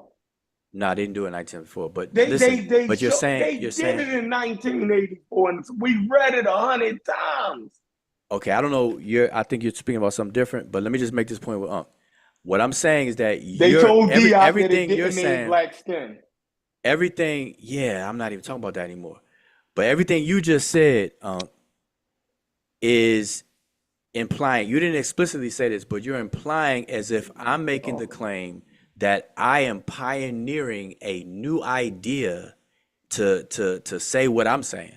And I've never made that claim. That's not what I'm saying, but, I'm not saying, what I'm saying is, but you just said the field is already because what's the point in saying the field is already doing what I'm saying? I'm about to tell you. Because you're trying to achieve the same goal by calling it the riparian land. And I'm saying they are achieving that goal and still calling it the black land, brother. That's why I said what I said. Okay, but that's it. I hear you. And then once you say that, it distinguishes it from Mesopotamia, right? Tigris, Euphrates River. See that? When you say riparian, it doesn't distinguish it. That's what I'm saying, bro. No, right, wrong, to what I'm saying. Okay, I'm listening. Did you hear me though? Listen to what I'm saying. I heard you. All right. Okay, I want you to hear what I'm saying. I'm listening. Okay. One, there's a lot of people, they know now, more people know now than before. But a lot of people did not even know that Egypt was not called Kemet until its 11th dynasty. Correct. A lot of people didn't even know that. Correct. Although the scholars were saying what you were saying. Okay? 1, 2. Whoa, stop at that point. Whoa, you saying the scholars didn't know or regular people? I didn't say the scholars. I said, although the scholars was doing what you said they were doing, while they were doing their due, people still didn't even know that Egypt was not even called Kemet until 11th dynasty. We knew that from the Cairo Symposium, though, bro. I think, they said that in the Cairo Symposium, when it came into being, I just wanted that that we knew in 1974 that. When you say we, listen. I'm saying okay, the document said it. No. People who read for real, like you read for real. I read for real. For real. Go ahead, bro. I'm just saying, the average person don't know shit anyway. When I say people, obviously I'm not speaking as 100% matter of factly. I'm saying, listen, Unc, I've been doing this for over 10 years. and I'm speaking from experience, that the people that we engage, just the same thing, like because I Homo gotta ignoramuses. Homo ignoramuses. Go ahead. I gotta put it in terms that you can understand based You on think you gotta put it some in terms things. for me to understand? I understood what you said, though. You don't No, gotta no, put it all no. there. No, I'm saying I'm gonna give an example that well. I think you could feel, though. Not just Okay. understand, I but like feel that. what I'm I like saying. that. I like That that you could better. feel my pain. Because it ain't nothing Okay. you can say that I won't understand coming out your mouth. Okay, Trust me listen. with that. I damn to take offense to thinking, because I don't think I gotta say it a certain way for you to understand it. But I like when you changed up to you, I could feel it. I like that better. Okay, that's what I'm saying. feel me? How you taking what I'm saying? That's why I gotta use the analogy that you could feel. So here's the thing. So although there are mountains of books that talk about human evolution, in your experience on these YouTube streets and from blog talk radio days to YouTube streets, you still have to say what you say. Yeah. Even though the experts thoroughly put his mountains of books on this stuff. Okay. Likewise, for me, when it comes to this blackety black stuff, I have to come up with a better solution that works for the current situation. And I'm saying, although scholars, there is scholarship out there that talks about the differentiation between Kemet and Desheret, and it's been out there because everybody are familiar with those terms. It still doesn't work with the majority of people that we engage in the same scenario. And I'm saying these people that I'm talking about now didn't even know that Egypt wasn't called Kemet until 11th dynasty. I'm not talking about the experts. I'm talking about the people that we've engaged over these years. So what I'm saying is that what the riparian push does, it's an overall, to me, a better solution because the other solution or the other ways that's been going on has not worked. Because that's why Sheffrin keep hollering out 1974. So from 1974 to 2024, how many years is that? 50 years. So in the past 50 years, you got people who are still strongly focused on this black skin Kemet stuff. So something got to give. Something has to give. Again, I repeat, something has to give. If 1974 was all that in a bag of chips, then why are people still doing what they're doing today? Obviously, it's not working. Yeah, see, I don't actually, I say it's not working with the Homo ignoramuses. I say those who actually take the time to look this shit up understand what we're saying. The people Would that you have say an your agenda. chat would you say your chat audience right now are Homo ignoramuses? No, not in the serial killer. We just got some magi archers to dive into the thing. That's them. Yeah, I'm they talking about the on any of your channels, would you consider the audience Homo ignoramus? No, just the magi archers. Okay. They Homo ignoramus because they the ones that push that line. Hold on. Do we gotta switch up? Do we gotta switch up evolution because people don't accept it? No, we just keep beating the points of evolution that prove evolution. But you have different. Wait, Sheffrin, that's a good. I'm glad you said that. When do we switch it up, though? I'm glad you said that. So let's take Richard. When do we say we're gonna get away from natural selection because these niggas want to keep saying dumb shit? No, but hold up. I'm glad. I feel you. I'm glad you said that because I'm gonna use Richard Dawkins again as example. So, and I could use Neil deGrasse Tyson as well. But let's stick to evolution in Dawkins, right? So Dawkins. So evolution. The understanding of evolution and stuff has been around for a long time, but Richard Dawkins has to, because of his experience and him engaging, from lay people to the experts in that range, he has to figure out ways to explain things. And so the example I gave earlier, he explains the evolution in human evolution specifically, that there's no such thing as a first human being. Now, that is wild and radical when he first said it, but he had to do it that way to change the landscape so people could understand that. And what he ends up saying or what he's saying when he says that is that the parent and the child of any living organism is the same thing as its parents and its offspring. So at no given time is there ever a first of anything, because whatever entity you're speaking of, they're the same thing as its parent and its offspring. And so it's the time that transpires is what causes change when you take a snapshot from one time period to the next and you compare those two things. Do we even recognize a difference? And then we label it. So we think there's a difference, but it really is not. And that's what he was explaining. But that's a new way of explaining things that wasn't done prior to him doing that. But yet the information has been out there all along. So again, what I'm saying, I'm advocating a new way. Like that. Not necessarily even new, but a more different way to explain this stuff so that more people could catch on. So that's why I'm doing it. But that's already explained though.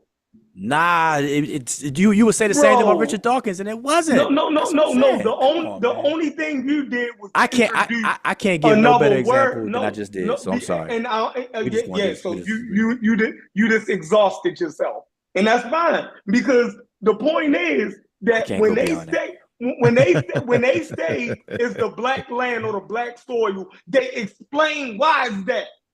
They say because of the life-giving force of the Nile and its turn. Listen, I know. They explain it all. Sheffrin, I'm not arguing with you with what they explain. I guess I'm arguing with you with the effectiveness of that explanation. Just like I gave the example about Dawkins. Everything Dawkins said was already explained. Spot has spots. Spot is a dove. I don't understand that. No, listen. Everything that Dawkins explained was already explained.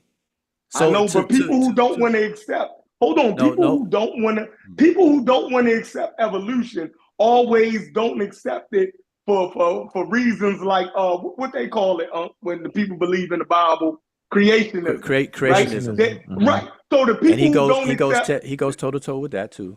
Right. So the people who don't want to accept Kemet being the black land because of the soil, their counter is talking about the skin of the people. You can't.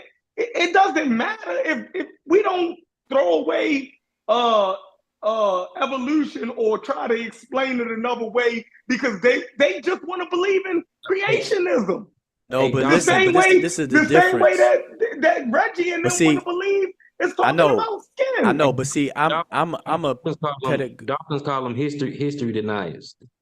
Yeah, but regardless, like here's the thing, though, Sheffrin. Like me, I'm in the business.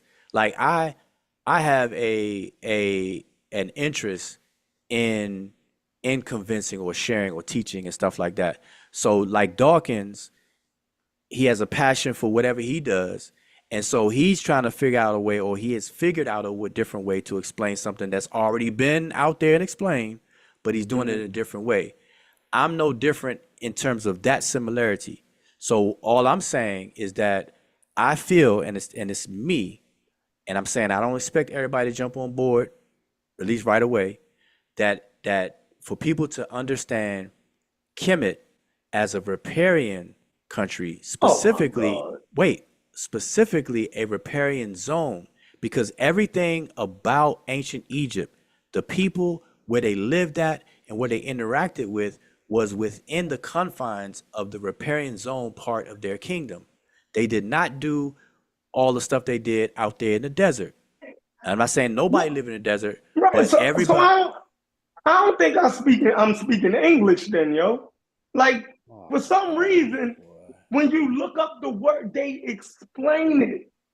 They go everything that you're saying, you're explaining. You would be arguing the same thing about Dawkins. Somebody could say, Dawkins, why are you saying it that way when it's already explained? When it's already explained, Richard. It a whole nother way than Richard. The Egyptologists been explaining. Richard, you already explained it, dude. They explaining it the same way. They tell you what the Kemet is in reference to. Richard, this already explained. Why are you explaining it different, Richard? Why are you explaining it different? You're not explaining it different, though. You're not. No, listen. If I look up the word Kemet and the Egyptologists tell you what it means, they saying everything that you're saying, yo.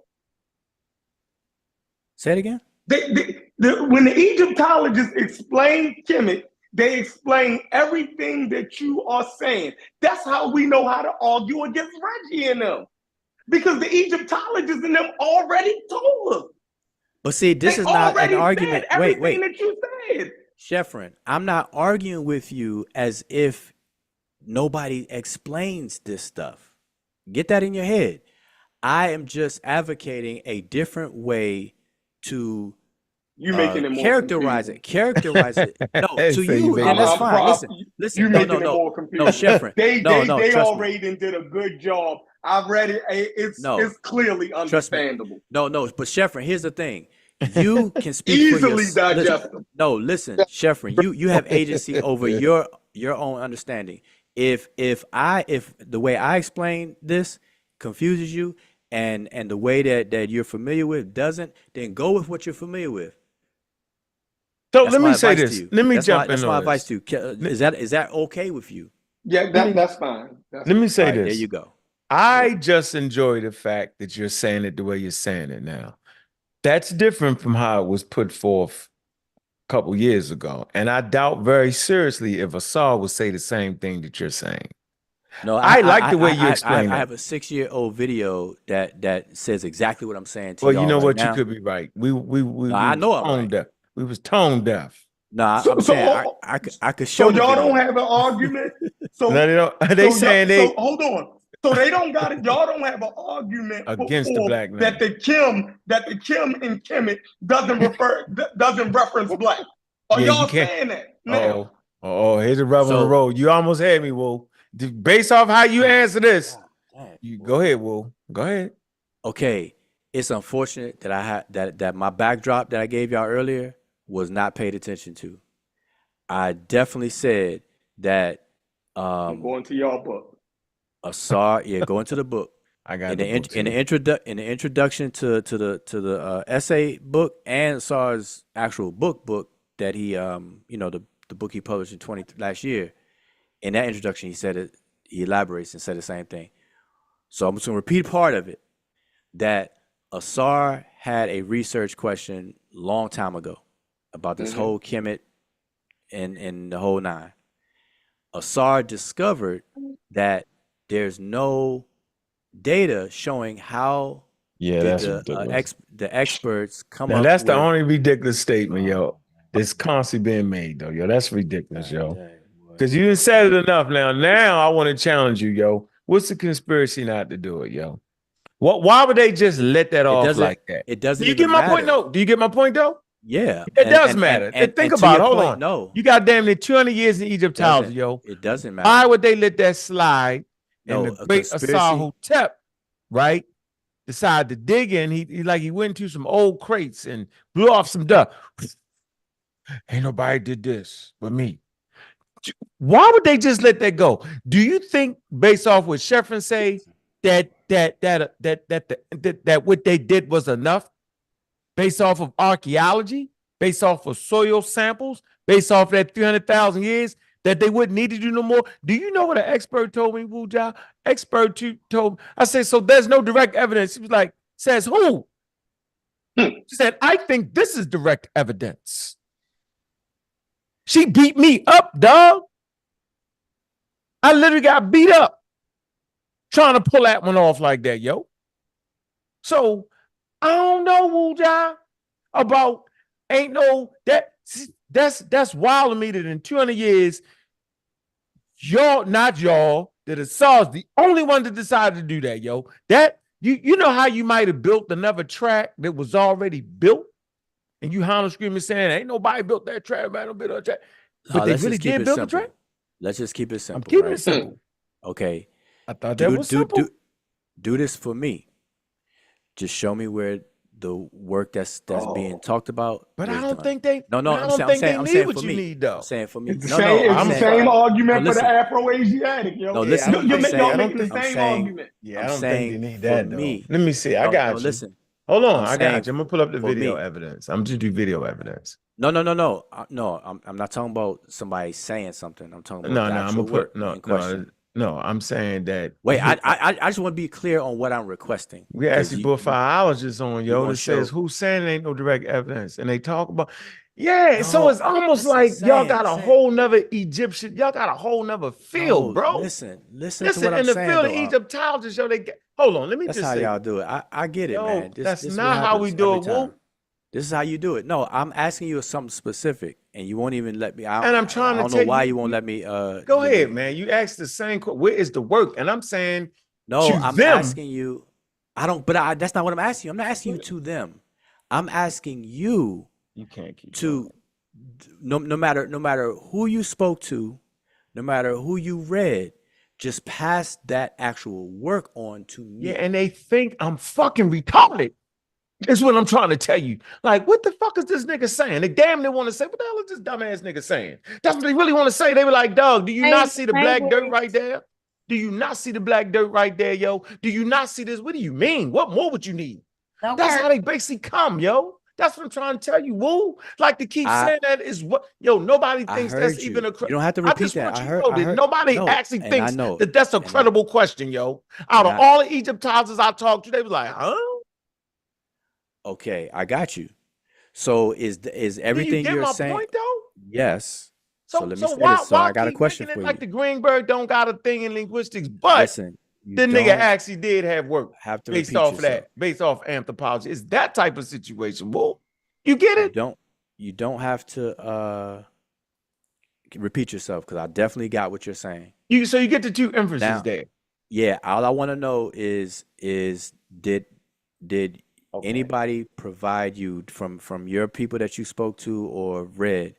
Did anybody provide you with the work that's in question? Yeah, the same way nobody actually provided me. I'm saying it's just I'm saying you're right. The same way nobody actually provided me. I said you're right. The same way nobody actually provided me. How is that an answer to my question? Because I'm answering. I said you're right. That's the answer. No, they have not. And I said the same way nobody actually provided me with a degree from Greenberg in linguistics because they thought basically if you knew about Greenberg, you knew he was in anthropology.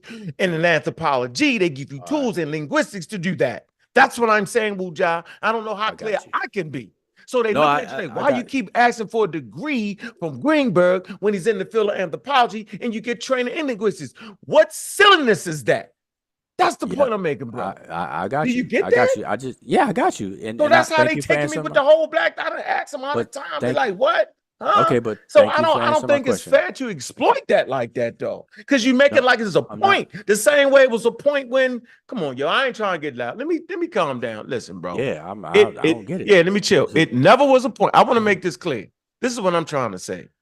It never was a point. About 5 times. It never was a point that Green, because I'm just trying to be a little bit long like you, just a little bit. It never was a point that ever should have been made that Greenberg didn't have a degree in linguistics, when in reality, he had training in it based off of getting a doctorate in linguistics. Niggas just didn't know that, bro. Yeah. So the point y'all was making was wild for that. That's because of him having training. No, in anthropology. You get that though? Wait, I mean, since you went back to that, you definitely got that in reverse. We were saying it. No, y'all ain't know that, Woo. No, man. Y'all ain't know that, Woo. Okay, I don't want to go, huh? Y'all did not know that. Didn't know what? Because if y'all knew that, y'all wouldn't have said it. The same way when y'all first said riparian. Wait a minute. The same way when y'all first said riparian, demonstration. I didn't know what it meant. Wait, hold up. Demonstration beats conversation. I'm gonna find the video where Unc is on the panel with me, at least me, and I don't know who else was on the panel, where we explicitly was saying the reverse about Greenberg. Okay, I'm gonna do that. Or you? No, I'm saying because you're accusing me of saying something that's in reverse to what we were saying in the video. So why? Okay, so why? So wait. I'm saying you're confusing me. See, other people were making a claim, and we brought up Greenberg and the degree issue. No, so you saying Asar? No, I'm saying other people. I don't even remember who the people were. It was people that was making the claim about. Oh, the claim was about Asar though. But I'm saying we brought up Greenberg in the same fashion you're doing now, the same way. So I think you're confusing that, and I'm gonna pull the video. So so you're I'm watch gonna the ask whole you this thing. then. I'm gonna ask you this. I heard you. You're gonna pull up the video. So I want No, to okay, ask you. but I don't want to talk about Greenberg. I'm back on No. the, I want to finish this point. Why work. would you have to say? Hold on. What's the point in saying? In response to me saying that Assad does not have a degree in linguistics, why would you then jump out and say, well, Greenberg doesn't have one? If you already knew he actually had training in that and Assad has not. Why would you, what would be the purpose in that, Wujah? Seriously. Okay, because now you're starting to make me think I ain't got no sense now. Like, I don't know, y'all was saying that for years. I didn't miss that. That was the going theme because I said it too. So that's how I know we used to say it that way. Now you're trying to convince me we wasn't saying it that way, so we wasn't? I thought we was. I thought we were saying that since Greenberg didn't have a degree in linguistics and he did the work, then why should Assad have it to do the work? Like, that's not what we were saying, bro. All right. So seriously, I want to go back to the. No, am I wrong in that? We went full circle. I know, but am I wrong in that though? Am I wrong in that right now? I mean, you like really confused on that. So so you said, hold on. So you saying that's not what it was? I just want to make sure me and you straight. I mean, I don't know why you brought up Greenberg when I asked you for work on Kim, the thing. That's what I'm saying. I don't like you definitely went. You talking about me long-winded and stuff. But no, because I explained why. No, I explained why. The work that you're asking for, it's the same work that people that you claim that Greenberg didn't have. It's that it's that same inference. It's that same little thing that will convince people otherwise. What's that same little thing? That Greenberg doesn't have a degree in linguistics.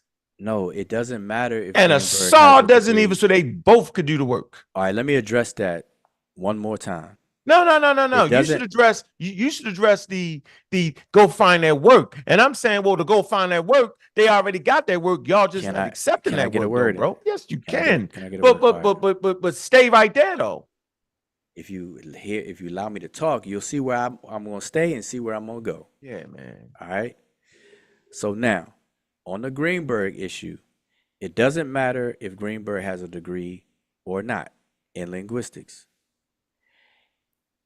He either did some work to produce an outcome or he didn't.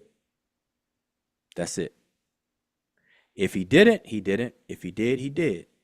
If he did, let's see it. If he didn't, there's nothing to see. Nah, you're doing that thing again. I can't get. Nah, you're doing that again. Listen, nope, if this is not simple, you're tricking me. See, no, you're actually tricking me now. No, you're tricking me now. No, you know why you tricking me? Simple tricks you. No, you're tricking me because simple tricks you. No, you're tricking me because I'm convinced. Because I'm convinced. The mind is made up. That I can't be too simple for you. I gotta did not have to have a degree because no, hold on, bro. I want to read Assad own words. I want to read his words. Hold on. Reggie said, "Put it in writing." I have to shift gears on you. I can't be too simple because when I'm simple, I think I'm trying to trick them. No. I'm saying the way you made that inference. It was so simple that I was like, wait a minute. No, I actually understood that. So he tricking me. You claimed I was doing. I'm gonna wait till you finish having fun, and then let me finish my point. You finish? My point is, I'm finished being up. All right, go ahead. That's fine. The reason it was continually said that Assad didn't need a degree because people would say, he's not a linguist. He doesn't have a degree.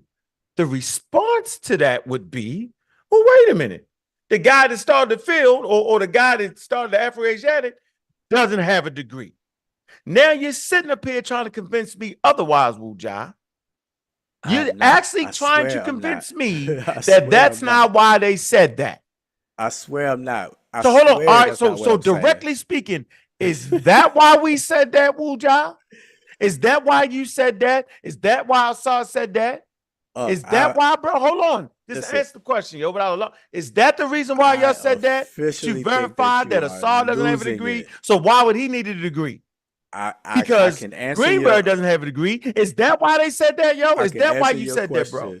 I think that you are at the I'm beginning not. stage of losing. I'm not, bro. I'm not. I ain't gonna lose it. Because I have not said that.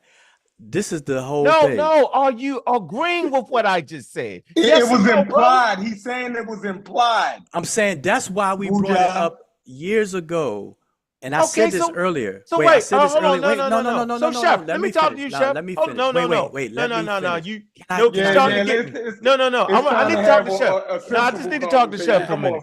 Hold on, Chef. Hold on. No. Hey, Chef, where you at?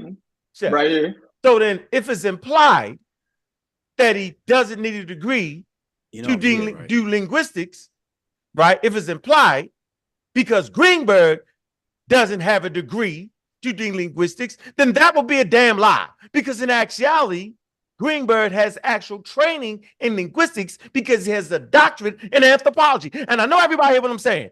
That would not be the same for Asar. That'd be a false equivalency. It wouldn't make sense to say that then. Am I missing something here? No, you on point. You on point. But I gotta do all of this, bro. I gotta be willing to go as far as Wuja is going. Do y'all? And I'm not losing my mind. I'm just making it clear. I might be more animated than he is, but I know what the hell I was hearing, bro. I'm not losing it for real, Wu. So are you saying what I just said, Wuja? Are you in agreement with the statements I just made? That's what I want to know. Then I'll be good. Mm-hmm. All right, I'm gonna yes or no, and then you can explain why. Earlier, mm-hmm. I don't understand what you just everything you just said. Right. So let me. I'm done. So no, okay, I'm cool. I'm cool. I'm straight. All right, but I want to say you understood the right, Chef? Yes, sir. Okay, I've been there. All right, that's good enough for me. Okay, I got it. So now, if I may be allowed to speak, yes, sir. You can go as long as you need to go to unravel all that to make it sound like it was crazy. Go ahead. Okay. I'm gonna repeat something I said that was very simple, and I was accused of tricking somebody, but it was tricking me in the statement. No, it was. It doesn't. Go ahead. At the end of the day, the moral of the point, this moral of the story, is that whether Greenberg has a degree or not, whether Asar has a degree or not, whether Christopher Aird has a degree or not, and we could name whoever else. It's really about the work. It's about showing, improving, and having convincing work, the evidence and all the methodologies that go with it, et cetera, et cetera. So back years ago, when Asar was talking his linguistic talk, the pushback on Asar was that, hey, now not looking at his work, what Asar's actual work and what he was doing or whatever the case is, people were saying as a sweeping broom blanket, they were saying you're not qualified to say what you're saying because you don't have a degree in linguistics. And so at that time, we were saying back then what we're saying right now, or what I'm saying right now, is that it's really about the work, because back then we had to point out to people that Greenberg does not have a degree in linguistics, because that was the litmus that people was placing back then. So that's that. So now back to this Kim thing, you did answer my question. All I was asking for was if you know of any existing work that examined the etymology of the toponym or the place name Kemet. Because there's mountains of papers that scholars write, and I can share my screen and show some of them, where scholars will, even though it's 2024, and Egyptology's been out since 07 or whatever the case is, give or take. Mm-hmm. In all these years, there are scholars right now today in recent time, in the past few years, that will ask an etymological question about a word that is commonly seen all throughout Egyptology for over these 200 years, but yet they choose to dig up the etymology of it and do that investigation. So this happens in the field all the time about words that you may think that's common, like oh snap, why would they look at the etymology of that word when all these dictionaries from the 1800s up until now has it in there and say this, say it means this. There's papers like that done all the time. So Asar is not doing anything different or new in that regard about the etymology of the place name Kemet, because scholars do that with other words all the time. So that's it. That's as simple as I could put it. If people are curious about the same thing, then jump in it. If you're not, then no love lost. Then we could something else. We can synchronize on something else. That's just it. Hold on. My input into this. Peace, everybody. I just got over here, man. I know, but hold on for a minute, James. Let's yeah. Let Chef just ask the question, yo. Just let. What the hell this dude? Yeah, I'm just let Chef say what he wants to say, though. Go let ahead, me just close my point. Let me just land my plane. Yeah, land your plane. All right. So my part in all this is because I focus on the language. That's my like real narrow focus is on the language as far as its grammar, which means it's morphology, syntax, how the writing system works, and the whole nine. So in assisting in the bigger research question, I'm offering my skills and my skill set to that. Asar focus is on historical comparative linguistics as a tool to do ... Sajedi is I would say he could speak for himself because he can correct me, but I would say Sanjeti is like what I would lean on him for is his philology aspects, where Sanjeti is well read in Egyptian text overall. Like if you say something to Sanjeti about Egyptian text, he'll be able to tell you the name of it and this, that, and the third. Like, oh, that's and where to find it at. Yeah, that's in the Papyrus Rhine, whatever. And Sanjeti can do that. So us three, with our independent focuses, we can come together and try to see what it is with these different research questions. And the place name Kemet, its etymology is one such question, and that's it. People don't have to do the same thing we do, or even have the same curiosity.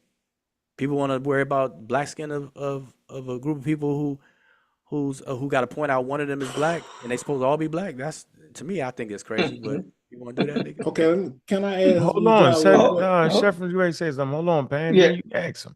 Okay, go ahead, Chef. All right. So check it out. All right, I'm in your book, Wuja. I'm on page 11 of y'all Wait, the essay? contribution to the debate on the place name Kemet. All right. I'm gonna go to the first full paragraph at the top. It says, as time progressed, this is Assad right now in the introduction. Am I right? Yep. All right. It says, as time progressed and new academic skill sets were obtained, Imhotep, talking about himself, began to abandon his original hypothesis that he argued in 2002. He still argued that Kemet did not mean black land or black people. However, his most recent arguments maintain that Kemet had nothing to do with blackness at all. Keep going. That's what he said. Right? Wait, keep. Yeah. Cool. All right, cool. All right, with blackness at all, but with fertile land, due to the presence and abundance of water and vegetation from a river or heavy rain. Right? Imhotep rejected the two major hypotheses concerning the meaning of the place name Kemet, primarily due to poor methodology, faulty logic.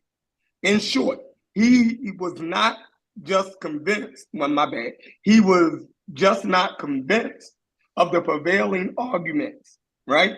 So he says right now, right, that Kemet don't have nothing to do with blackness at all. Do you agree with that, Wuja? I would say, and I've said this 6 years ago, that the blackness component can be in there, and me and Asar deal with that. Yep. Okay, We y'all deal with differ. that. Not deal with it. Y'all differ. No, because Asar saying without blackness at all, and Asar should be here to speak on that because I don't want to speak for him. Oh, But wow. You said you deal listen. with the grammar and all of that. So who would be better? Can I get a? Who Can would I be at least better to finish deal what with this? I'm saying? God, All right, go dang. ahead. Go ahead, Asar. Because you tripping. Wujao. So no, Wujao, my bad. what I am trying to say, He almost got you, boo. You almost said it, boo. You almost. You caught yourself. Listen, what I am trying to say, all I was saying was that Asar can speak for himself as far as what he wrote right here better than I can. What do you get from it? No, what do you get from it? You can tell us what Greenberg means. You can tell us what James P. Allen is saying. You helped write this book. What is he saying right here, bro? Look, he's not saying anything that you did not read. Like we don't have to. No, I'm saying we don't have to read 5 million ways not to say it. Boy, you funny. No, I'm saying we don't have to Jesus read Christ. into what he's saying. What is he saying then, Wujai? Can you at least say what he's saying? What he's saying? He said, however, his Asar's most recent arguments from 2008, 10, 14, and 16 maintained that Kemet had nothing to do with blackness at all. Do you agree with that? But with fertile land due to the presence of an abundance of water and vegetation from a river or heavy rains. So here's my do you agree with that? No, but do you agree with that statement right there? And then give us your take. Do you agree with that? My take is going to be the answer. I say that black. Man, that's what I'm saying. Like y'all, like man, you can say, yeah, I almost agree with it. I kind of agree with it. Let me explain why. You could do that, man, without it being complicated and make it seem like I'm doing too much. I could say a lot of things. You want me to say what you want me to say. That's what I want you to say. I'm trying to get a direct answer instead of you diving me through the sticker bush. I got stickers on me, got berries on my damn head. I'm just saying, come on, yo, that right there, do you agree with that? And then explain what portion of it you agree or don't. That's all I'm saying, bro. That's simple for me. I'm trying to get the simple answer, and you trying to avoid just doing it. That's what it seems like to me. You're avoiding it. When I'm too simple, you think I'm tricking you. No, I don't. So when you do, sometimes you do a good job of being simple. You do. That time, that moment in time, you was tricking me. You do. Wow. You're paranoid. You think I'm tricking you. Oh, wow. No, I don't. But listen, let me answer this question. Because you are paranoid, boy, because you always say that. I can show a lot of times you always say, here comes the Wujao trick'em-ship. Oh, yeah, because I know when you're doing it. But go ahead. But I ain't even got you. I ain't even did you like that. You've been good today. Okay, so you're very fluent in your trick'em-ship. But go ahead. So I'm going to explain my stance on this because that's Asar's stance. So I'm no, do you agree with Asar's stance though? Or you saying your answer will let us know whether you agree or disagree with it? Yeah, there you go. Finally. Damn, but suppose we just retarded and can't put the two together. Couldn't you just say suppose you're not. Suppose you're not. It's a 50-50, right? Well, why would you have to do that? Is my inkling? No, because I'd rather do it this way. Trick'em-ship starts to ease it way in. No, I'd rather do it the way I want to do it because I feel it's the best way to do it. All right. Okay. All right. So, and then I'm gonna ask you to as I said, all right, go ahead. As I said in videos from 6 years ago, going back to 6 years ago, is that I'm okay with the translation of Kemet being the black land, even though people say, "Where's the land part in the black land?" There's no land determinative and all the other kind of stuff. I still am willing to accept that. It don't got to be there though. We learned that. Go ahead. No, but not other people don't know all of that. Oh, so the feminine T. Nah, but so here's the thing. Yeah. So what my stance is that the focus is on the water aspect as opposed to the blackness is secondary. So the reason why I say that is because but it's in there. You said it's secondary. Okay. No, he said it's in there. This is on record, Sheffrin, from 6 years ago. Yeah. You're late to this part. I'm just trying to bring you up to date with my stance. My stance hasn't changed. So, and this is going to answer your ultimate question. So, the blackness is a result of wetness, and so that's been my stance. And I said I'm okay with the whole black land as long as that's been a stance in Egyptology forever. Look, you're not saying anything profound or new at all, Sheffrin. Let me just finish talking. I'm just reiterating that you're not you're 6 years late. profound. But go ahead. Okay. I know, but you're 6 years late though. All right. So what I'm saying is that when it comes to the wetness, because in the culture itself, the focus is on the activities of the water, what the water does for the people. And the water fills up its channels and things like that. It actually fills up. And so when things become wet, as I explained many times on many different platforms, that when you wet something, it becomes darker than what it was when it was dry. So there's a natural connection, association between wetness and darkness. And I took it to the clouds. When it rains, before rain comes out of those clouds, the clouds turn dark. We all know that. Thunderstorms or what, thunderclouds or whatever you want to call them. So there's a natural, observable association between wetness and darkness, period. And so that association is there. I feel that it is there. Now, the etymology of the word is a different endeavor to uncover. So the etymology, because there's something, I'm gonna ask you, Chef, for instance, I think you are on my screen. Are you familiar with the concept of paronymy in language? No, I might don't know the definite. Explain it to me. I'm sure. Now, I'm not asking for a quotation of the definition. I'm just no, asking. I never even heard of that word before. Yeah, Reggie using in his paper paronymy. Oh well, what does it mean? Reggie definitely didn't know. Yeah, Reggie was the first one using that. Reggie was the first one using that word. Will y'all explain it to me? Yeah, Dr. No, Reggie. Reggie definitely wasn't the first one to use it. It was a SAR that. I got Reggie paper. It predates Asar's writing. Man, hold on, man. We ain't got to go through all this. I mean, come on. We gotta let me just finish. Paronymy and all this now.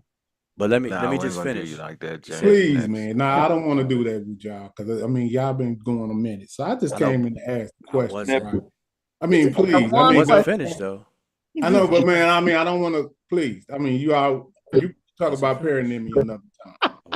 Please, I want to ask Woo. Hey, Woo, you did a good job tonight. That was just real rude though. I mean, I understand. That's the character. That's the character that we deal with. Go let him explain. That's the kind of character that we deal with. James, you know, I'm not even. We need to know what paronymy is right now. Go ahead. Yeah, but I mean, I wasn't even talking. I forgot you were even here, so I wasn't talking to you. Yeah, that's how long. That's how long he's been waiting. This was, yeah, I forgot you were even here. So yeah, we've been spawning back. So you can. Yeah, so that means I've been waiting patiently to ask you a question. So I mean, it's been a while. So let me just ask this question so I can burn. I have to tip my hat, but at least let me finish though, because if you're going to interrupt me, I'd rather. So what do you? No, it's not again. Let him finish, James. Okay, yeah, let me. And then no, he said let me finish, James. Let me just finish, because if you were going to interrupt me, I wish you'd have done it a little earlier. But let me just finish my thought though, because that was like right in the middle. So I only asked Sheffrin. You're gonna give him 20 more minutes. Why? We're gonna give him 20 more minutes. All right. Paronymy. We're gonna have a school of paronymy. Go ahead, James. Just forget. Go ahead. So, Sheffrin, come on. Forget what I was saying. Forget the question that was asking me originally. Let's deal with James, because I don't want. No. Go ahead. Because I don't know what paronymy means, and Reggie might throw it at me on my show, so I need to let's work this out. Go ahead. Okay. Go ahead, Wuja. Okay, so through basically in a nutshell, paronymy, it happens in languages all the time. When in languages there are words that have different concepts behind the word, but a similar form, whether it's the way it sounds or the way it is written in terms of. Oh, I know what that means. Yeah. All right, go ahead. Okay. Now, yeah, I understand it now. Go. Okay, but saying do you still have page 11 open that you were reading from? Sir. Yes, sir. Okay, so. Now, what happens with societies? They will merge two separate, disparate words and merge them into one, based on a concept called paronymy. So, the association with blackness and wetness through paronymy can become merged. And so that's me answering my stance on this, because there are also enough words, Kim, that means to fill up or to complete something, and even farmland, arable land, and things like that. So not necessarily black. It's land that have a perpetual, continual access to water, which produce a type of land for it. And so this association with the water and the blackness merge together through paronymy, which gives us a later, mental or psyche understanding by the people why this black is associated with that part, and why the color red is associated, or desher is associated with infertile or dryness. Because it's the same. I can say the same thing about that word desher, from the root share, which means to be barren, or without water and without life, and things like that. See, that was just boy, you lucky as James. No. You go ahead. He just hit on right where I was coming in at, so that was beautiful. So you said that shirt was associated with what? Infertile land, hilly land, the desert. It does not have a color association, no. No, there's a color red, desher, in the language. So yes. so you're saying that it's a color association with desher, right? Yes. Okay. So now when you get to Kemet, why is there not a color association that they identified it as? Why is it not? He said it is. He said it's secondary. Yeah, I mean, I don't know where you were, but so you saying it's secondary to what? That's why. See, that's why. Hold on. I mean, this ain't even hard. We talking English here. I've been talking English. It's secondary to what? It's secondary to water. WATER. So you're water. saying, hold on. So something in now you're dealing with just the language, right? That's your specialty, right? You're dealing with looking at some text, I assume. Text is included. So how could you come to a determination if you're not reading some type of a text? I just said text is included. What do you? That is the main thing that's right? included in what you using your analysis with. Yes. Wait, we're speaking English. I said text is included, and then you respond as if I said it's not. Is that the main thing that you use to make your analysis? Did you read the text, right? I do read text. The text, yes. What text do you be reading in Bujao? I read a lot of text. This is crazy. See, this is why you can't have no conversation with people like that. Wait. How we having a conversation with you? Just ask your question. No, what I just missed. And that's what you just question. What did I just miss? Hey, hold on, Chef. You know what made me mad, Chef? Wuja's so good at what he do. He made us forget that we was trying to figure out the answer between what you read out that book and what Wuja said. Sheffield was gonna come back. He let James. James go.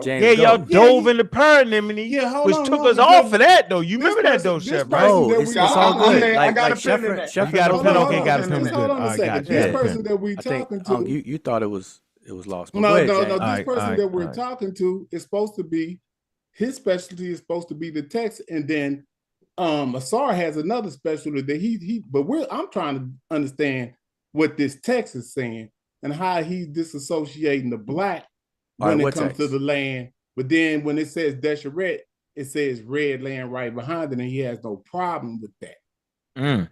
But I don't know if you've been listening. I said I don't have a problem with the black either. I've been listening very well. Okay, then answer this. Did you not hear me say I don't have a problem with black land? Yeah, we just ain't heard you say, did you disagree with Asar with that? No, I know, but that's separate. See, now you're interjecting that. Hold up. I'm dealing with James now. See, I don't want to do that. Not yet. All right, go ahead.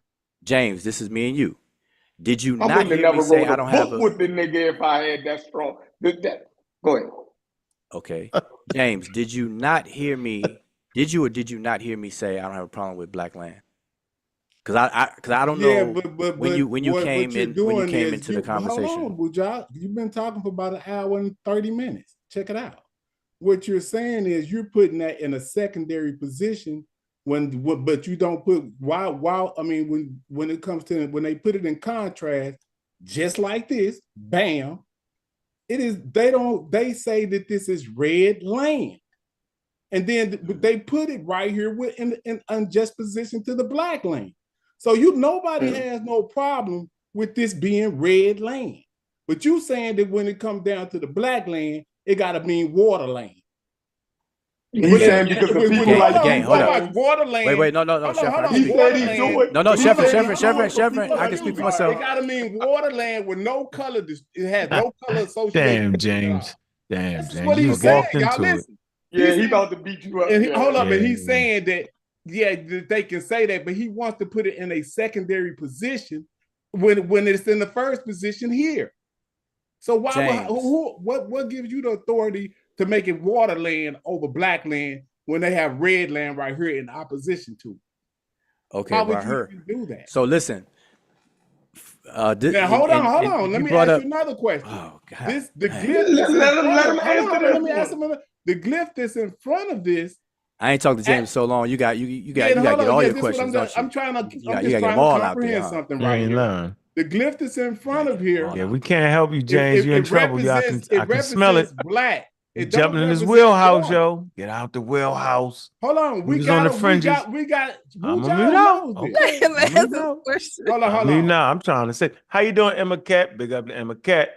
Wujau knows this. They have a determinative for water to represent water.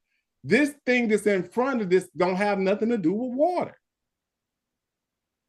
So how are you putting anything with water in front of in this glyph right here?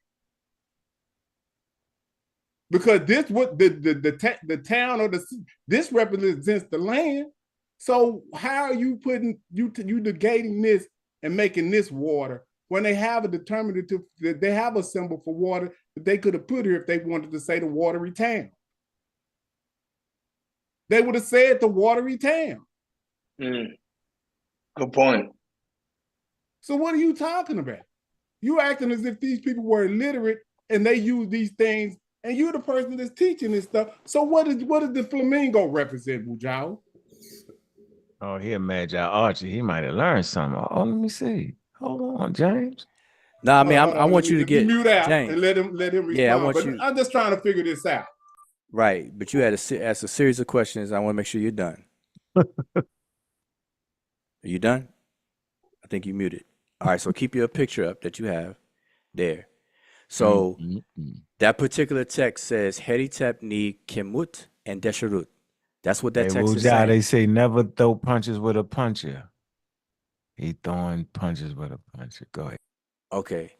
So one, I got to back up a bit because I don't know when you came in the chat or when you came inside of the Zoom, but I definitely said I don't have a problem. Even 6 years ago, I have a video where I explicitly explain all of this stuff. And I even bring up this example where Kemet is pluralized.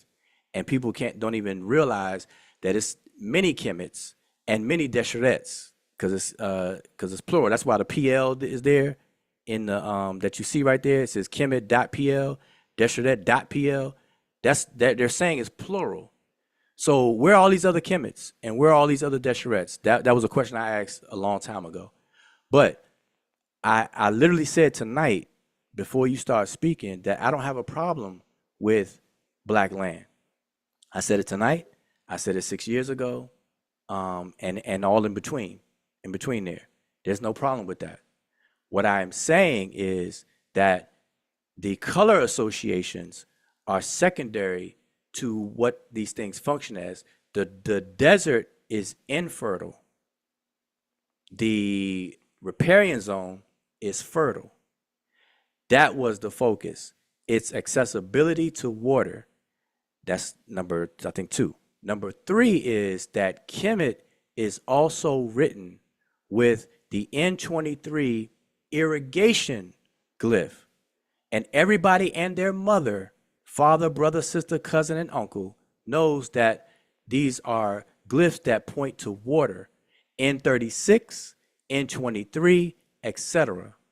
Kemet is also spelled with these glyphs. even the word for gnome, sapat, and all of the individual sapats are determined by water glyphs, glyphs that are associated with water. So again, my position is that the primary issue here in the minds of the ancient Egyptians was that accessibility to water. The color black association, there's an association there, just like red for the desert and black for the riparian part. Red for the infertile, dangerous area, black for the fertile, habitable areas. What's the water glyph in Kemet? The water glyph, you have a water ripple. It's 3 of them, right? N35. No, it's N35. No, I'm saying in this word that he got up there, what's the water glyph in there? Which glyph is pointing to water? No, the one that he showed has the 049, 3 of those. The one that he was showing. I just put it back up. I had so that's water. No, that's what I'm saying, man. Okay, I'll repeat it though. I said that Kemet is also ALSO, also spelled with glyphs associated with water. What he has on the screen is not it. That's why I said also. So Kemet is spelled multiple ways. I hope everybody at least knows that much. That the way the glyphs work, you have to know how the glyphs work. They have various spellings for these different words. The one that he's showing is showing plural. And I don't think people are really ready to answer why it's plural. Where are the black lands? Like it says the leader, Hedi Tep, which is the one who is in front, above and in front leader of Kemut, which is plural Kemets, if we say Kemets with an S, and then Desherut, which is Desherets with an S. I can answer that. Me too. So where? No, that's not even hard. Okay, okay, answer it. I would like to know. You first, James. What you think? I'm gonna piggyback off of James. Yo, well, really, what he's doing is like you just have to ask simple questions like this. So this 049 glyph with the Nuit symbol, right? Is when you see this, every time you see this, is it associated with some type of a town? Yes or no? And I'm talking to Ujao. Every time you see this on the known map, it's going to be associated with the town. And that's a yes or no question. It's associated with a habited area, and an okay, wait. So because town or village or city and stuff like that. Town, city, or region. Hold on. When you see no, get that straight. It's going to have a name next to each one of these. Say that again. It's going to be a name associated with each one of these newest symbols. Yes or no? That represents that they have a town. It's somewhere where people inhabit. It is a town. And we can pull up the known map. Man, you heard what he just said. You cut him off, yo. He said, "Not what you're showing." Come on, yo. Not the one you're showing. Like, yeah, hold on. No, this represents plurality. So when they say Kemet, they're talking about multiple cities. Or multiple black people in the city. Now, I don't want y'all to forget my question. I don't want y'all to forget my question. My question was, because even in the translation it says black lands plural. Yes, so it represents multiple cities. Where are they? Where are they? If Egypt is Kemet, watch this, then I can put it right up. How many Egypts are they? No, because the whole totality at one point becomes Egypt. But each one of these James, is going to be associated with a city. And we can pull up the known map right now. James, this sentence beats you up. Like, goddamn. No, this right here represents the whole, this represents multiple. Told him don't punch with a puncher, yo. Yeah, listen, look at it, James. Try to go toe to toe with him, yo. I told you. The known map is something that I always been using for years. That's so beautiful. I'm very familiar with the known map, but we don't have to pull up the known map for what you're showing on the screen. My question is, if Kemet is Egypt. So right here we see Kemets. So show me the Egypts. The Kemet is the plurality. It doesn't say Kemets with an S. It says Kemet. Wait. The T represents the plurality. But check this out. No, in this, boy. No, the T don't represent the plurality. No. The multiple nuance symbols represent. Yeah, there you go. There you go. My bad. The multiple he made a mistake. Plurality. No, but plural. Wait, James, are you saying that S and plural are not synonymous? Like S is not an indication of plural? You wouldn't say Kemets. I don't think you would say it like that. So that's just then why then why in English you would. Then why I don't think you would. But this just in the way that they wrote this, it's just to represent plurality. How you pronunciate it, that's neither here nor there. That's what he's doing to try to get us off of some weird shit. No, what we're talking about. I only said no. Listen, the way that you would say it in the language is kemut with a W before that T. They don't transliterate it that way for whatever their reasons are. They put the PL after that, a .pl. That's how they do it. But if you spell it all the way out, it's KMWT. But that's not what I'm talking about. I'm saying even in the English, it says black lands, plural. So I'm asking you, if Kemet is Egypt, where are the multiple Egypts? This right here is representing multiple principal. I mean, like cities in this particular rendition here. Now, when they just write it with one, they may be talking about the whole totality of the land as well. But they're talking about multiple cities in this particular instance right here. Just like they're talking about multiple parts of the desert. That's what it is, plurality. They're not just talking about one part of the desert. They're talking about plurals. That's all that means. So all they're trying to get like technical with this, you know what it means. No, you said trying to get okay. Mean? So like, wait. We got to go through a lesson on plurality. No. Listen, you came into the conversation and you reiterated what I said, that my focus is on the language and grammar. You said, do I read text and all this and that? So now you want to abandon a conversation that actually deals with the grammar and stuff. Which is what I'm okay. So I'm asking you. Okay, so I'm asking you. Technical when you're asking I'm not being what technical. Nuance symbols mean. Why do they have more than one? No, I didn't ask you that. It represents the plurality of the situation on this text. Yeah, but the English tells y'all that. Just read the English under it. The S is on there, James, because it's plural. Look at the English. It says leader of the black lands. Yeah, maybe you need to hear from Sheffrin. Go ahead, Sheffrin. Yeah, it's actually saying the same thing in English. The multiple glyphs of that circle with the right. So y'all saying the same thing. Where are the Go black ahead and lands? Make your point. Yeah, no. My question is, where are the black lands and where are the red lands? The black lands are wherever he rules at, and the red lands are wherever he rules at. See how simple that was? Nah, but I mean, you said something simple, but that's not the answer. That's what it said. It says leader. So what's the answer? Okay, you answered. I said where. Do you know where? Let's see if I'm making this up. Are you wrong, James? Now, Wuja, you answer. I'm wrong. Yeah. No. He wrong. No. Because you pulled like I see. I didn't ask you to pull this up. Yeah, you did. And you pulled this up, which really doesn't support what you're implying. It really does. Yeah, this gotta get somewhere. Where does the water determinative often any of this have any? Where is it at? You can put up the Gardner sign code and show us where Kim represents water. That would be great. I don't think he said that though. You can show us where Kim represents water. I don't think he said that. Did you? That is what he said. He said you can find where Kim represents water. Let me move out. Yeah, he said black was secondary. Yeah, so show us where this Kim glyph represents water at, Woo. All right, so you unshare your screen. Right. No, we talking about in this one. No, it does. I told you that I said when I spelled out the word ALSO, I said Kemet is also, I repeat, also spelled with N23, which is a water glyph, a glyph associated with water. Yeah, you did, and I can agree with that. But in the one, hold on, slow down.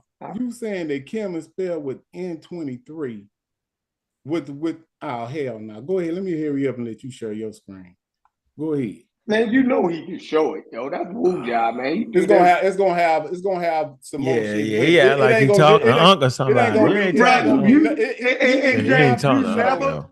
He's not finna show no, hold up. He finna show us N22. Hold up. This is the challenge right here. No, James. I need him to show. Hold up. I need him to show. You never challenge Smash. No, hold up. Listen. Yeah, you never challenge Smash. Hold up. Never. I need him to show N23 without anything, and it say black. I don't want it to have in a sentence. I don't want it to have nothing to compliment it. I want N23 simply by itself saying that means black. That's what I want him to show. It's damn idiotic, yo. You ain't never said nothing to Smash Scanwell about this, yo. Yeah, but wait. Maybe you said he wouldn't look N23 mean black. Wow. Let me address what you just said. I just want to address what you just said. And Wuja didn't ask him where the hell he find out black skin from in the glyph. Let's do all that since we here now. Yeah. Now you on the hot seat, Joe. And you on the hot seat after you answer that. Yeah, that would be great. But let me just respond. I just want to respond to what you just said, because to be clear, what you're asking me to produce is something that was never claimed. But I'm gonna repeat. See, that's what I'm saying. You ain't finna never pull up N23 by itself and then say that it means black. I never made a claim it does. I never made a claim. I said it deals with water. Where's your comprehension? Like y'all. Hold on. Seriously now, because I've been gone for 2 years. I've been gone for 2 years, and y'all have not learned better comprehension skills. Hell no. Straight up and down. We pulling this back up. We're speaking English. This back up, homeboy, because this is what we're talking about. We talking about this right here. That thing right there. Yeah, he knocked the arrow out. He knocked the bow and arrow out your hand. That right there is talking about multiple Kemets and multiple Desherets. What is this in front of? What is this glyph in front of it? What does this say? What glyph in front of what? Put your cursor over there. Put your cursor over what you're talking about. What does this glyph right here mean in associating with these newer glyphs? That's a Viking, yo. What is this? No. What is this? That is I6 glyph, and the one below it what does it represent? X1. What do you mean? What does it represent? It represents a consonant cluster K and an M. The raised bread loaf represents the consonant T. Told him it was a nigga with an afro, yo. It just means bread loaf, huh? Bread loaf tam. Now you're being silly, but I'm saying here's the thing. I specifically said that what you're showing on the screen.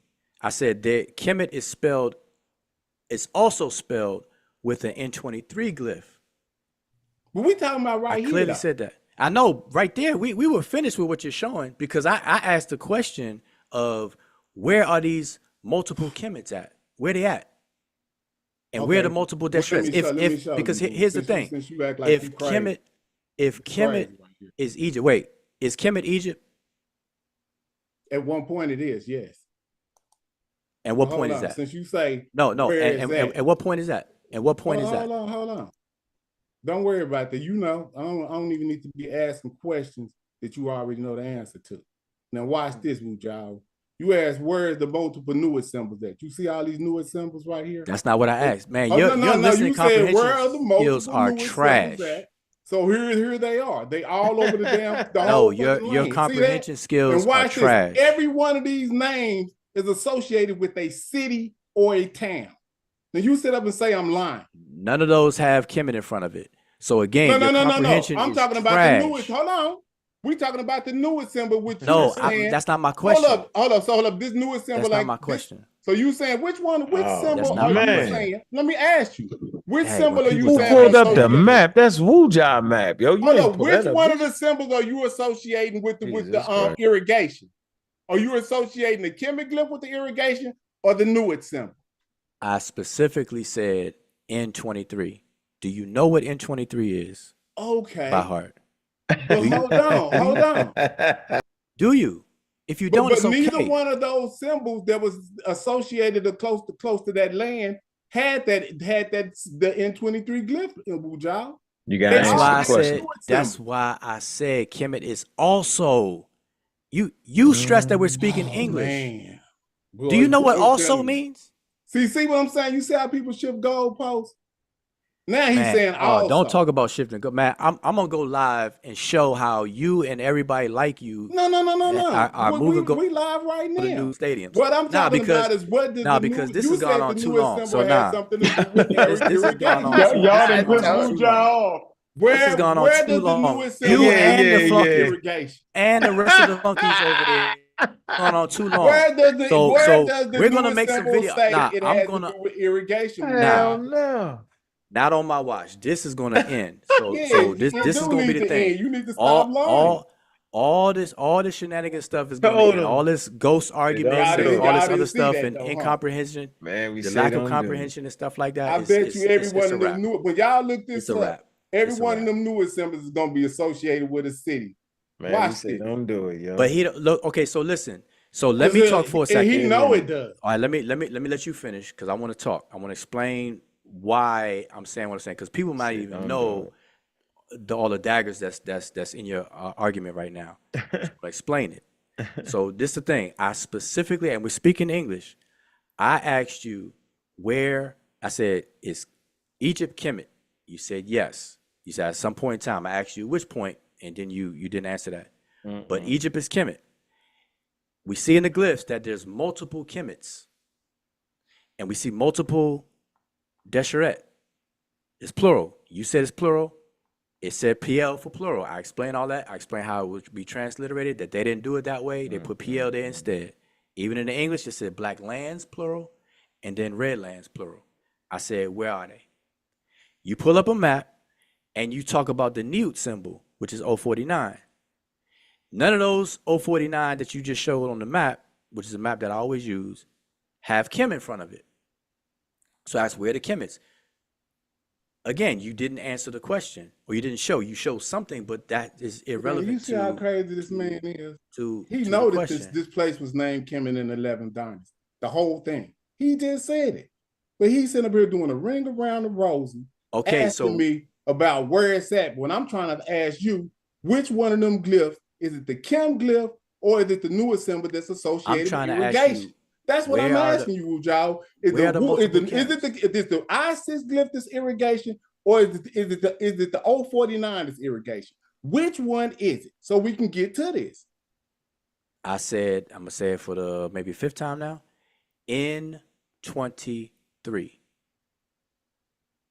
N23. Kemet is also spelled with an N23 glyph. Even the very word, hold up. Who's that, Sheffrin? Yeah. Sheffrin. If you have access to this, because I don't want people to, I don't want people to believe it's gonna have the 049, it's gonna have the I6 glyph off in it. And then it's gonna have the canal after. The Kem represents the so you admit see, he don't understand that we already so you just admit they got I it. don't understand. Oh, he said he knows. No. What he don't understand is we understand when they put it with that's a totally different situation than the town determined. We already know that. It's based on what you put it with, which is why I asked him to show me the N23 glyph without anything associated to saying black. This is just the ring around the Gozy game, around the Ngozi and ring around the Rosie game. Dang. I don't even understand why we sitting up listening. Throwing shots ring around and Ngozi. Wow. Yo, man, that's what y'all doing?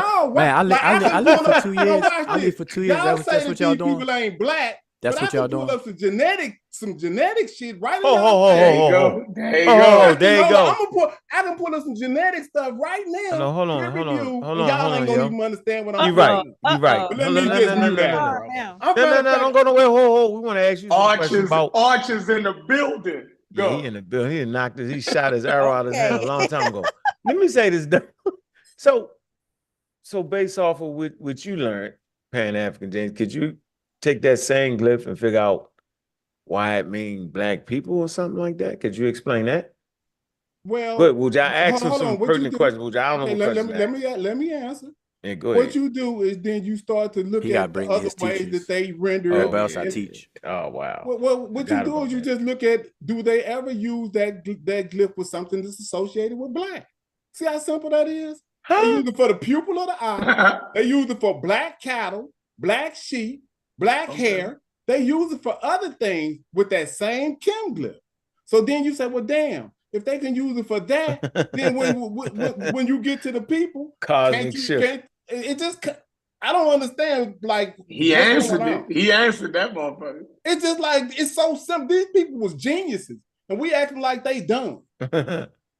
No, I think your lack of comprehension. No, your lack of comprehension is what's the question, because I can pull up that what you call it, that same node map that you keep pulling up, and I can show you. Watch this, y'all.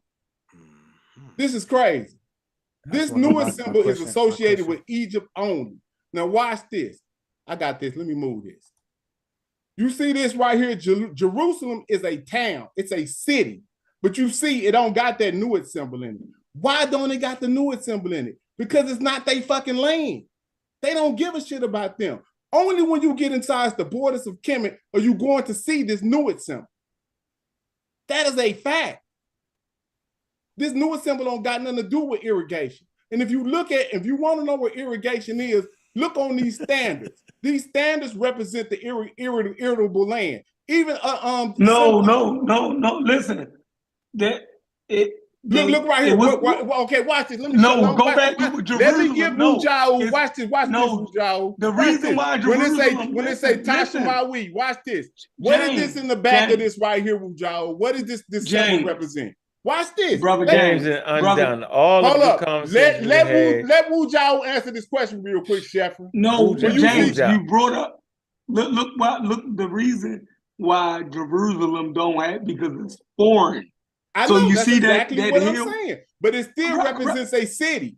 It represents a city, so it don't got nothing to do. They ain't got no damn city in Jerusalem at that time. You made that up. No, if they said Jerusalem, they talking about the city. But right here in Gaza, showing that whatever this is, they talking about a city. That's what I'm trying to let y'all know. These things don't represent just only desert. They represent foreign lands as well. Look at this shit. So what are you saying? So hold on. So if you're saying that, are you saying that Nuit glyph don't mean city because it don't mean you look at irrigation. Jerusalem?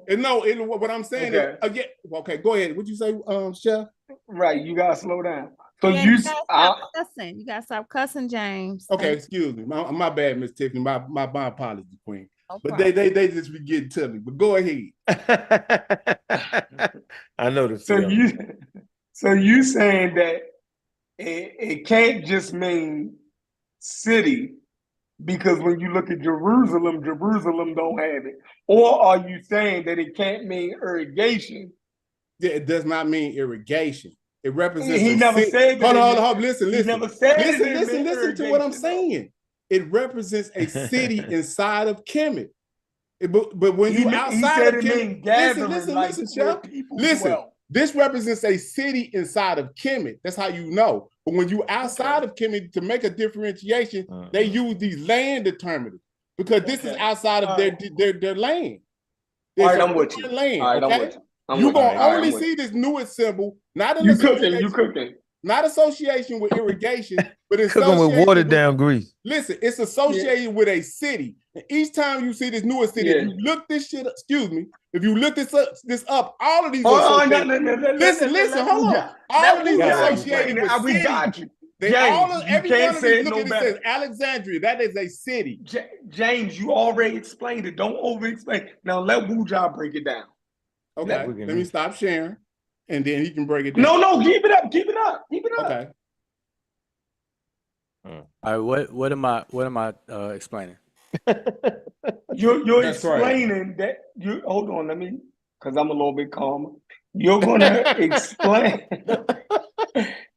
explain why in Kemet they have the 049 glyph for cities, but outside of Egypt they don't have the 049 glyph for those cities. Okay. So, that's the first one. Yeah.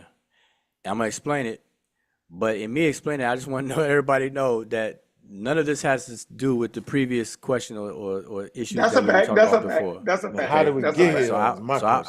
But I'll explain it. This is a new thing, and I don't mind explaining it because this is what I do.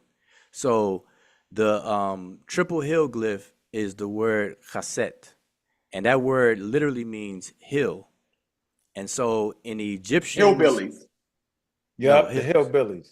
Yeah, the Yeah, hillbillies. That's what the that's what Egyptologist the said, yo. expert just said. Yeah, Yep, he was yep. like, yeah, like the hillbillies, people in the hills, hillbillies. It was funny as hell. But go ahead. Yeah, that's the joke on it. Yeah, but so that glyph is the word represents the word chasset, which means hill. It literally means hill.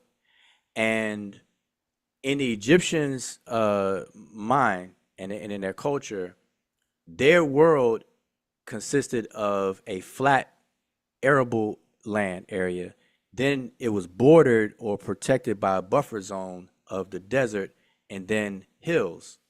And so on the other side of those hills, because it was a natural border and protection for their possessions, anything that came from the other side of those hills was considered not Egyptian or other, which we say is foreign. So the word took on another semantic shade of foreign, but it actually means hills and desert and hills, specifically hills. So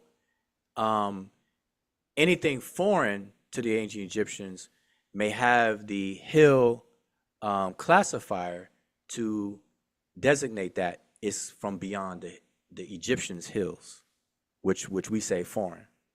The 049 glyph that the Egyptians used was to identify places that people inhabited and like a consolidated group of people dwelt in this area because it was accessible to water. And each one of these places have a larger territory called a sapat.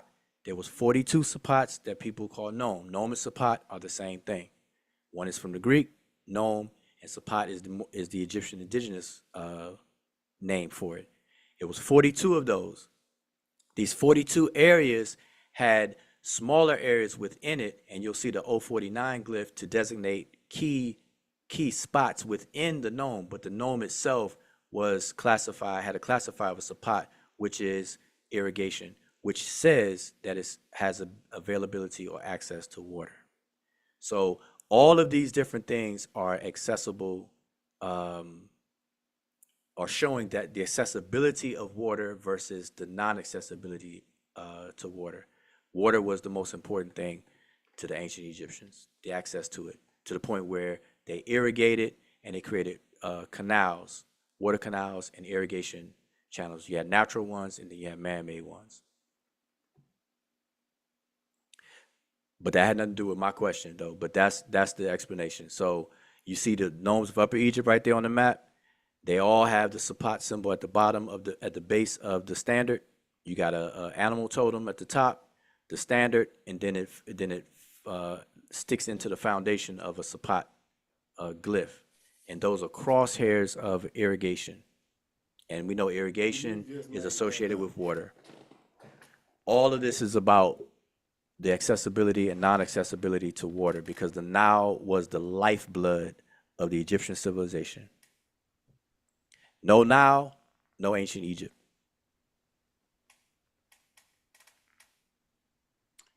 Well. I don't know what y'all. And look at the map. If you look at the map, let me explain the map from what you just said, right? Wait. So hold on. Let me just say. Okay, go ahead. Oh, let me just finish this real quick because if you scroll up and down, you don't have to shrink it, but if you just move the map up and down, everybody should be able to see that all of first of all, the map has two major colors to it. It has a green and it has this beige, and then it has blue for the water, for the actual Mediterranean Sea or whatever. The green area that you see is all of the areas that had access to water, where water was able to penetrate and go in these areas. And I want everybody to notice that all of the consolidations of inhabitants of the ancient Egyptian civilization lived somewhere in that green area, with the exception of a few border towns or military outposts in the desert. But the majority of the ancient Egyptian population lived in that, as far as this map, the green area. And what I'm saying is that green area on this map is the very definition of what a riparian zone is. Period. All right, so that's wonderful.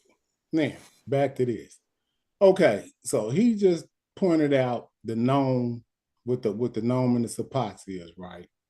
Now we see on the bottom of this, these are standards, right, y'all? So this got this little, this represents an irrigation system. With this thing right here, if I move over to where it says Upper Egypt, where it says Tasha Maui, it's got that same irrigation system right there. So they're saying that the whole Tasha Maui is on an irrigation system. What is the irrigation system? It's this river system, right? So if they want to say that they were on some irrigation, this is the system. This is the symbol that they would use. So they're saying if you look through all of these known things, they all sitting on these, all sitting on irrigation, because this is where humans live, by rivers. So they already done worked all this out. But we talking about this newest symbol. This newest symbol is associated to a town. So see, number one is Taseti. Now we go over here to number one. This says Coambo, and this says Nuwet. This is a city name, and it's got the 049 association with it because it's a city. If we go down to Elephantine, it's going to be associated with a city, Aswan. So I don't understand what this man is talking about. All of these are cities right now. All of them associated with cities. Why say all of this is city? He knows this. I don't understand. Why are you saying the Thebe or Thenis ain't a city? You saying Abydos ain't a city? What are you saying? You saying that all of these Dendera ain't a city? You saying that Aswet ain't a city? What are you saying? Can I answer that now? These represent cities, y'all, where people it ain't got nothing to do with irrigation. We already know the irrigation city. These people are sitting. Nobody lives in the desert. We hear. I hear you loud and clear, Wuja. So we know this. So let me mute out. And I don't understand why you trying to change what a newest symbol means, the marine irrigation, or when we look at the text. Okay, so to repeat what I said before, because I'm not trying to be insulting anyone. To repeat what I said before, I said that the 42 sapats or nomes are designated areas for irrigation, which means that these are larger areas. I specifically said the word larger. These are larger designated areas that have access to water. Then I said that the 049 glyph, which is the glyph with the circle look like an X in it, that 049 glyph designates towns or smaller. What I said was people congregated together, consolidated together within the nomes. So nome number one of Tashama'u, which is Upper Egypt, is Taseti. Within the nome, mind you, the nome itself is indicated as having access to water with the sapat symbol. The word sapat in irrigation has access to water. Within that irrigation district, there is a consolidation of people in a city that's called whatever he showed. He took the map down. But these 049s are smaller areas in comparison to the sapat. So to bring more clarity, let's just say you got the state of Georgia. I live in the state of Georgia. A city within the state of Georgia is Atlanta. Atlanta is a designated area within the state, so it envelops it. So within you have 42 sapats. Within a sapat, you have several congregations of people together as indicated by the Niut symbol, which is 049, which is the circle with the X in it. So in relationship to a sapat, a town, village, or city, as people, or metropolis that people say 049 represents, is smaller in comparison to the sapat. Okay, just like Georgia is bigger than Atlanta. Atlanta is smaller than Georgia, but Atlanta is in Georgia. So if I'm designating Georgia as an irrigation area and Atlanta's in it, then guess what? Atlanta is in an irrigation area. This is 1, 2, 3, A, B, C. So the 049, that's why I said Kemet is also spelled with the irrigation canal glyph, irrigation channel glyph, which is N23. That's being ignored. I don't know why, but it's also spelled that way. It's spelled with the Newt symbol, which is 049. It's spelled with N36. It's also spelled with N23. Then sometimes it's spelled with no classifier on there at all. The classifier is understood. So we have these various different spellings of Kemet this way. Now, Sheffrin, if you don't mind, if you have an Egyptian dictionary available, because I thought you had one because you said you want to look up something. Do you have it? I get which one you want me to get it from? Whichever one you could share your screen for. I want you to look up the word for land, okay, which is the word ta. And I want you to, I could do all of this, but I want somebody else to do it other than me because of the simple fact that people, because it's me, people going to, not believe it for whatever reason. I want you to look up the word land. And this is important. This is something that should be interesting to everyone. The word ta. Now, while you do that, I want to ask anybody on the panel, off the top of your head, or even anybody in chat. Let me go back to the chat. Anybody in chat, the Egyptian word for land, which is the word ta that I'm speaking of. Ta. What glyph comes to mind when I say the word ta? The water symbol? No. Like a mountains or something, or I don't know. I'm thinking. Now you kind of. The All water right, I'm about to share. Hold on, man. I'm about to share my screen. All right, share your screen. Go ahead. You can share your screen. I don't know which dictionary you gonna pull up. I'm gonna go one to one that's Faulkner. searchable. Faulkner. Oh boy, when you go to Faulkner, I don't know if you'll be able to search it, like actually search, because you No, I can. Hold on. Okay. Did I start sharing it? No, let me see. I didn't see. Hold on. Yeah. One that you could search through. People out here TLA and people to death. Yeah, I need to get some explanation on why we get TLA'd up. Is I'm sharing? Yeah, you sharing. Okay, there you go. You there. All right, now what am I searching, Wuja? Okay, the word for land, ta. Spell it. TA.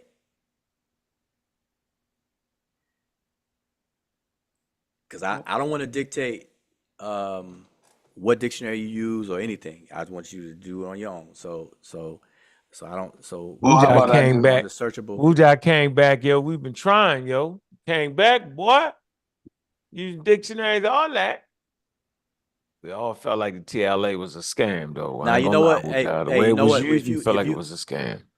Chevron, if you search TA, a lot of search results gonna come up the way you. Yeah, so I just put in land. Okay, okay, go to since you're at the since you're at the Gardner codes like that, go to the ends. Go to the ends. All right, go to the ends. Now you want to go to just start at the beginning of the ends. N as in Nancy. Sorry, not M. N as in Nancy. Right. Sky. So you want to start? No, click it. So go, because I want you to go to N16, N17, and all that good stuff. Okay, now blow that up. Blow that up. Let me turn it this way. Okay, there you go. Now I want everybody. Oh, where you doing? Where you going? Where you going? Where you at? Okay, so I want everybody to look at the right column. Now I didn't tell Sheffrin to use this dictionary. Don't move it though. Don't move it, Sheffrin. The right column. I want everybody to look at. No, you got to scroll down because you moved it. Then Scroll down a little bit. 16. No, scroll down. No, I mean the other way. I'm talking about move the thing down. Yeah. Keep going. Okay, stop there. Okay, now I want everybody to look in this right-hand column. The word ta, it says, and put your cursor over there, Sheffrin, where it says ta. It says T capital A on the right-hand side. On the right, don't move anything. Okay. Earth, land, ground. Put your cursor there, though. Put your cursor there. I'm We saw on it my before. phone. I don't have no cursor. Oh, okay, Can I never do mind. that? Never mind. Yeah, right there. Yep, right there. So I want everybody to see that, right? That's the word ta. And they translate it in three separate words: earth, land, ground. In other dictionaries, you'll see more. It say region and other things like that. Now, what I want you stop to right here. In this hold on. I wasn't rendition, finished. Let him finish explaining. Hold on, let me ask him a question real quick. In this Why rendition, in the middle? yeah, because in this rendition, it ain't got nothing to do with no water right here. So what's the significance of this right here? Okay, So I'm go trying to ahead. finish. Okay. What I want everybody to notice is that the very word ta that people translate as land actually has a water determinative on it. Now, Sheffrin, to the right of what you highlighted is calling off the Gardner codes. It says N16. You see that? To the right of it? It says N16, N16, N23, Z1. and Z1. Z1 is that single stroke. That single stroke goes is related to the N23. So N23. Now I don't know if your dictionary has the Gardner codes and what they are, but let's look up N23. So let me make my statement again. The very word land in the Egyptian language is spelled with a classifier that deals with water.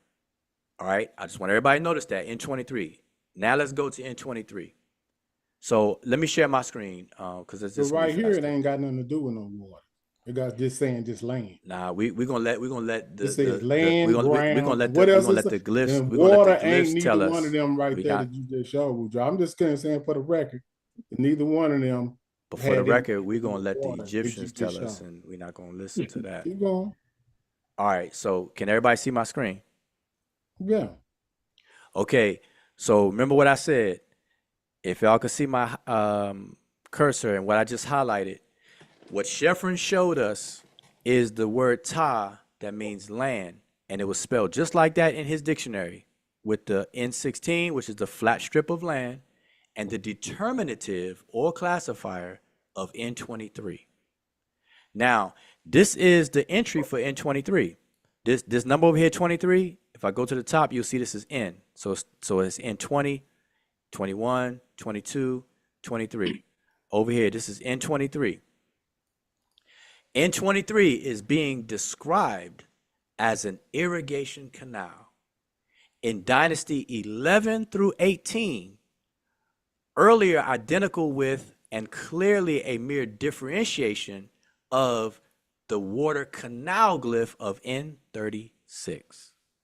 So now, the takeaway here, the point I'm making by bringing this up, is the very word land to the Egyptians was associated with water. Okay. So now you said from what the 17th and 18th dynasty? No, from the 11th to the 18th dynasty, this okay, glyph now hold on. Let me ask you this. was Before interchangeable with before N36. What were they using before this? What do you mean? What were they doing? No, they were using this. This glyph didn't come into existence in the 11th dynasty. What this is saying, this is where comprehension comes in, is that it's saying that from the 11th dynasty, between the 11th dynasty and 18th dynasty, this glyph was interchangeable with the N36. It's not saying that that's when the glyph appears. It's saying that in this time frame, it interchanged with N36, which is clear. Let's go down to N36. Let's read what N36 is. N36 is down here. Right here. It says a channel filled with water.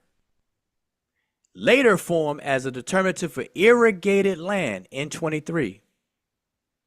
I'll repeat. Yeah, James and set his back. No. Hold on. This is all cool. But what you're gonna have to do is you're gonna have to come up with how many renditions do you have of this and time periods would associated with this particular rendition with them using Really, this. yo? You asked that No, that's question. Y'all how never asked it a is. That's question how. about the black people like that, yo. Hold How on, many times you hold on. Yeah, seen this nigga he's act? not even dealing with the Play too black much. people. You got to Yeah, deal with the black No, people. he's That's not y'all dealing with the claim. black. He's No, not that's dealing with the y'all black. claim. Nah, I don't know. What I don't, He's because not listen, dealing with the I black. only I want agree. to see. Listen, I only agree to even say the stuff I'm saying is to make a teaching moment out of this. So Oh, I got you. I got you. you're not going to remove that from what I'm doing. So what I want everybody to understand is the very concept of land in the Egyptian psyche, in their mind, it It's water. always has something to do with water.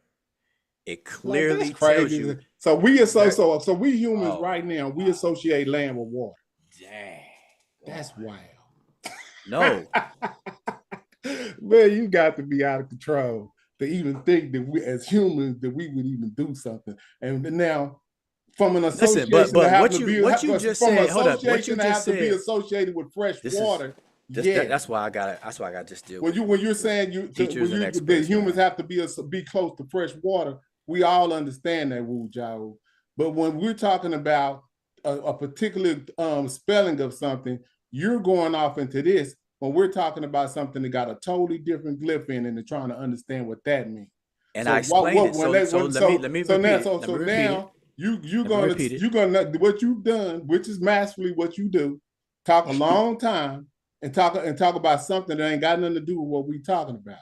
What we're talking about is the 049. That's crazy when you the one that went way off of my question. No, about you the one multiple went off. You went off into this. Into this. I showed a glyph with the 049 glyph in it. You're the one want to deviate into this right here. Okay, let me just repeat this, and I'm gonna be very quick this time. Listen, a sapat is a larger region of geographical area than it represents city. Like a state. I gave the comparison, the analogy of Georgia and Atlanta. Okay. Yes, so everybody can understand. Damn, you ain't got to keep saying it. The sapat, which is the known, represents a state, and then what's inside the state represents a city or a town. We got that. Okay. So that's what we've been saying. Okay, so then something's not clicking because what's not clicking is when it comes down to that Kim glyph associated with that 049 glyph. You saying that the Kim glyph got something to do with some water or something, but that's what we're trying to figure out. I never said the Kim glyph has something to do with water. So when you put the Kim glyph, that's what I'm saying. I don't know. 049.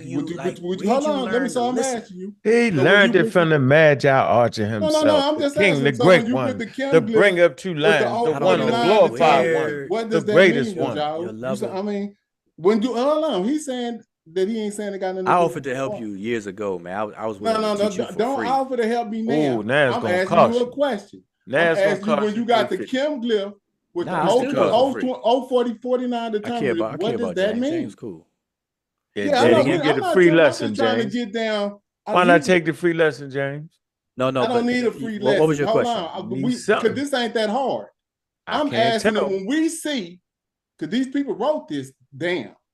When we see the 040, when we see the I6 glyph with the 049, what does that mean? Not what it could mean and what it possibly could mean. We talking about what does that mean when we see that? Yeah, it depends on the context. That's what I'm saying. Well, so we put it in a sentence. Wait. Depends on the context. So how can we do that by putting it in a sentence? Yep. That would be the best way to do that. Yep. Oh, can I answer it? Because you pulled up the you kind of TLA'd us to death. You pulled up the TLA. I know you ain't do us to death. So nah, I take that back because it was only once. But you pulled up the TLA and you showed an instance of the word Kemet, but you showed the plurality. I wouldn't have shown that because it doesn't plural. make a difference. It just represents plurality. Don't make this like we in elementary. Plurality means plurality.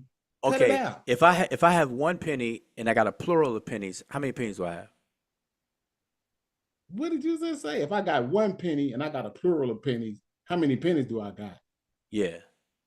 Man, I'm not finna do 2 this. cent. I'm not finna do Two. the meta. I'm not finna do Plural meta 2. You got magic a and all penny, this you type got a of plural weird 2. shit. Okay, I'm glad you did that. I'm glad you did that. The reason why this is important is because the answer would be wrong too, because the Egyptians had dual. They had marked their words for dual. Plural is 3 or more. Oh, So okay. so we have Kemets.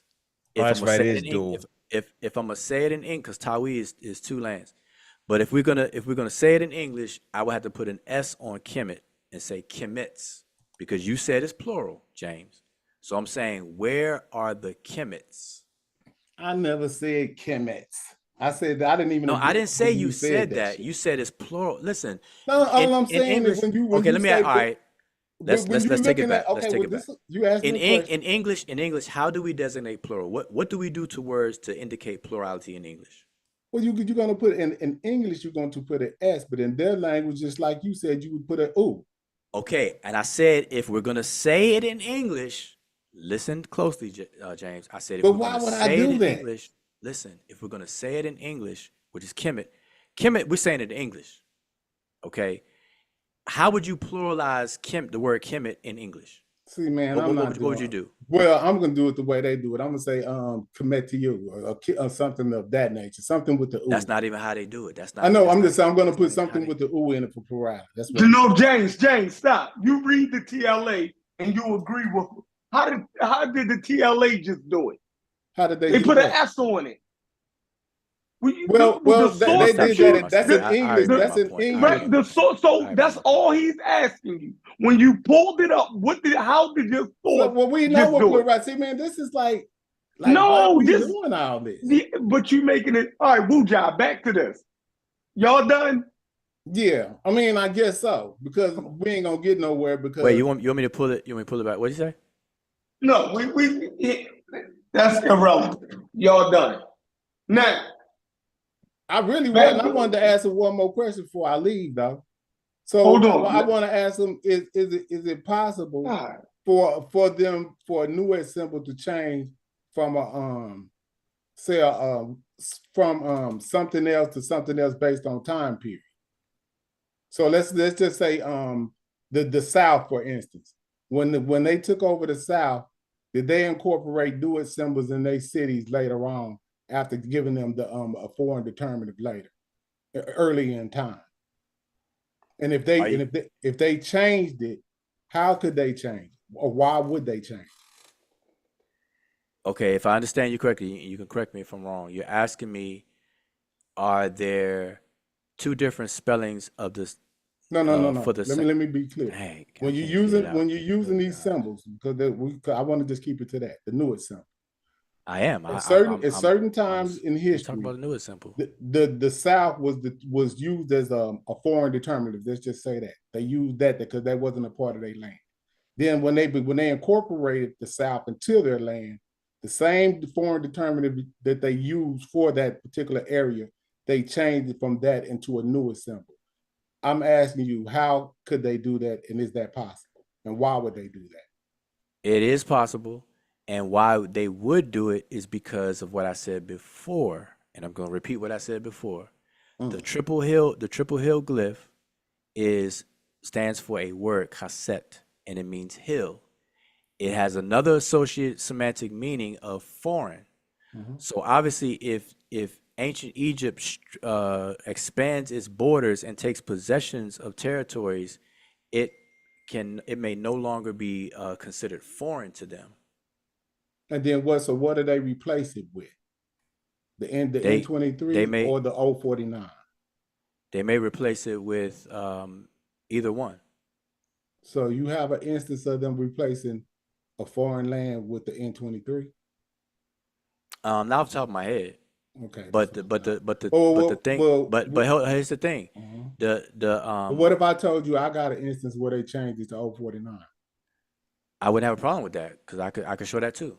I could show those. I'm saying not off the top of my head. But you can't show it with the N23. You can't do that. Okay.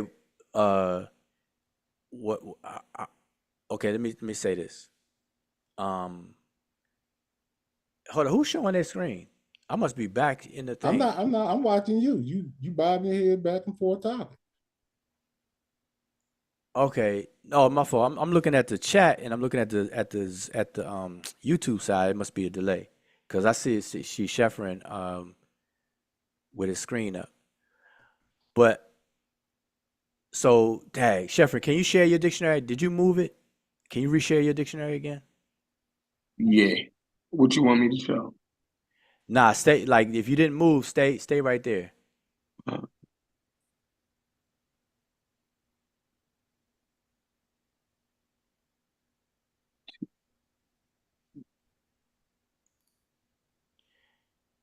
Hopefully you ain't moved from the page you were already on that had the word tie there. Okay, yeah. Put it sideways like you had it before.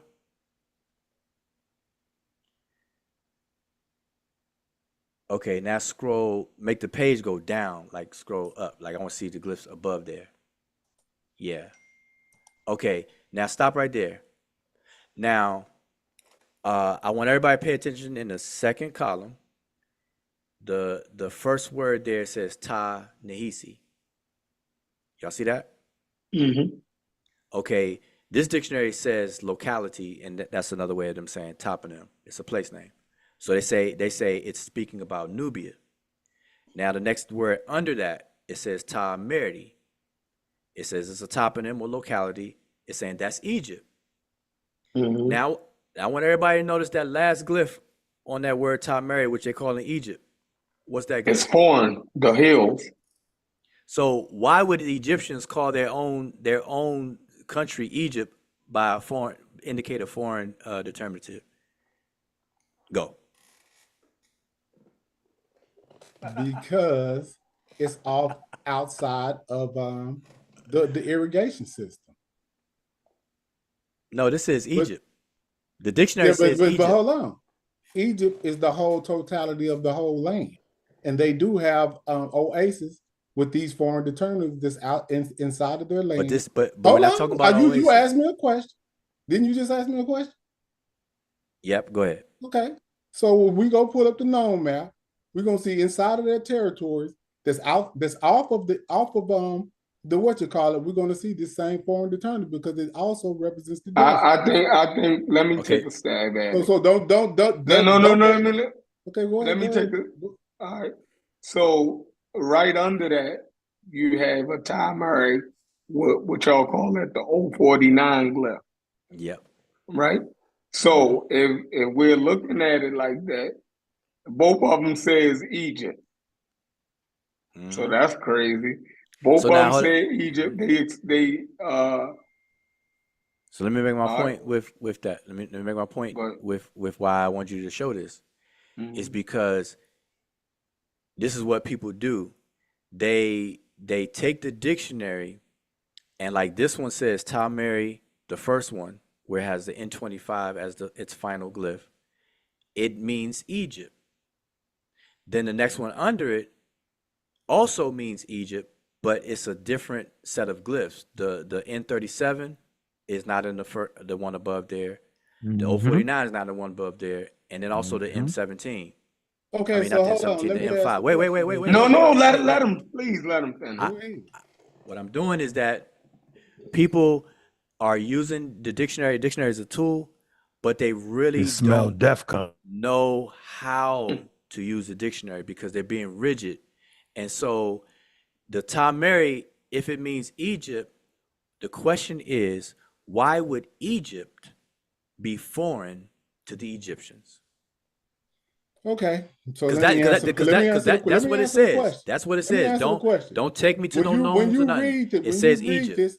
Hold on. When you read this, what represents the land? Well, that's a hell of a question right there, yo. Watch this. When you read this, I think we want to hear to answer that question, bro. Go ahead. We did Wuja like that all night long, yo, and he had some type of response. God damn it, you got to respond to that. Why would it be Egypt and the foreign glyphs since you've been howling this for 20 minutes? You talking to me? Yes. Who else would I be talking to? You the one gave the class on how it's foreign Jerusalem. You don't remember Jerusalem? You don't remember Jerusalem? Okay, well, check this out. Yeah, I remember Jerusalem 20 minutes ago.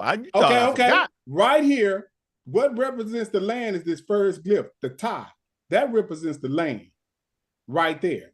These right here are other determinatives to let you know what part of the land that they're talking about. If they're talking about a city within their land, or if they're So talking about hold on, that cylinder with the 3 dots under it is the top? Yes. Okay. That represents the land. But this represents what type of land that they're talking about inside their whole in their land. That if it's a hilly area or if it's a city. That's what these determinatives are. The tie is the land in the front. These right here represent determinants of what type of land that they're talking about, because these people weren't idiots. So they know that this is a city, and this right here represents either outside of the known area, where you're like in an oasis or desert area. You can pull up the known glyph. I like that, James. Right in your face. So I don't know what he's talking about, but anyway. I like that, James. That's a good answer. When you see this other tie that represents the foreign land, the throw stick represents the foreign land in this particular instance. So I don't know what Wu talking about. Wu needs to quit tripping and go on to quit lying. But either which way it go, man, I'm finna go on and break. But man, that's okay. Because I don't want to complete the show. Y'all been on. You ain't commenting no damn show. Stop trying to run. He thinks he's leaving on a high note. He said I'm finna run. Yeah, you about to run. Hold up, y'all got the expert on here. That Wu Jiao explain all this, man. I'm out, man. I mean, I don't understand what's going on. You didn't answer the question. That's what we ain't understanding. He can answer the question to y'all. I don't need Wu Jiao's answer. I already know what's going on. But either which way it goes, so what's going on? What's going on, James? Right. Long time no see, man. It's good you back. Really? That's how you doing that, James? I'm not back. Man, I mean, James, you gotta look, man. Y'all, but you gotta stay for the return. He want to go. Y'all I ain't gonna force the man. And listen to the audio, and then y'all will see what I say. No, James, I like what you said. What you said made sense to me. I'm not even. What you said made sense to me. Stay and see what his response. He might agree with you. Man, Wu Jiao finna do a whole bunch of talking, man, for another 20 minutes, man. I can listen to that later. But man, either way, man. I mean, like I said, it's been real, man. I appreciate y'all for so you force niggas to listen to you. Nah, I'm not forcing y'all to listen to me. I'm finna shut up. We let you get your whole thing off. Oh man. All right, I'll stay for another 5 minutes. Thank you. Go ahead, Wu Jiao. All right, and everything, James, that you said, the dictionary says it's Egypt. It doesn't say nothing about a part of Egypt or none of that stuff. It says Egypt. It doesn't say nothing about gnomes or any of that. It says Egypt. I didn't say plain as day. It says punch you don't see Egypt. To knock you out. It says Egypt, clear as day. It says it's Egypt. That's what the dictionary says. So if we're gonna rely on dictionaries and what the dictionaries say, don't add to or take away, like they say with the Bible. Hey, the dictionary says take this down. It's Egypt. But this is crazy, man. Just watch this. I don't understand why you sitting up here doing this, and we got wait. I want everybody to at least acknowledge that's what the dictionary said. It said Egypt. So Sheffrin, since you are in between this and kind of neutral. Or did the dictionary not say Egypt? Yeah. Sheffrin moved it. He moved it now. I moved it with a button going. No. Hold on. No. This is what we doing. Hold on. Let me share this. He lost the spot. It says Egypt. And say Egypt. I agree. But watch this. Now you agree. Your explanation didn't agree. It says my explanation agreed perfectly. You just didn't understand what I said. No. But wait, I'm not finished though. I'm finna show you what I said. Watch this. This is gonna be cold. I'm not finished. Check it out. Hey, put this down right here. You gotta let him finish though. You gotta let me finish. You gotta let me finish. My point for saying that that's what the dictionary say is because I want everybody to notice is that despite what the dictionary says, that James and just anybody, they would have to explain extra dictionary stuff and not deal with just what the dictionary says. But so I want everybody to notice that we in his instance, we can't rely strictly on what the dictionary literally says. We have to explain it. Okay, we have to explain. We have to explain it. I just want everybody to notice that's what's going on.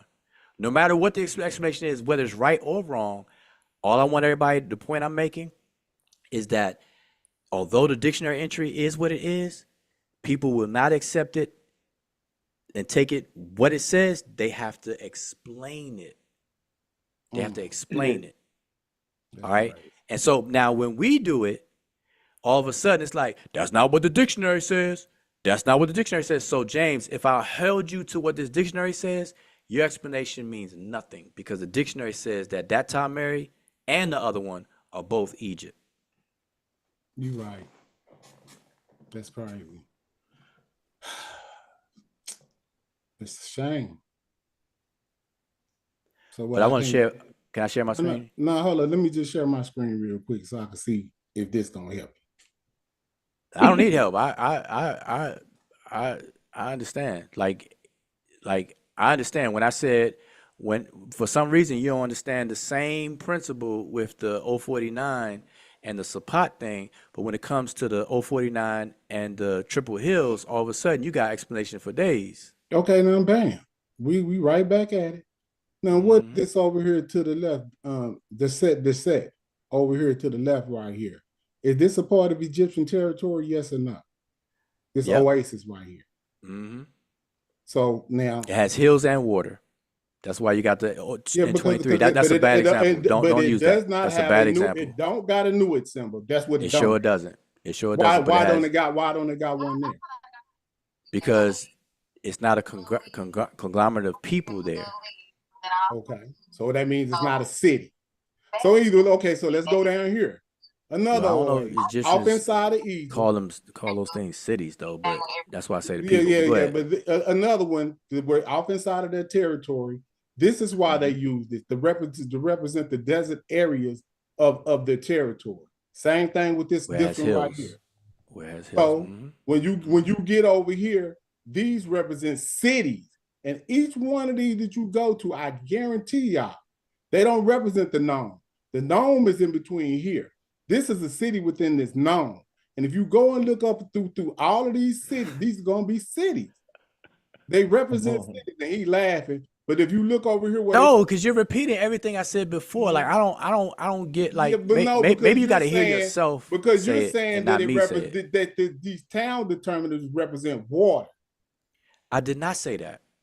Well, what are you saying? That's what I'm saying, man. I don't listen, man. That's what I'm saying. And so why do you keep saying that the city is a water? Boy, we're gonna have to clip this up like we did. What is repairing? Years ago, boy. Dang. What are you talking about repairing in regard to these cities? We're gonna have to. Okay. We're talking about what the 049 glyph means. That means a city. It don't mean water. I never said it meant water. It don't mean when did I say water? It don't mean what you saying it means. Listen, James, listen for a second. When did I say that it means water? Like now you're being disrespectful. You're being disrespectful. You saying it means riparian? You're being disrespectful. Okay. No, I didn't. I said the place name Kemet. I clearly said this earlier. What I advocate is that we start saying that the place name Kemet, the kingdom of Kemet, is the riparian country. Okay, stop. Can you pull up this glyph that you're talking about? Let us see it. The glyph that you referring to. The one that you referring to. I just want you to pull it up so we can see what it looked like. It got there. I'm not talking about a specific glyph. You said the place name Kemet, so you evidently got to have some text associated with this.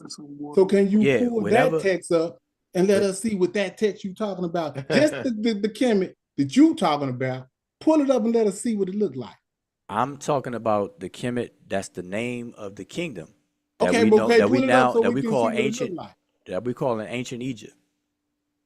But can you pull it up so we can see what it looks like? Okay, I'll do you that. I'll pull it up so you. Is it gonna have? Let me just add. Don't even pull it up. Does it have the 049? Pull up. Don't pull it up. I'm gonna pull it up. Yeah. The one you talking about, does it have the 049 glyph in it? Let me pull it up. In your book or whatever, wherever you putting this at, you using the 049 glyph if you don't want to pull it up. See, now you say I don't want to pull it up. I'm just asking you. I'm just saying if you don't want to, I'm just asking you for a description of what's on what text are you talking about? Are you talking about the making up stuff? Like you actually just said I don't want to pull it up when I didn't say you don't want to pull it up, Wuja. What are you said since I don't want to pull it up. If you don't. But why are you saying that when I already said I'm pulling it up? Like, why would you say that?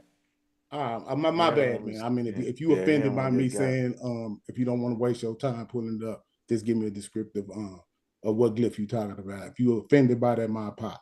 No, I'm offended by you I making want up to like get back. I you want to get actually back to said. your book. Oh yeah, well, that let me point. mute that. Wait, somebody else is sharing. My Somebody else is sharing. apologies, Chef. Yeah, I'm sharing this clip. I'm sharing this Okay. clip. This clip for you, Wuja. Here we go. See if y'all can hear All it. right. All right. Conversation, because what people will normally use against you is that they say, "But wait a minute, there's no direct evidence that the word Kemet means the Black Land." So what would be your response to having no direct evidence? Are there any other ways to figure this out? What would you say as the person that reads the language in the glyphs? I would say define direct evidence. There was an Egyptian reading. Yeah, that's fair right there. What I mean by that is, so how much would it take for people to be convinced, I guess, is what would be the threshold? Because Egyptian texts do talk about the Black Land in relation to the Red Land. So as far as I'm concerned, I do see for myself what I would call direct evidence in which the Black Land is in opposition to the Red Land. I see there being dualism, a dichotomy of the two concepts, showing that the landscape is seen by the Egyptians just like now as being between the fertile and the arid, between the habited and the inhabited. And I think there is enough in the text to show us that they are aware of this. And so for me, that constitutes direct evidence for me. That doesn't necessarily constitute direct evidence for other scholars. So I guess I'm really representing myself here, of course. Okay. All right. Well, I appreciate that, huh? Yeah, just throw that in there. And I like that. I like the way she said you got to define direct evidence. So now let's actually define it on this end. What is meant by direct The evidence. woman just said that sees a dichotomy between red land and black land, and that's enough evidence for her to infer that. So what is you now? I can't even do it. I can't even do it. I was just getting ready to clarify, and I like the way she even said that, because she said it depends on what is meant by direct evidence, because the way Unc asked his question to her, so she's responding and saying it depends on direct evidence. So now Sar can speak for himself, but man, he got so many videos on this that he already said all this stuff. The question is the etymological meaning of the place name Kemet. And I noticed Unc didn't ask her in that sense. So maybe she would say something different if he would have asked it that way. But based on how he asked and her response, Asar would have to define what he means by direct evidence and then let them go at it. Because she said now, without understanding, without what a definition of direct evidence, she said for her, she said she's speaking for herself. For her, there's enough evidence and blah, blah, blah. And that I'm cool with that. No problem with that at all. All right, so look. So, but wait, can everybody see my thing on the screen? Well, Yep. I'm not sharing, but you had to like make mine highlighted, I guess. I don't know how you spotlight my thing. Hit the spotlight on Wuja. I mean, but you don't have to put it on the whole time. Just the So these are three of the variations of the spelling for the place name Kemet. And notice that the middle one is spelled with I6, G43, X1, and O49. And one is just I6, X1, which is the bread loaf, and O49, the one on the right. The one on the left is I6, the owl, I said G43. G43 is a quail chick. But then you have the bread loaf, and then you have N23. These actual spellings interchange. Like the way the Egyptians spelled their kingdom's name is spelled in these three different ways in different texts or different times and different texts. So in their mind, they're spelling their kingdom, that they all understand what that is, in these different ways. The spelling on the left, people are not as familiar with as the spelling in the middle. And the one in the middle is pretty common in everybody's mind. When you say Kemet and you talk about glyphs, that's what comes to people's minds. That one in the middle, if y'all can see my cursor in the middle. Mm-hmm. Okay. So that's all I was saying. Gotcha. And now what's important about the classifiers, though, is because Kemet, prior to the 11th dynasty and after the 11th dynasty, but mainly prior to when the name elevated to be the name of the all-inclusive, the whole kingdom, which includes the Deshret, because Kemet cannot be Deshret at the same time. Technically, they contrast those two. Kemet represents dualism, right? The Kemet represents the inside. There's multiple dualisms. Kemet represents the inside, and Deshret represents the outside.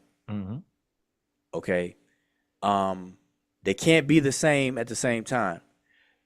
In 11th dynasty, they referred to both of those as Kemet, so they used the name of one for the name of it all in 11th dynasty. And when they did that, they didn't remove the other names of Kemet or ancient Egypt. They still called it Tawi, they still called it Idebwi, etc. Also at the 11th dynasty, you see the emergence of Tameri. Tameri wasn't used until it emerged around the same time that Kemet was used, when it came to the whole kingdom. All right. And Tameri, some scholars say Tameri means beloved land, from the word mer, that means love.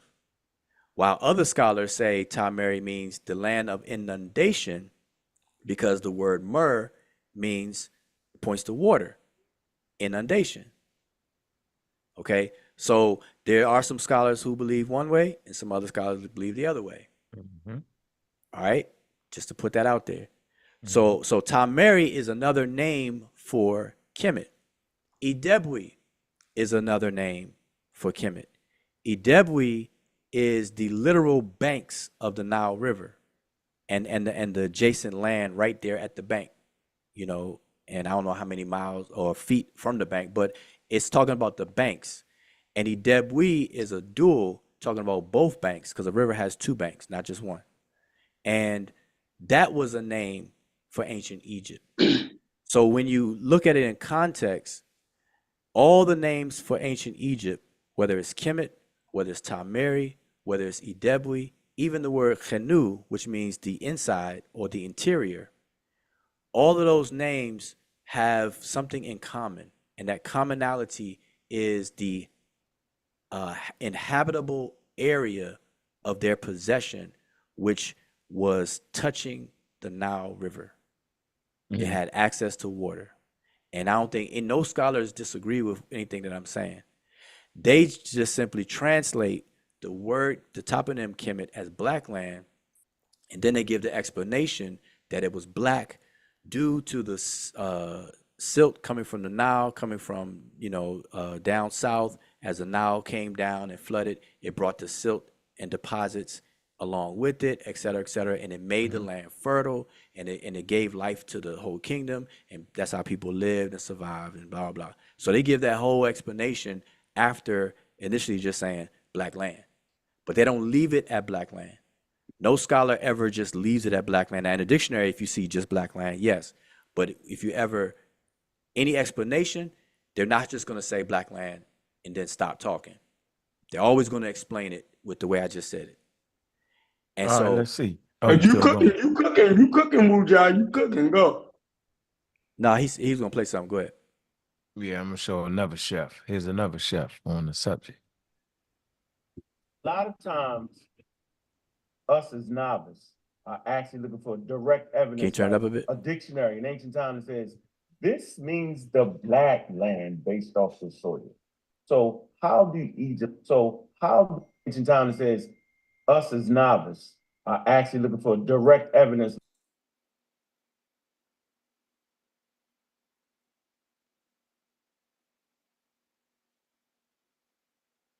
What happened?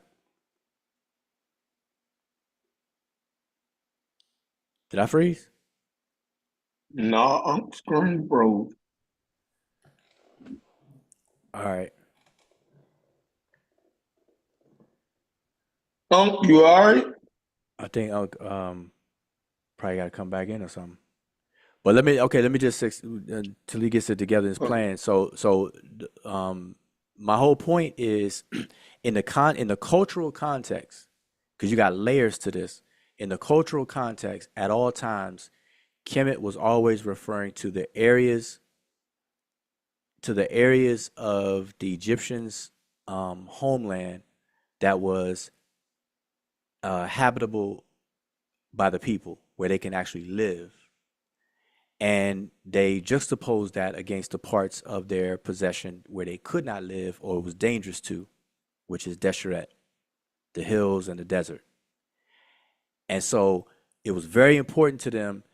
It permeates through their religion, through their activities, through the job descriptions that people had and what they did to make a living, taxes that was paid, had everything to do with associations with the Nile River.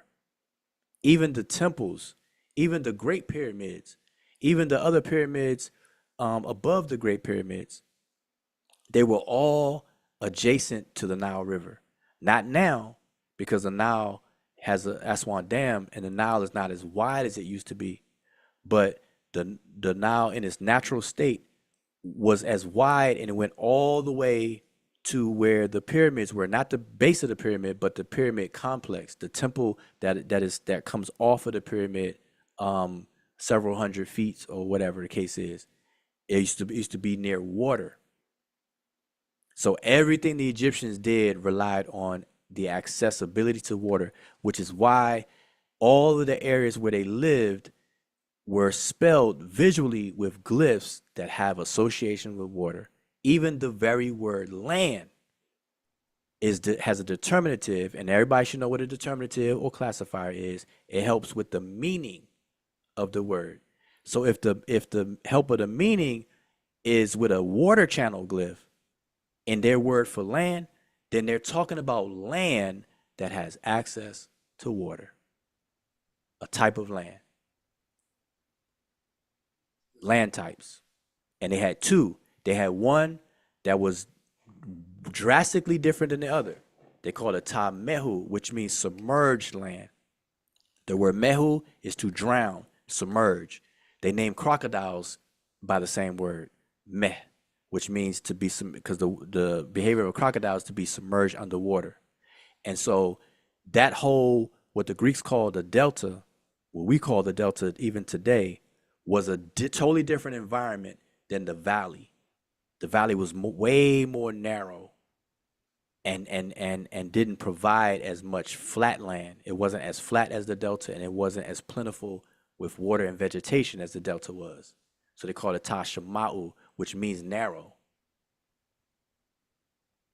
The word Shema'u. So that's the difference. So those two regions or two different environments was united in the name Sama Tawi. Tawi represents both lands. That's what they call their entire kingdom. That represents the two different types of regions. Then they have an inner outward labeling, which is Kemet versus Desheret. Then they have the land of inundation. Then they have the land of the bow, Tameri versus Taseti, Kemet versus Desheret, Tamehu versus Tashemau. So in the whole cultural context, it's definitely all about that. Now, read the hymn to the Nile. When you read the hymn to the Nile, you'll see all the emphasis and importance that they put on what that water does. How it enlivens the country and do this, that, and the third, and brings joy, does all this and that, and makes the country what it is. That's it. Today, scholars even call ancient Egypt the Nile Valley civilization.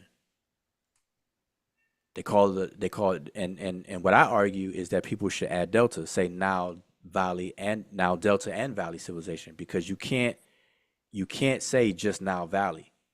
That's only talking about one Ta. When the Egyptians saw it as two, they saw the valley and the delta. So you got to say now valley and delta civilization. So scholars are shortening it. I think that's not. They could do a better job than that. It's not just a valley. They ignore the delta. When you do that, you ignore the delta, and the delta is where it was on and popping in terms of after once it became Bro, let me just say, lived at. you a brave guy, right? Because you just put this right in our face and then rendered it as the riparian country. So that's pretty wild to me. You know what I'm saying? So that's cool. The only thing that got anything to do with any type of land in this whole thing that you got here is the last determinatives on each one of these. But the thing that's in front of it ain't got nothing to do with no riparian, no country, no land, nothing. And nobody said what it did. What do that?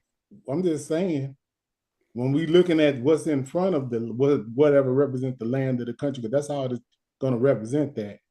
What in the front of this represents repair? Water. Okay, that's an easy answer. So I have to take you back. Why do they put this in front of you? Hey, don't that crocodile scale got something to do with water? If you believe it's a crocodile scale in that sense, but let me answer his question though, right? So James, I had to take you back to the beginner's level of learning the script itself, right? The glyphs, all the glyphs are pictographic in nature, but they have different functions. The glyphs that come before the determinatives, if they function as phonographs, they're only there for their sound value, their consonantal value. They're not there to be interpreted for what the picture actually is. Okay, this is something that you should have learned at the beginner's level. Okay, so it doesn't matter. You're not going to interpret bird. So if somebody say the bird land, nobody would do that. That's what the early Greeks before decipherment, what they were tripping and trying to translate the glyphs based on what the actual glyphs are pictures of. That's not how the writing system works. So nobody's going to say bird water canal or bird city or whatever. Yeah, I got knocked off the panel in the middle because if I put the flamingo right there, what's going to happen? The flamingo represents three consonants. It's called a triliteral, tri meaning three. It represents three consonants. It's not there because of the bird for its pictorial sense. It's there for its phonetic value, representing three consonants, a D, an S, and an R. The S is a sh sound. So it's the share. What would it mean? It depends on how it's used. I'm saying I'm talking about if you put it in the same sentence structure as this right here. What would it mean? These are not sentences, though. These are words. But the same word, if you put it in the same word structure, because there's more than one little image here. If you put it in the same word structure with the Deseret. Red lane. What would it mean? Red lane. It would? Nah, that's Sheffrin. I'm talking to Mujahideen. Yeah. Yeah.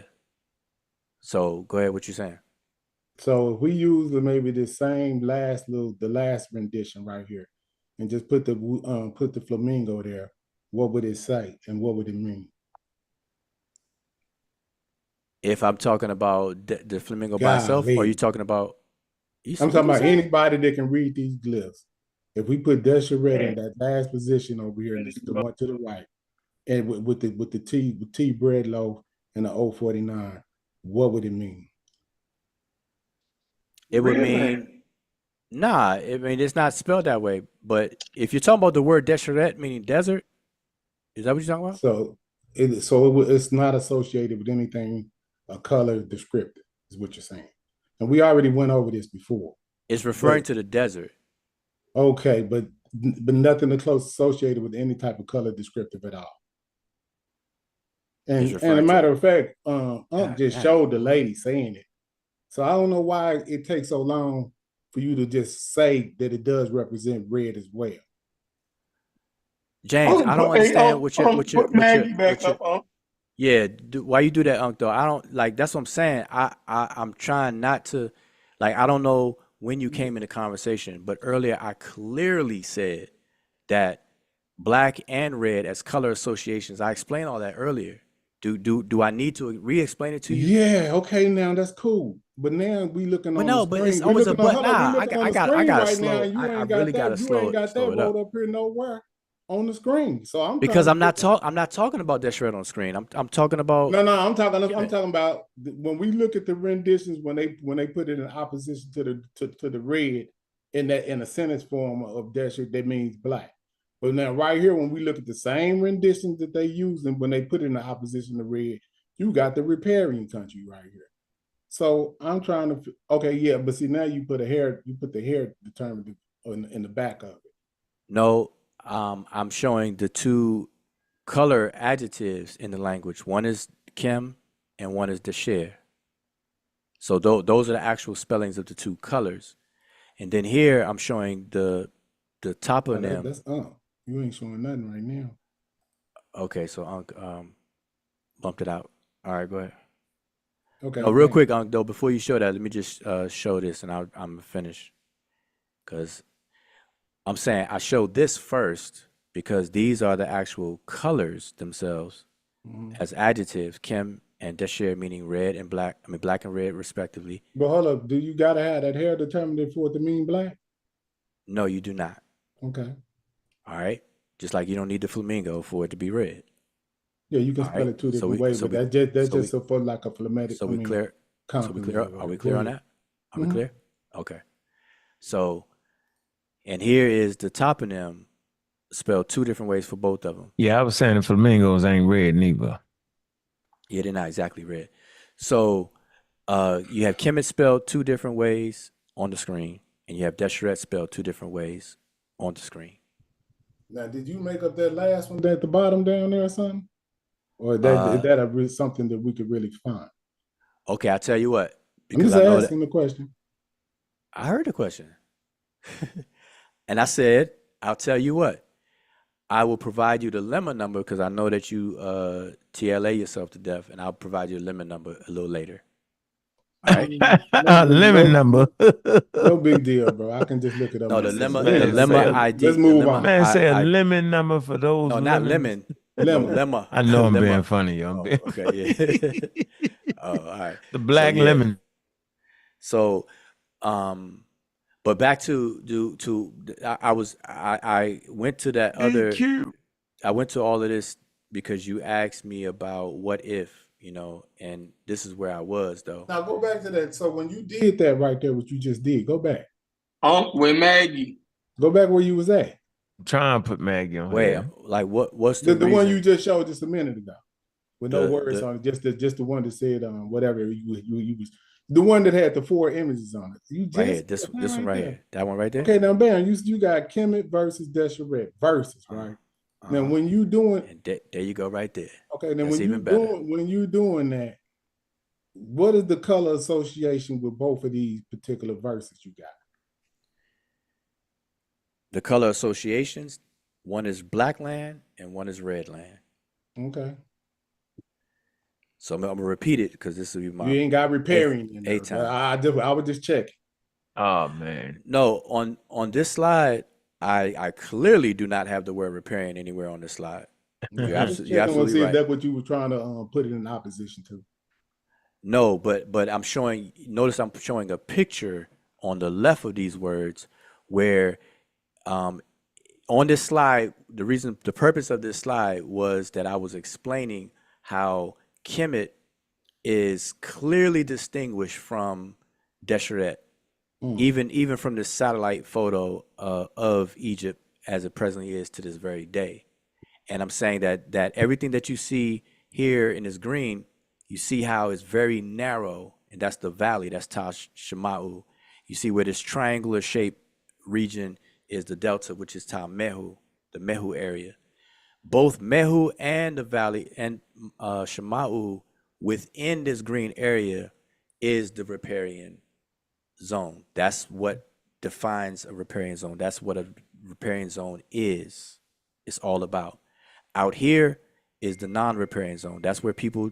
That's where the real estate price goes way, way down. Nobody want to live out there. All right. So just want everybody to understand. So Unc, I know you want to share something. Yeah, all right, here, let me put this in here real quick. Oh, I think the link to you. Man, what was that? All right, Hold on, let me get that. 1 second. In the meantime, James, if you're still in here, I'm going to give you the sentence ID in the TLA for the Desheret with the 049 glyph. Is that cool with you? You act like that's gonna be breaking news or something. I'm just saying. I just asked you for it. No, listen. Nobody said anything about breaking news or anything. You asked me for something. You asked me did I make it up, and so I said I'm going to provide you with the lemma ID, and that's all I'm saying. I'm going to put it where I'm telling you where I'm going to put it. I'm put it in the Zoom chat so that you can get it. This is not breaking news or nothing. That's what I'm saying. I understand. Like, man, like for real. Like I be this close from like sounding insulting though. Don't do it. Let me play this. Let me play Maggie. What, I insulted you or something? No, let me play Maggie. No, I'm saying me. So I put the actual sentence ID better than the lemma ID. I put the sentence ID in the Zoom chat for you, if you want it. If you don't want it, that's cool. All right, here we go. Here go Maggie. Please leave your message for describe that thing as a concept, right? So I run, right? But I'm into running, right? The ing goes on the end of the word run to make it concept of running, among other things, right? INGs can do everything.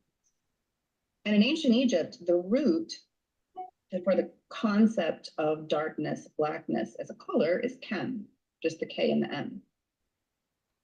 And whatever vowels, and again, because the ancient Egyptian language doesn't write its vowels, we can't, without being very good linguists and doing a lot of careful reconstruction, and there are scholars who do that, I'm not one of them. We can't say exactly what the vowel morphology would have been like, but the K and the M are the basic root word idea. And then you have to think, you have to look at how you're using it, right? So if you add, in ancient Egyptian, if you take an adjective and you add a feminine ending, the .t to it, you get a substantive. You get like a thing that has that quality, right? Or you get the quality itself, right? So like, if you wanted to say the darkness, you could say Kemet, right, with a T on the end. Depending again on how you're conceptualizing it, it becomes a thing, right? It's a feminine ending, right? So a dark anything is a substantive use of an adjective. So taking an adjective and using it as a noun to either be darkness or the dark thing. And right, land is a thing. You put in a country, right, can be conceived of as a feminine thing, I suppose. It happens in a lot of different languages, right? Mother Russia, I guess, is an analogy maybe, right? So you add that T on the end and then use the word Kemet to describe, right? You'll hear the ancient Egyptians in a sentence talk about, right, I am from Kemet, right? I am from this darkness, this thing that is dark, and it is where I am from. We look at that and go, dark, a thing that you can be from, right? A place, a homeland, right? Or I travel to Kemet, I travel to the dark feminine thing. And the inference becomes that that is the name of the place and that it's somehow linked with darkness. Right, and it's clear that the Egyptians thought of, right, they saw with their eyes that black alluvial soil, right? And the same holds for desher, right? The word desher means red, right? So you put the T on the end, you use it as a noun, the redness, the red thing, and you hear it described as a place that people go to or go from, or that's next to, that lies next to the black, right? And so you build this concept of, okay, well, we have a red and a black, and then we use our eyes and see that, right, the desert is red. And I mean, you can literally, in Egypt today, you can stand with 1 foot, ankle deep in black farming soil and the other foot in dusty red desert soil, right? So that's why they say it's the soil, not because the word is there, but using common sense based on the land and what you're pointing directly to. And other, sort of references in ancient Egypt, right, to, darkness and black, right? So there's, it's clear, right, that they're contrasting black and red. It's clear that they're talking about this in terms of place and the qualities of the soil, right? And we can use our own sort of what we can see about the land and what we can reconstruct about, it still looked roughly the same, right? The Nile has stopped flooding. Right. For what that's worth, right? But, there's still, I met, someone that I, was very fortunate to call a friend, was a child when the Nile still flooded. And he told me, right, about going around and, he took me around his village and like, that used to be under the water, that used to be not, right? Like, and you would have this dark mud when the floodwaters receded, right? So when we use the term Kemet, talking about the land, would I be crazy to say, although Desheret is the red land, would they also call the red land Kemet? Or that name is not used for because when we talk about Egypt today, it includes Desheret and it includes Kemet. So I'm trying to think, so Kemet would be that area where the Nile floods over and produces kind of soil that they use for farming. And I think by extension, right? So if by extension, by analogy, by stretching that concept, Kemet is the entirety of whatever territory the kings of Egypt controlled and whatever territory is inhabited by Egyptian people. I like right. That. I like that. So I really appreciate that language or linguistic lesson about. And this is my understanding, right? Like I'm not a linguist. I'm an art historian by training, but I was very lucky to have some very good education in the Egyptian language and in language in general. And that's my understanding.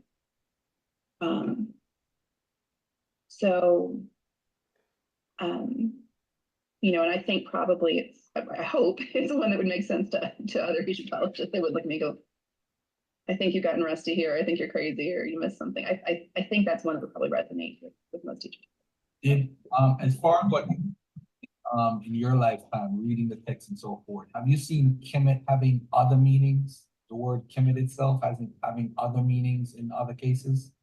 The word Kem, or as an like if you were talking about something that is grammatically feminine, and you needed to call it, so like, because English doesn't have this, right? We don't have grammatical genders, so in Arabic, right? A cup is kbaya, right? It's feminine, it has the a sound on the end of it. And so if you want to call it a blue cup, you'd have to call it blue with a feminine ending, So the word Kemet could mean a black female thing. And the word Kem could mean a black male thing, right? So if you wanted to say, I'm trying to think of so like a house in ancient Egypt is grammatically masculine, it's a pair. And so like a pair Kem would be a black house. You would use the word Kem the same way we use the word black in English as an adjective to describe something that's dark in color. Okay. So yeah, you did a great job of explaining without like direct, because a lot of times novices such as myself, we're looking for like a dictionary or something of that manner. And based off my study, I understand that you could find a pinky bone of a hominid and reconstruct the whole body. And I just like the way you really explained it. That was very thorough, the way you explained how, without direct evidence, that you can reach the conclusion that it makes more sense for it to be the black soil. There's a lot of evidence there for that. And so I really appreciate your answer and the way you construct it. Very helpful. And I would encourage you to always think, even if we found an ancient Egyptian dictionary, because the ancient Egyptians did take an interest in their own language and they did study it and they did think about it. And if we ever found an ancient Egyptian dictionary that had the word Kemet in it and it's defined as Egypt, you still have to think, how did we get that definition? It's like modern dictionaries of ancient Egyptian. Like if you take your Egyptian vegetable, the sort of classic dictionary of Egyptian language. And you look at it and you think, how did we figure out this word goes with this definition in this dictionary? A lot of times you'd find stories like that. People have to do research. They have to think about how a word is used, what its root might be. They have to look at other languages that are related to Egyptian for analogies. Like, how is that, and you're like Coptic, right? For instance, how does that word get transmitted into Coptic? How is the same phonetic root used in a period when we can be much more certain about how it was used because we have much more written language, we have translations, right? How do we get that definition? Right? Dictionaries aren't handed down by God. They're created by people based on their understanding of their own language and their research into how these words came to be and how they came to be used, the way we use them in any given period. So even if you found an ancient Egyptian dictionary, much less you're looking at a modern Egyptian or Coptic dictionary, you have to ask yourself, okay, well, how did we get there? And I think it's very much, and I noticed, right, that some of the people that you were speaking with in an earlier interview actually had a Crumbs Coptic dictionary and I think that's awesome, right? That's amazing, right? Like, I think it's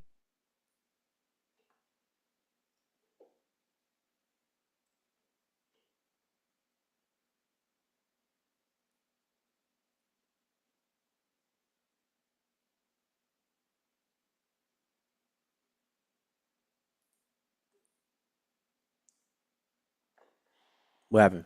Everybody just still there? Or am I just lost? Did fall off again? I don't know.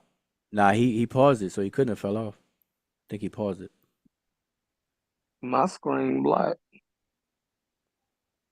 Who has administrator? Oh. And he Okay, just so he took it. He I think he bumped out, but I think he paused it. Sosa. No, he gone. Sosa. Oh, okay. Yeah, Sosa those. that interview of her, Maggie, Bryson, and the one before that echoes like a lot of our videos on our channel, and that's what I told Unc when I came back from my hiatus. The clips that I saw of these experts that Ian Garfield bringing on, they're saying the same thing that I've been saying for the longest time. So they're saying it's a riparian land. No, they're not saying it's a riparian land. But if you not read saying the, they mean black skin. They're not saying it's black skin, but and that's important to make that point. I'm glad you said that. Nobody said it meant black skin. Y'all did say that. No, it means black city. That's what we said. It black don't mean How black is a city black? God dang, man. Just like Atlanta's black, really, just like Detroit is black, just like really DC used to be black, like that. The city is not black. You talking about people, and that's what he's saying. It don't Yeah, mean black but people. he said a particular skin. When we talking about a whole city, we talking about the city and the inhabitants of that city is black. Yeah, y'all are nuts for doing that. Yeah, and it's not nuts. we nuts when they in Africa. Nah, that's y'all crazy. Nuts. Y'all nuts. So it's crazy for some people in Africa to maybe before anybody came around associated themselves with black while being around black. So they felt the need to point themselves out as being black around other blacks. Not racial. Watch this. Make as that a color make sense. descriptive, when they looked around, they seen that they were the blackest amongst the humans, and they variated within that black from certain shades, just like your ass. Even though you don't want to say you black, you on this fucking call with us. So if you wasn't black, you'd be over there talking to some Europeans, but you over here with us. So like y'all know why y'all playing these games. Like all of a sudden that we don't know that we black. We've been knowing we was black ever since we got on this planet. Since we came up with the language. When That's you looking at color, when you looking at it, and watch this, Europeans don't have any problem associating themselves with Europe and white. I be trying to be patient. Only when they get down to black people that we gotta say that we didn't understand the color spectrum of humans. Now Egypt is being associated like chocolate city, like DC. We can't taxonomize ourselves We I'm got gonna to do a let the chevron. Europeans I heard say it all. this is crazy. And if we taxonomize Are you ourselves, we serious? That's what racist. Shepard used to say. Are you serious right now? Yeah, I'm very serious because they taxonomized everything So else. They Egypt. taxonomized, so they So the Egyptians taxonomized was the trying to say cows. chocolate city. They taxonomized. Are you serious? Come on, man. They I'm gonna be like Bootsy. the Come on, land. man. They taxonomized the cities. They taxonomized the gnomes. Come they on, taxonomized man. everything. But Come when it on, comes down to man. understanding that somebody's a different color or look phenotypically different than one another, they can't identify that.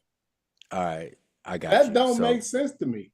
I They get can it. taxonomize all of the species that they seen around them, all different Now types he's of saying types species. of birds. God dang, they Yeah, saying they species went like from human, they like humans got taxonomized multiple the bugs, species in the they human. taxonomized the mammals, they taxonomized Oh, they man. had names. You lucky They had a Unc ain't name hear for a that. giraffe before you did. Yeah, I heard him. He lost his mind. Y'all just He popped said- So in. they he didn't said other human taxonomize everything species, before boy. we got a chance to do it. Boy, Hold on, let me pull good this up then, since y'all gracious. think that I'm tripping. So they didn't Nah, do you this. tripping They on the didn't chocolate city. You lost me on the these chocolate things? city. Oh, he You went lost me on the Chocolate City on you. He went. He went He Washington, went where he was Atlanta is raised at. black, DC is black, Chicago is black, and Yeah, and that's once upon the a kind of time, black we that's the kind of considered black those I'm talking black about. cities. I don't understand That's why what he y'all talking acting about. like y'all don't know Crazy, it. yo. So That's what he talking hold about.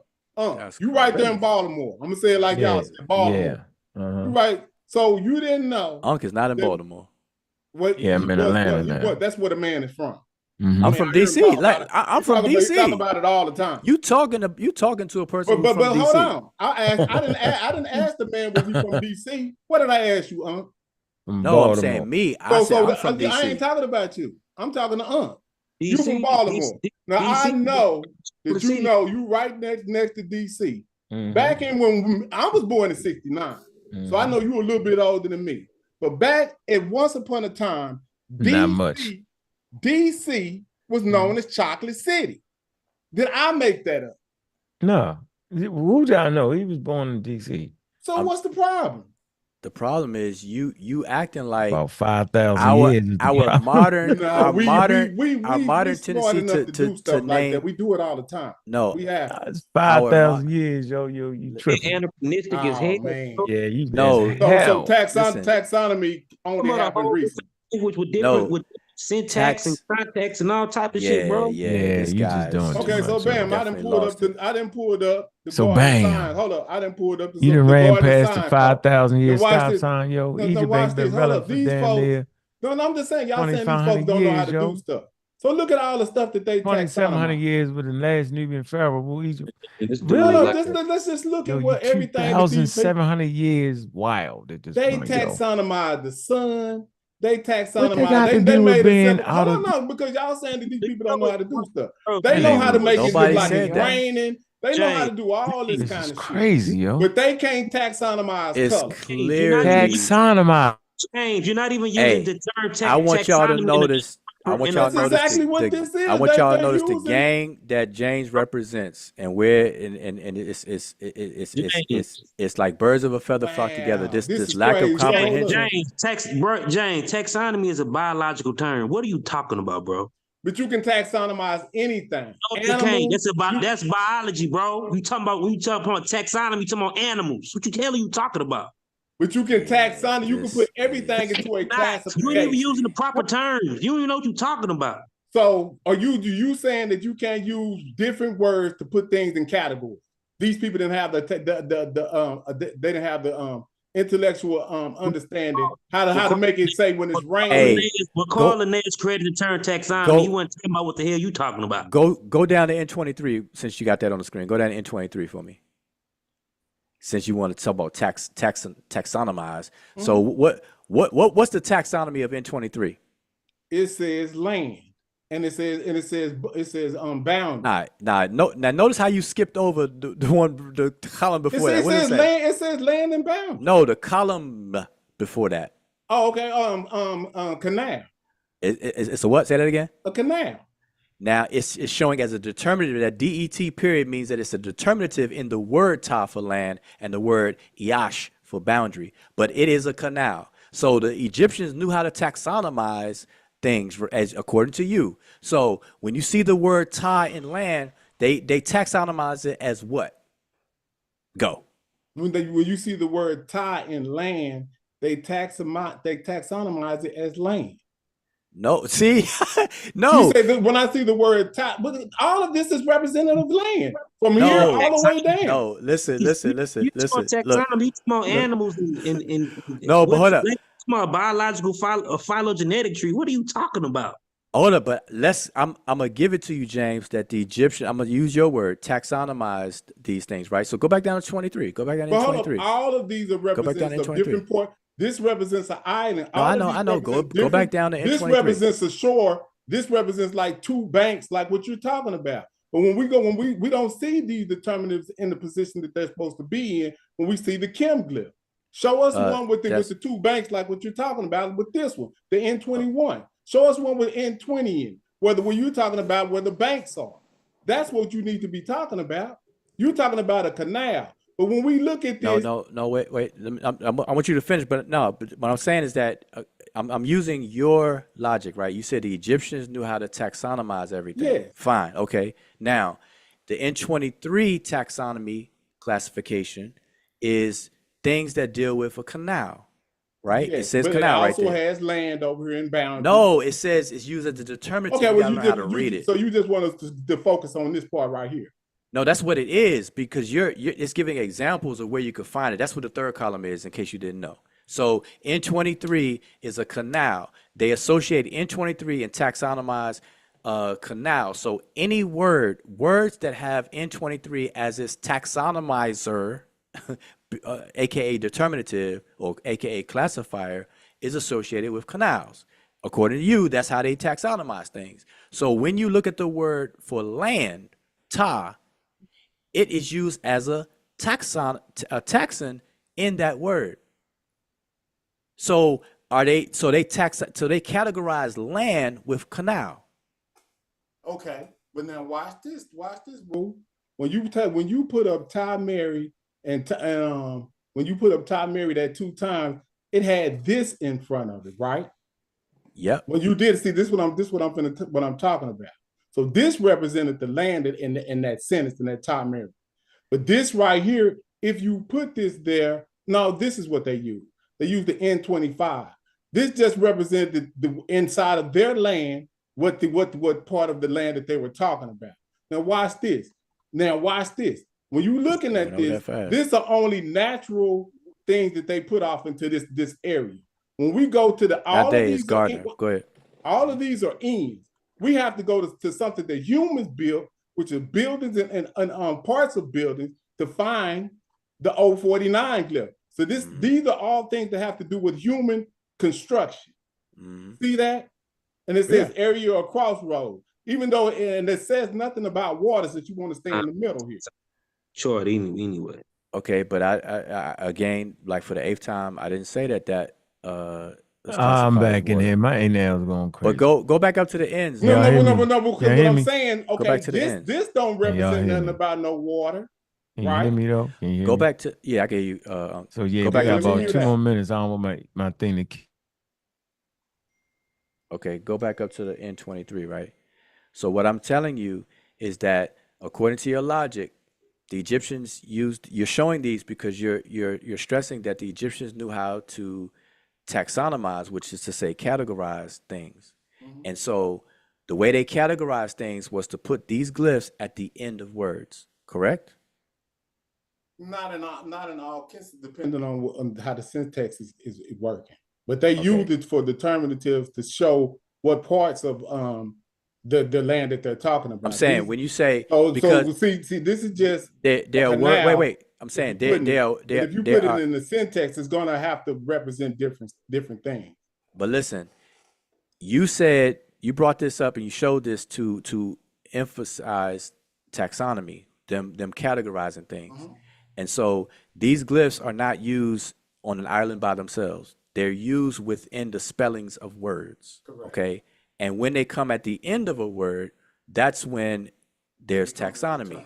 And I'm using your term. We say classifier, but you say taxonomy. Fine. So when I look at words that have been taxonomized with the N23, which means that the N23 comes at the end. That's the It's putting him in the category of canals. It's putting him in the taxon of canals. But what right? I'm saying, Wu, is you Wait, can add all kinds of stuff with this know. to make No. it mean. Okay. Make it mean what? Canal? No, it's gonna. It could be. You could put this N25 with it and this canal, but it's gonna be like a hilly area with the with associated with this right here. Okay, so when Sheffrin looked up the very Egyptian word for land, it had the N16, which is the flat strip, and then it was classified. It was taxonomized with the N23. So what category? Yeah, in that instant right there. What category? It my question to represented you, land. In that instance there, but so I'm saying it depends on how you do it. But in that instance that rendering that he pulled up, that's exactly what it meant. But what I'm saying is when you put I'm it asking in you a question. I positions, didn't get my question out yet. I'm saying, go ahead. When we look up the word land, the taxonomized glyph on that word is the N23. So what did the Egyptians, according to logic, what did the Egyptians categorize land as? In which category? What you talking about in that particular rendering? In the one that we all looked at, when that Sheffrin shared the screen and showed it. It was in a determinative position. No, I'm asking you, what did ancient Egyptians classify land as in terms of taxonomy? What category does land for the Egyptians? What category does land fall in? Hey, my thing about to go out again, Wuja. All right. Yeah, we gotta cut that means you gotta go. Yeah, All I right. gotta wrap this up. I just wanted to answer that question. Then I'm out. All right, go ahead. Without putting the glyph in my face, I don't know exactly which rendering you're talking about. No, we just had the one that Sheffrin showed. But it had three different renderings on it. No, it had one. It said tile land. It had N16. I could tell you what it has: N16, N23, and then it had the single stroke logographic stroke. So I'm asking you, like I said, without in the it being in my face, I can't really say. I have to read it to see which Sheffrin, you there? Sheffrin's not there. Yeah, right, I mean, without it being in my face, but we will continue later. I mean, it's no big deal. But like I said, man, this right here, all of these represent land, and so that's not a big deal. They represent different types of land. When you put them off in, but this one right here represents an irrigation canal system. This is the one that represents the whole now, not this one. This could be this one right here, this irrigation canal system. Mm-hmm. This is what represents the whole now system, not this one. Okay, N24 is the actual word sapat for irrigation system. Yeah. So I'm just saying this represents the whole now. There was 42. This is what I would say they would use. I wouldn't say to represent the whole now that they would represent this. Well, now the now is with N35 with the water ripple. So you go down to N35, you'll see N35A. Go down, scroll down. It's still N. Yeah, but that's just the water. N35. That represents just the water. But the Nile is water, so I don't know what you. I got that part right there. Hold on, let me cut it out. I'm talking about the irrigation canal system that they sit on. I know, but you said it represents the Nile, so you kind of threw me off. I'm saying the Nile is the actual water. Unc already said he got a break, so I'm finna end it here. Stop sharing my screen, and we out. Peace. Okay. So he's out. Oh, Unc left out. Dang, it's only me, Cedric, and I bet you Cedric and Sosa sleep. Or not at the computer. One of y'all got to cut it off because if I leave, it's going to still run. Sosa, you still there?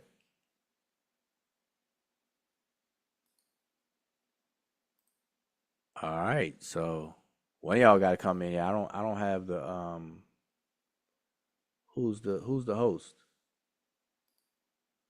Sosa, you the host.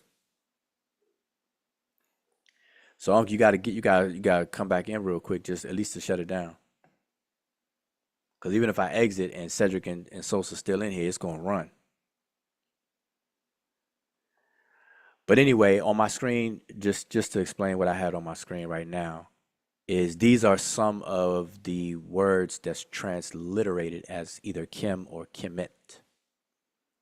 And I just want to show everybody that the multiple chems in and it's not all of them, this is just some. So if y'all can see my screen, you have the first one is chem. All of these have KM. One has Kemet, another one's Kemet, Kemet,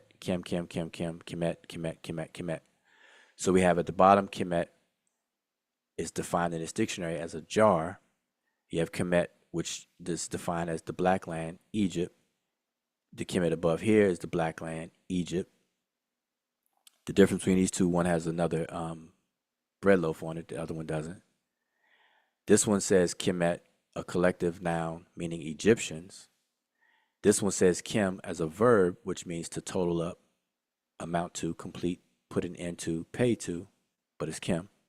This one, Kem, is the noun, completion, profit, or duty, which looks the same as this one. This is Kem. This Kem right here looks the same as these three, but this one's black. Okay, there you go. You gotta, if you can hear me, I think you gotta shut it down before you get kicked out. Yeah, we're gonna end it here. All right, y'all. Thank you, Woo. All righty, Hotep. Hotep. Thank you all for tuning in. Come back tomorrow, the next day. We'll keep it going. Y'all have a good night.